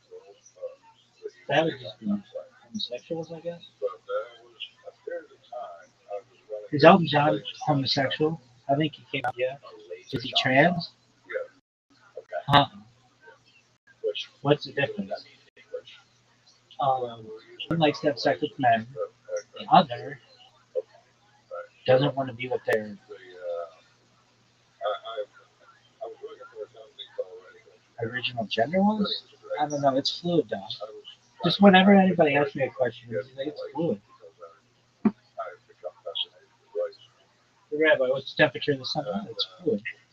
And Huh? he actually went to an auction for American South. They say 2000. Yeah, yeah, yeah, I'm gonna party like it's 1999. wow. 1999, don't you wanna go? 1999. Dude, you used the Gorilla Girls. Shout out to them. You think that they would think what you said was offensive? That we need more women in art? No. Yeah, so anyway, but Do you think people need to be able to check off boxes? panels, right? No, I don't like that. I don't like the books the one which one is. The laser from these rectangular holes. 1999. Don't you wanna go? 1999. 2000. Party over. It's out of time. So I say to you, baby, I'm gonna party like it's 1999. Yeah, yeah. Say to you, baby, party over. It's out of time. So that I'm gonna party like it's 1999.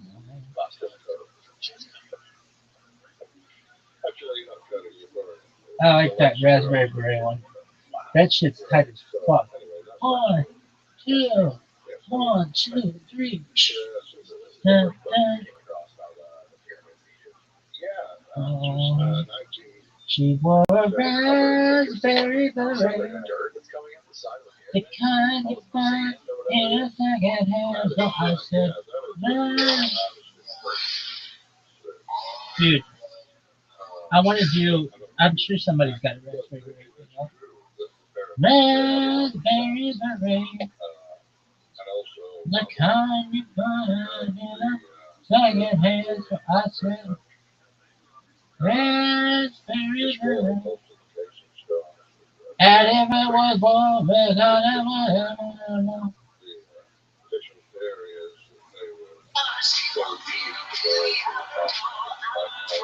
She wore a raspberry beret. The kind you find in a second-hand store. A raspberry beret. And if it was warm, you wouldn't wear much more. Raspberry beret. I think I love her. But I want the beginning of the song because it's so short. One, two, one, two, three, four. I like fucking Bible. Time to five and dime. My boss was missing McGee. And then I learned to look at my kind. Cause I was bit to leisurely.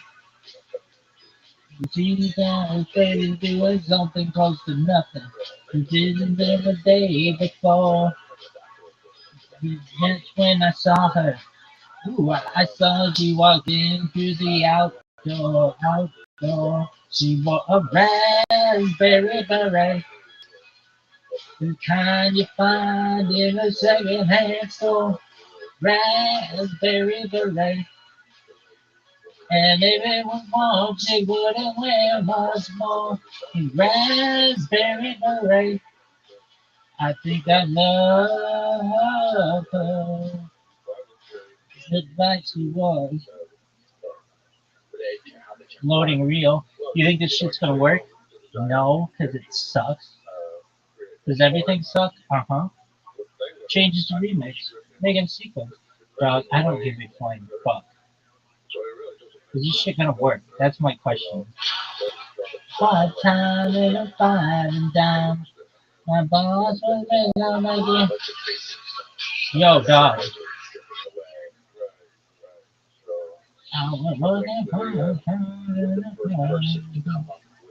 Always start on the front camera. Cool. Cool. Done. It's crashed. Sucks. This is a sick song, but this is my own song. Dog, I want Prince.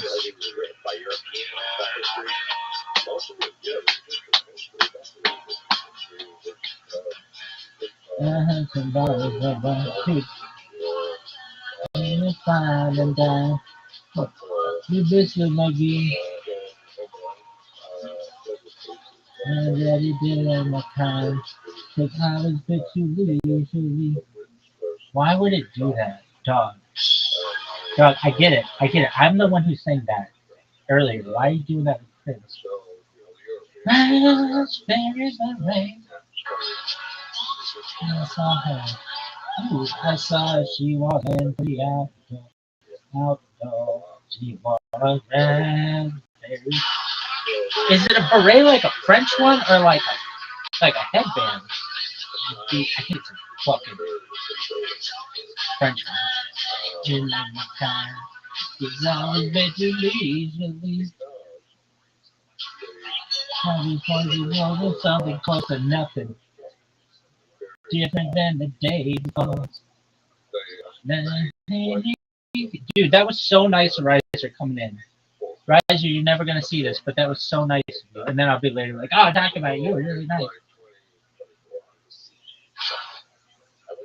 But I was looking part time at the five and dime. My boss was Mr. McGee. Yeah, dog. Daddy didn't like my time. Cause I was with the recently. Come on, you little bitch.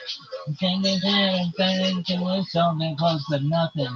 It's different from the day before. Was Prince gay? Dude, I think he got. I think he fucked everything. I don't know. That's not my business. Maybe I can through the outdoor. She wore a raspberry beret.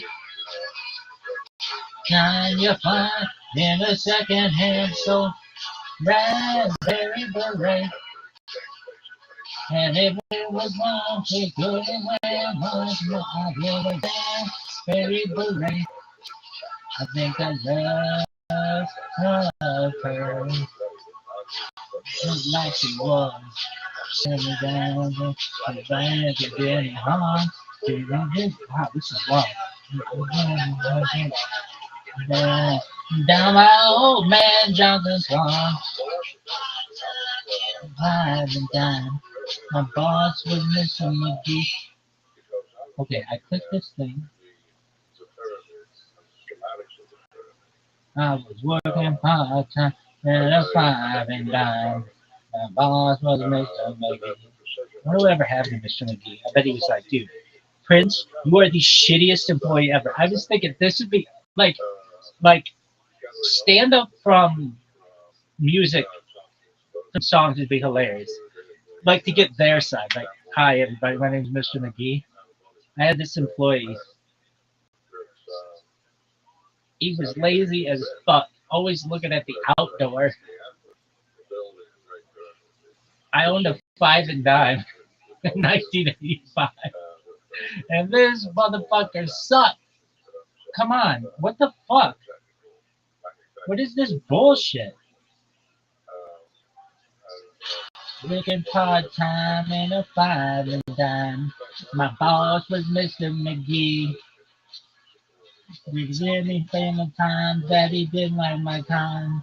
Cause I was bit too easily. The same as how things doing something close to nothing. But even from the day before, that's when I saw her. Ooh, I saw her. She walked in through the outdoor. She wore a raspberry beret.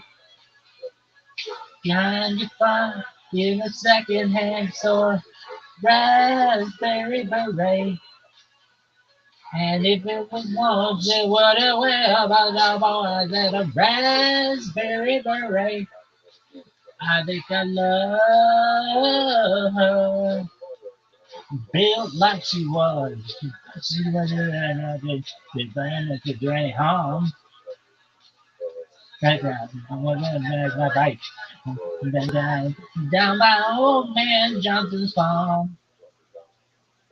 Is this gonna work?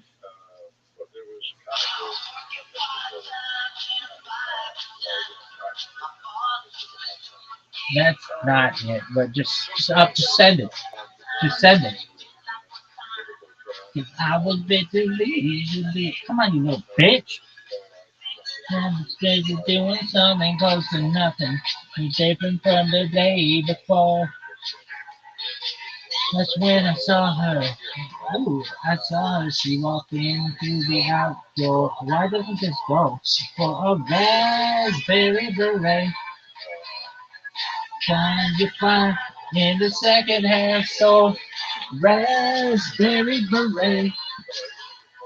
And if it was warm, she wouldn't wear much more. Raspberry beret.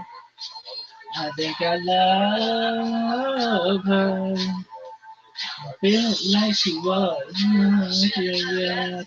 It's glad to do it at home.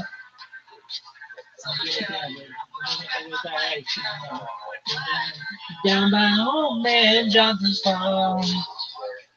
Come on, you little bitch. My ball will never McGee.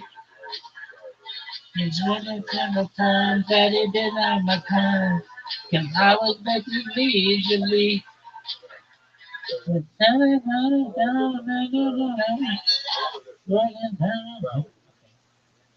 Save draft. If you go back now, you'll get your draft. Save draft. I didn't know what that was. She fall.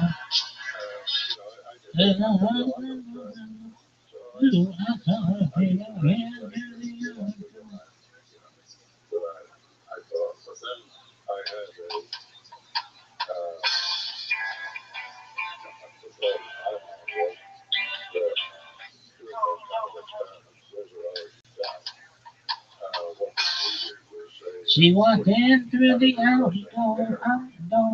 She walked down. Try to joke with the fucking hand, with the thing. Down my old man Johnson farm. 1, 2, 1, 2, 3.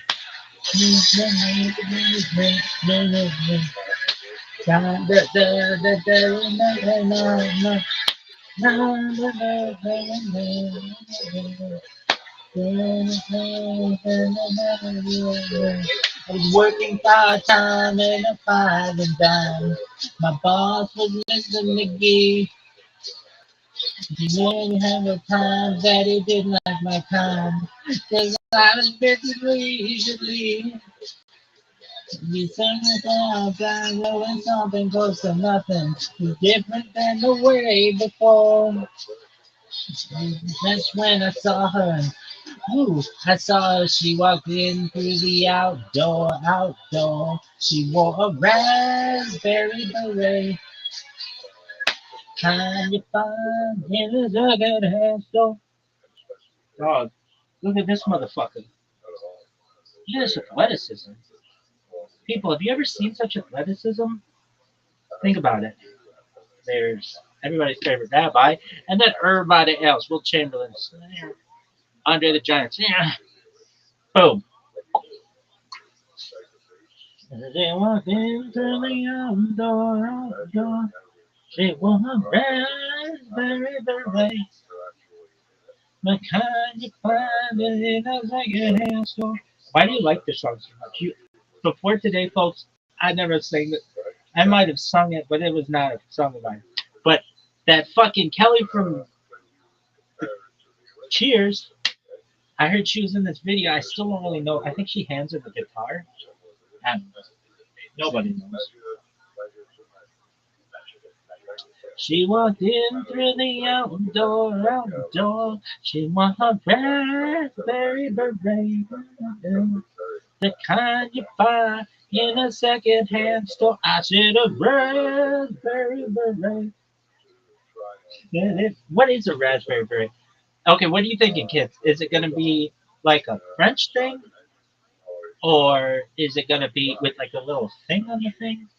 Which I've never understood. Or is it like a beret? Wait, a beret? Beret? Is it? What are those things that chicks wear that they find on the ground and like beret, right? Or is it like a fucking headband? What is a raspberry beret? She wore a raspberry beret.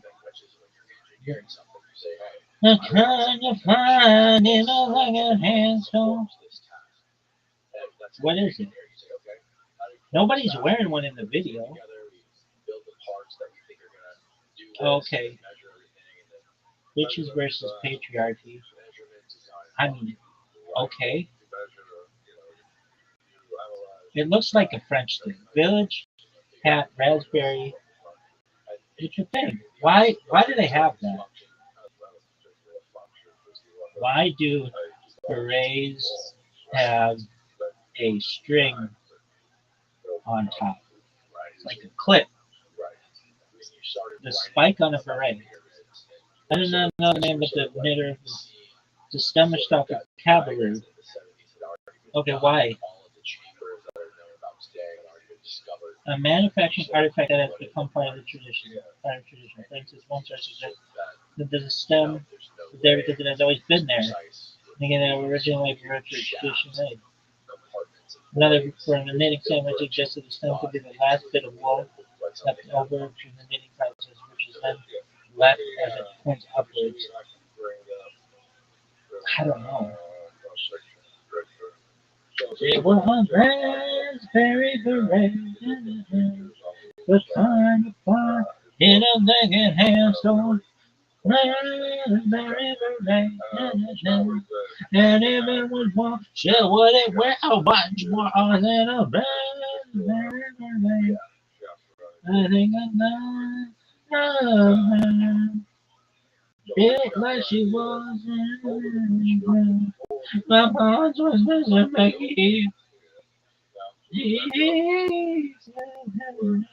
And I'm my old man Johnson's farm. And recommended that there was something close to nothing that had from the day before. She was into the I wonder if that could be a joke. Like, well, I'm sure it could be. Some girl would be like, "Hi, everybody." Well, this one day I was walking into a Five and Dime, and I didn't know where the correct door was. I've been getting shit for 40 years because of it. Anyway, you'll never guess in a million years who was there. And I know you're going to say Mr. McGee, and I'm like, okay, yeah, fine. But Prince was right there. I was like, no fucking way. And he kept looking at my fucking hat. But I was like, you know you're Prince? And he was just looking at me going, he was like, you're Prince, dog. And I didn't even realize I walked in through the outdoor.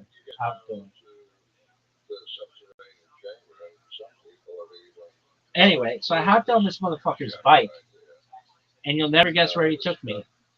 Down by Old Man Johnson's farm.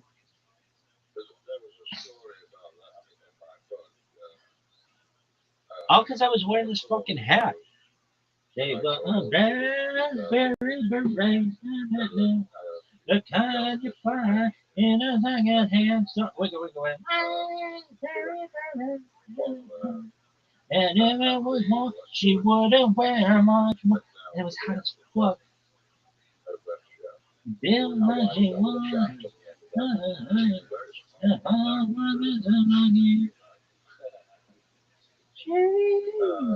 I can't hit that.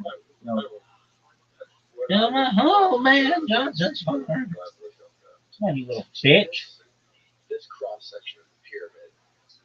I like how these fuckers are putting out software and not quality, not testing it for quality. So yeah, send it. Tell my whole man Johnson's farm.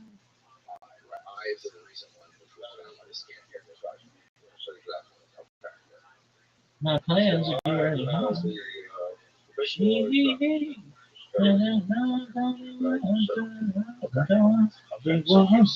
Raspberry beret.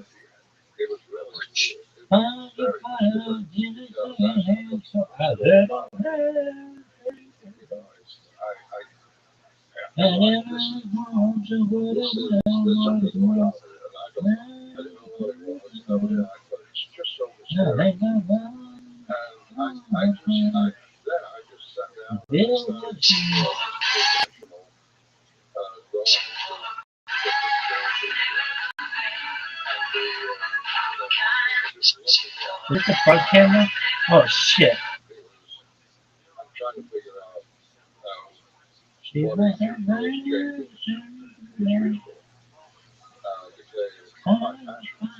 Isn't this the front camera? Yeah. God. Oh, you want to sing Raspberry Beret? Alright, well here's a pina colada. Escape.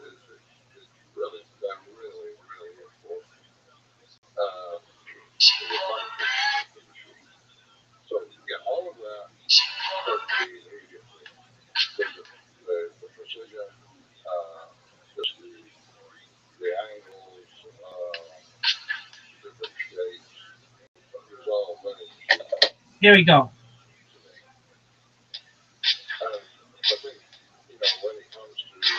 Fuck. Undo.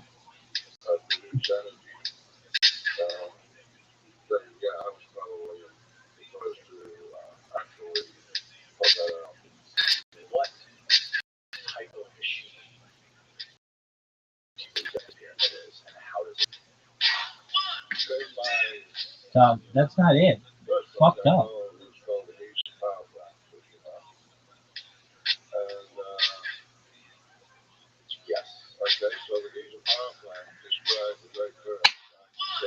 Two, 1, 2, 3.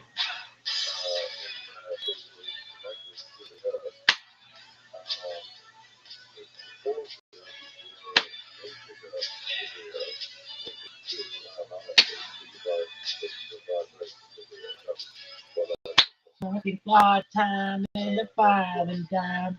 My boss was Mr. McGee. It's every time that he did on my time. 'Cause I was meant to be.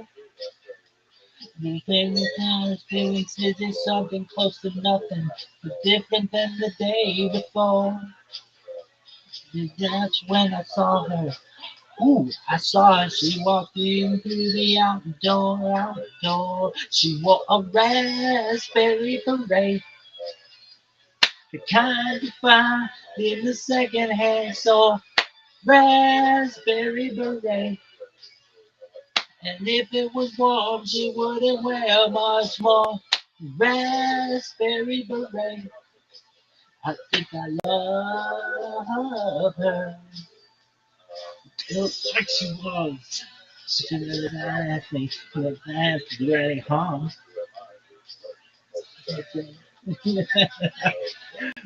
But I down my old man dropped the song. Gonna turn me off. But send me like you can. She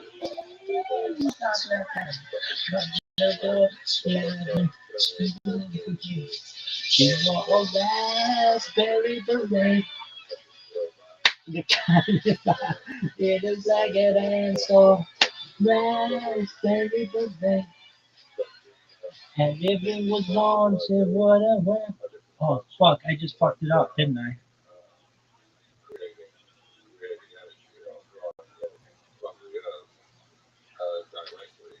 Leave it. Shows that you're imperfect, but you're perfectly imperfect. Kid, you are perfectly imperfect. Calm down, woman.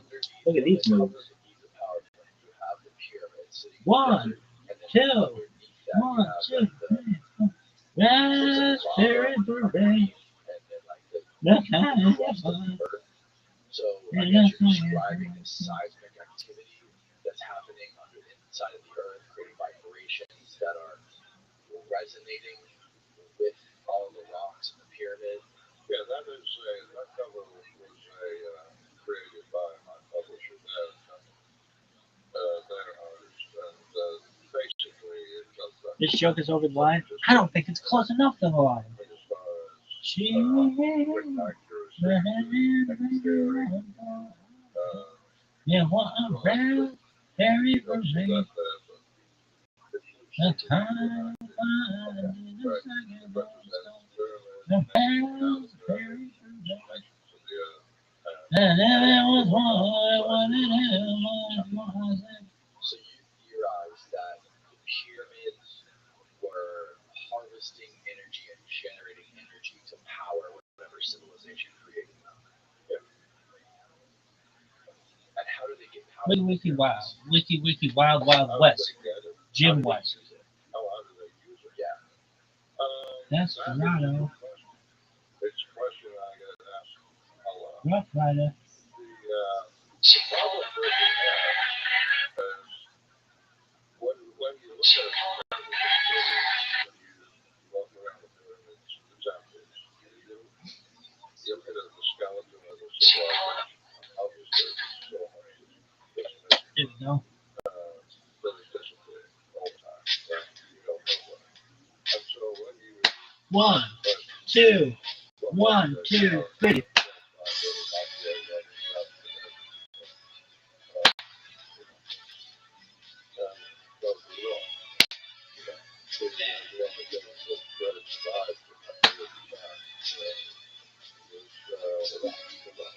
Working part time and a five and dime. My boss was Mr. McGee. Every time that he didn't like my kind, 'cause I was literally you turned it out being doing something close to nothing, but different than the day before. That's when I saw her. Ooh, I saw her. She walked in through the outdoor. She wore a raspberry beret, the kind you find in a second-hand store. Raspberry beret. And if it was warm, she wouldn't wear much more. Raspberry beret. I think I love her. Fuck. kind of like an international You almost got it, kid. Ask me what my full role is in this thing. I would say Darling, I I'm a mechanic that know. comes across an engine in the desert, and I'm trying to figure out what the engine does. Down by home, Right? man, So in drinks order of form. to figure it out, I need a lot of help. I need the assistance of experts in different fields, physicists, electrical engineers, acoustic engineers, geologists, materials engineers, all of those ways have input. And so that's what I did. I talked to civil engineers, I talked to electrical engineers, as I was developing the theory. Okay. And when you first got into Egypt and went inside the pyramid, what did you discover from your personal experience being there, going inside the chambers? Did that have any sort of effect? I'm sure it did. On some of the 1, 2, 3.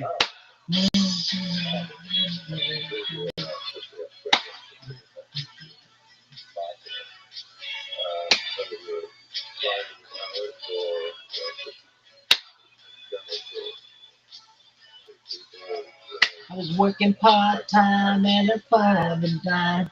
My boss was Mr. McGee.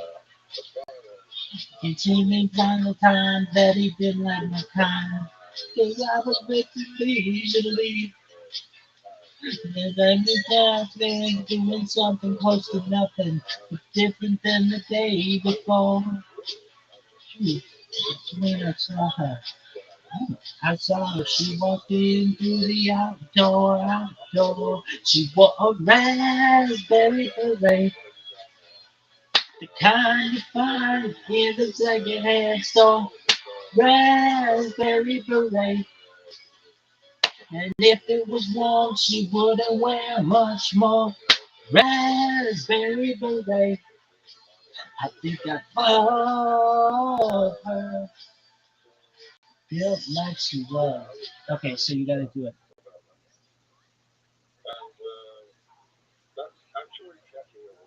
You'll get it. You'll get it. You'll get it. One. No, dog.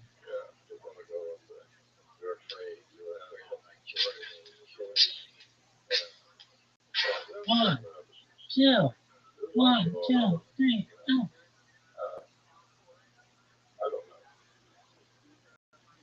Come on, you little bitch. Acclimatizing to the culture now was kind of difficult back in the 80s. It's a lot easier these days.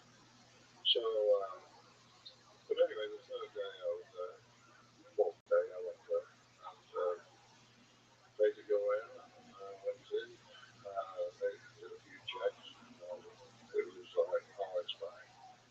And it just, the different dimensions that it provides. It's not just a 24 view of books. Oh my god, do I hate Rabbi, whatever his name is. Like, fuck off and leave it alone. Inserts Akira meme. I don't know what that means. Akira? Like Shakira? Alright, here we go. Come on, you little bitch. She wore a raspberry beret. Kind of fine in a second-hand store. Raspberry beret.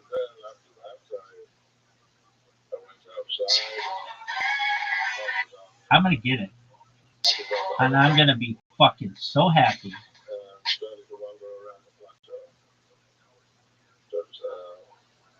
That's when I started to look at a lot of the vacation stuff. 1, 2, 1, 2, 3.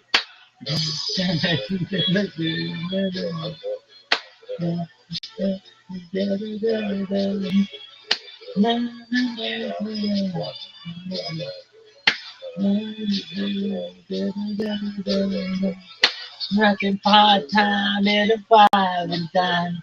My boss was Mr. McGee.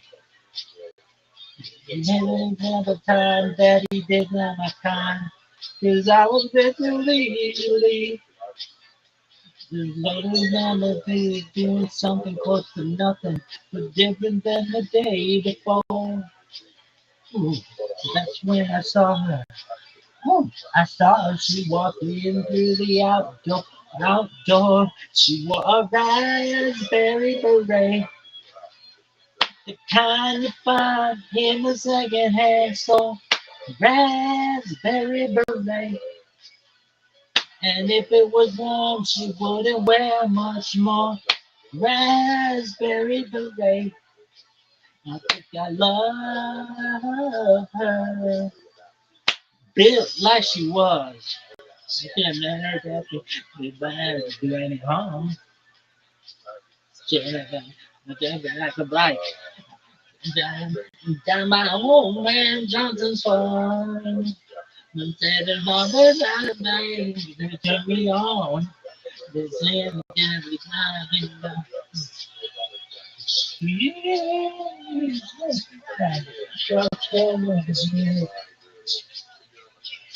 she bought a raspberry beret, the kind you find near the second-hand store. Raspberry beret, and if it was warm, she wouldn't wear much more. Raspberry beret, I think I love her. I think I think it's too long.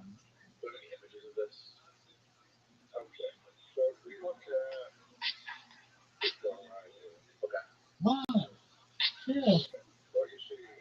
Yeah, it is too long. This is the Southern Chateau, which has particular significance to the theory, the microwave theory. Okay. This is an opening in the south wall, and it's directly opposite an opening in the north Quit wall. with this bullshit. Right here. Okay. So this opening here has a dimension. Are you fucking serious? 4 by 4.8 inches. Oh, wow. So generally the guidelines for What the creating fuck? a weight guide are the height is half the width of the length. So what is a weight guide? A weight guide carries microwave. And what is that used for today commercially? Communication, for the most part.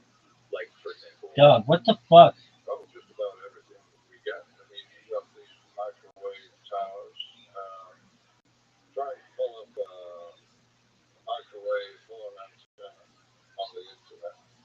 Okay. So you have those. They're all different shapes and sizes. You know, there's obviously a hydroelectric microwave industry. So where's the wave guide here? Well, that's a long antenna with a wave guide. And there are some where you have curvatures on the interior surface. But you see the wave guide itself, the horn Dog. receives a broader signal and then narrows it down to the wave guide and transmits it through the wave. Okay. All right. So that's what we're looking at when we're seeing the little shafts, the dimensions of those are. If you believe them. Okay. I believe it. I believe it. So when I saw that, it was like, okay, that looks like a horn antenna, right? And that's in the south wall of the King's Chase. Directly opposite is a shelf where the width is almost twice the dimensions back. So you do have that rectangular kind of thing. It's 4.8 high and 8.4. Okay. So essentially, the width has to be related to the wavelength of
No, don't do this.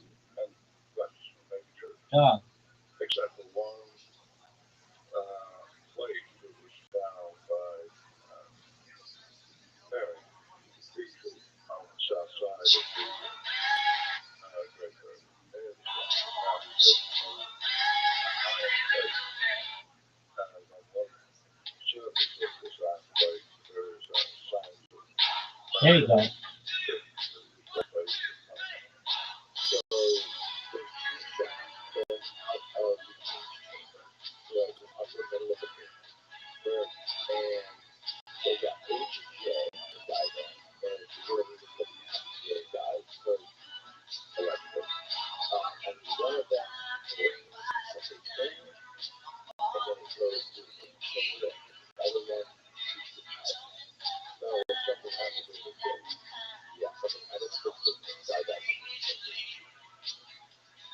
But, okay, so inside the police thing, there we have is a resident that is definitely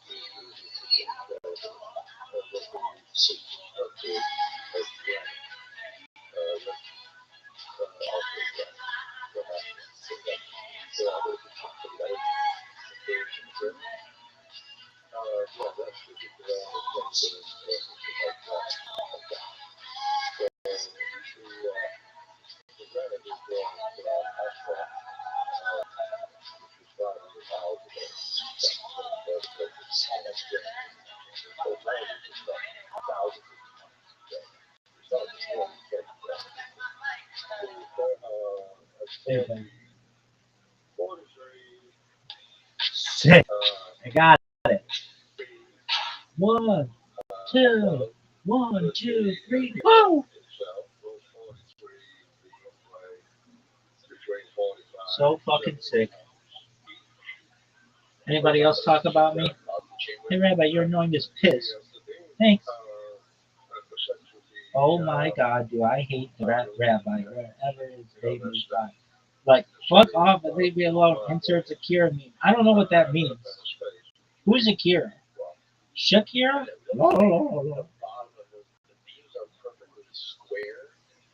It's a good thread, but I also think the words. Oh, fuck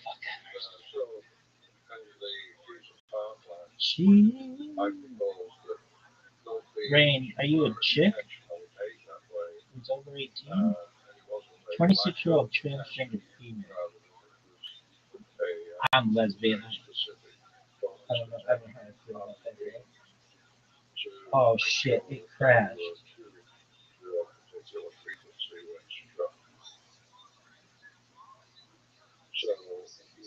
Are you fucking serious? I could do it again, but it was so perfect. Psych, bitch, it sucked. Worst stream ever.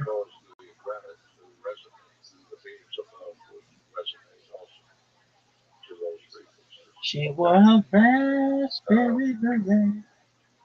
And I'm a bunny, then I like it, and so whenever she would have one.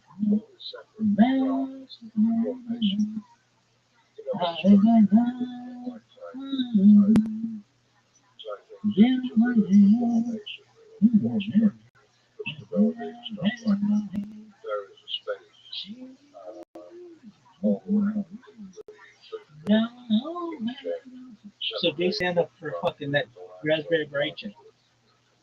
You're never gonna believe this. I was going to the Five and Dime, going to see Mr. McGee. I walked through the door like I always do. Everybody gives me this weird look. You're never gonna believe who was there. Who was there? You're never gonna. Who was it? Who? You are never gonna fucking believe it. Who the fuck was there? It was Prince. What? Yeah. You mean to tell me, like, Prince was working at a Five and Dime? Yeah, he was a Mr. McGee had said he just hired him, but he sucked dick. He was lazy as fuck. He was always had his eyes on the door. Anyway,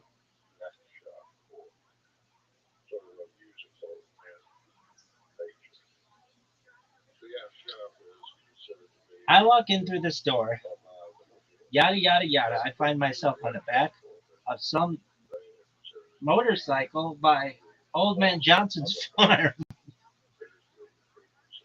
Really? You're never gonna believe. You're never believe it. A million fucking. Wait a second. You mean to tell me that you were out shopping,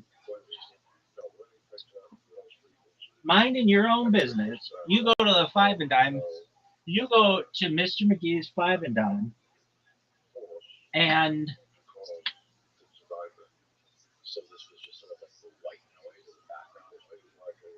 you find yourself later that day on a motorcycle with Prince down by Old Man Johnson's farm.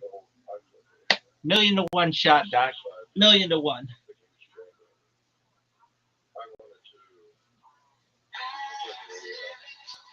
Dog, let's see this shit. Dude, this thing uploads like a motherfucker.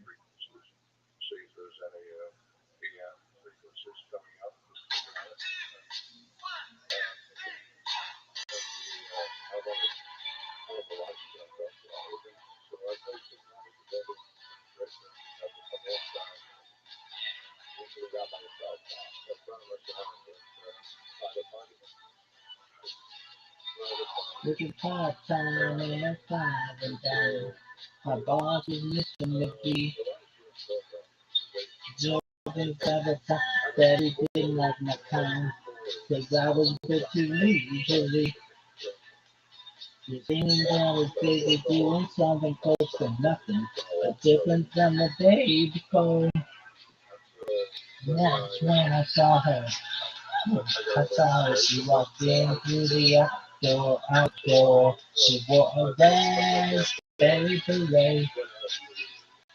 The kind you find feels like it hurt so. Raspberry beret. If you really want, she wouldn't wear much more. Raspberry beret. I think I love her. Feel it like she was. I can't even ask me if that could do any harm. Yeah, hey. And down my old man John. Oh, dude, it didn't. Oh, fuck. It's fucked up. Whatevs, dog. Whatevs. So they can see that I didn't get it right. Doesn't matter. No one gives a shit. Shout out to Rain. Why aren't normal chicks liking me? Why is it all transgender chicks? No one knows. She wore a raspberry beret. Fine, fine, I got hands to oxygen. Raspberry beret. And if I was born, just wanna wear much more. Dude, do it. Do it this time, but do it perfectly. I did, but I had to edit it. Down my old man Johnson farm. Who is Old Man Johnson? Like the owner of the Jets? Woody Johnson? She was very, the kind you find in a second-hand store.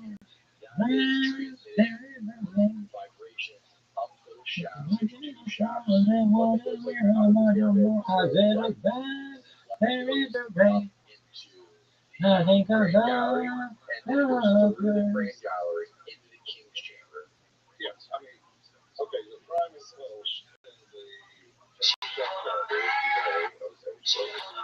her.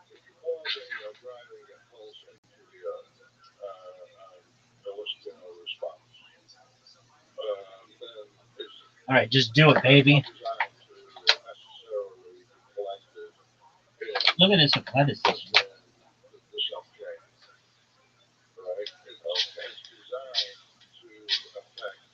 1, 2, 1, 2, 3.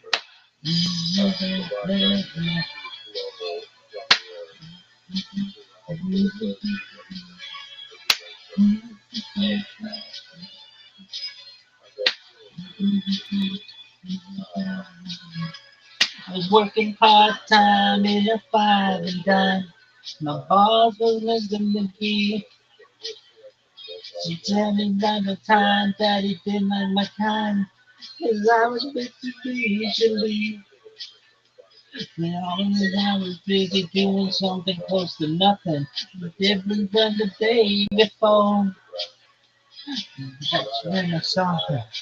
Oh, I saw her. She walked in through the outdoor.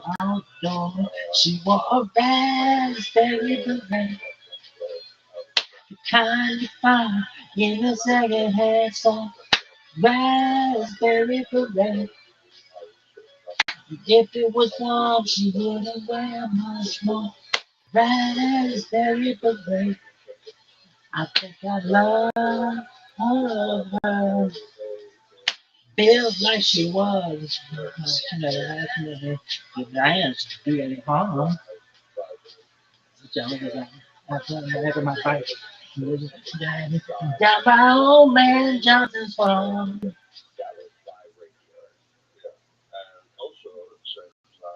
All right, did you get it?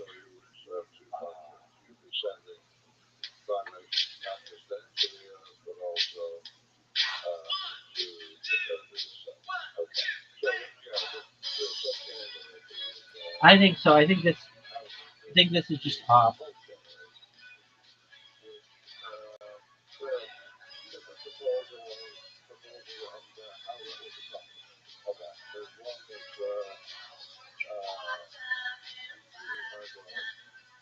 Oh, Mr. Mickey. Every time, man. 'Cause I was meant to be.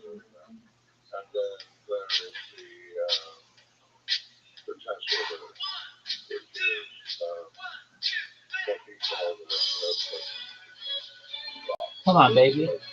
In a second-hand store, the birds are living. Never know who put it in my mouth. Running part-time in a five and dime. My boss was Mr. McGee. He did it for the time that he did not my kind. Cause I was busy easily. You think you have a day doing something close to nothing.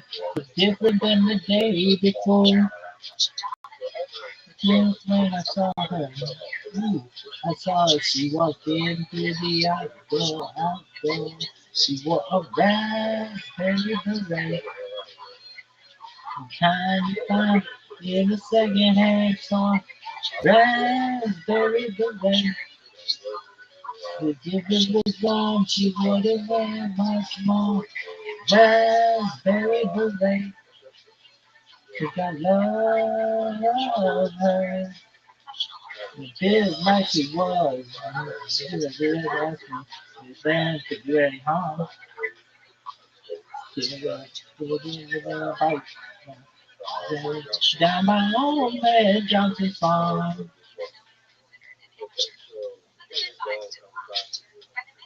One, two, one, two, three, four.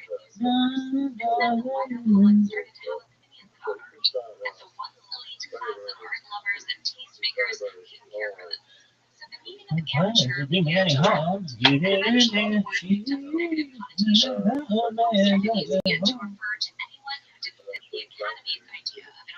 She wore a raspberry beret.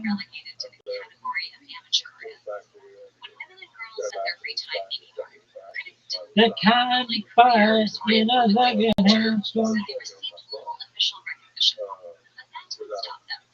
Raspberry beret.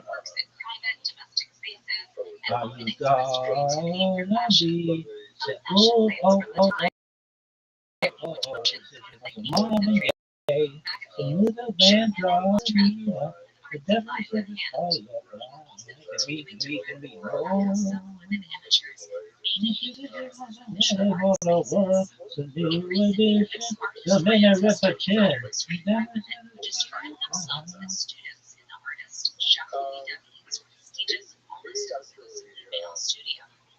This young amateur got his dream of art, took drawing lessons from Rothschild'S, the same artist who painted this. Unlike the portrait of Rabbi, this image doesn't reveal anything about Rothschild'S artistic life, but a recently discovered version shows her holding a virgin crown, a drawing tool that says, "I'm a serious artist." Critics at the time didn't acknowledge Rothschild'S as an artist in their reviews of portrait. To show it wasn't worth mentioning, and viewers went on to question her artistic position. Even though it doesn't tell the line between the professionals and the amateur world, the fact that it has been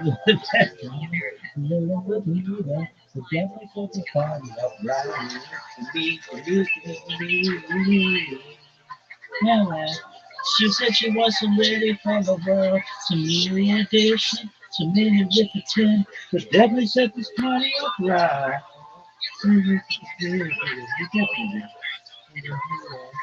Let's hope if you drive over in your new whip, bring some friends you're cool with. I'm gonna bring the cool whip, then I want you to strip. Years in my boat chick, so we get a bride now. She be coming me biggie like China. We don't think mine, listen to this China. Telling me the lines, and knowing I should go light skin, look like Michael Jackson, got a dark skin, brave, look like Michael Jackson, really ready for the world. She was ready for some action. Say you gonna do, so you got to prove a man. I'm gonna play this dance on, I'm gonna do this hands up. I'm gonna play this Gladys like you and me go get right on again. a drawing from around that time echoes his dilemma. On one side, he's You trying don't to take write your about pants love, off, the I'm gonna decline play of this monarchy. Gladys like On you the and me other, go the get right domestic cow on is again. more. So who's gonna man The drive? government had I'm already never issued need us. Iowa And and then other I said this rules part of that your banned mind. exterminating the Enemy, man, man, At the time, like a man, this election between so two new portraits nation, so many and repetition, but shared that's identity the between party them. of love. In the Gonna drawing, be, gonna be, Rob is gonna stepping be, a piece of land oh, towards the yeah, efforts. well, well, In life, he returned to reservation champagne. where he spent the rest of his years.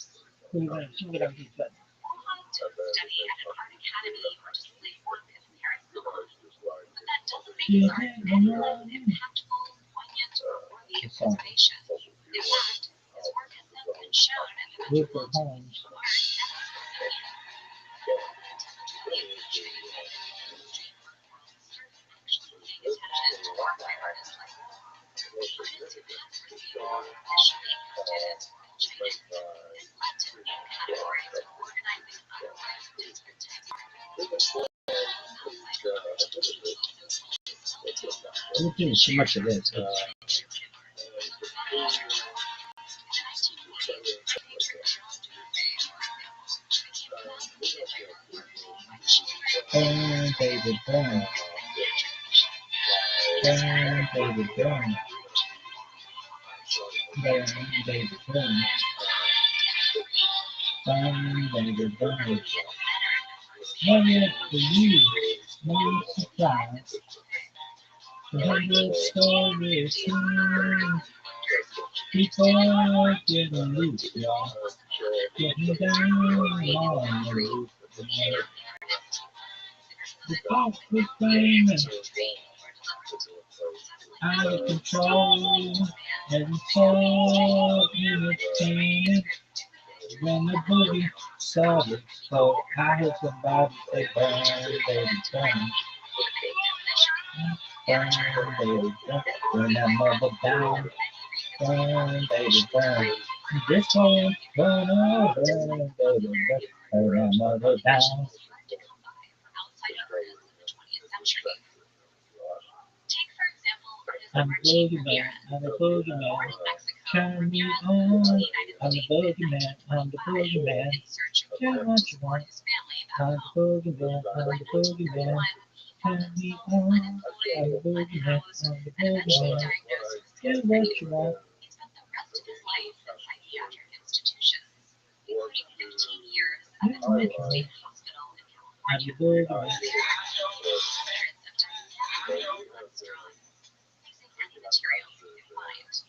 In this one, geometric patterns frozen around a horse and rider, evoking tension between freedom and containment. A local artist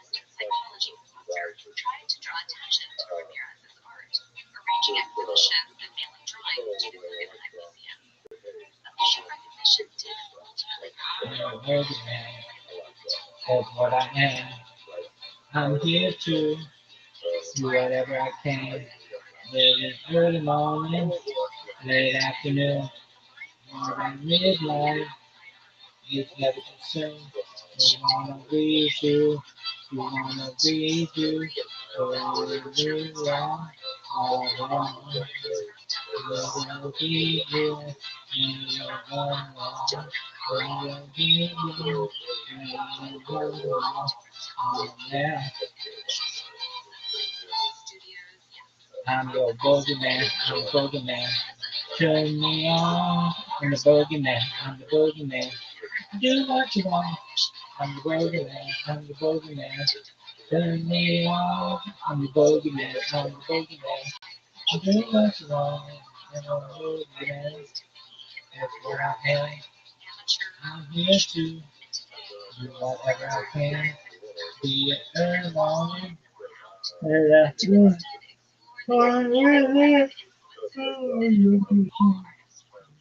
Yesterday's amateur is today's subject of a massive museum show. Today's hot artist at auction might be relegated to museum storage tomorrow. And who knows what's in store for today's amateurs? Let's all be on the lookout. In our next episode, we'll explore the overlap between art and design. I'll see you there. Thanks for watching this episode of Crash Course Art History, which was filmed at the Indianapolis Museum of Art and Museum, and was made with the help of all of these professional people. If you want to help keep Crash Course free for everyone forever, you can join our community on Patreon.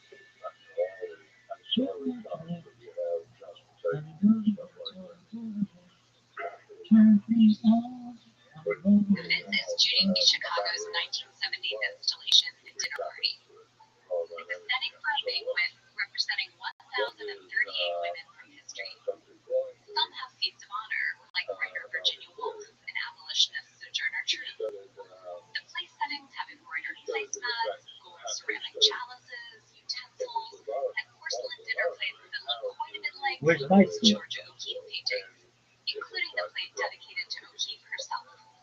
Then and now, the plates can evoke strong It's like emotions. badge. But unlike most works of art, you can feasibly eat off of some of these. They can actually serve a practical purpose. So how would we categorize these things? Are they works of art? Or are they something else entirely? Hi, I'm Sarah Uristreen. Yo, this isn't a study of fucking art history. This is not how it is. It's not good. How would you do it? Chronologically? I wouldn't be like, here's a fucking pride flag and here's some fucking banquet for chicks. I'd be like, yo, dog, this is cave painting. And then we'd work our way all the way. Chronological order is important to understanding how shit works. I do like the pride flag, though. It's beautiful. I don't know about the new one with all the shit in it, but I like just the normal, like the fucking Jewish autonomous oblast of Russia. That shit's tight.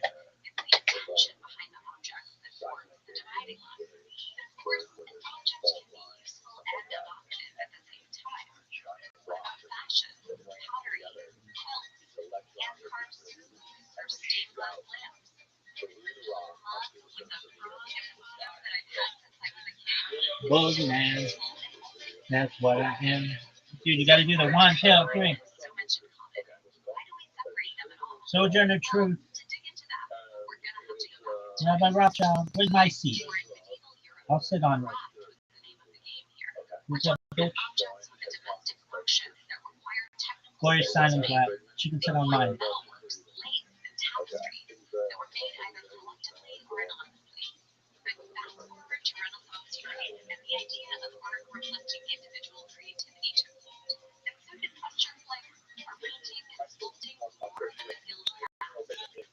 I'm a boogeyman. That's what I am. I'm here to do whatever I can. Be early morning, late afternoon, or at midnight. It's never too soon. She wanna please you. They wanna be you. You wanna be you. Oh, yeah. You wanna be you. I'm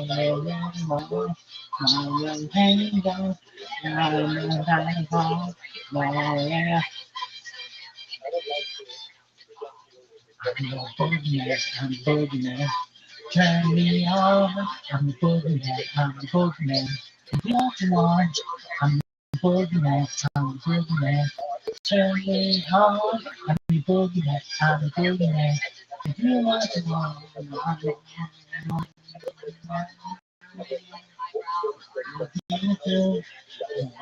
boogeyman. Be it early morning, late afternoon, or at midnight. It's not the same. You wanna please you. You wanna please you. That's okay. Send it, Doc.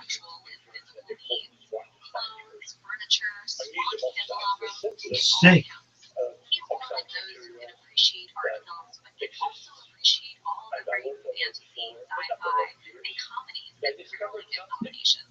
Look at this one.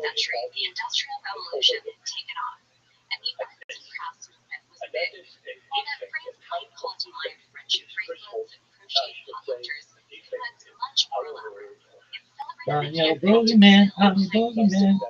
Turn me on. I'm your boogeyman. I'm your boogeyman. You what you want.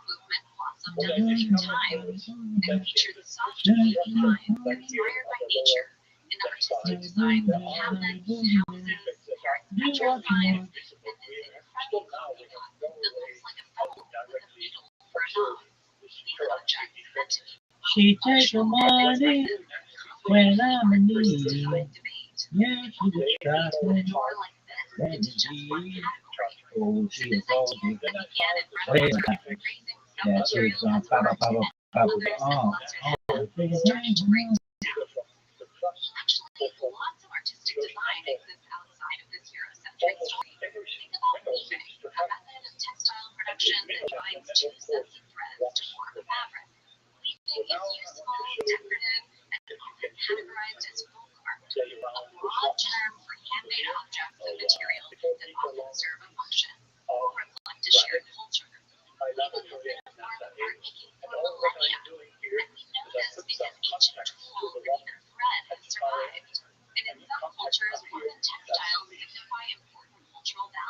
I'm a boogeyman. I'm a boogeyman. Sumatra, tampon, monsoon problem. How about the first time you slammed dick, bitch? That'd be from birth, baby. Turn me on. I'm a boogeyman. I'm a boogeyman. Do what you want.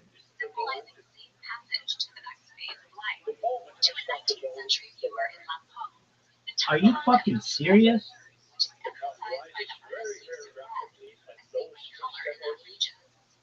I'm your boogeyman. I'm your boogeyman.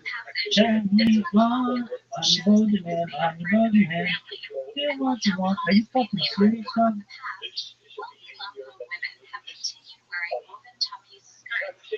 Upskirts. Do they wear up? Do they upskirt dudes with their long pom pom shit? I'm the boogeyman. I'm the boogeyman.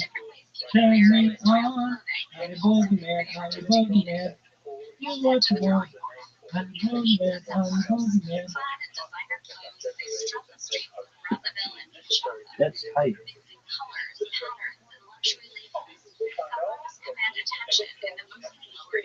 Do what you want. I'm the boogeyman. I'm the boogeyman. Turn me on. Pimp.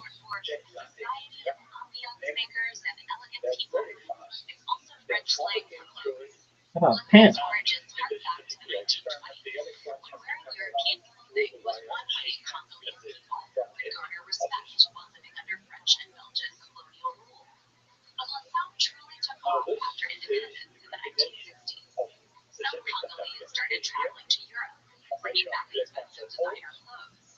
I'm your boogeyman. I'm your boogeyman. Turn me on. I'm your boogeyman. I'm your boogeyman. You what you want.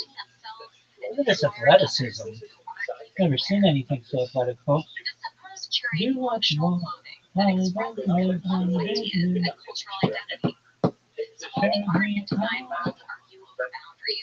I'm your boogeyman. I'm your boogeyman. You what you want. Now we want it.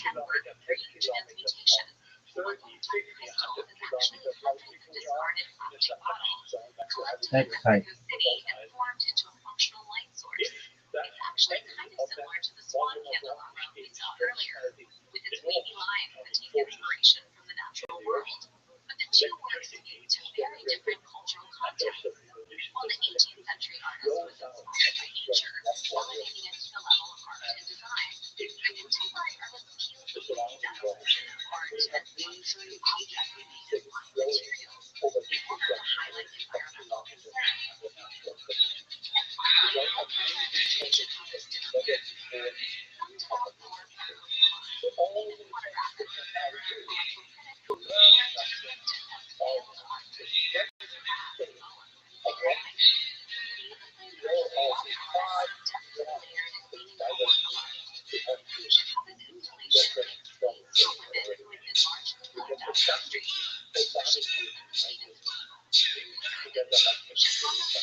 That was tight. Sing that one song, Brandy.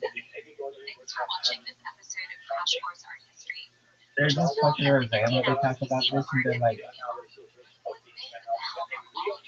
yeah, you're just like that guy in Brandy. You're a fine looking guy.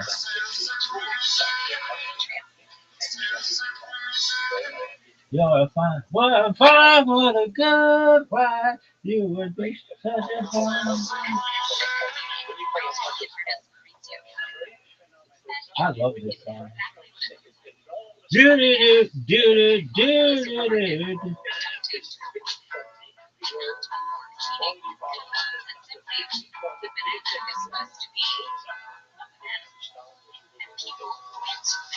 Do it, do it, do it. There's a mark in a western bay. There's 100 ships a day. Never sailors for the time away. We talk about their homes. There's a girl in a small town. She works wearing whiskey down as they wander. With another round, she serves them whiskey and wine. The sailors say, Brandon, you're a fine girl, what a girl, why you would be such a fine little line. Cause they're the sailor from the sea. There's a braided chain made of finest silver from the north of Spain. That's my name. When the branded loves me, when the summer's day bringing gifts from far away, because we made it clear he could not stay. The harbor was his home. The say break. This song's amazing. There's some rabbits who loves it.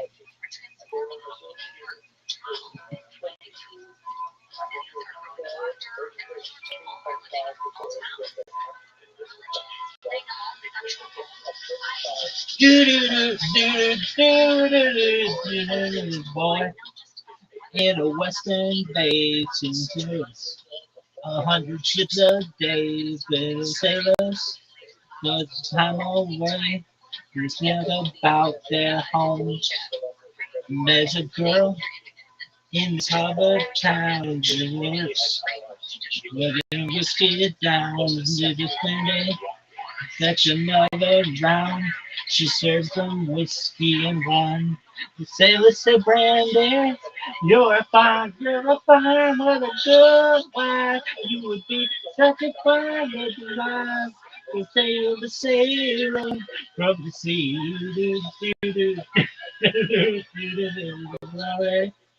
There's a threaded chain where the promise from the north of Spain to the the bears the name of the man that branded gloves.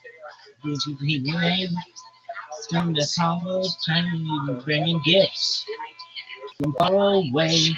Never made it clear he couldn't stay. No harbor was his home. The sailors say, Brandy, you're a fine little good wife. You would be such a fine little wife. The thing my lady is a sea. And they used to watch the eyes when they told the sailor story.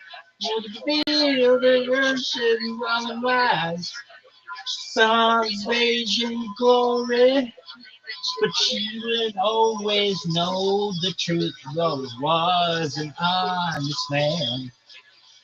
And Brenda does her best to understand.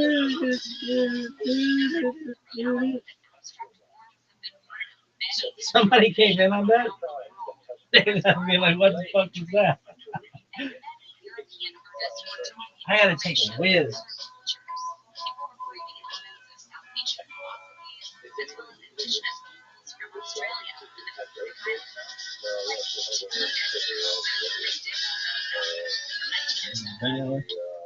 On a western bay, when ships, 100 ships a day, the sailors took the time away. He took about their homes, and there's a girl on the summer time, universe, laying this girl down. She branded, catch another round. She serves them whiskey and wine. The sailors say, Brandy, you're a fine, what a good wife. You would be such a fine good wife. The thing the sailor from the sea. Brandy, there's a knighted chain made of finest silver from the north of Spain. The locket that bears the name of the man that branded loves. You came on the common trade, bringing gifts from far away. Didn't made it clear he couldn't stay. No harbor was his home. The sailors say, Brandy, you're a fine, what a good wife. You would be such a fine little life. You feel my lady. Is the sea, Brandy used to watch his eyes when he told the sailor story. He could feel the ocean falling rise. He saw his raging glory, but he would always told the truth. I was an honest man. And Brandy had does her best to understand it. That was sick. Brandy. No, do a joke about Brandy. You're never gonna believe this, kid. I was working in this shithole, just a hole in the wall. There are always these dudes, sailors who would come in, and they were always like, "Can you pour us another drink?" And I'd be like, "Pour your own damn drink." Anyway, this one day, this guy came in who actually, whom I actually gave a shit, and he gave me a locket. It was made of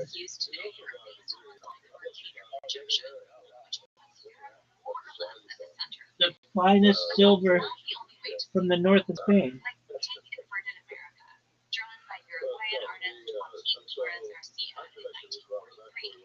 That's tight.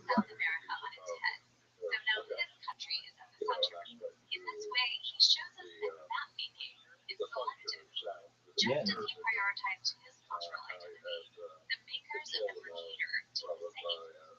Wait, that's tight. They just find out soon.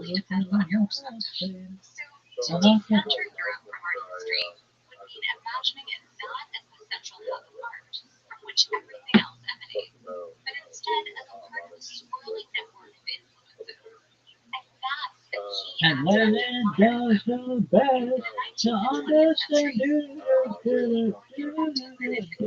Yeah, Brandy used to watch us. Let it come and tell the story. We could be the ocean falling down. With all amazing glory. But he had always told the truth about what went. And Brandy does her best to understand it.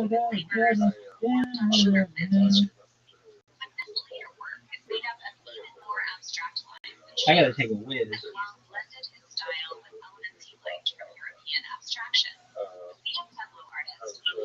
How about Soul Man?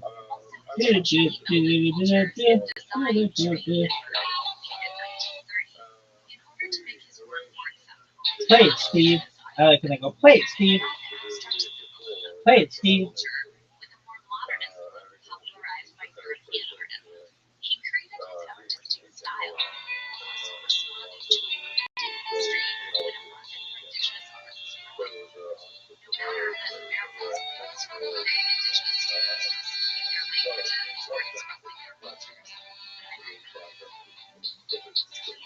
We're coming to you from a dusty road. Good loving, I got a truck load. And then good time. Dude, I'm just playing it. Let's do it.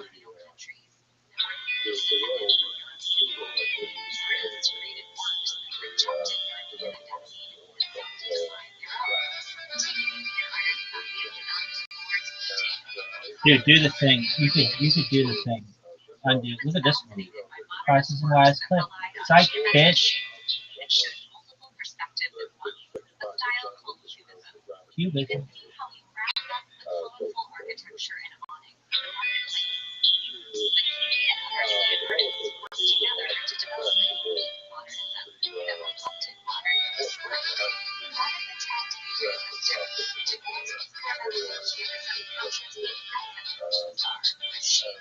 Coming to you on a dusty road.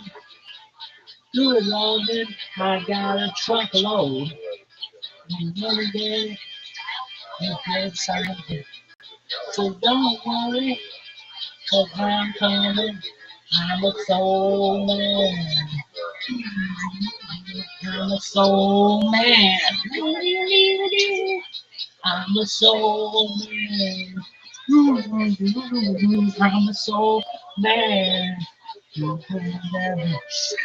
What I got the hard way, and I'll make it better each and every day.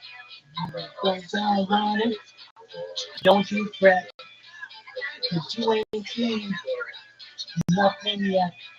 I'm a soul man. I'm a soul man. I'm a soul man. I'm a soul man. On the side street, and when I love before I could eat, and getting to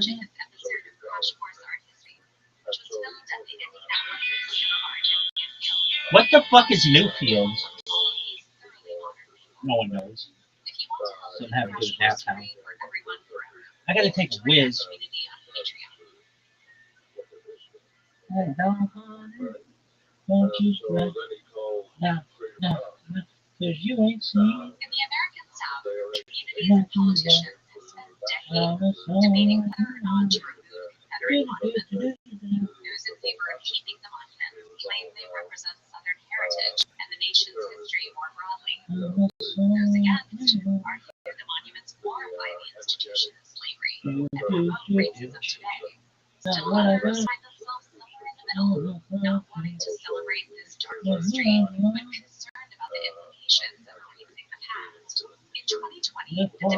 I gotta take a whiz.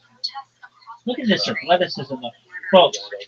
Folks, I don't know if you're aware of what it like the perhaps the most American motherfucker of all time, most athletic motherfucker of all time, the greatest pimp of all time. I gotta take a whiz. I gotta take a whiz. Everybody knows it. I gotta take a whiz. I gotta take a whiz. Everybody knows it. Everybody knows it.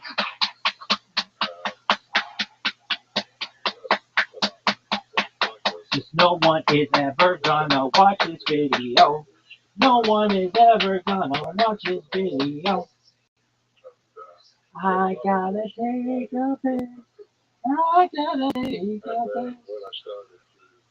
And la before I could eat. Look at this athleticism throwing up the gang signs for the west side. Why? Why not, baby?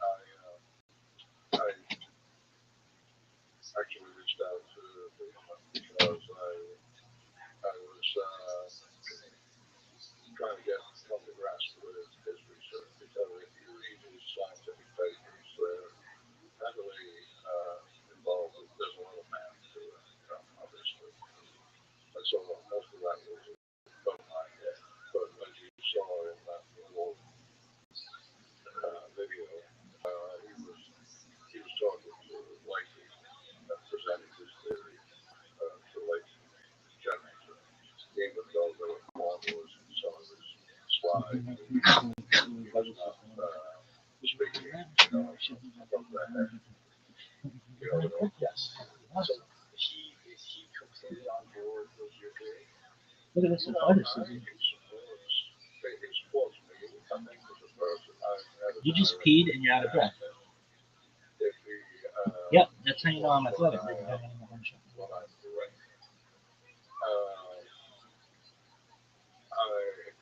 It didn't make any sense. You don't make sense.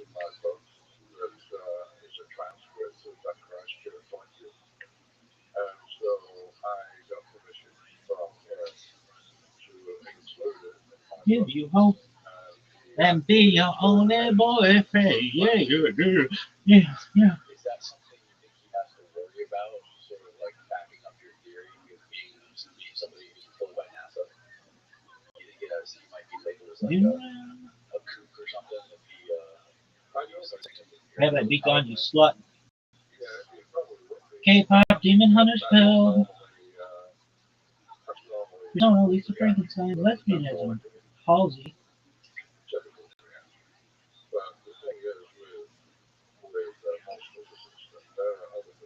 And be your only boyfriend. Yeah, yeah, yeah, yeah.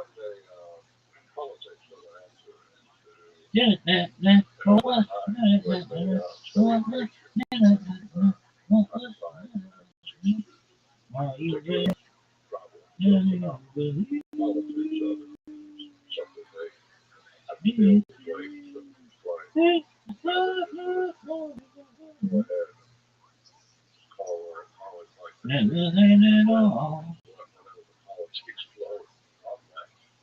Einstein or Oppenheimer or anybody who was breaking new ground. To be But eventually they're going to be a place with recreation. Yeah, there's going to be a lot of politics around something like Texas this. Steel. I mean, the implications of this idea are just something that can change the future of humanity, the future of the human race. That if we can figure out how to power our civilization through using the earth as a battery and using these rocks to generate electrons and free energy. I mean, that's not a small idea. So it's not a small idea. It's a it doesn't come with a small price tag. Like, there's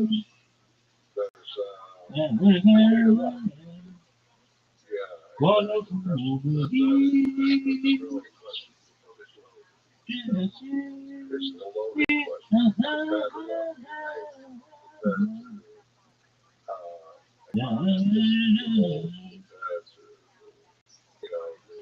loaded coal that's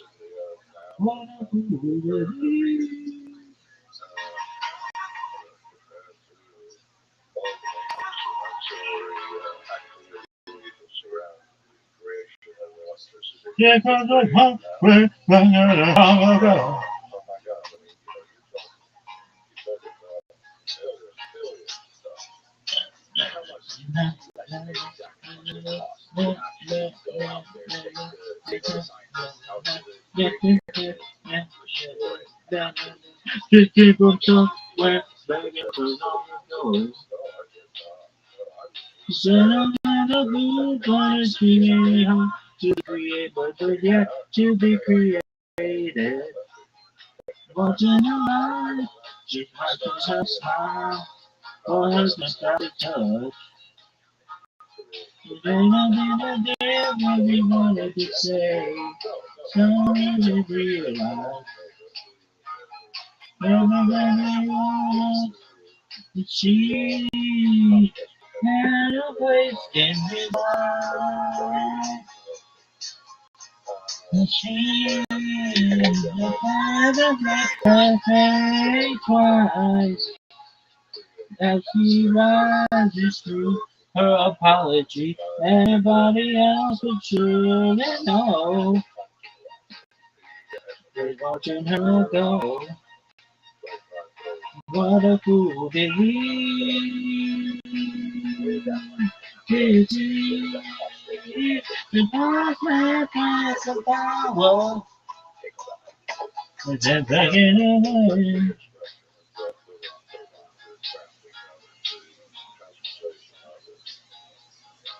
It's my rough, wet, red, nothing wrong.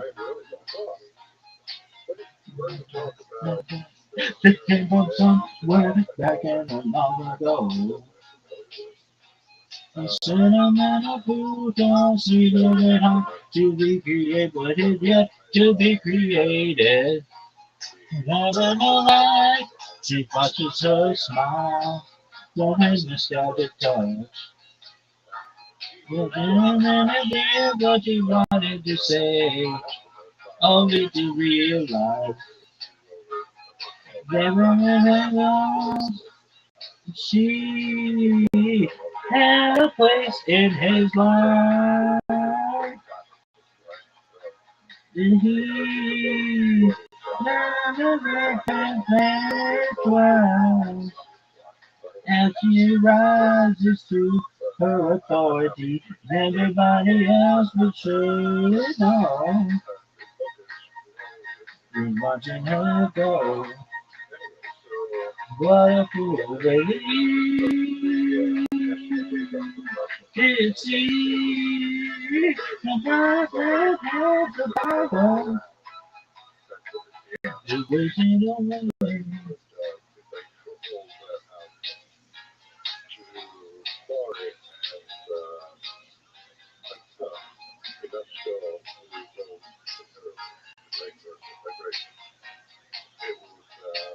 Did you go somewhere back in a long ago? Can you do it? Oh, fuck yeah, I can do it. Oh, is it gonna work? It's sucking the D.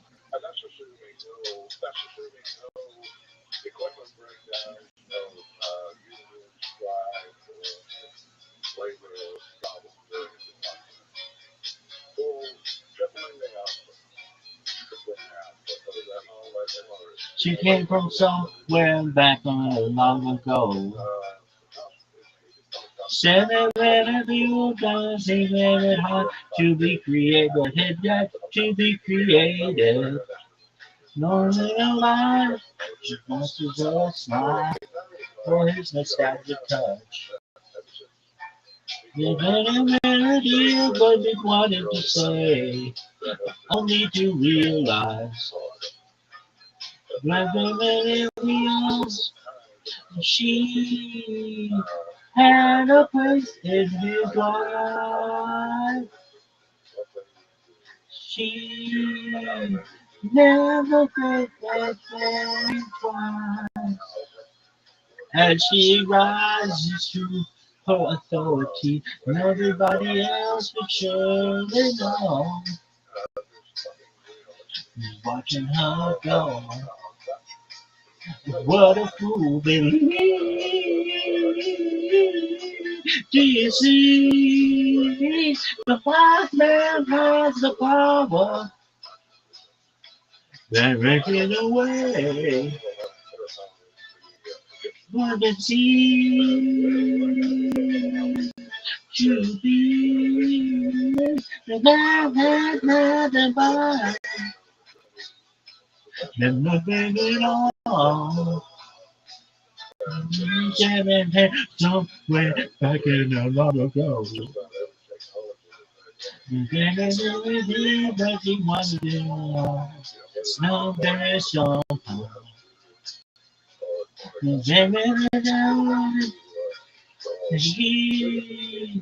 had a place in his life. He never think that thing twice. As she rises to her authority, anybody else would surely know. Watching her go, what a fool believes. Deceive the heart that has the power. There's nothing at all. So sick. Just send it. Don't even watch it.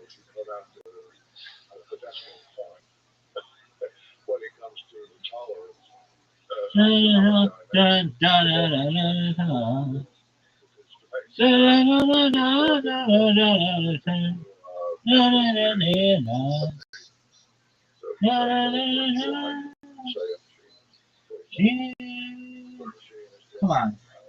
Wow, that was freaky. Someone else just liked that kitten gift picture, and as soon as I clicked it, their username, Rabbi with a ton of numbers after it, I got a notice that the account was suspended. That's not that weird. That was not that freaky. Bots come and go quickly. The Blue Sky folks are doing a good job of keeping them at bay, but the barbarians are definitely at the gate. I've already taken on Twitter.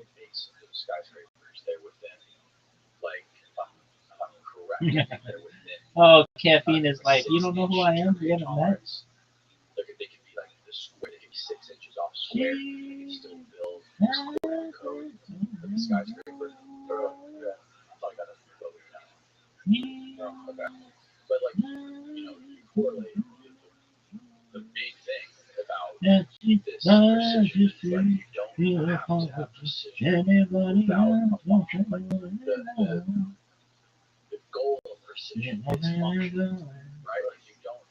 If your PC is this sure, we're running a pretty heavy mod pack.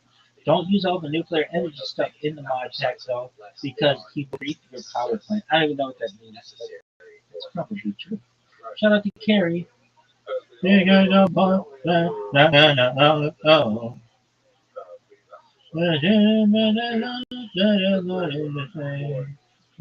to realize There's nothing about the thing.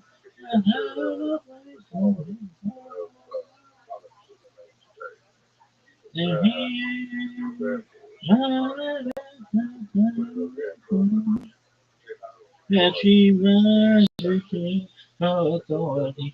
Anybody else know? It wasn't a go. A fool, but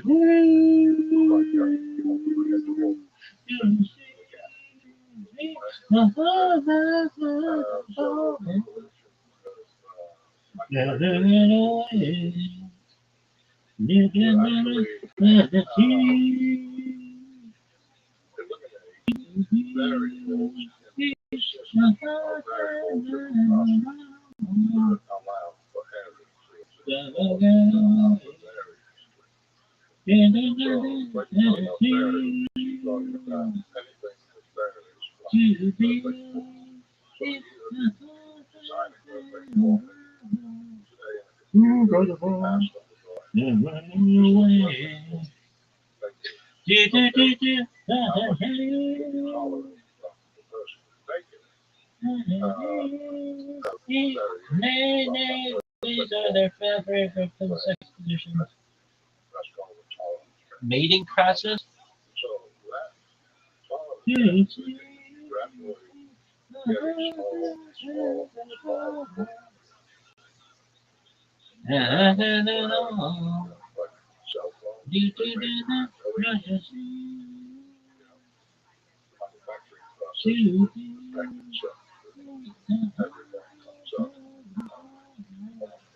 But one big question was when it comes to people challenging what sort of response have you gotten from like academia or Egyptology?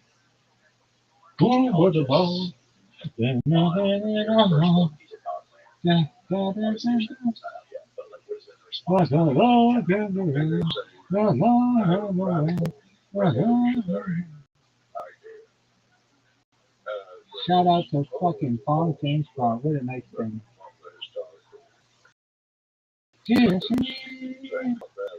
Disconnect.